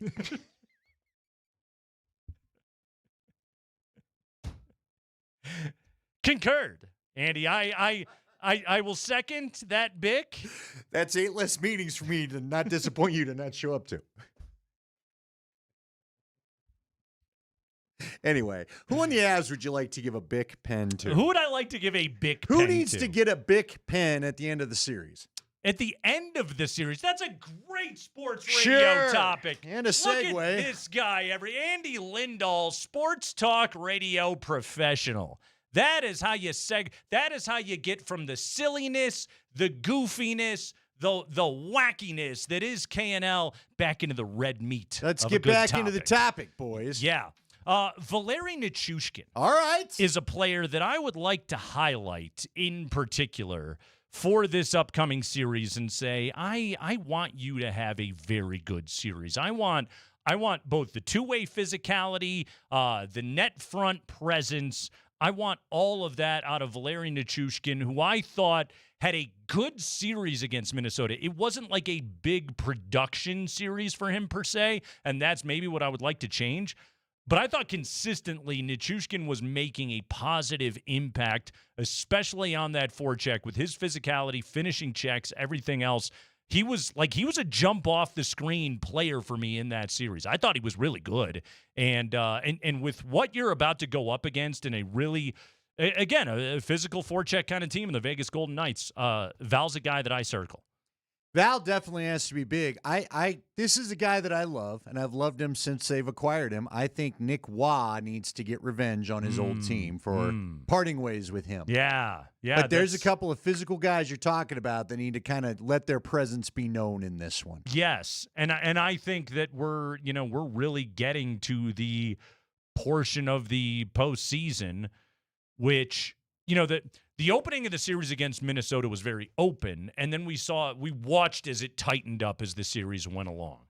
I think the way the Wild series ended is how this next one starts.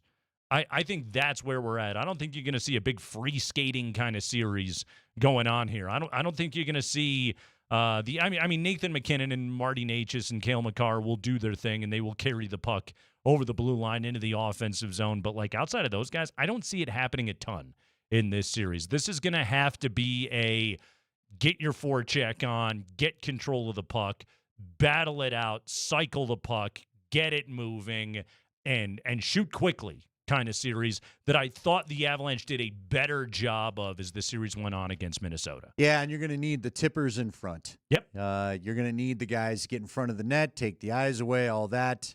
Carter Hart's been up and down. Now, again, we got a buddy in Eric that is a big Vegas fan, and he doesn't seem to have the utmost of goaltending confidence just yet, but you don't want to deal with a hot goalie situation. Carter Hart, once upon a time, was considered one of the better young goalies in the league. If you're a Colorado fan, hope he doesn't find that form again. I'm not saying he's had a bad playoff, but .917 save percentage, which is in pretty 12 good. playoff games. Pretty good. Pretty good. So, yeah, you're going to have to do work in front of the net. And Yep. Yeah, you know what, Nate? I'm not quite sure. Let's just say the presumed Stanley Cup final is Colorado-Carolina. Yeah.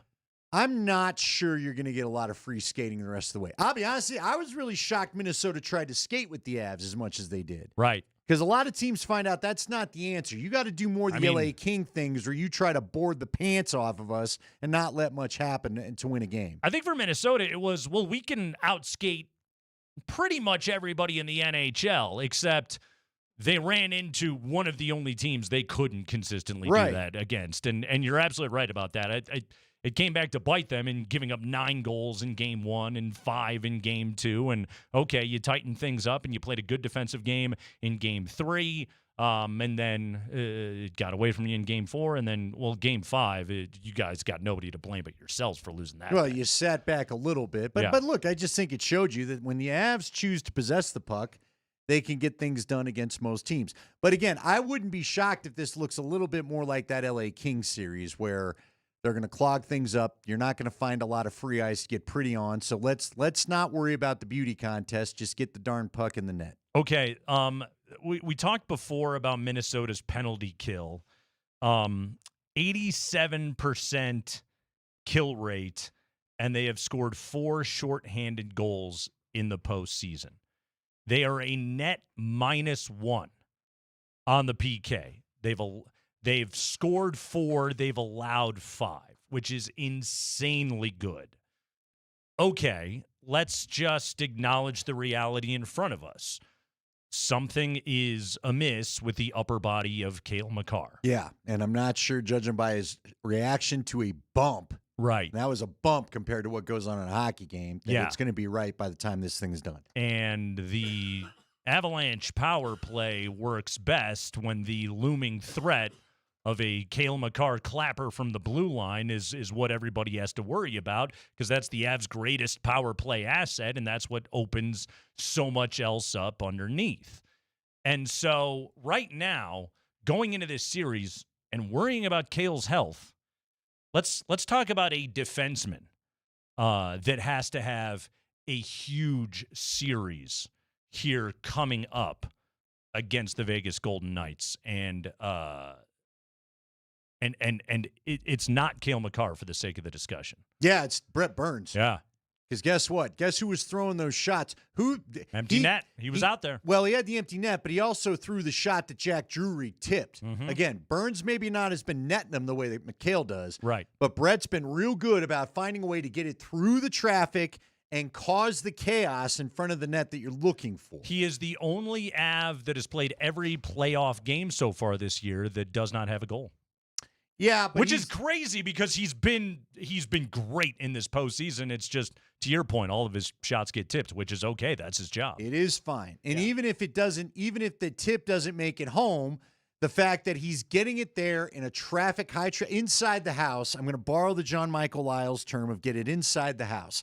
Get it on the crease, get it around the net, and then let the chaos go to work with your forwards trying to get in there and push things home or whatever they got to do. But yeah, I think Brett Burns is going to be key. And listen, if Cale's shoulder isn't right, you may have to make that power play look a little different, and maybe it's got to be Taze and Brett out there. I don't know if that's possible. They might be the same side shot, but a lot of the guys skate around. You may have to think about using Cale a little bit less if the shoulder isn't completely right, because as was pointed out aptly during the broadcast, Cale did show some hesitation to shoot late in that game 3, or game 5, I should say, in the third period. Yeah, and maybe that's your second power play pairing becomes like a Taves Burns thing out there. I mean, the Avs aren't going to mess with the 4 forwards on the power play. Like those dudes, McKinnon and Natchez and Kadri and Landeskog, those guys have been outstanding.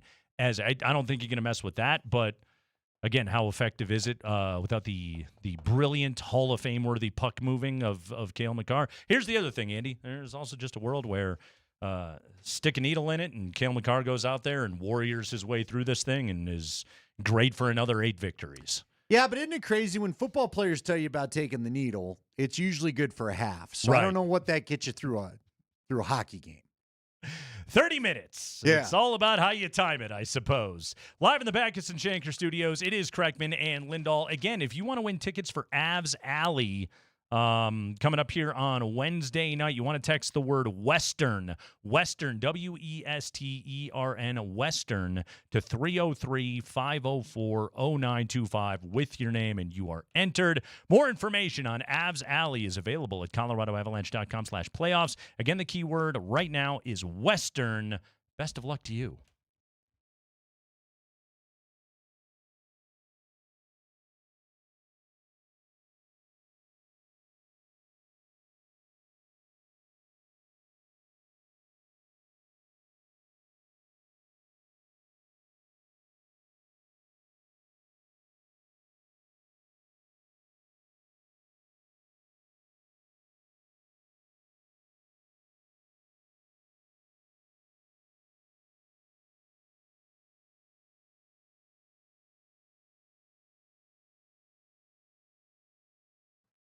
Guys, Andy Lindahl here for the Rocky Mountain Men's Clinic. And if you're dealing with problems in the bedroom, if you're dealing with erectile dysfunction in particular, time to give a call to the Rocky Mountain Men's Clinic. Summer's coming up. You want a little summer of love in your life? Well, you may be not having that so much right now if you're dealing with some of the problems that come with this, including maybe some low self-esteem, just worried about how you perform. Get all that out of your head and go on out there. Grease up the surfboard, put on your tanning lotion, and let's go get this thing solved so you can get back to having the kind of life you want over the summer and get back into a fun time in the bedroom. The motion of the ocean, Nate. Anyway, if ED's affecting you, it's time to give them a call over at the Rocky Mountain Men's Clinic. Schedule that consult today. $99 includes the medical consult with a Colorado licensed medical provider.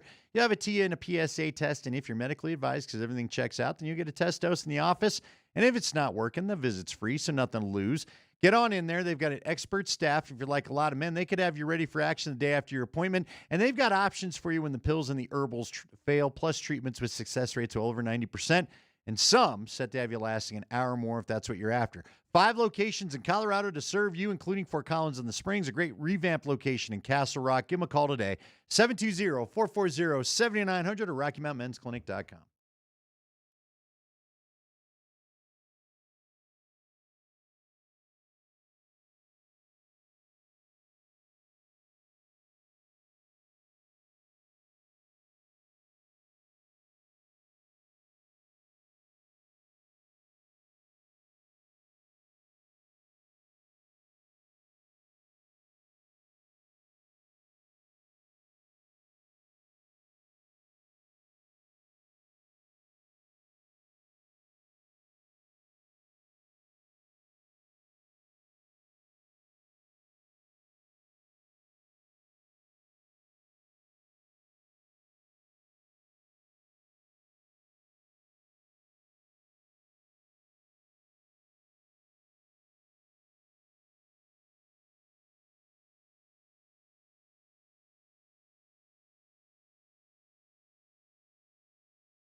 Our enemy is the Vegas Golden Knights. No better radio station to listen to these days. All day today, we're giving away tickets to the best outdoor party in Denver, Avs Alley, for Game 1 of the Western Conference Final. That's right. You do got to buy tickets for Avs Alley. All proceeds donated to Cronky Sports charities. But if you want to win tickets, well, today is that day. Tomorrow is Avalanche Ticket Tuesday, and we have game tickets all day. So tomorrow, 20 minutes past the hour, every hour, you can win tickets to Game 1 of the Western Conference Finals between the Avalanche and the Vegas Golden Knights. You could be there. Andy, I've got an update for you on a story that we followed really closely on this show, and it has reached its resolution. I wasn't aware that the resolution had not been reached yet, but apparently it has. Let's be honest, the funny part of the story went away, and then I just wasn't as interested in the fine print. But here we go. Update from Jacksonville.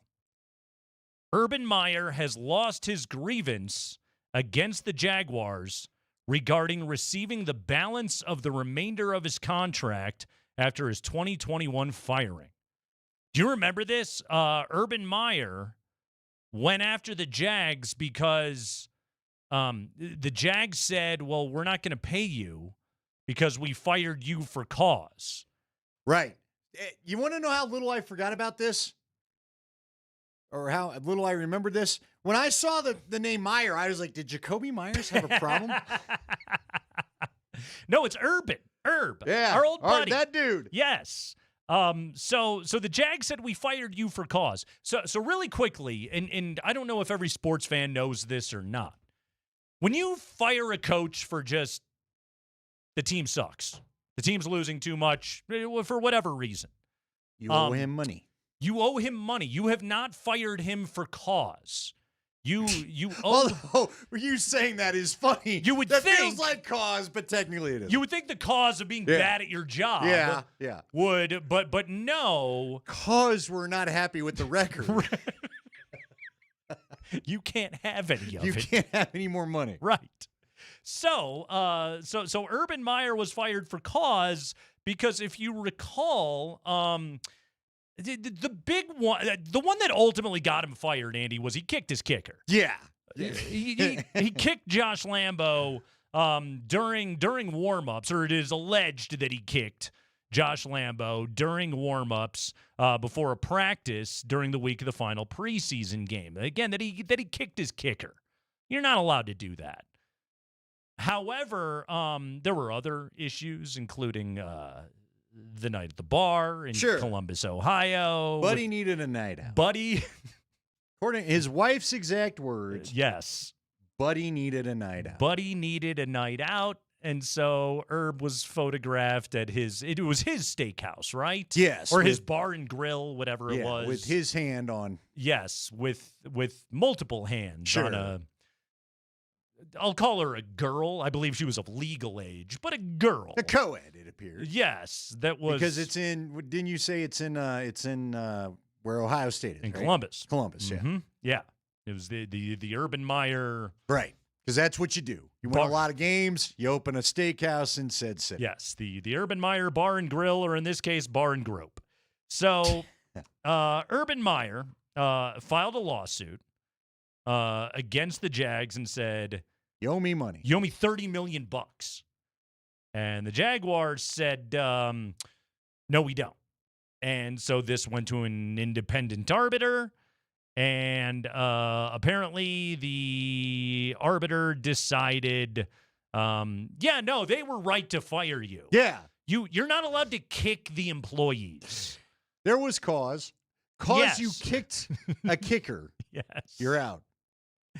And again, it didn't fly back to Jacksonville with the team and went out to his for his night out. Yeah, mm-hmm. For his night out. Yes, he was. Remember at the time he was reprimanded by Shad Khan. He apologized to the organization. He's now working as a college football analyst at Fox Sports. We get to watch him on Big Noon Kickoff every Saturday. For whatever reason, they think that we all want to listen to Urban Meyer. And but yeah, he's not going to get his $30 million from the Jags. They are off the hook. Yeah, I guess he'll have to keep working Big Noon. Can't retire yet. What does he make from Big Noon? It's probably good. I don't think it's $30 million. Good. Is it 20? No idea. 10? No clue. I see, Andy. Here's the thing: is you and I, yeah. When they hire us for those gigs, sure, it's a per game basis. Our offers look different than those of former national championship winning coaches. Ours are not even the taxes of what that number probably is. Right, and we wish they were. Yeah, I'd take it. And hey, one day there will be justice in sports media, but for now we all sit up and look at people Somehow, like that. Somehow, in my life, I've decided the new goal. Because you and I, we've had a nice run, done a lot of what we set out to do. We're doing okay. My goal is to get $1 million something to go away. I want to figure out what I got to do to get paid that kind of money to be gone. To be so off-putting that $1 million or more sounds good to somebody to make sure I don't show up around here anymore. Ironically, Andy, you got hot and skinny by getting off-putting. Well, not totally. Still occasionally. Just There's less. What was the thing? There's always room for Jell-O? Just less. Although I think they were talking about the Jell-O and not the Jell-O pudding, weren't they? I do like a good mousse, too. We're accidentally getting back into Carter Hart territory over here, so let's just meander on Hey, back listen. to the The sports company talk. with the tagline does not represent the spokesman. Spokesman's gone. The tagline is still there. Urban Meyer doesn't get his last $30 million. What Sorry, a Urb. shame. Yeah, he had 4 years and $30 million left on that deal. Like, okay, this is one of those where you got to step back for a moment and go, you know how easy it is to get that money? It's so easy. Yeah. It's just coach football. Even not good, just coach football. Do you remember, because Mel Tucker, Michigan State, same thing. We fired you for cause. We're not giving you all that money. He got that insane contract extension from our guy Ishbia, who ponied up the dough for it. All you had to do, you can lose all the football games. All you had to do was not be a creep. And you couldn't do it, and you cost yourself so much money. Like, if somebody told me, hey, there's going to be $95 million coming to you. All you have to do is nothing, and you get it. Okay? Nothing. Like that's just it. These guys, all they had to do was nothing. All right. Who show up? Like, you got to show up every day. Like, there is you're obligated to go to practice. Yeah. They probably want you there for a film session. Yep. I'm sure there's, a couple of obligations around campus, whatever it may be. Yes. Travel with the team to the games. And go home. Stand on the sideline. Listen to what they say in the headphones. You don't actually have to add anything. No, but you can listen. Just listen. You think Sean's going to add it? Get to that later. That's for another day. That's all you have to, and all of that money is yours. Who did nothing worse? Who couldn't do nothing worse? Urban Meyer or Mel Tucker? Because both cost themselves a lot of money. Yeah. When all they had to do was just coach football, good, bad, or indifferent. I'll say this, okay? When you're sexually harassing the sexually harassment lady. That's right there. The one who monitors the actual sexual harassment. Yes. Don't. That's pretty epic. Like, I'll at least say this in defense of Urban Meyer. He kicked a kicker, Nate. He kicked a kicker, but I bet you there were a lot of football coaches out there that were like, I'd love to kick my kicker. Like, I get it. How many players have wanted to kick a kicker? Right. Jay Sean Sykes. Right. It's the comedian that goes to somebody else's job and heckles them. Yeah. Kind of move, right? Yeah. Like, you kicked a kicker. I bet there was a lot of coaches that were like, I get it. So when all the things are away and they know no recording devices are there, you think Sean Payton goes up to Urban Meyer and goes, what was it like to kick the kicker? But that felt good, huh? That feel good. Uh-huh. Yeah, it felt really good, didn't Andy it? Reid? Hey, yeah. Tell me about kicking that kicker. Did it feel 30 million good? If he was still with us, Marv Levy. Tell me about.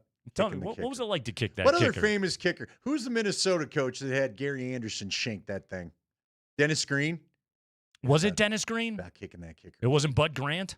No, I don't think so. Okay. I think it was Dennis Green because remember, it was the 98 Vikings. Oh, yeah, I think you're right. Yeah, that would have been Dennis Green era. Good job.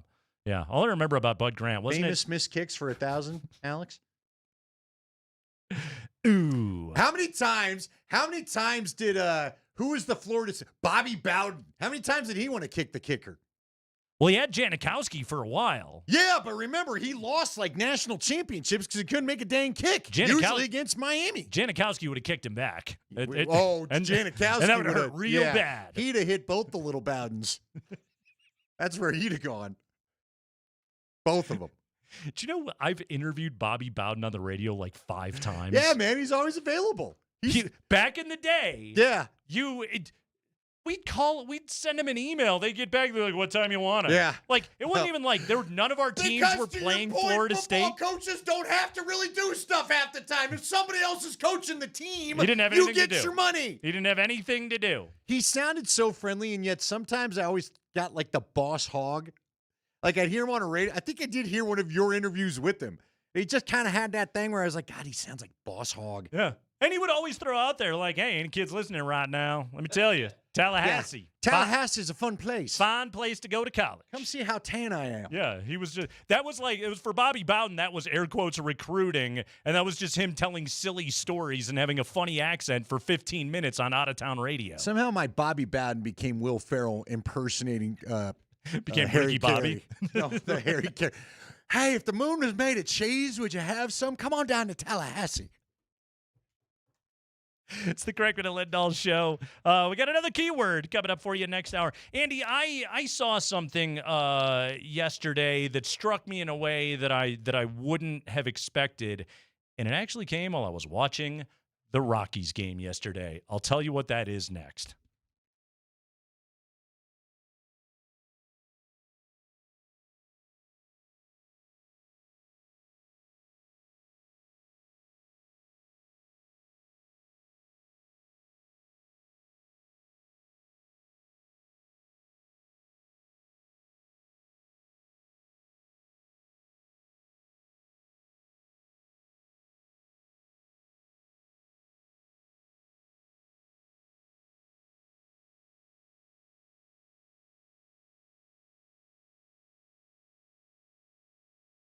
Guys, Andy Lindahl for my friends over at Southern Steer. Now, first off, let me tell you about the weekend that I had. I had a little bit more of their chicken fired up again. Just always so great. And look, if you want good protein that you're going to be proud to serve to your friends and family, especially with the graduation parties. My daughter graduated from college Friday while I wasn't here. We had one of those going on, or maybe you've got Father's Day coming up with the Memorial Day barbecue. Southern Steer's the place. Great burgers, great homemade brats and sausage and everything you could want. You want ribs, they can get you the ribs. They can do it all for you. And guess what's coming up this week? It's Marinade Monday. Marinade Madness. Let me get this right. Marinade Madness. You want to get on in there and take advantage of the Marinade Madness because I love their marinated steak tips. I've told you about that all the time, and now's a great time to get in there. Usually they're about $24.99 a pound. They're going to be $19.99 a pound. Get on in there. Vacuum tumbled. They taste so good. Love the teriyaki. Love the steakhouse. Get on in there and check out some of their steak tips. Like I said, whether it's the chicken, the pork, any of their beef, your new butcher shop is Southern Steer. Find them at southernsteer.com. Look for them at the Greenwood Village location. They're off of I-25 in Arapahoe on Dayton. That's just 2 streets east of I-25.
Another keyword coming up at 4:20 for you to win a pair of tickets to be out in Avs Alley on Wednesday evening for Game 1. Weather should be a little kinder, we're hoping, by You Wednesday. Think? Oh, by Wednesday, yes. Yes. So it'll be hopefully Avs Alley will be open and fun and all that good stuff. Are they going to have to play a triple header to get this series in with the Rockies? So I checked the Rockies' Twitter and the beat writers. As far as I know, no announcement yet regarding baseball at Coors Field. I wouldn't think it's possible. That's a lot of precipitation out there. Yeah, it's very wet out there. By the way, Marv Levy's alive. Can I handle 2 points? I want to make you giggle. Were we worried Marv Levy died? I thought he was dead. Oh, I'm okay. sorry. Okay. And then I've now heard from my Buffalo people and the text line that he is alive. God bless you, Marv Levy. Good for you. How's he doing? I'm sure fine. I'm sure fine. So he's 101. Well, he's 100. But on his way. He turns 101 August 3rd. Okay. Yeah. I'm leaving that one alone. How? So I don't know how well, but continue. All right. I want to tell you a story of one Florida State kicker, too. Someone brought it up. Okay. This is the kind of, when Andy goes to comfort you, this is how it works out in life, Nate. You probably know this. I had a buddy. So Scott Bentley was a high school athlete here in Colorado. He went on to kick at Florida State. And I think had a couple of the missed field goals that drove Bobby Bowden nuts. But I had a buddy, one of my best childhood friends. His name's Lucas Policy. Played shortstop. He played shortstop all his baseball life and got to Regis. And freshman year was able to be the shortstop of the Regis varsity team because he's a pretty good player. And then Scott Bentley shows up in his life and beats him out for the said shortstop position. And I mean, Luke hates him. And we get done, and then he transfers to another school. And I go, here's the good news. You'll never hear of Scott Bentley again. Scott Bentley goes on to be like the Colorado Football Player of the Year and is on the cover of SI when he commits to Florida State. Ooh. I was like, and I couldn't help but go, well, here he is again. When he came out on, because I had a subscription to SI. I was like, hey, did you see this? Just out of I curiosity, guess you will hear from this guy again. I'm sorry. Just out of curiosity, does your friend Lucas Policy sell insurance? No, but it would be. That's a missed opportunity. Really is. Yeah.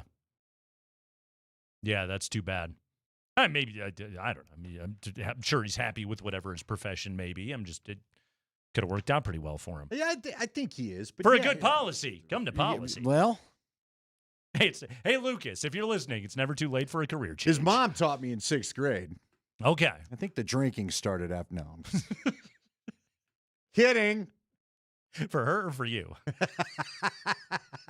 6th grade? Rough the hell day am I, at the school. kid out of Bad News Bears? They wouldn't let on the team? Rough day at school. I need a scotch. What was that guy's name? The bad boy on the Bad News Bears? The long hair that had the car. Kelly, what was his name? Kelly Leak. Leak? Yeah, it was Kelly Leak, wasn't it? I don't know. Okay. Hey, Nate, you had something you want to talk about? The kid that was ripping Anything other than cigs? this? Now I'm getting accused of killing Marv Levy multiple times. Have I? I might have. I mean, he's 100. Marv is alive. Yeah.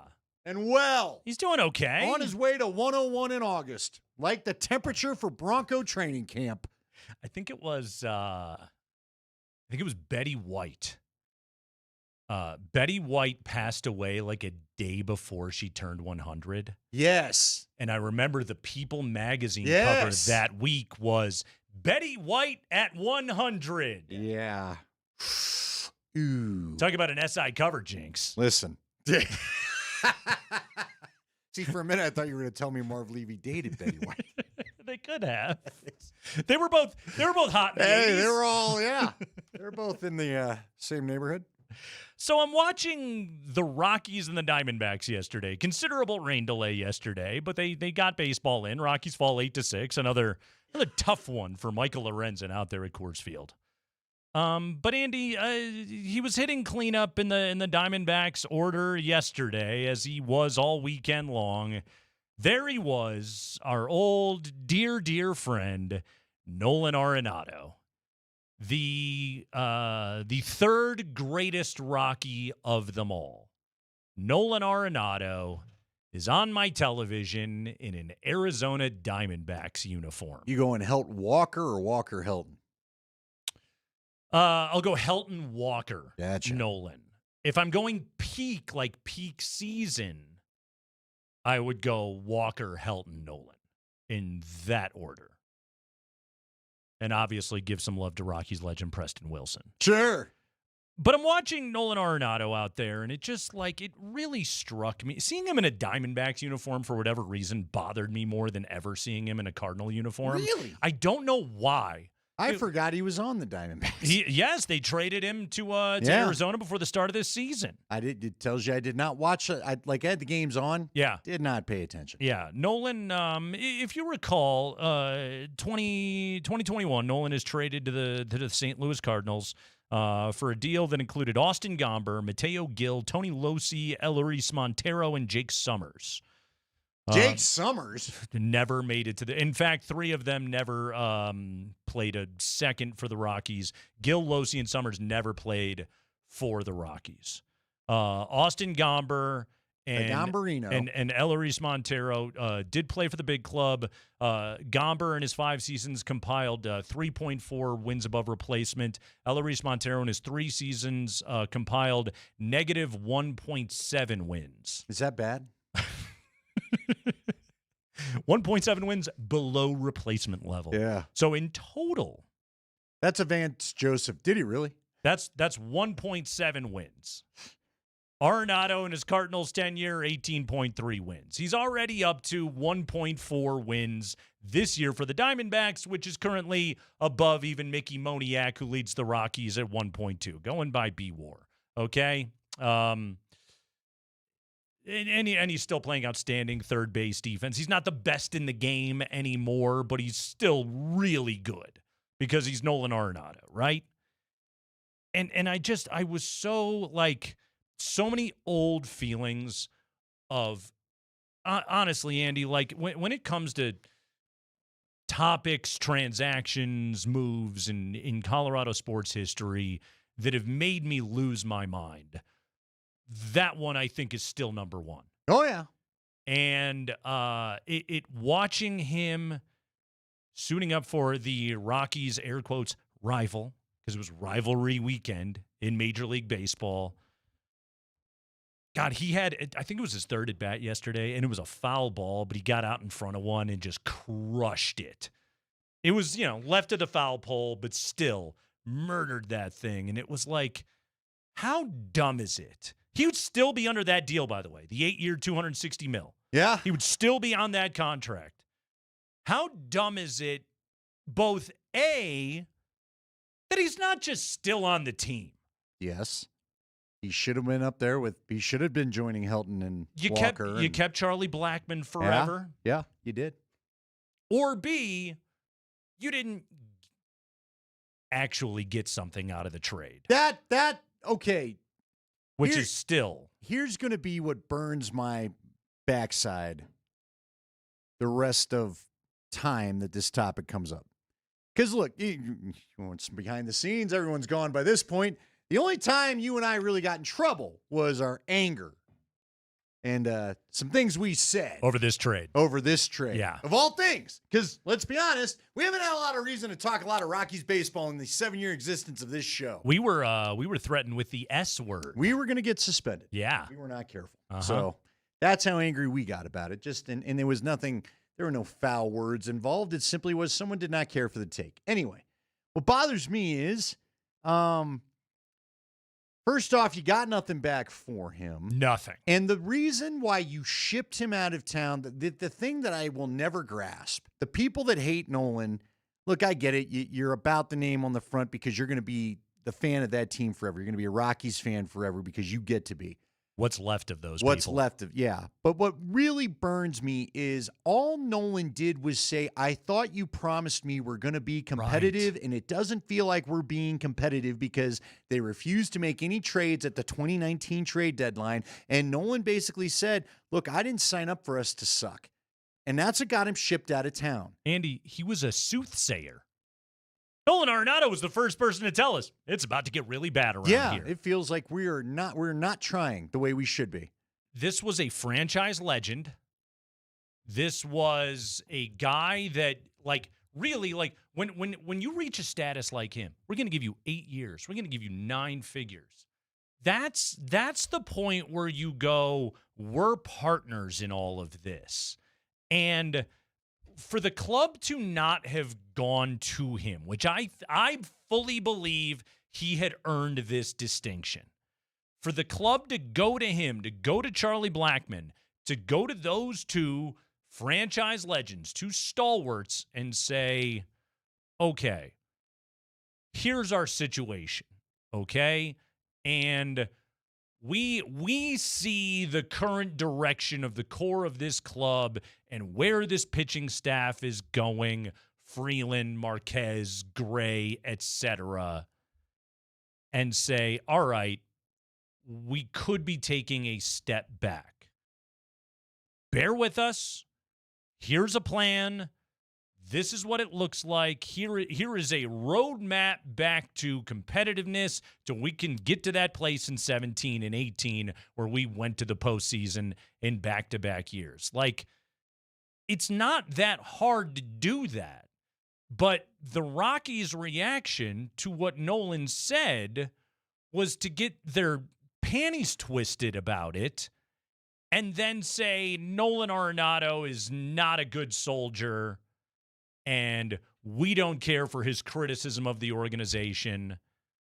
And I, Jeff Bridich, am mad about enough about this that I will go to ownership and we will make a hard decision to move this guy, because how dare his loyalty not be there after we just paid him through thick and thin. And it's like, yeah, he wanted to win baseball games, okay?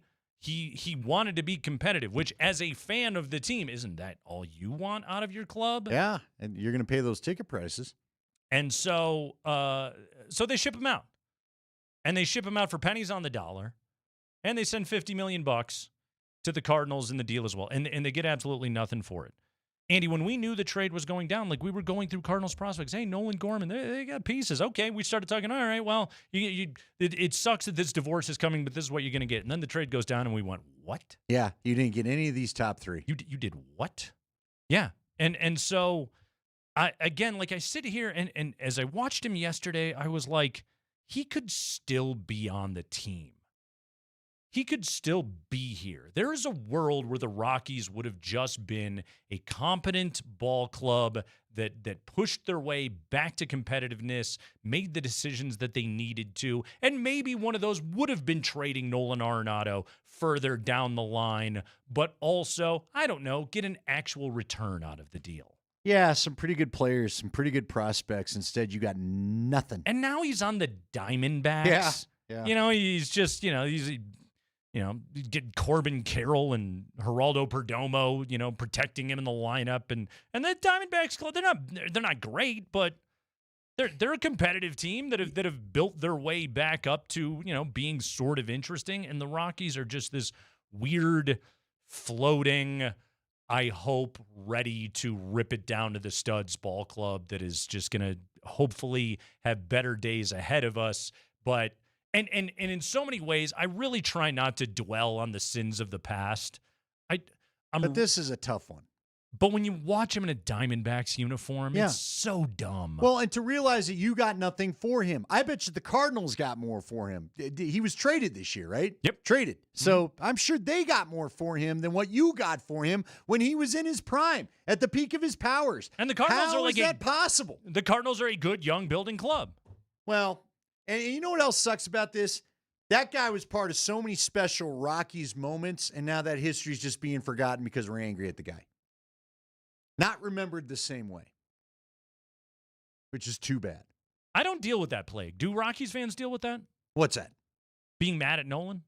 No, I mean the organization. Oh, yeah. Being I'm mad talking at about the organization, team's own, their own produced media. Look, Nolan Arenado is a guy you ought to celebrate. The legend. You should have him come back. Retire you should that have number the moment Jersey he's done. days and all this other stuff. You should have a bobblehead. But Frankly, his number probably should be up there. It all ended with such bizarre feelings. Yeah, it's not going to happen. Yeah, it's going to be He's going to be the guy you kind of forget about. Nate, Do you want to go to Avs Alley tomorrow? I night? do. Not tomorrow. Well, not You'll tomorrow. be there a day early. You want to camp out, Nate? I suppose I could just stand there waiting for You everybody. You got a car, man? You like to car camp, Nate? Your keyword to text in right now to win a pair of tickets for Avs Alley on Monday. You want to go watch the game out at Avs Alley? Well, it's on Wednesday, but today is Monday.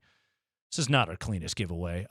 Tickets are $15 for the Western Conference Final. Proceeds going to Kroenke Sports Charities. But if you want to win tickets right now, text the keyword conference.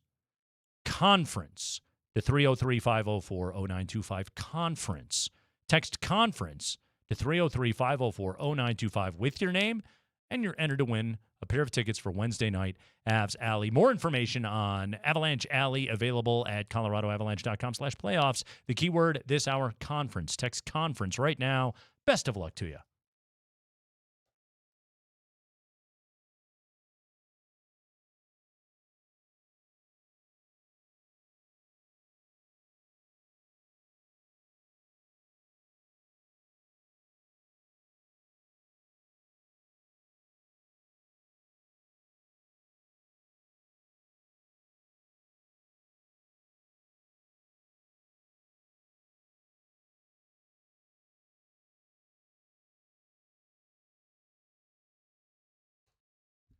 That's upper body to you, Alex Ryan Emmy. Hey, it's Nate Kreckman for my friends at Roller Auction. They've got a website, roller.bid.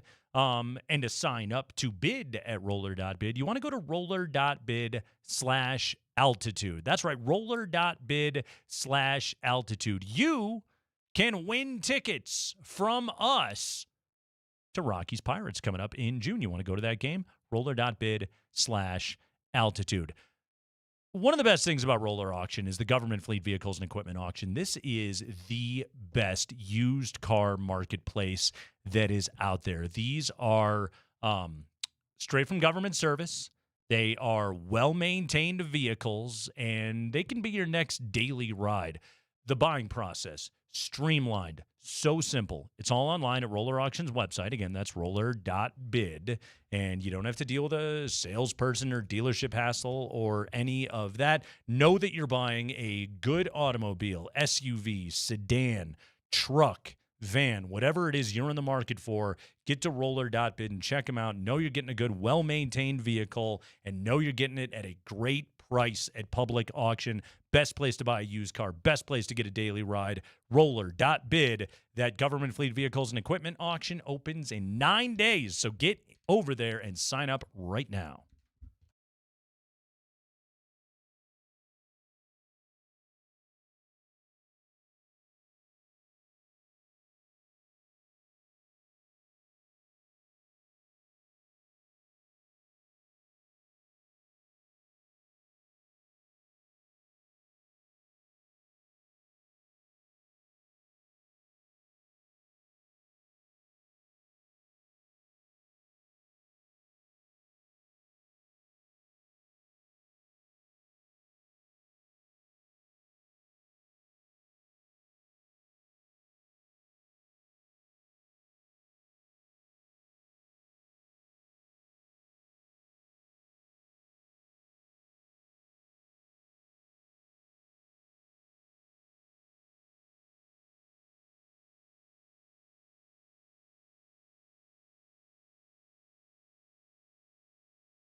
Again, your keyword this hour is conference. If you want to win tickets to Avs Alley on Wednesday, you can be a part of the best high-energy viewing party that brings together big screens, food trucks, drinks, and chances to win prizes throughout the night. It brings it all together, Andy. Tickets are $15 for the Western Conference Final. All proceeds go to Kroenke Sports Charities. But if you want to win tickets for Game 1 right now, you can watch the game in Avs Alley. Text conference to 303-504-0925 with your first and last name. Tomorrow, we give away tickets to Game 1 inside Ball Arena. You know, it's there's that Less Than Jake song, Nervous in the Alley.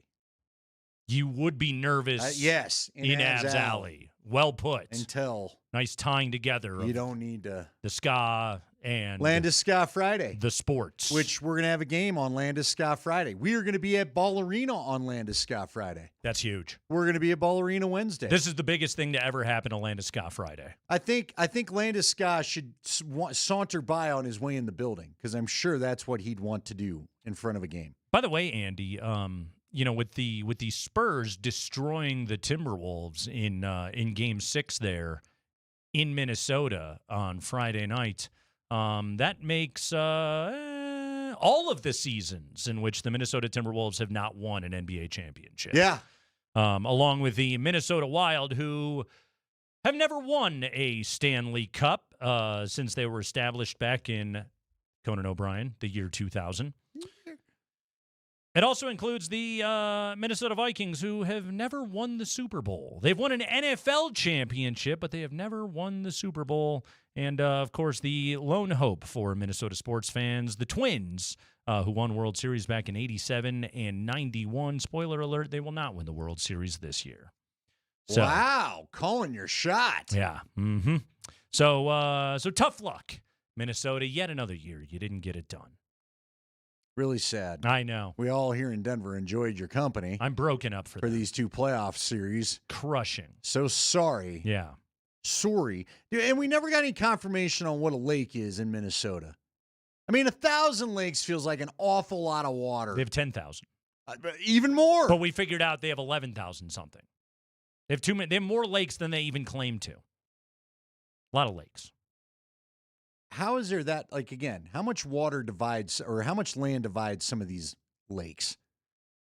I would imagine some of them are substantially smaller than others. So is it a pond? Why is it not a pond? Pool in a pond? Pond That's would be what good I for need you. to know. I don't know. Retention lake? What defines a lake? Now I have to know. Yeah. Jason was in a lake, right? Not a pond? I like this. Key characteristics, lake versus pond. It's a great rivalry. Throw out the record when lake and pond get together. Yeah. Lakes are typically much deeper and larger than ponds. You don't say. By how much? In a pond, sunlight can usually reach the bottom, allowing plants to grow throughout. But not always? Only occasionally or usually? How much heavy lifting is usually doing? But there you go. It is a naturally occurring, relatively large, and fixed body of water on or near the Earth's surface. So does Land O'Lakes butter come from Minnesota? Because it's the Land O'Lakes? Yeah. It's a great question. I mean, you know. I don't know. Because they've got the butter. If butter comes from Minnesota, then you got that. You won that championship. You would have that going for you. Haven't the Lynx won a bunch of WNBA championships? They have. They won 4. Yes, the Lynx they haven't won since 2017 though. They've been on a little bit of a rough streak 2020s as well. for Minnesota. Yeah, Land O'Lakes is indeed from Arden Hills, Minnesota. Oh yes, and someone else just pointed out it was Camp Crystal Lake. So yes, Jason was in a lake. He was. Yes, Crystal Lake. So Andy, I saw this. Not Crystal Pond. Now hold on. There once was again, on Golden Pond. Take that, ponds. Andy, I saw this today. This is courtesy of Pro Football Focus, PFF, and whoever still works there. 2026 NFL All Breakout Team. All Breakout Team. Okay. So looking at a player at every position from around the league that is due to have a big season, ready to break out, as they say. You know, for example, their quarterback, they give us Cam Ward. running back Ashton Genty, wide receiver Matthew Golden, and Emeka Egbuka. Who again? Mr. Gronkowski? Emeka Egbuka. Harold Fannin, the tight end, okay? So I'm scrolling through this, and I was like, oh, all right. Like, and any doing the off-season thing. Any Broncos on the list? The answer is no. There are no Broncos on the all-breakout team, which I guess if I think about it isn't terribly shocking. This is not a team that is really relying heavily on its youth right now, even to the point where, like, of the upcoming draft class, like, we have this conversation regularly with Jeff Legwald of, like, are any of these guys even going to play? Like how much are they going to contribute? Like, I can find snaps here and there, but there's not a ton of them. Okay. But even so, Andy, who is a young player, not necessarily a rookie, but a young player on this Broncos team that you would look at and say, this guy is ready to break out? Well, ready. The guy I've got great hope for, the guy when you said young guy right away that came to mind is Q Robinson. Oh, because I interesting. liked a lot of what we saw last year. Okay. Now, was there enough evidence to say breakout? I'm not sure I'm going to go there. By the way, you've triggered a lot of people. Well, you haven't, but the definition, the close to the surface comment of the pond has got a lot of people up in arms, much like you. Gosh, who else is a young guy that you think might see breakout star? What about Riley Moss? I mean, well, I was thinking of somebody else at that position. Either Jaquan or Jade. Is Jade Barron, yeah, former first-round pick, is this guy ready to become an actual contributing part of your defense this year? To me, he's almost like, at least on the defensive side of the ball, would have been the first one I went to. It's interesting you went Q Robinson.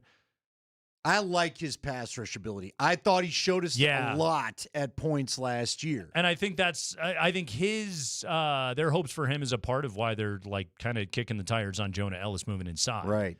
Okay, but Jade Barron is the one that I go, can you beat out Riley Moss for a starting outside corner spot? But here would be my question. Do they want him to? Because, and that may sound weird to people, but from what Jeff Legwald's talked about, one of the reasons why they like this guy is they can move him all over the defense. Yeah. I know the midday show before us, well, mainly DMac on the midday show before us, and Tyler's lukewarm to it too, don't think much of him. But look, man, it was 1 year, it was a rookie year, and he got moved around the secondary. And the good news is you weren't hearing his name all the time, because if you were, it probably would be because he's getting burned. Yeah. So it's kind of like an offensive lineman. You don't want to be announced too much during a game because it means they're calling you usually for the wrong reasons. Right. So I do believe Jade Barron is going to continue to get moved around. I think he's a guy that they'll feature at that nickel backer spot because they like his ability. Remember, he was covering tight ends at points. He played a little safety when they lost Brandon Jones. So what could prohibit him from being a true breakout star is he may be playing at too many different spots to really focus in on one to make you think, okay, there's the star. Are they doing a disservice to him? We'll see. Listen, I still think Jade Barron's the plan for when Riley Moss is not the guy they can afford anymore. I agree. Yeah, I agree, which would be after this upcoming season. Riley Moss will move on, and Jade Barron will move into a starting outside corner spot. But, like, is he that guy this year? All right, offensively, let me give you some candidates. We've already got one name echoing on the text line. These are the ones see that if it's the first one you bring jump up. off the page for offensive players. R.J. Harvey, Troy Franklin, Pat Bryant. Pat Bryant has been the fans' choice in this little segment that we've done. Okay. In the mini 5-minute straw poll, 4 or 5 texts have mentioned Pat Bryant. And I would tend to agree. You know what? The R.J. Harvey thing is going to be interesting because now you got Jonah Coleman in there. You know what? And I don't think R.J. Harvey and Jonah Coleman have the same skill set. I could see both existing in the same backfield where you have different roles for both of them. Yeah. Right?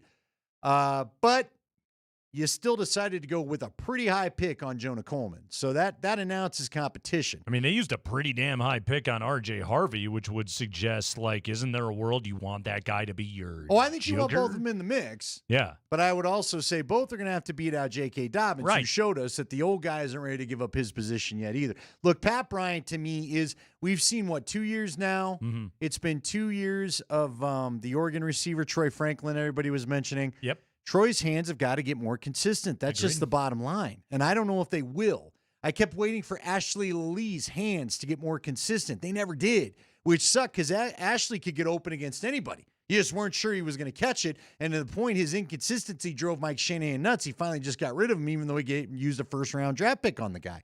Matter of fact, passed on Ed Reed to do it. By the way, speaking of Pat Bryant, did you read Luca Evans' piece in the Denver Post this weekend? I did not.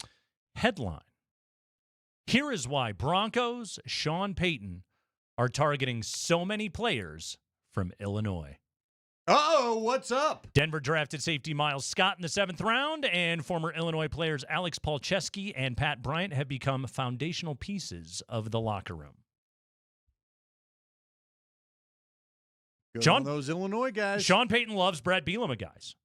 He does. They're blue-collar dudes. They were not 5-star kind of guys, but they're tough, they're smart, and they are dependable, which are the exact words, tough and smart, that Sean Payton used to describe Alex Palczewski last year, which was a quote that Brett Bielema saved and shows to his players at Illinois now every single year.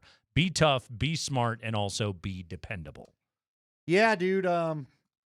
I feel like what I've heard about Brett Bielema, now I don't know if it's this way in the modern era, but what I heard about him once upon a time, he seems like a Sean Payton guy. I don't think the coaching styles are too far off from each other. How about that? Yeah. And so I do think Sean knows, okay, you're going to take my coaching because you've already been through it in college. Yeah, you've and taken so I don't have to coaching. worry about, Yeah, the Illini, why Bielema has been so successful there is year in and year out, he is overachieved with the talent level that he has.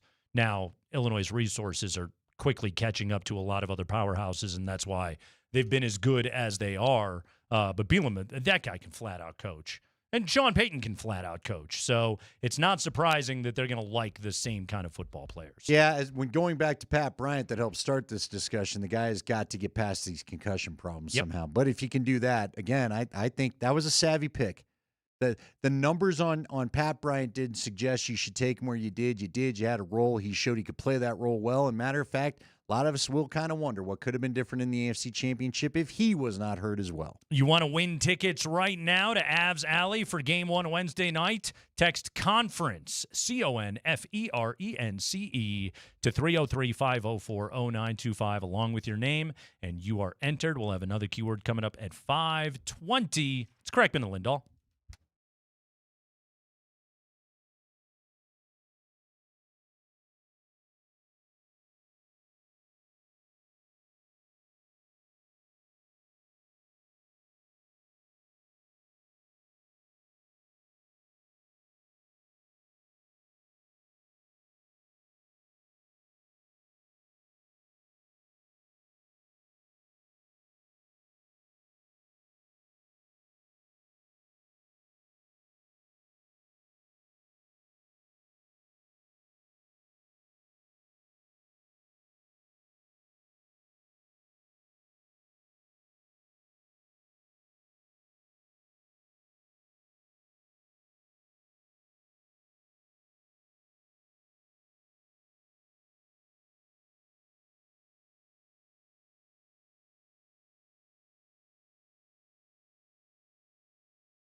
ColoradoAvalanche.com/playoffs is your playoff central for this incredible run by the best team in the NHL. You heard it. Find game tickets, Avs Alley access, Avs alert info, last-minute ticket opportunities, and more. Visit ColoradoAvalanche.com/playoffs today. Yes, we are in the calm. I was going to say calm before the storm. It's the calm before the nerves of a Western Conference final, which is nearly upon us. Game 1, Wednesday night. You'll listen to it right here on Altitude Sports Radio 92.5 with Connor McGahee on the call. Andy and I will be live at Ball Arena on both Wednesday and Friday for games 1 and 2. We'll be at Ball Point, so if you're going to the games, hey, make sure you say hello to us. Give us a wave when we're over there at Ball Point, and wear your most obscure Avalanche jersey, because then we'll talk about it on the show. Yeah, man, we found some good ones. Who did we have who was Wednesday? Riley Tufte. We had Tufte. The Riley Tufte It's going to be Tufte to beat that one. I don't know that you could get more obscure than Riley Tufte. He was my Kalfani Muhammad of the Avalanche. He's played 5 games. Yeah. As a member of the Avalanche. And he got a jersey bought. That has to be a member of the Tufte family, does it not? I don't know. Like, there's always like one rando, I love the most obscure tough guy fan out there, in addition to you, Andy. And somebody that I guess even has a greater commitment to it because they bought the jersey. You bought a McKinnon jersey. I did buy a McKinnon jersey. You went for the goals. And it's paid dividends. Good. It is yet to lose when I wear it. He's on his way to a Conn Smythe right now. The year that I bought it for him. He's getting the Andy Lindahl bump. Gosh, there may be some going on in the Avs water then, because the year I got the Makar, he won the Conn Smythe. So let's all hope for good things. All right, I got a serious question for you. Although, see, you're the wrong guy to ask. How serious is this question? I just want to know, because again, this goes back to Tufte. How long before you even consider buying the guy's jersey? Like, how many games? In the case of this guy, how many 5 seasons? Games. You know what I mean? Right. I think it depends. Is how much of a jersey guy are you? Like, if you only purchase, so Andy, you bought a Makar and a McKinnon, and you bought them 4 years apart. Yes. So and those are those are the only 2 Avalanche jerseys you own of the modern. Yeah, the other one's a Wah. That doesn't count. Yeah. But again, purchased many years ago. So you are more sparing with your jersey purchases. Some people are like, I'm getting one every year. Right. You know, like I'm getting a fresh one every year. And that can be the jersey for that year. And then it could get retired. But then when you break it back out, that could be fun for everybody, right? Yeah. See, for the Broncos, I have 2 different Pat Surtain jerseys. I got the old and then the new. You have 2. Well, remember, I bought that big one with the tiny 2 on it that looks stupid, so I opted for their. Is that the one that I wore? Yes, that thing is. I looked like that a toddler. That 2 did not look good. You know what I mean? Yeah. No, but I'm thinking about, like, if I were to get a Bronco one this year, I'd like to get an offensive player. To be honest with you, my affinity for the number 27 because of my guy Atwater, I'd get a J.K. Dobbins. But again, I don't trust the injury history, and I don't think you're going to be around here next year. So your affinity for the number 27, Brett Kulak. I could get a Kulak. Which again, like, hasn't Brett Kulak moved into forever Avalanche lore now? He has right now, yeah. But again, I want someone on the team next year. See, for me, if I were to get a Bronco one next year, I feel comfortable getting a Benito. I've thought about a Benito. He's signed his contract. That doesn't mean he'll be here the whole time, but he's got the contract. It feels like he'll be here a second. That's kind of my requirement. Now, hockey, it's a little easier, especially if you've got a star. Sure. A Taves jersey is really safe. A Landeskog jersey, how can you go wrong, right? Marty Necas, I think, is shown worth the investment of the $150 or whatever it's going to be at this point. I don't know what to do when it comes to the Nuggets right now. I bought the Jokic. I feel comfortable in that.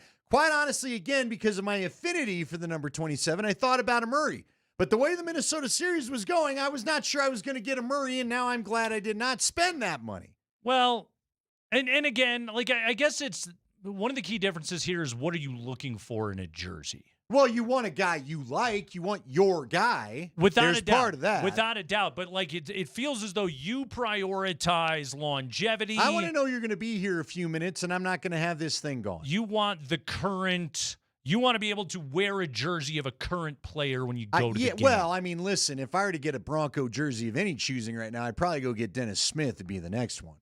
But I'd have to figure out which one of those I'd get. See, I think legend jerseys play forever. Sure, that's always the safest purchase. I can break out my Manning again. I'll fit into my Manning again now.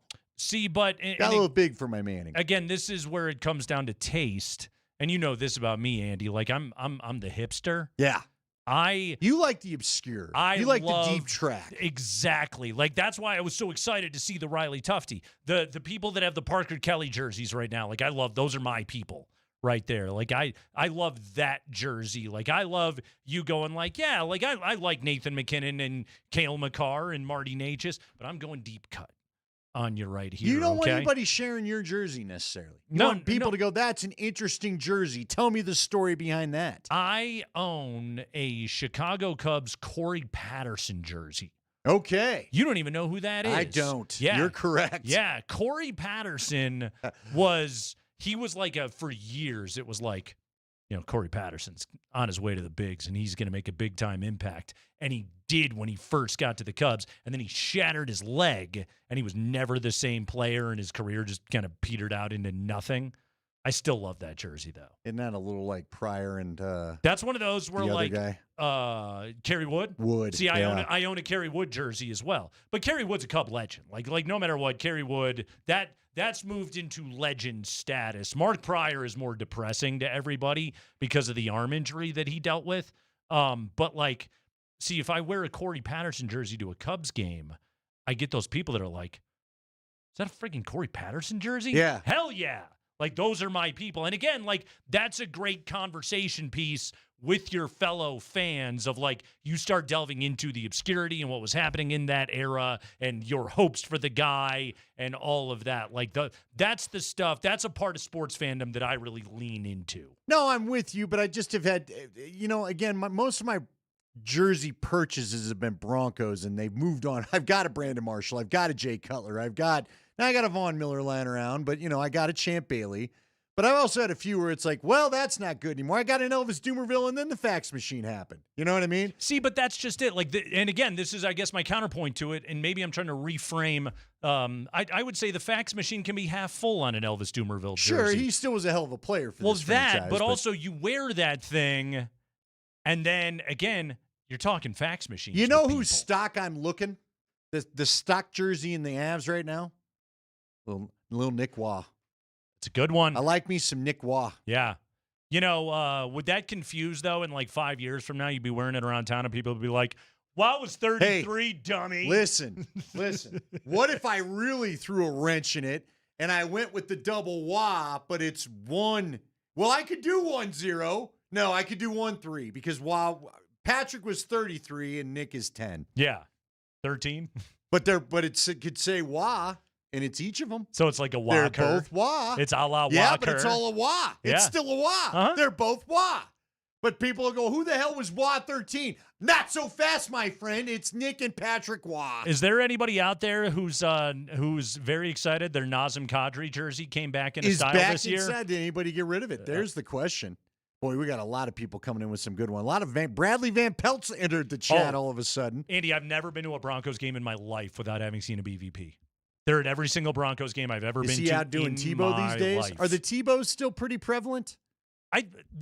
They sold more, but like it's CSU fans. It's always a CSU fan who is also a Bronco fan who wears the Van Pelt, and that's for apparently Cecil Sapp doesn't do the same thing for them. The BVP, but I've never been to a Broncos game without having seen one. They're at every single Broncos game. Hey, look, one day in the summer, which is coming, we need to do urban legend Colorado players. To me, Bradley Van Pelt's an urban legend.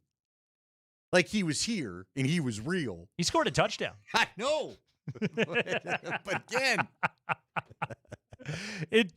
there's more jerseys than warrant. Like, Preston Wilson is an urban Rockies legend more than a Rockies legend. I would argue legend. I won't win that argument, but I'll make it anyway. It's Kreckman and Lindahl. We've got another keyword for Avs Alley, but we got the high five coming up here on the other side. I have no idea what is even in the high five today. I will find out just like all of you. Coming up next, there's sure to be hockey news. There's sure to be basketball news. There's sure to be football news. That's on the other side.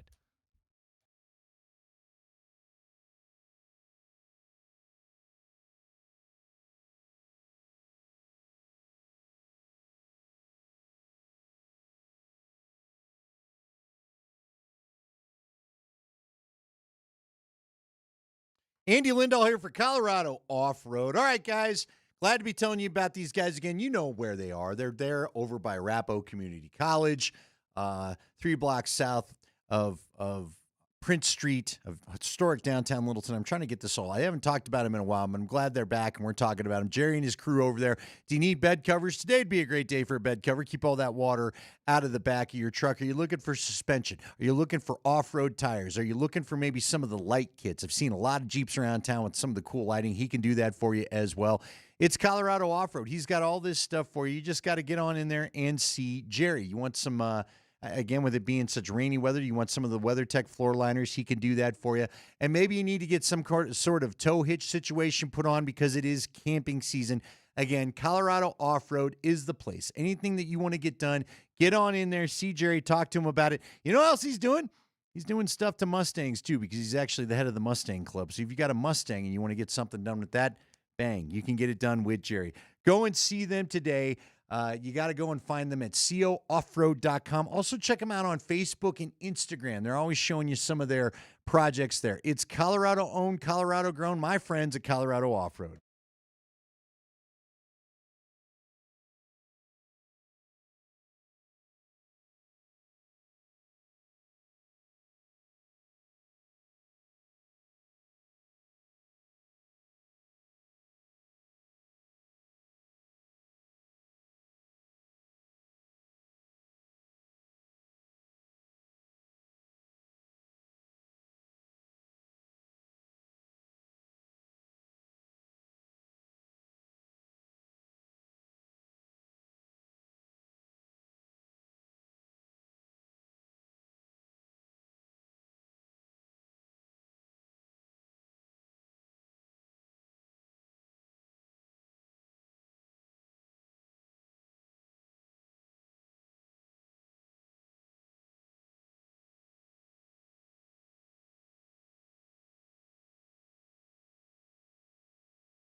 Yeah, I think it'll be a good matchup. Yeah, they're a good team. I think they've played obviously really.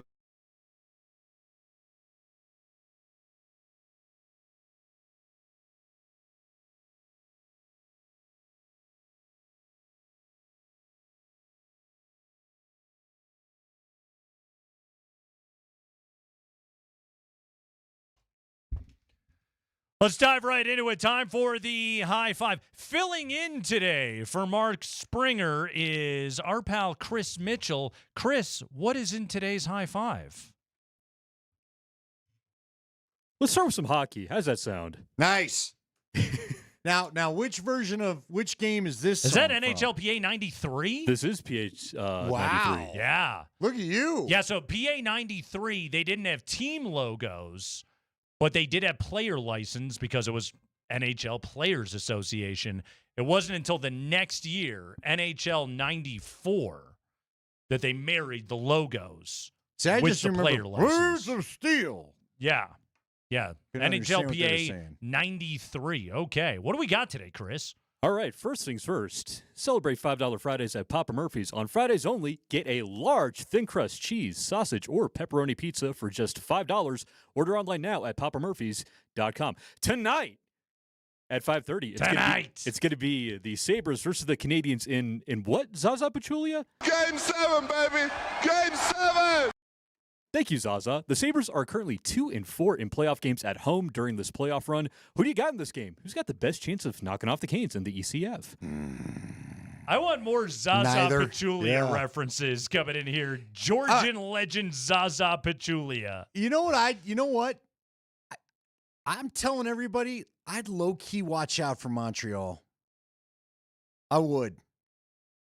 Probably too early for them to be what they are right now, but that is a town that is nuts over this team. I think they get it done tonight against the Sabres, and I'm not going to be shocked if they were to actually surprise the Carolina Panthers. So here is a note for you. And this comes actually to us from our good buddy Mark Springer, who had sent this over, who you would normally hear at this time of year. This game tonight is in Buffalo. Mm-hmm. The Sabres stayed in a hotel last night in Buffalo to mimic a road game. Sabres are 5-1 on the road, 2-4 at home in these playoffs.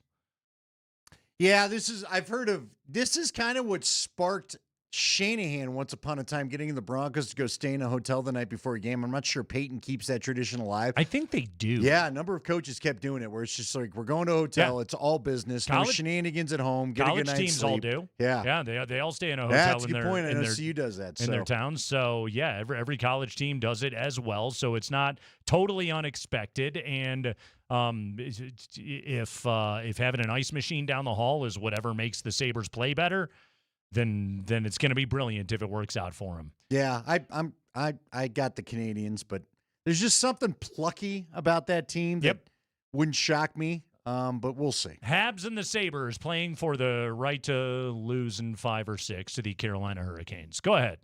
High five.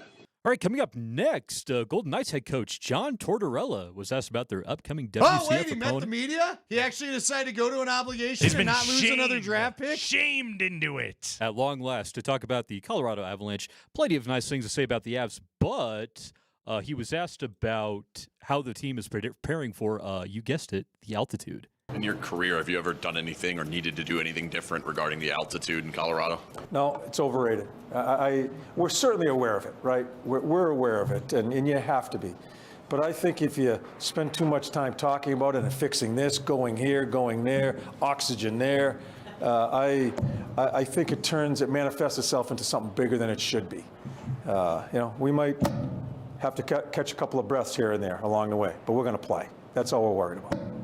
Shout out to the assembled Vegas hockey media and any other outside media whose teams are ever playing somebody from Denver, from Colorado, because, man, they get lobbed up just the, you know how to fill some column inches, how you going to deal with the altitude. Tell me if you don't feel this way. Honestly, when it comes to basketball and hockey, these dudes are in such great calisthenic shape. I'm not sure I'd worry as much about the altitude because by this point in the season, I don't think it's getting to those guys anymore. Here's where it is, okay? I think your lungs burn a bit at the beginning. I think in the first quarter, first period, it's whoa. This sucks. And then they're fine. Yeah.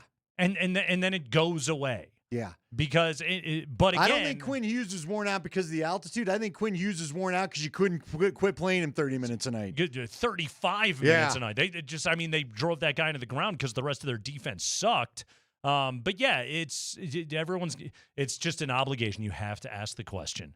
You have to ask the question. You got to write the story. And Tortorella is also doing the obligation thing of it's not a factor for my team. No excuses. Grr, big tough hockey guy. And there it is. The cycle will continue, and somebody from Carolina or Montreal or Buffalo will write the same story in the Stanley Cup final. They shall. Oh, yeah. Go ahead, Chris. We got basketball news. All right. Also, tonight. It's going to be the Spurs versus the Thunder in the Western Conference Finals. Tip-off is going to be at 6:30. That's right. It's the guy who finished first in NBA MVP voting this season versus the guy who finished third in NBA MVP voting. And for the record, Nikola Jokic finished second in NBA MVP voting. And I got a lot more on that coming up at 5:20. But first, Andy, Wemby's going to sit and watch Shea get his trophy tonight. The NBA will do their thing, and Shea will get his MVP trophy. I am so excited to watch this series. I got through my playoff doldrums. The Timberwolves got bounced. That put a little extra pep in my step. And now it's like, okay, the undercard is over. Yeah, I'm pissed that the Nuggets aren't here, but also the Nuggets don't deserve to be there. And we're going to watch the two best teams in the NBA start this series tonight. I can't wait for it. I think Thunder Spurs is going to be magnificent. I think Wemby has an extra burr in his saddle every time that he goes out and plays against Chet. I also just think he's got some good MFer to him all the time. I can't wait to watch this series. Yeah, this probably is the most fun basketball we've got left on the schedule. This is it. Now, if it's Knicks and Thunder, the event. If it's Knicks and Thunder, we'll probably get a couple good games, I would expect. If it's Knicks Spurs by some stretch, then that might get pretty good too. Totally. But yeah, this is probably the series to watch the rest of the way. Yep. The Thunder just have nothing but continued emerging young stars that fit perfectly into their system because Dagnall's brilliant, and for the Spurs, I mean, Wemby has put this team on his back. I think that Shea's air quotes hold on the title of best player in the world is going to be very short lived. It could only last a couple of weeks if Wemby beats him in this series. At the very least, I think Wemby's taking it next year, and he's going to win the first of God knows how many MVP awards this guy is going to win in his lifetime. And again, we're going to talk more about Jokic and where he kind of fits into this conversation coming up at 5:20. But this series just sort of has everything. It has excellent young talent, teams with bright futures, great superstars, great coaching. I'm ready for it. Let's do this thing. Yeah, and a little bit of two teams that don't like each other. Yeah. That's what I like. It's good. And the Spurs have absolutely had the Thunders. The anger back in the playoffs. Yeah, absolutely. It's pretty good. Go ahead, Chris. High five. It's a grand closing / grand opening. The New Orleans Pelicans have hired former Orlando Magic coach Jamal Mosley as the franchise's new head coach. The deal is set for 5 years, sources told ESPN. Yeah, it was an obvious hire. Like Orlando and Jamal Mosley were not a good fit together for whatever reason. Jamal now goes to New Orleans. That's one of those teams you look at and you're like, you guys, you're not 26-56 bad. I don't believe that. Also, God, if there was a world where somehow the Nuggets could get Trey Murphy, I'd really like watching that guy play alongside Nikola Jokic. I don't know whatever trade you would have to be able to work out for that to be able to make sense. But God, that guy would look good in a Nuggets uniform. But yeah, Jamal Mosley is now the coach of the Pelicans. And finally, Chris. This one's kind of interesting. Not a basketball thing, but Texas Tech quarterback Brandon Sorsby, who sought treatment for a gambling addiction, filed for an injunction against the NCAA on Monday, seeking his college eligibility for the 2026 college football season. The filing, made in district court in Lubbock County, Texas, cites the NCAA's deeply hypocritical position on gambling and a wholesale abandonment of its obligations and duties to promote the well-being of Sorsby. Deeply hypocritical. Okay, guy. They tell you over and over and over again not to do it. Pretty sure you watch a video annually. Yes.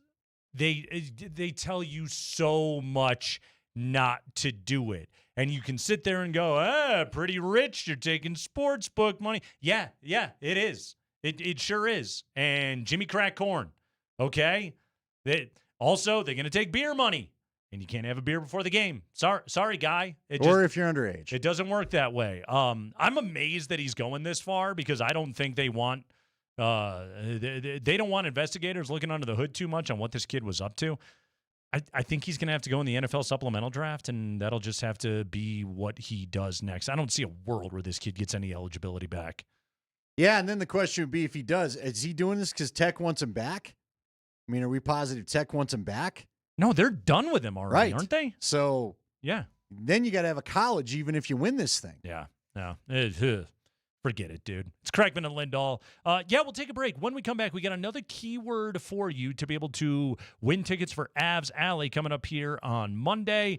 Coming up on Wednesday. It is an Avs Alley ticket Monday, but the game is on Wednesday. One of these hours, I'm going to get this right, Andy. Tomorrow, it's the normal ticket Tuesday. Yeah, today, we're in the alley. We'll get it right one of these days. But after the break, Nikola Jokic finishes second in the MVP voting. Will he ever sniff another MVP award in his career? We'll talk about that next.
All right, let's get you another keyword. It's a special Avs Alley Ticket Monday. You win tickets to the high-energy viewing party that brings together big screens, food trucks, drinks, and chances to win prizes throughout the night.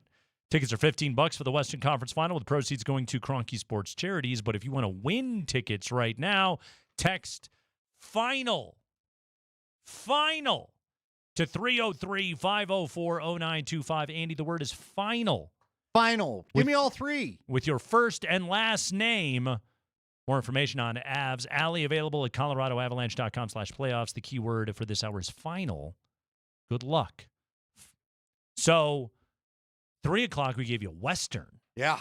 4 o'clock, we gave you Conference. Yep. So, at 5 o'clock, you got Final. Final. By the way, that final, singular. It's the Western Conference Final. The final. Mm-hmm.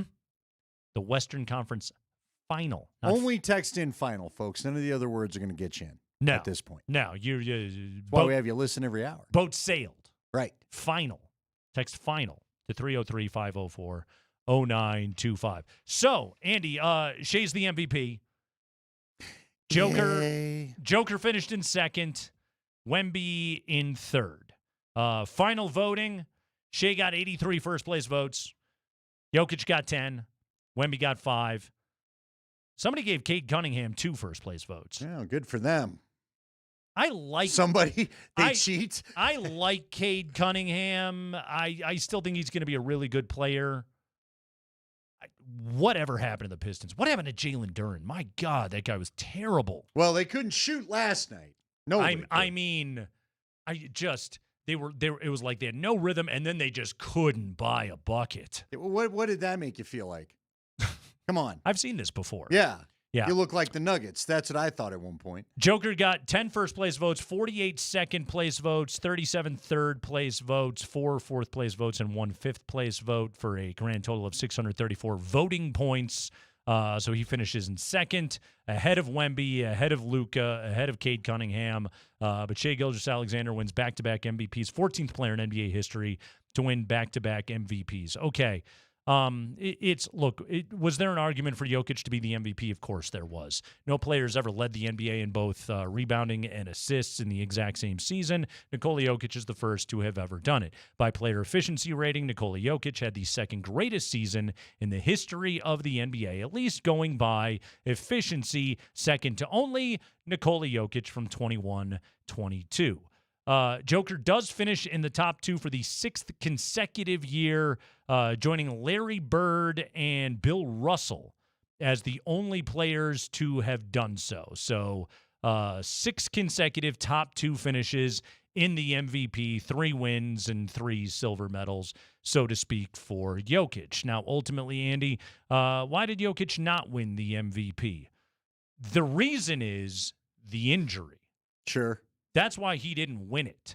First couple of months of the season, he was the favorite. He was the betting favorite. And Josh Kroenke pointed this out in his season-ending press conference that prior to the injury, 29.6 points, 12.2 boards, 11 assists, 1.4 steals, 60.5% from the field. Let's call it 61%. 43.5% from 3, 85% from the line. So again, 60, 43, 85 shooting splits prior to the injury. Post-injury, scoring average dips to 26. Rebounds actually went up. Assists dipped to 10.5, but still huge. The key difference here being the efficiency. Field goal percentage dropped to 53. Three-point shooting down to 32. Yeah, his three-point shooting was all over the place after the injury. It went away. So and a big part of, let's be honest, a big part of why Denver couldn't open up anything in Minnesota's defense is because he couldn't buy a friggin' 3. Yeah, and they weren't worried about it. Yeah, they every time the Joker popped one, they were like, cool, we won that possession. Thank you. But yeah, he finished the season averaging a 27-point triple-double. Second player in NBA history to do so in multiple seasons. But he does not win the MVP. Okay, so I bring up the triple-double thing. This is interesting. Those players who have averaged a triple-double for the season, at least 10 points, 10 rebounds, 10 assists, of those players, Jokic had the 7th instance of a player doing that. Russell Westbrook averaged a triple-double 4 times, won the MVP only once in those years. The Big O did it in 61-62. Oscar Robertson did not win the MVP. Jokic, in the 2 years he has done it, has not won the MVP. Interesting. So averaging a triple-double doesn't get you an MVP award. Well, and ironically, it did for Russ the first time he did it. It did, but I think with Jokic this time, see, here's the problem: is you become numb to the greatness. You talk about it all the time. Don't get bored with this, but people do. Yeah, who did Oscar Robertson? Who did he lose it to the year that 61-62 and didn't win it? I'm gonna guess Wilt? Russell. But let me. I'm gonna guess it was Bill Russell. That's Had Big O won one before that? 61-62. Your MVP was Bill Russell. Thank you very much. Robertson did not win an MVP till 63-64. Because, see, I guess the reason why I bring this up, I think part of the problem that Nikola Jokic deals with is we're so used to him having a triple-double. You and I joked about it. Well, and a part of it, too, is remember, they didn't the term triple-double didn't exist in 1961. Sure. Nobody cared that Oscar Robertson did it. He himself, in interviews later, has said, like, it wasn't a thing. It just was for those of us that were, like, looking back over NBA history and being like, oh, he's the only guy to have ever done it before.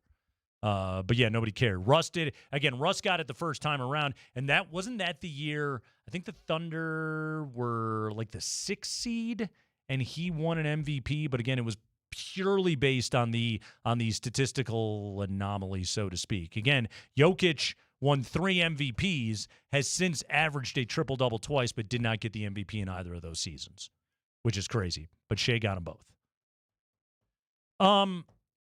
Is he ever winning another MVP, Andy? Probably not. I don't think so either. Because I think you said it best in our last segment of the High Five.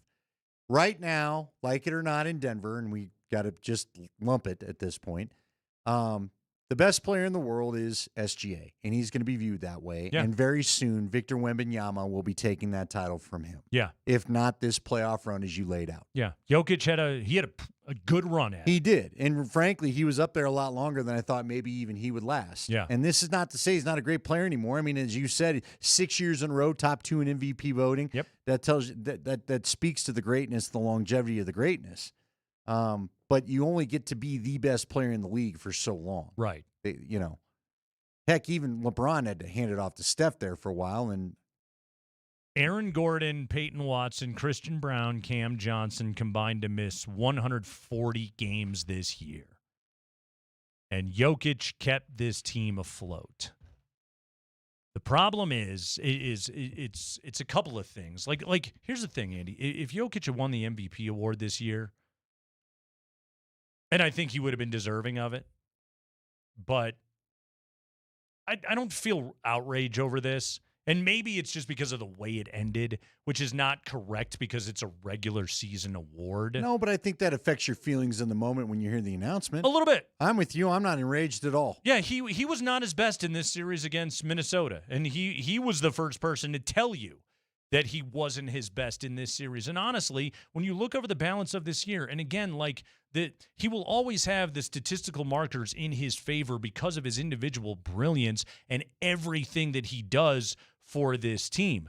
There's also the reality of it, too, of wouldn't it be cool if there was a world where the Nuggets could have a winning team and Nikola Jokic didn't have to have, by PER or any other advanced metric, one of the 5 greatest seasons in the history of the NBA? That would be cool. Sign me up for that, where, again, we're asking a little bit less out of this guy. That has to be a key part of the next evolution of Nuggets basketball. Well, it does. And again, you got to get deeper. You got to get younger. You got to get all these things. The thing about with the MVP, I just need this team back in a spot where they're competing for championships. And as we've talked about, it feels like they are not close to that. They've left that window for the moment. I don't consider them a contender next year. I don't, not right now. No. Even if you want to do run it back and sell me that they're all healthy, I'm not buying it. No. Because even healthy 2 years ago, you didn't get there with your core in place. Now, ultimately Aaron Gordon's injury happens and you lose a game 7, but still, you still lost. Yeah. You still don't have the depth to make up for an Aaron Gordon injury. And if you run it back this year, you're going to have to show me where's the depth to make up for an Aaron Gordon injury that feels almost certain rather than you hope it doesn't happen. Right. If it's team run it back, I'm assuming Peyton Watson's not on this team, so automatically your bench is going to be weakened in that way. I don't see. We don't know if Tim Hardaway is going to be on this team. We don't know if Valanciunas is going to be on this team. I don't see a world in which Val's back on this team. Well, he's under contract, as you laid out. Yeah. I can't. I don't think you can just eat $10 million, can you? No, they need. I guess you could try to trade him to somebody, but if he goes away, I think they're on the hook for like $2 million in dead cap. Okay. Yeah. So they'd get at least $8 million out of it. Yeah. But, yeah. All right. Which they need every $8 million they can find. And so to your point, then maybe that does that cancels out the Najee contract. Which wouldn't it be cool if you could include him in a deal? Yeah, that'd be great too. Tack him on with Aaron Every Gordon. year you get closer to the end of that thing, it should be more realistic. Yeah. Mm-hmm. No, there was some good stuff. Bennett Durando over the weekend had kind of laid out priorities for the Nuggets, and this even gets before you get to trade somebody from the core. Waive and stretch Jonas Valanciunas. If by stretching him, by the way, the $2 million you would, I think, stretch it out over 3 years, so it'd be $666,000 per year. Sign of the beast.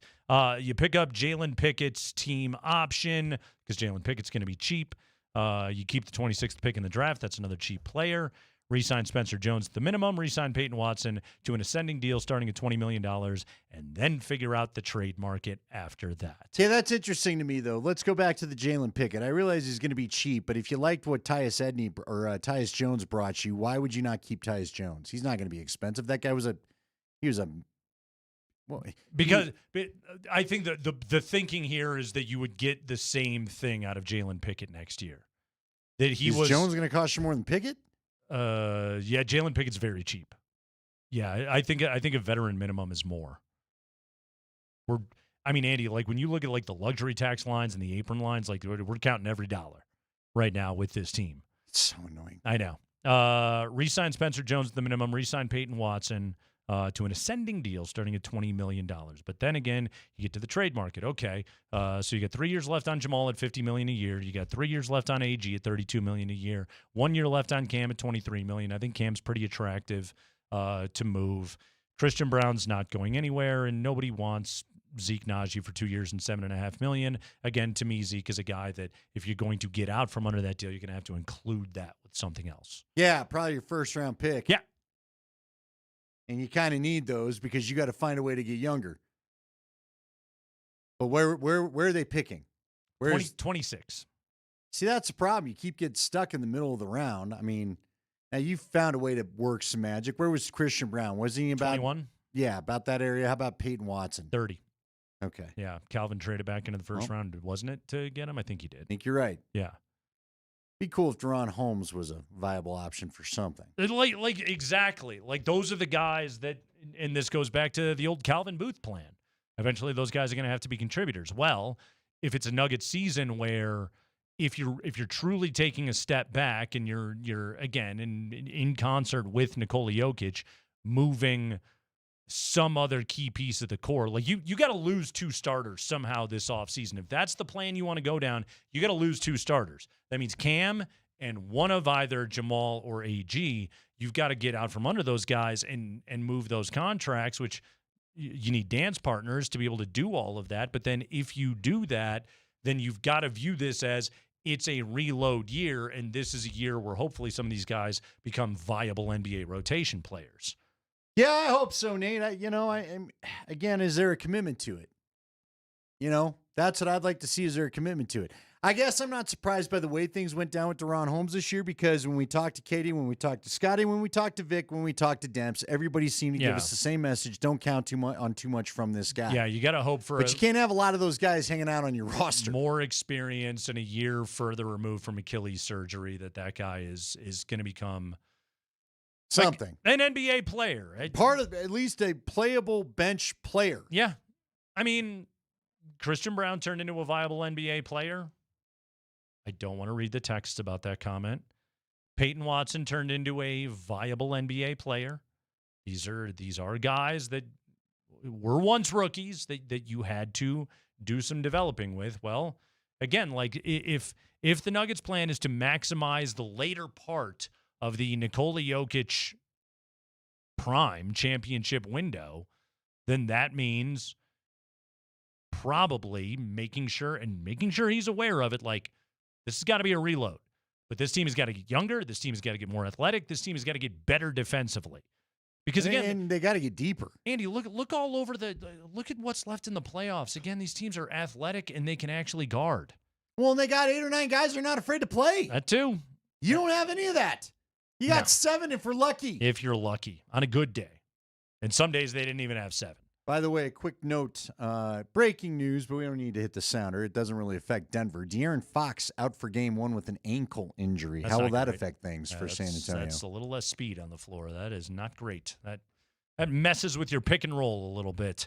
All right, game 1 tonight between the Spurs and the Thunder. But yeah, SGA is the MVP. Jokic is not. I don't think he's got any more wins in him. I really don't. I think there's more first-team All-NBA. I think there's more top 5 finishes. I think the days of Nikola Jokic winning MVP awards are over. And I think it's twofold. I think number 1 is he's 30. And number 2, Victor Wembanyama. Victor Wembanyama's ready. If he were to get another one, it'd have to be somehow in the next 3 years with the rebuild core. Yeah.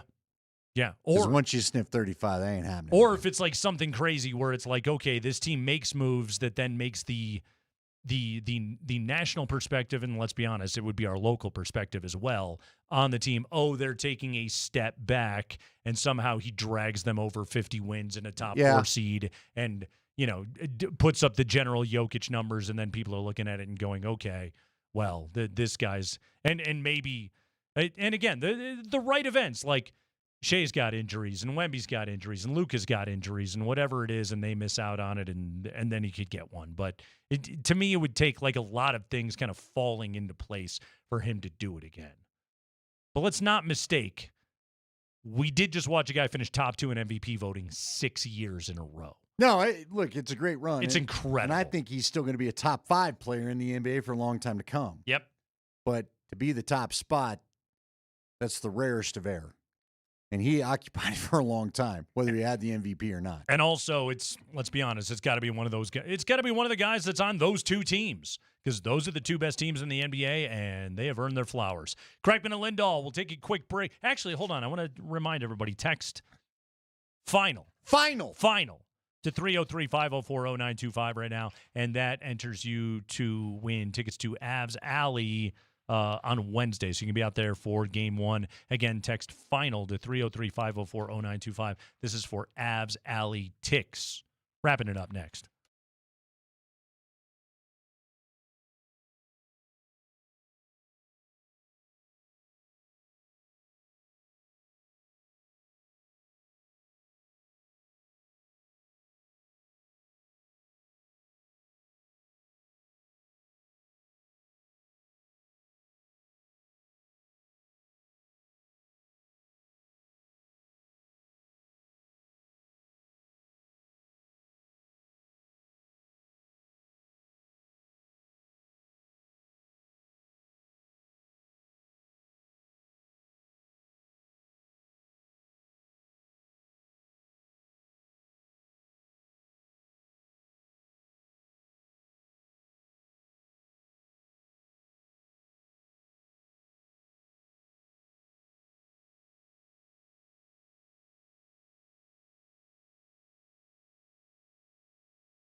Boy, Andy, it sure looks like they're playing baseball at Coors Field tonight. Good luck with all that. You're high of 41 throughout the course of the evening. 10% chance of light snow coming at 8 o'clock tonight. So if you're going out to Coors Field, bundle. Well, and if you have a house, disconnect your hoses tonight. They're talking about a freeze. That too. So Rockies lineup, by the way, tonight going up against the mighty Texas Rangers, squaring off with Mackenzie Gore tonight, the left-hander toeing the slab for the Texas Rangers. Willie Castro will lead it off. Brenton Doyle will hit second in center field. He needs to hit. TJ Rumfield at first. Hunter Goodman will do the catching. Ezekiel Tovar, he also needs to hit, is at short. Jake McCarthy is in left. Kyle Karros at third base. Who the hell is S. Thompson? Sterling Thompson. Oh, yeah, they called up Sterling Thompson. I forgot about that. From AAA. Sterling Thompson, is that his big league debut tonight? I think it might be. Oh, what a night. And Braxton Fulford will do the DHing tonight. Remember that name, Andy? Braxton Fulford. Barely. Catcher? Yes. And he's DHing? He's DHing tonight because Hunter Goodman's behind the plate. You got no other options? I don't remember Fulford being a stick, is he? I thought that's one of the things that made Goodman kind of unique was he was actually a stick at catcher. Actually, Braxton Fulford, in his 5 at-bats this year for the Rocks, 2 for 5, one of them a home run, OPS 1,400. All right. I don't want to hear anything about sample size. Those are good numbers. It's great. Keep it going. I'm sure it'll be great to hit a home run tonight in this weather. That won't sting the hands at all. So bundle if you're going to the ballpark Bundle and tonight. save. Yes. They like to say. Andy, speaking of bundling and saving, so yesterday morning, a text message went out from the account of one Shams Charania. Okay? And Shams tweets out yesterday that look out, Shea's just won the MVP award.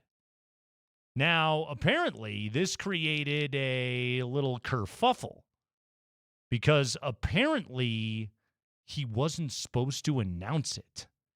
This was supposed to be an Amazon exclusive. Oh, okay. Yeah, Network fights. Yeah, the networks are, they're like fighting for the rights to be able to announce these awards. And the prime guys, they weren't too pleased that Shams scooped him by like 7 hours and announced that Shea won the MVP. First off, we all knew Shea was going to win the MVP. Yeah, this isn't the biggest shocker of an announcement.